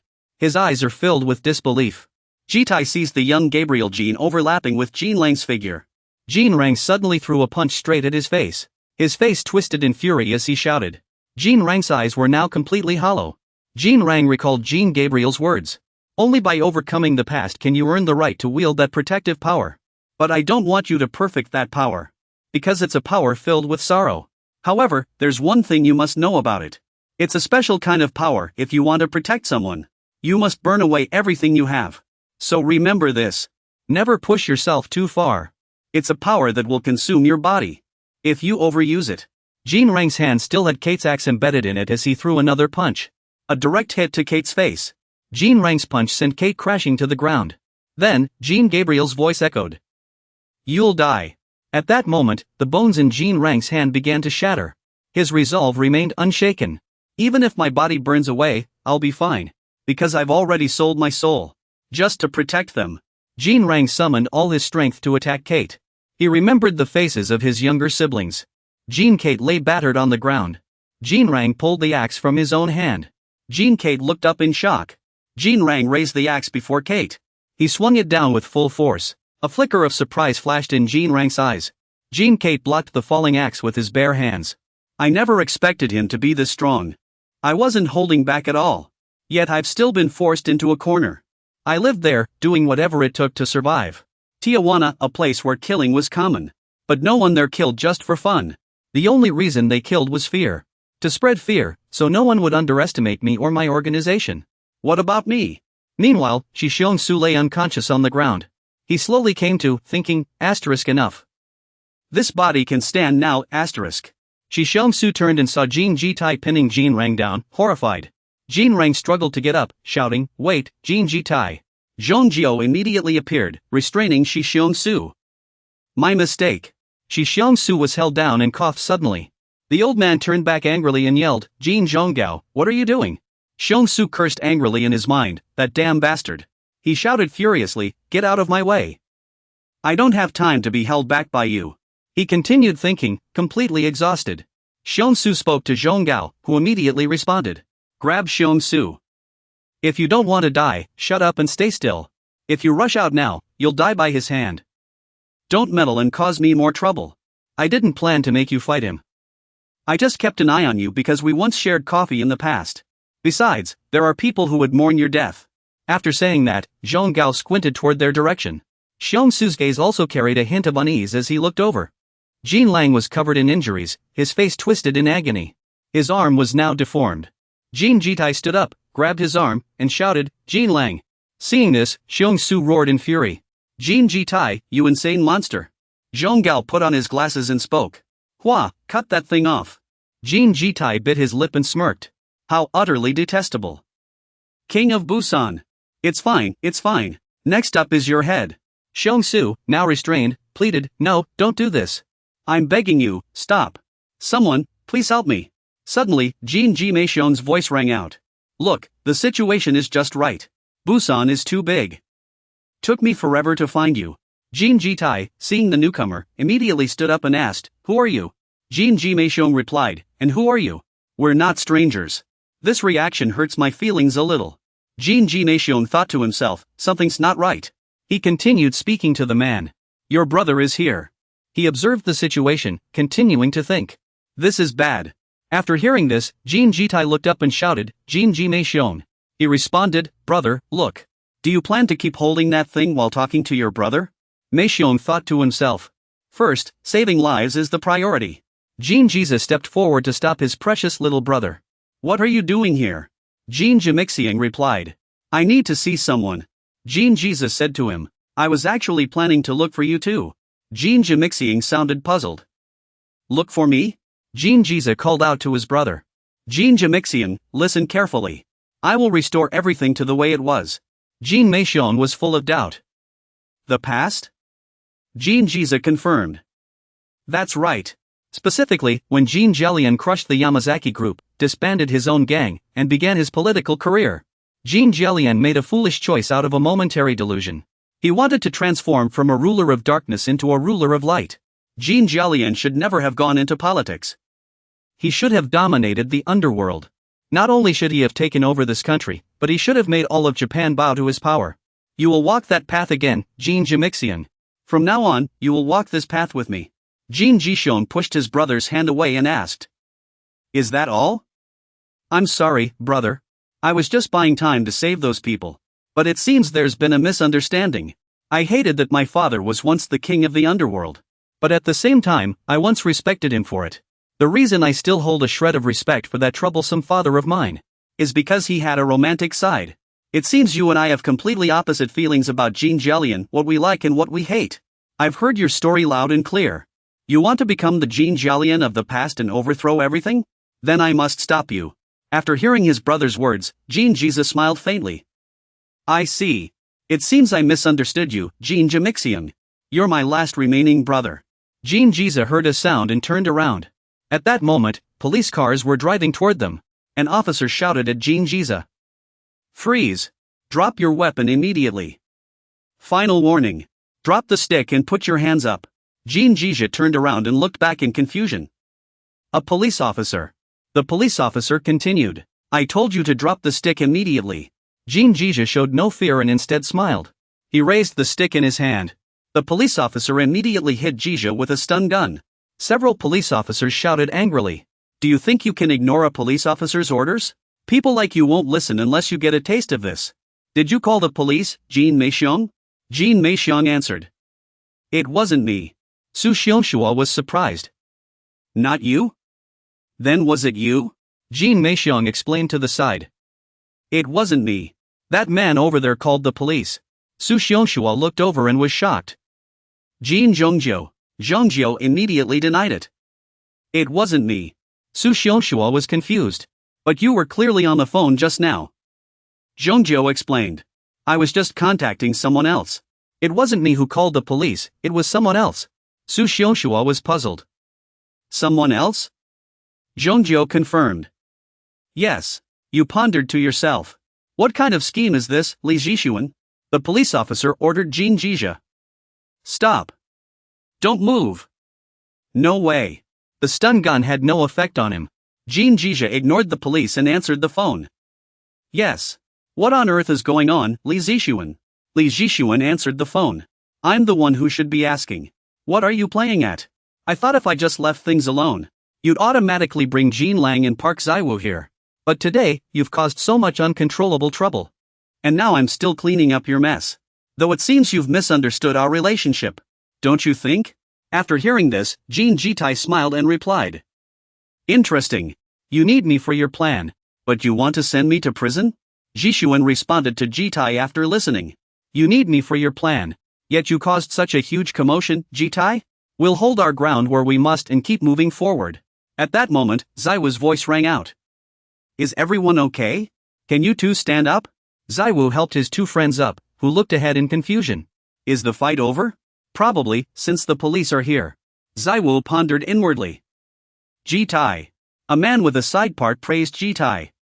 You're incredible. I've never seen anyone like him. Zaiwu wondered in his mind. What are they talking about? A police officer was now reporting in fear over the phone. Yes, I understand. We'll follow orders. Let's hold off on the handcuffs for now. Another officer asked in surprise. Huh? You mean we don't need to cuff them? The officer who took the call nodded. That's right. Just let them get in the car first. Another officer shouted upon seeing this. But the first officer immediately cut in. This isn't my decision. It's an order from above. That's correct. Mayor Du Xianwang appeared and spoke. Let them get in the car first. A police officer gasped in shock upon seeing the mayor. Mayor Du Xianwang.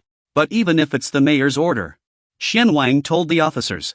My orders aren't like that. This is an order from the higher-ups. The police officer pressed further. Higher-ups? Who exactly? The mayor stopped responding. Don't ask anymore. It's already out of control. Jin Jitai spoke from inside the police car. We have to go to Seoul, the officer replied immediately. Ah, I see. At a hospital. The hospital elevator doors closed. Jin Jiming and Xiang sat waiting outside the hospital room.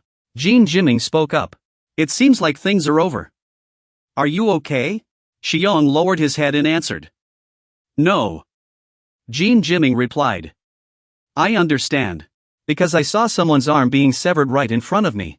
With your gentle nature, you must be shaken up right now, right? Xiang turned his head and asked after listening.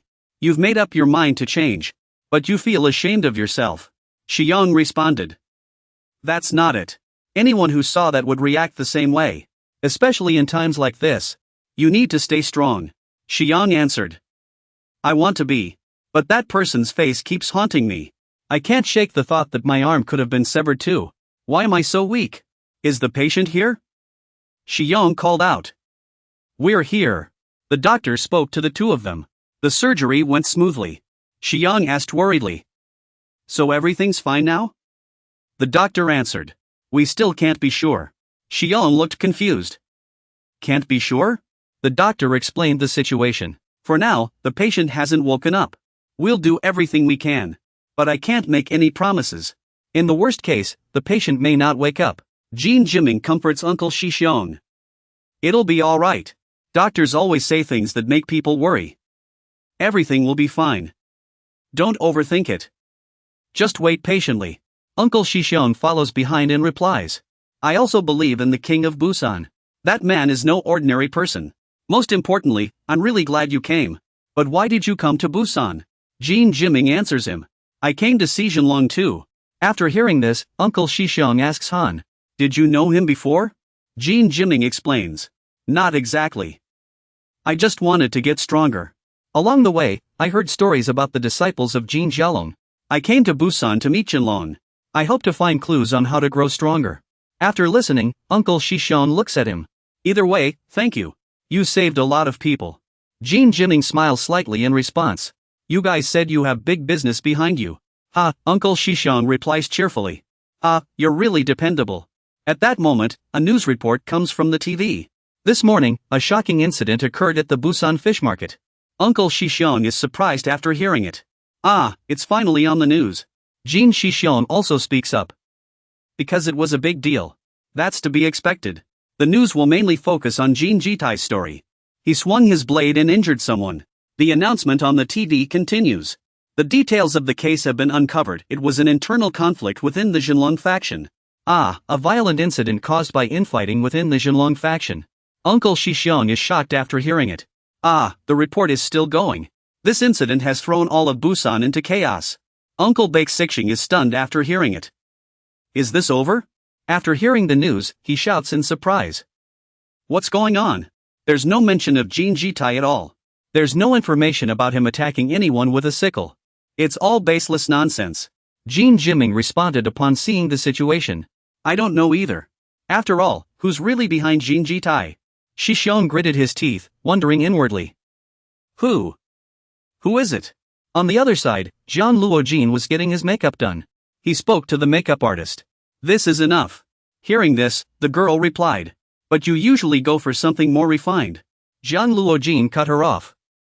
No need. Today, I can't afford to stand out too much. He thought to himself.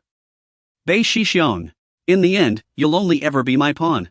Even if I discard you, you won't be able to leave me. I need someone with a dual identity like yours. And starting today, everything will change. Suddenly, a man rushed in and shouted. Jian Luojin. You can go out now. Jian Luojin adjusted his tie and replied. Understood. It seems everyone's here. I'll be right there.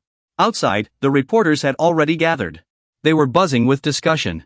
He should be out soon, right? It's been a while since he's shown his face. It's rare for someone to hold a press conference after leaving the entertainment industry. Is this the first time regarding Choi Jong-soo? A reporter spotted something and shouted.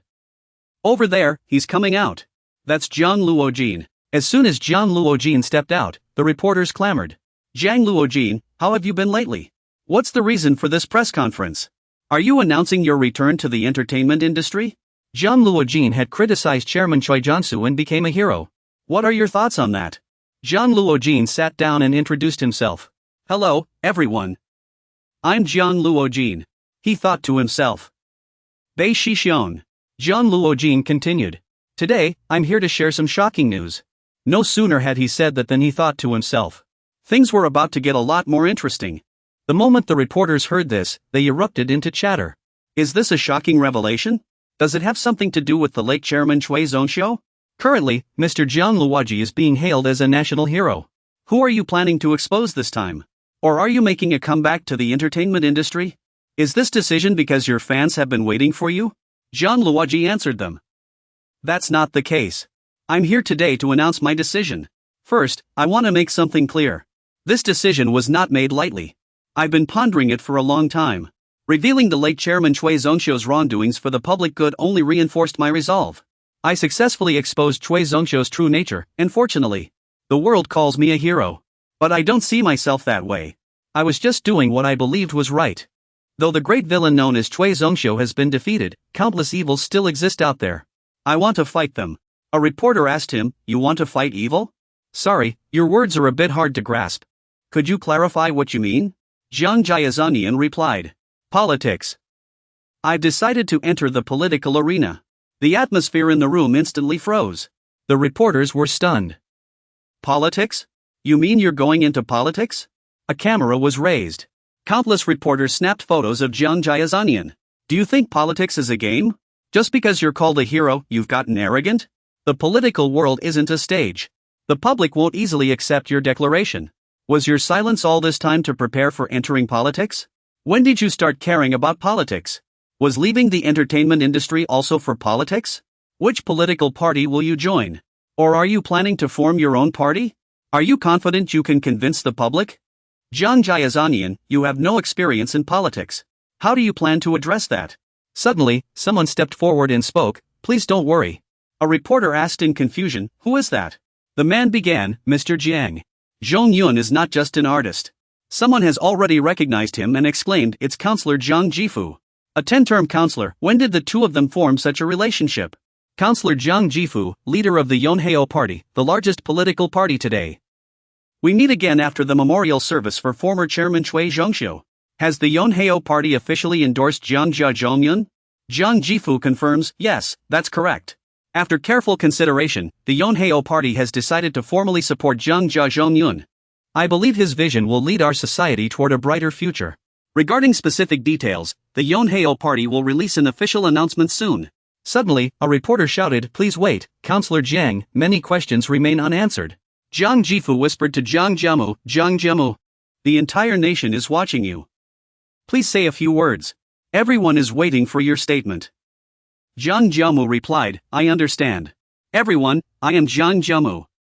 I want to build a society where evil no longer exists. At the memorial service in Busan, portraits of the deceased appeared before the crowd. Jean stared at the heartbreaking images, sobbing uncontrollably like a child. The younger brothers were also devastated by their loss. Jin Jiming attended the memorial as well, closing his eyes in prayer. Shi Xiong's friends quietly approached him from behind. A young man with bangs covering his eyes held up his phone, cursing angrily. What on earth is wrong with this guy? Why is he suddenly getting into politics? Is he losing his mind because he exposed Cui Zhongxiu? Even celebrities are jumping into politics, what's happening to this country? His friend glanced at him and asked, wasn't that celebrity once your dream? And this is a memorial service. Show some respect. Be mindful of your surroundings. The young man with the bangs replied.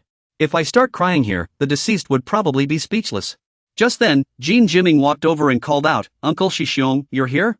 I thought you'd arrive earlier. Shi Xiong answered Jin Jiming, Brother Jiming. How did things end up like this? Didn't the doctor say he'd be fine once he stabilized? Jin Jiming replied. No one expected his condition to worsen so quickly. He passed away suddenly. At least Huang Dongqi has woken up. Shi Xiong responded. That's a relief. Jin Jiming comforted him. Don't blame yourself. The loss isn't your fault. It's all Jin Jitai's doing. He's the one responsible for this. You did everything you could to stop it. Shi Xiong shouted after listening. Dimming, it was my fault. From the very beginning, that plan was my idea. It was my fault because I was weaker than Jin Jitai. Because I couldn't protect everyone. If I were smarter, if I weren't so weak. Jin Jiming placed his hand on his shoulder and called out to Bei Shi Xiong. I won't allow it. Don't blame yourself like this. What matters now is that Jin Jitai wants to swallow everything in one go. If we leave him be, no one knows what else might happen. He's preparing to act with the backing of forces behind him. And I will stop him. Not because we share the same father's blood, but because we both came from the darkness. And this time, I finally understand we've chosen completely different paths. A great battle is about to erupt. If you feel afraid, if you're terrified, you can stop here. But I will stop him and protect my people. From now on, I won't let anyone else's loved ones die. After saying this, Jiming thought to himself, Jin Jitai. I will face you in battle. On the other side, a young black man with a buzz cut and tattoos stood with his hands behind his back. Suddenly, a voice rang out. You're here. Please come in. First generation tattoo gang. Zhang Wuzhen spoke with two subordinates. Please step forward. I have to admit, you've got guts. How dare you summon me like this? Hanji from the first generation spoke. I've already received your message. Gu Laozhan from the first generation chimed in. How interesting. Hanji continued, looking at the young man with the buzz cut. Which punk dared to call us retired folks here? Suddenly, another voice spoke up. Do the people from Jiangwantan not know what patience is? Lu Hanji turned around angrily. Ha! Xian Qingjiu continued. But thinking about it, it's always been this way. Since the first generation, Jiangwantan has been a pack of wild beasts. Always fighting non-stop. That's why no one could ever unite Jiangwantan. And so, the era of the first generation ended. Chen Kuei turned around, seeing a familiar face, and replied. Xian Qingjiu, you're here too? You're saying Jiang Yuan doesn't have a king, right? But Jiang Sang isn't unified either. In the end, it's just a mess. Mao Zhu said, picking up the conversation. If you're looking for trouble, I've been itching for a fight. The king of Guozhou, Cui Shihuan, is a first-generation leader. Guozhou spoke up after listening. Sounds interesting, doesn't it? Is Yangji going to fight the tattoo gang? Let's see how it goes. There's bound to be a good show. When have those troublemakers matches ever been boring? The king of Pohang, Jiang Wu, is a first-generation leader. Pohang scoffed. Troublemakers? Then you should join in too. Whether it's Jiang Sang or Jiang Yuan, they're all the same. Did I say something wrong? Let the troublemakers play among themselves. I won't play with you because you're not on my level. Jiang Maozhu exclaimed in surprise. Oh, now that I look closely, it seems we're not the only ones here. Looks like the big shots from all over have gathered here. Lu Hanji noticed something and whispered to Mao Zhu. Mao Zhu responded in confusion. What? Hanji explained, it seems everyone here shares our thoughts. They're all in front of the villa we're standing at. The second-generation leaders from various regions are also preparing for a war. At this, the kings from different regions spoke up, feeling like they were back in the old days. Since it's a war, we won't back down. Now that's what I call fun. It's been a while since we've had a proper fight. Let's have one. Suddenly, a man stepped forward and shouted, Wait! If you want to fight, take it outside. A tattoo gang leader heard this and stormed out, cursing. These old-timers are almost in the grave and still can't tell the difference between violence and resolve. If the younger generation is just having fun, the elders should know when to step back. Do you need us to show you the door? Cui Shihuan shouted, Enough! This person isn't someone you can touch. The tattoo gang leader exclaimed in shock, What? Shihuan told him, Zero generation. The tattoo gang leader was stunned. Zero generation? Cui Shihuan explained, former elite captain of the Golden Armored Dragon Gang's first squad, second in command of the organization, a monster who completed countless missions against the Yamazaki gang. He sprayed some cologne on his wrist and said, Oomph. If you want to fight, step aside. The baby powder scent hasn't even faded, and you're already causing trouble. The tattoo gang leader remained fearless. What's there to fear from an old relic? A dark-skinned youth spoke up. Please keep the fighting under control. That era is coming, the tattoo gang leader said in shock. Jiang Maozhu asked in confusion, That era? It's finally here? Bosku turned around and replied, Just as expected.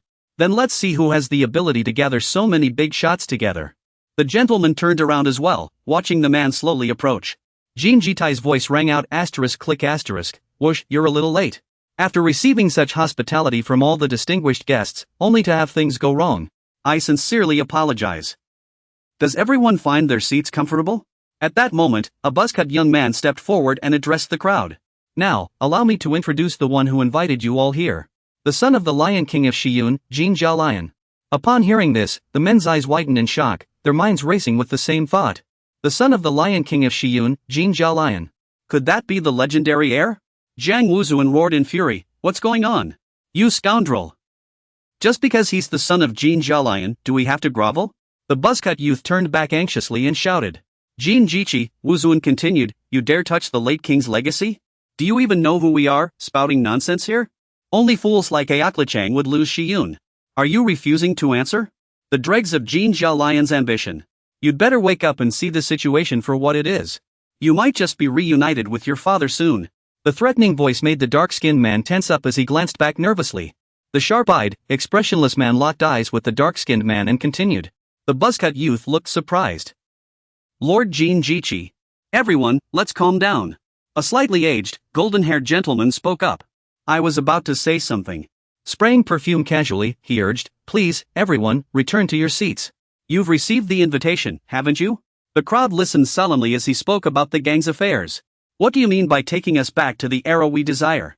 Jin Jichi began explaining his question. Exactly what it says. I will bring everything back to the past. He elaborated further. Specifically, the generational issue of that era. The era when Jin Jia Lion overthrew the Yamazaki gang and became the king of the underworld. As he spoke, the standing gentleman. The blond man's expression was grave, lost in thought for a long time. Dressed in blue, he flexed his muscles. After hearing Jin Shiji's detailed explanation, the burly man in an orange top and brown patterned clothes also sensed the crisis and continued speaking. Back then, Golden Armor Lion had once entertained a foolish idea. He wanted to transform from the Dark King into the Light King. 3 towering men in classic suits silently listened to Jin Shiji's words. The reason he stepped into politics was simply because of a romantic notion. He was meant to accept his fate and become the Dark King. The other brothers in the gang quietly listened as he recounted the story of the Dark King. Seizing everything with power was the righteous path Golden Armor Lion should have taken. After finishing the tale of the Dark King's failure, Jin Shiji boldly nominated himself. But I am not Golden Armor Lion. I know what the right path is. As he spoke, the blonde gentleman stood there listening, spraying perfume onto himself from a bottle. The gang brothers were listening to Jin Shiji's arrogant words. I will continue down the path Golden Armor Lion abandoned. I will take everything he failed to claim. He revealed the main purpose of this gathering. That is why I called you all here today. After finishing the story with a mocking tone, someone finally spoke up. That story was quite amusing. You mean you want to become another Golden Armor Lion? The dark-skinned man and Jin Shiji turned toward the speaker, who continued. In other words, you want to use our strength to become the Dark King. The refined gentleman stood before him, glaring at Jin Shiji, making his intentions clear. But it won't be that easy. I don't come cheap. Jin Shiji cut in. I think there's been a misunderstanding. I don't need your strength. Laughing wildly, he handed the cake to the blonde man before making his point clear. All I want is one thing. Obedience. Hearing this, the other gang leaders erupted in anger at Jin Shiji's arrogance. The hot-tempered man in orange, wearing a headscarf, immediately took action, smashing a chair to the ground. That's enough out of you. He was furious at Jin Shiji's disrespectful remarks. Have you lost your mind? You want to be the Dark King and have us bow to you? He stepped forward with 2 henchmen, ready to teach Jin Shiji a harsh lesson. Go home and make your mother obey instead. But someone blocked them with a powerful interception. Just now, that blonde man kicked the man in the orange headscarf and his 2 underlings into the air with 3 consecutive kicks. After the 3 collapsed on the ground, bloodied and battered, the blonde man continued his attack. Sorry about that, I'm a little sensitive to smells. Suddenly, I caught a whiff of something unsettling. As he spoke, he maintained a 180-degree straight-leg kick and sprayed perfume on his foot to mask the scent from the 3 young men. He turned to Jin Shiji and Jin Jalong, saying, Jin Jalong was indeed in the wrong. I agree with your assessment. When Jin Jalong overthrew the Shanji gang, it was this man who restored order to the chaotic underworld. As the blonde man spoke, other gang members, displeased by his earlier arrogance toward Jin Shiji, began to rise to their feet. He continued, the entire underworld once knelt at his feet. No one denied that Jin Jalong was the true king of the underworld. In the blonde man's retelling, the glory days of the underworld king resurfaced. His wealth was so vast it rivaled Seoul's municipal budget at the time. He explained why the underworld king refused to remain a shadow ruler and sought to step into the light. Yet, wanting to change a corrupt society, he abandoned his throne and entered politics. The reasons for the underworld king's political downfall gradually became clear through the blonde man's words. But the world didn't want him in the spotlight. As a result, Jin Jalong lost both his underworld empire and his chance at legitimacy. And now, his son unexpectedly declared his intent to follow in his father's footsteps. After the blonde man finished revealing the truth about the underworld king, nearly all the members stood up. The blonde man knelt on one knee before Jin Shiji and made a vow. I'll follow you, but don't disappoint me. As he knelt, he spoke with a grave expression about his own worth. My kneeling doesn't come cheap. Jin Shiji understood this man had some real strength. But the blonde man still wasn't ready to reveal his true motives for submission, saying, I'll tell you when you become king. He concluded, alright, I've made my decision. Jin Shiji stood proudly before the kneeling blonde man, calling for the others to pledge their loyalty. Now, I want to hear your thoughts. Though everyone had risen, no one spoke a word. Jin Shiji concluded, I'll take your silence as agreement. After the series of events, the tattooed dark-skinned man finally spoke up. Looks like the boss won't need to intervene, we don't have to worry anymore. He raised a question, but there's one thing. Jin Shiji asked curiously, what is it? The dark-skinned man continued, take Zhao Luo's territory, for example. Some of the top leaders refused the summons. Jin Jitai seemed to be considering some method, thinking about which area without a response was the closest. The dark-skinned man spoke, the land of the Incheon War. Jin Jimei, the first of the second-generation Great Trade, recorded his speech, thanking everyone for accepting the summons. To everyone's surprise, he said, well then, I wish you all an enjoyable meal. The first-generation envoy, Anson Mataisu, explained his reason for attending. I never expected to accept the second-generation's summons. If not for Brother Chang, I would have refused long ago. The first-generation envoy, Taegu Digong Shurya, then expressed his agreement for attending this gathering. Same here. With his hands clasped together, he said, if not for the Bodhisattva's persuasion, I would have already severed worldly ties and not come here. Someone teased Digong Shurya, take off your watch before we talk. Someone asked, what is Shu Weiyuan doing here? The first-generation envoy, Suan Guang Shurya, answered the question. I'm just here to confirm a few things. As he scanned the table for what he wanted, he asked, isn't there any vegetarian food? Jin Jimaijing continued guiding the conversation with a beaming smile. It is our honor to host all of you esteemed seniors. Please enjoy your meal first, and we can talk more afterward. Mataisu mused, stop beating around the bush. Let's get to the point. Jin Jimaijing responded, understood. He began explaining the true purpose of today's gathering. I believe all of you seniors have already received it, but it seems none of you responded. He emphasized before the seniors, this is an invitation sent by Jin Jitai. Leaning on the table with a serious expression, he declared, Jin Jitai has issued a summons to kings across the nation. Though many high-ranking kings are not present, quite a few have already submitted to his power. Jin Jimaijing then concluded, he likely aims to become the Shadow King and devour everything.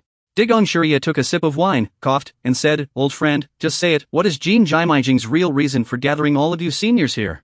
We cannot let things unfold as he wishes. He stated matter-of-factly, I invited all of you seniors here for only one reason. Wang Shurya seemed uninterested, just eating continuously. Noticing the strawberries arrive, Jin Jimaijing summarized, it's to stop Jin Jitai together. Mataisa guessed his intention in gathering so many seniors for this meal. Mataisa demanded a clearer answer, then what do you want? Jin Jimaijing said solemnly, an alliance. He immediately proposed, I want to form an alliance with all of you. Digong Shurya finished eating, wiped his mouth with a napkin, and began speaking. Frankly, I'm not interested. We've never lacked wealth since the first generation. Whether he becomes the Shadow King or not is none of our concern. It wasn't some sense of chivalry that made me want to stop him. He concluded that he just wanted to stay out of it. And besides, we've already stepped away from this game.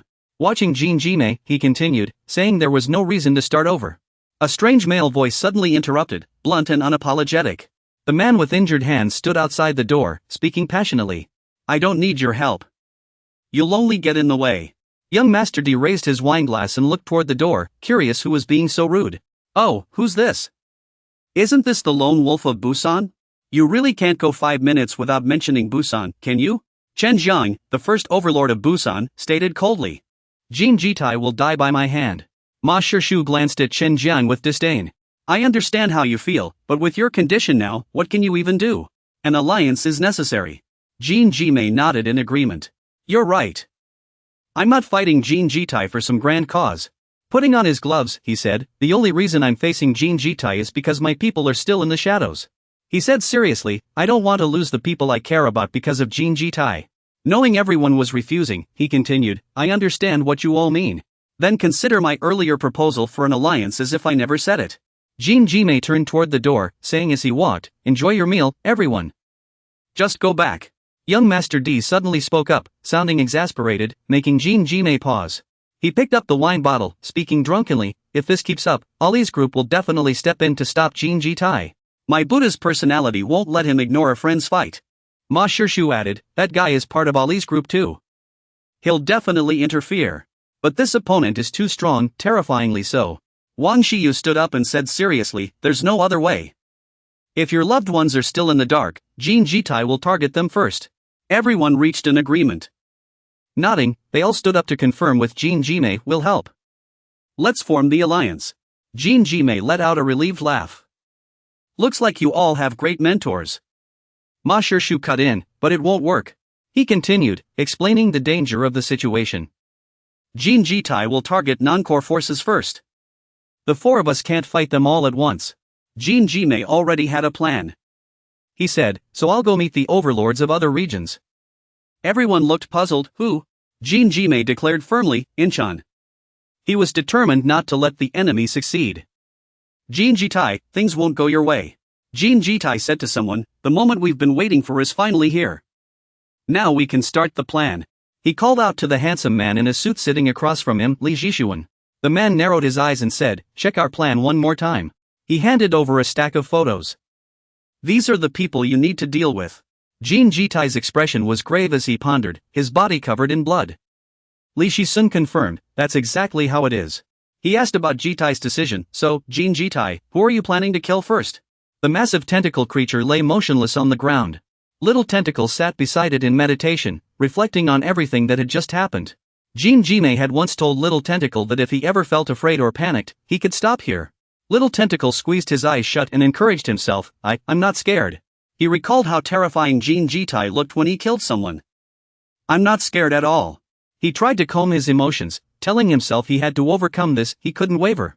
He steeled his resolve, determined to protect those who mattered to him, somewhere on this very street. Amid laughter and cheers, did you enjoy yesterday's soccer match? Jinjime carried the whole team, every pass was like a work of art. As it turned out, the Shingu team lost again. The three of them hadn't even noticed the mysterious man standing before them, still chatting excitedly. Jitai as the goalkeeper was unbeatable, the opposing team didn't even score a single goal.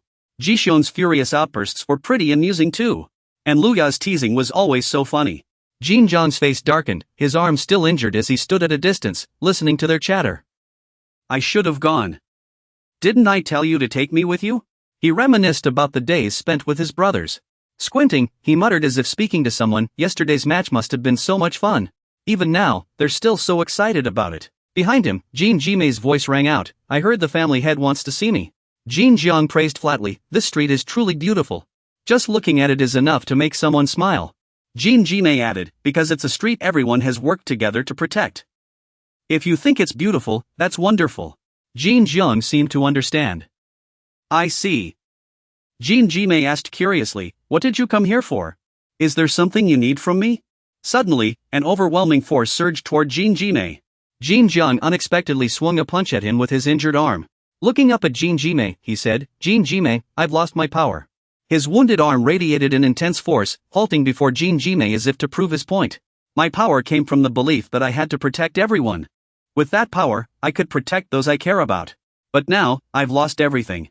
As he spoke, Jinjiang recalled the memories of his loved ones being killed by Jinjitai one by one. With a hint of sorrow, Jinjiang said, when the belief to protect fades, so does the power. His expression darkening, he concluded, in other words, I can no longer protect anyone. Jinjiang's fist remained suspended before Jinjime as he urged, you have to stop me. I once proposed an alliance with Busan. Jinjime hesitated, at a loss. It's really hard to tell what you're thinking. You concluded, if you don't want to form an alliance, I understand. But I still have to ask sincerely, if you change your mind later, please be sure to contact me. He turned to leave but looked back sincerely and said, I'll be waiting with the same hope. He planned to do something else or maybe grab a bite first. Suddenly, Jinjiang spoke up, I heard you came looking for me to become stronger. He wanted to figure out why you sought him out, what you needed the power for. And why you needed it. Jime smiled and said, it's nothing serious. Behind him, giant portraits of his gang companions appeared. Just to protect others, that's all. Jinjiang stood there with a dark expression, as if he saw through everything. He recalled how the Dark King had once patted his shoulder and said the same thing. He concluded, I see. I understand now. To Jime's surprise, Jinjiang said, I'll tell you everything I know. After exchanging glances, he muttered something cryptic, the true master of this power was never me from the start. But the ultimate goal aligns with what Jime seeks. He warned, you must protect it well. In a temporary holding cell, Dujen said impatiently, didn't I tell you not to come see me again? Why did you send this old man, Elder Bushi? The young man was neat and tidy, hands in his pockets as he greeted respectfully. Hello, brother Du, long time no see. How have you been? Faced with this unexpected visit, Dujen replied calmly, asking about my health. This place is quite interesting. There are still quite a few old-timers from back in the day who never got caught. Since you're here, just get to the point, Elder Bushi urged. The young man asked the elder, why can't I break through that wall? He said, I faced a very powerful opponent, and someone lost their life because of it. He recalled the brutal battle and said, I thought if I had been stronger, that person wouldn't have died. Why can't Elder Bushi and I break through our own limits and remain so weak? Based on his own experience, Jogan concluded, because both of you have thresholds that are too high. Elder Bushi suddenly realized, thresholds. Baikue lazily explained in detail. After humans break through their physical limits, everyone can reach higher realms, but each person's situation is different. Some may never reach their limit no matter how much they experience. He summarized the young man's situation, you and Elder Bushi have absurdly high physical limits. Breaking through isn't easy. You must be anxious now, but don't worry. He briefly explained, because you will eventually find your own path. Elder Bushi still didn't quite understand and asked, our own path? Dujen continued, it's different from realms. Bai Gui elaborated further on the definition he had just mentioned. What he called the unique path refers to a special road that only one person can tread. Unlike realms that anyone can break through, the unique path is not something everyone can awaken to. Xiongxi seemed to understand something and said, breaking through realms and finding one's own path. Is it because you've already awakened to that path that you can contend with so many powerful opponents? Bai Gui made a guess amid the young man's surprise.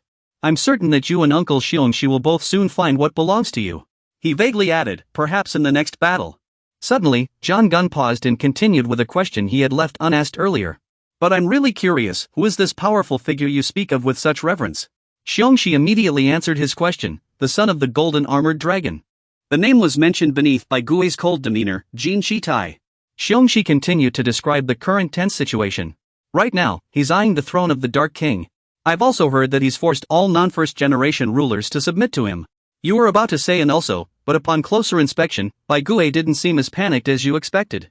Wait, why do you look like you're actually enjoying this? Xiongxi was puzzled by John Gunn's eerie smile. He asked about their next plan. I can't just stand by and watch him become the ruler of the underworld. Of course, Xiongxi already had a full plan in place. He continued, saying that he was currently forming an alliance to stop him. First-generation rulers, like those from Manshan and Shueyuan, have already agreed to support us. I still need to visit other regions to seek alliances. John Gunn listened expressionlessly before asking, where to next? Xiongxi recalled, I met a man with a complicated background in Busan. I'll go find him to determine if he's friend or foe. He declared firmly, I won't easily trust anyone. John Gunn offered a differing opinion, on the contrary, maybe I should also rally the other half of the rulers and prepare now. Incheon is an interesting place, he said with a smirk. This reminded John Gunn of something, and he muttered to himself, suddenly, I'm thinking of that kid again. John Gunn sat in front of the TV, grumbling as he played a game, frustrated that he hadn't achieved the expected score. Ugh, breaking a record shouldn't be this hard. Still holding the controller, he grumbled, instead of quietly serving time, he wants to break records? I've tried so many times and still can't do it. Just as he was about to break the record, he failed again and was so angry he wanted to flip everything. Darn it, this is ridiculous. Then, a message came in, making him instantly furious. What the? Frowning, he read the disruptive message. Zhongjio cursed angrily, who's the jerk sending messages at a time like this? The anonymous sender's message read, the orchid sword is in Incheon. Looks like Zhongjio was pranked by some kid. He couldn't be bothered to deal with it anymore. Who's the bored idiot messing around with orchids or whatever? Zhongjio put down his phone and sat thinking for a moment. Then, with a profound and scholarly expression, he said, if I ran over just because of a text, that'd be ridiculous. In a certain parking lot, a man in black sat making a phone call. Mr. Jin Jime, the other person asked, are you busy? The other replied respectfully, not at all. Then, the caller began explaining what he was currently doing. I'm watching a videotape, Mr. Jin Jime asked curiously, what's the point of that? Dukong, glued to the screen, said, it's a tape of your father. Mr. Jin Jime, who was about to lose his temper, could only mutter a half-hearted compliment, this tape's quality isn't bad. He continued, I've arrived at the station. Dukong immediately asked, you're heading to Incheon, right? Mr. Jin Jime explained why he was going there. That guy wants to become the king of the underworld. I have to stop him. I'll propose an alliance with the other kings of Incheon. He stated the main purpose of his trip. Dukong, his face scarred, quickly asked, which side do you prefer to ally with? Mr. Jin Jime replied, the stronger one, of course. I won't let romantic notions shake my resolve. Mr. Jin Jime's expression turned grave as he confirmed, our opponent is Jin Jitaima. Our alliance needs strength now more than ever. Suddenly, he turned to Dukong and asked, but why hasn't he arrived yet? Dukong, looking surprised, replied, he hasn't shown up? Just then, a shout came from the distance, calling out to Mr. Jin Jime. He turned to see who it was and said, you're here? A figure zoomed over at lightning speed, then screeched to a halt, saying, sorry. Is it because people say taking public transport makes you lazy? A tall figure rushed to Mr. Jin Jime's side, apologizing, sorry I'm late, I had to hurry. Looks like I ran all the way from Xi'an to Incheon to follow my big brother. Mr. Jin Jime said expressionlessly, you said you wanted to follow me. But Ji Tai wouldn't allow it. Or have you gotten his approval? Lin Yiman, equally expressionless, tucked his hands into his pockets and said, just got approval from the team. After clearing up Lin Yiman's reason for following him, Mr. Jin Jime asked, I see. How's your condition? Lin Yiman answered firmly, at peak performance. Mr. Jin Jime smirked and said, this lunatic. I knew it. He ordered the two of them to set off, let's go. Then, with an extremely serious expression, he warned his new follower, stay alert. He continued, next, we're heading to a place where two kings coexist. He emphasized their destination, the war-torn land of Incheon. The scene shifted to an extremely run-down neighborhood, filled with violence and cruelty. Everything here looked dilapidated, as if abandoned long ago. Mr. Jin Jimei and Lin Yiman walked in disgust. This place looks like the end of the world.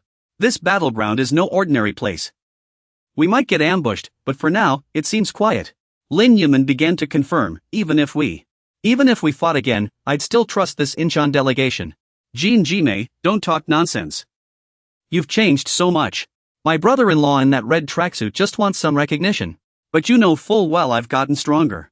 Jin Jimei shot back, that's not what I meant. He joked, back in the day, you always carried my bag, things are different now. Lin Yiman immediately took the bag from her brother's hand and said respectfully, please take me with you, Jin Jimei said with a smile. Ah, just kidding. Lin Yiman looked confused. Then why'd you bring me here? He began explaining the situation in detail. Hearing it was starting from the Zero faction, Lin Yiman was puzzled by her brother's seriousness. Why the sudden change? Jin Jimei continued, more accurately, it started when father disbanded the Jin Family Dragon Society and the first faction. He went on, a group called Circle emerged. And the civil war in Incheon broke out from there. Lin Yiman asked, what was the reason for the fight? Both sides had been waiting for an excuse, just a tiny spark set it off. Jin Jimei gave more details about the war. He described the outcome, the war started with the Zero faction and dragged on to the second faction. It's strange how the streets stayed intact after all this time. He said, give me the bag.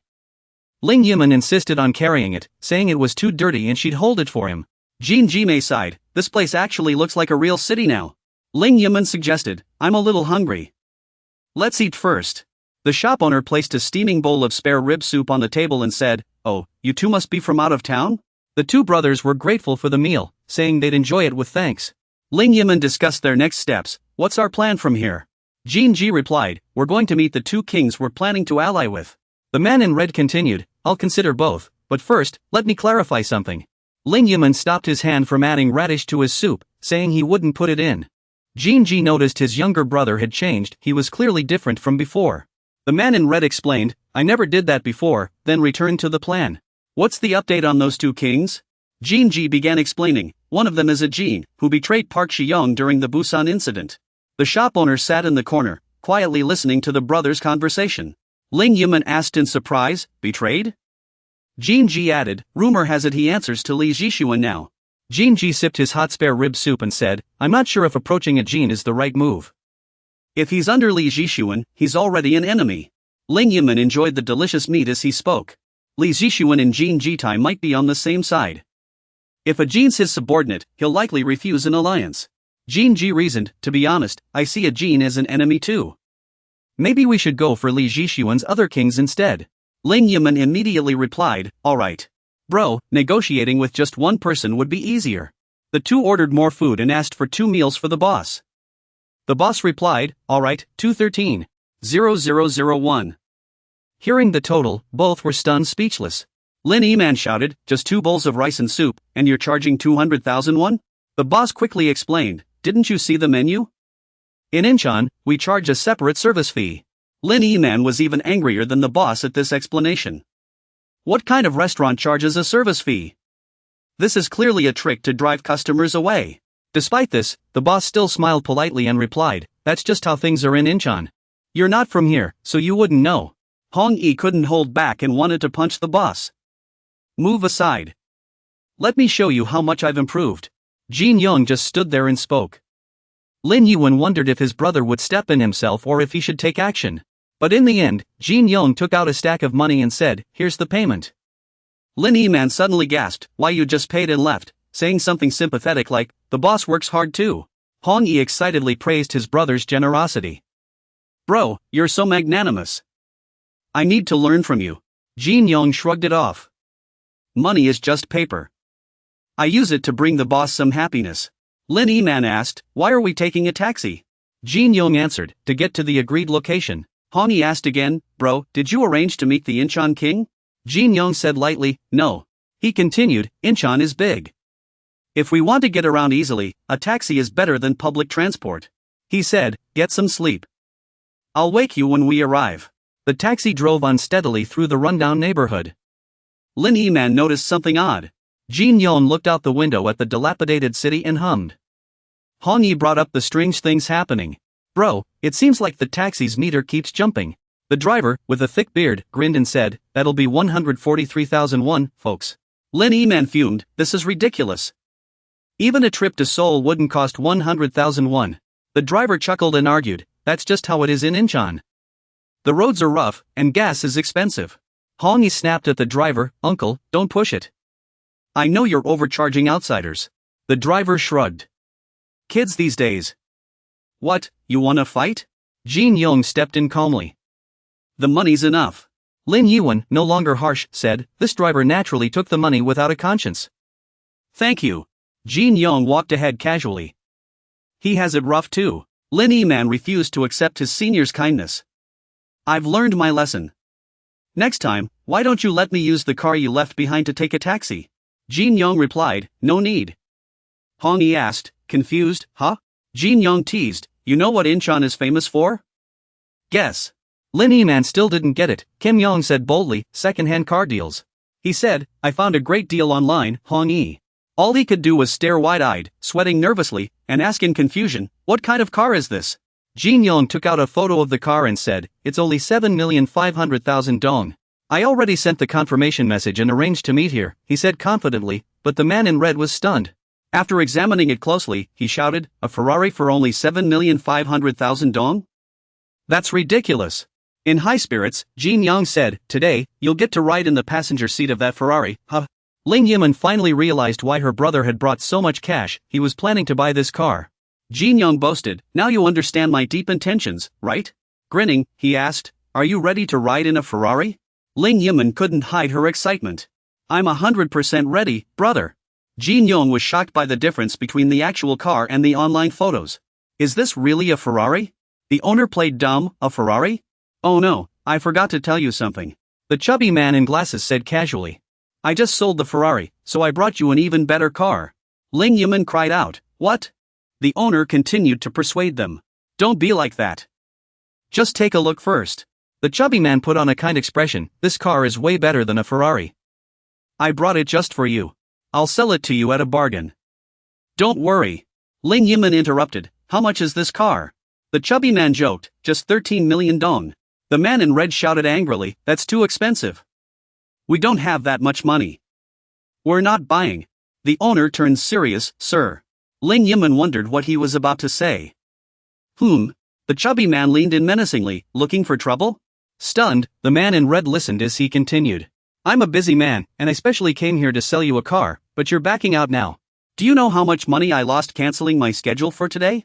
Do you realize that not buying the car could be considered fraud? Overwhelmed by the chubby man's words, Ling Yiman muttered, fraud. The owner pretended to negotiate. Don't make this difficult. Think it over, this car is in great condition, and 13 million dong was the old price. I don't have the car anymore. Since you're from out of town, I'm giving you a special deal. He acted like he was complaining about his own hardships. Where in the world would a used car cost 13 million? I'd rather fight than scam someone. After a long silence, Jin Yong finally spoke. 13 million does seem like a good deal. The annoying chubby man seized the opportunity. I told you it was a steal. Naively, Jin Yong took out his money bag, ready to hand it to the chubby man in glasses. Is it really just 13 million then? This annoying guy is about to get away with it. Just brush him off with some vague replies. He happily reaches out to grab the money bag. You know, I'm actually taking a loss here. The sound of a motorcycle roars to life. A young man on a motorcycle flings the money bag into the air, shocking all three present. He catches the falling money bag. He looks at the car owner and speaks up righteously, blocking the deal.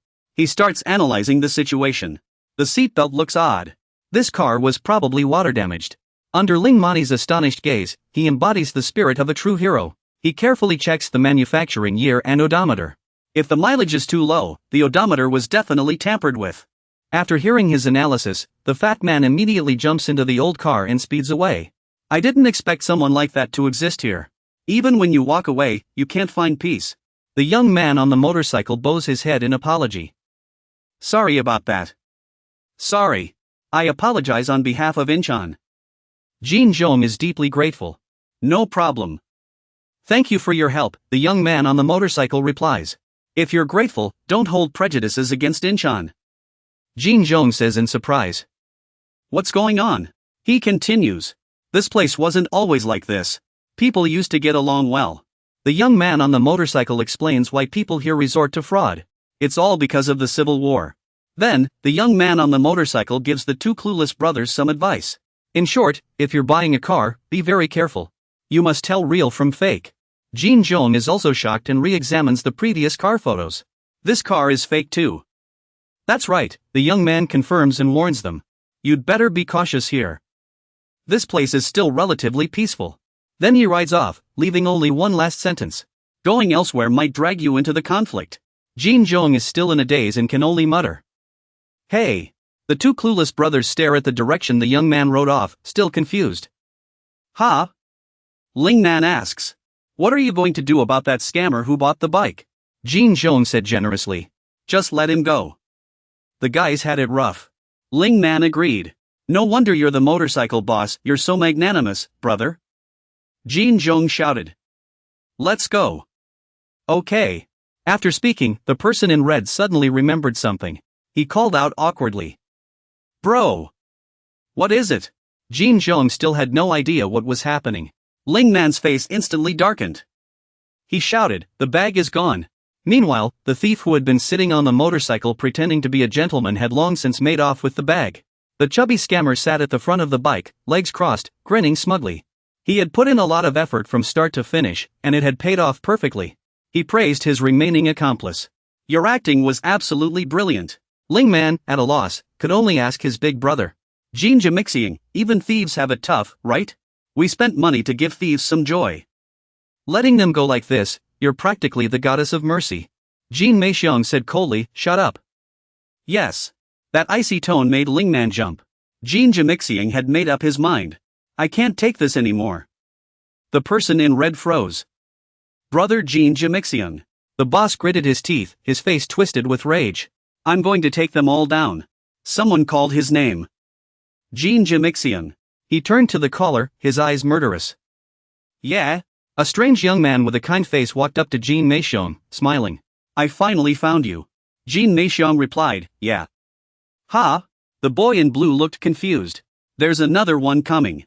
Jin Meixiang, wearing a ghost-faced outfit, rolled his shoulders, ready to punch the boy in blue. His expression was dark, as if he wanted to devour the person in front of him. He said, what trick are you trying to pull this time? But most importantly, I'm empty-handed now. Is that okay? Do you want to catch him? Go ahead and say it. He immediately cuts in. Mr. Jin Qingying. He grabs Jin Qingying's arm just as he's about to strike, twists it behind his back, and explains. You've misunderstood. Ling Yuman loses her composure at the sight. That's impossible. With just one hand, the man in blue lifts Jin Qingying effortlessly, snapping him back to his senses. Calm down. Ling Yuman thinks in shock. He actually lifted Jin Qingying? Jin Qingying is just as surprised. He quickly regains his footing, landing steadily. That was fast. He continues. Interesting. You're not a fraud, are you? Jin Qingying counters. What's your identity? The man in blue answers. I am the Western hero. It's a bit embarrassing, but this will make it easier for you to understand. The first-generation Incheon Western hero king elaborates. I am the king of Incheon. He clearly states Jin Qingying's identity. The son of Gabriel Jin. Jin Qingying. Cheng Yuji explains. I know you came to Incheon to propose an alliance to stop Jin Taijin, right? He invites the two into the car to talk. Let's go. He shares some useful information with Jin Qingying. The other side has sent people too. Try negotiating and see whose side I'll lean toward. The three of us. The older brother in the car looks outside in surprise. He asks. Jin Qingying. The revenant beast. Jin Qingying is also taken aback by the person before him.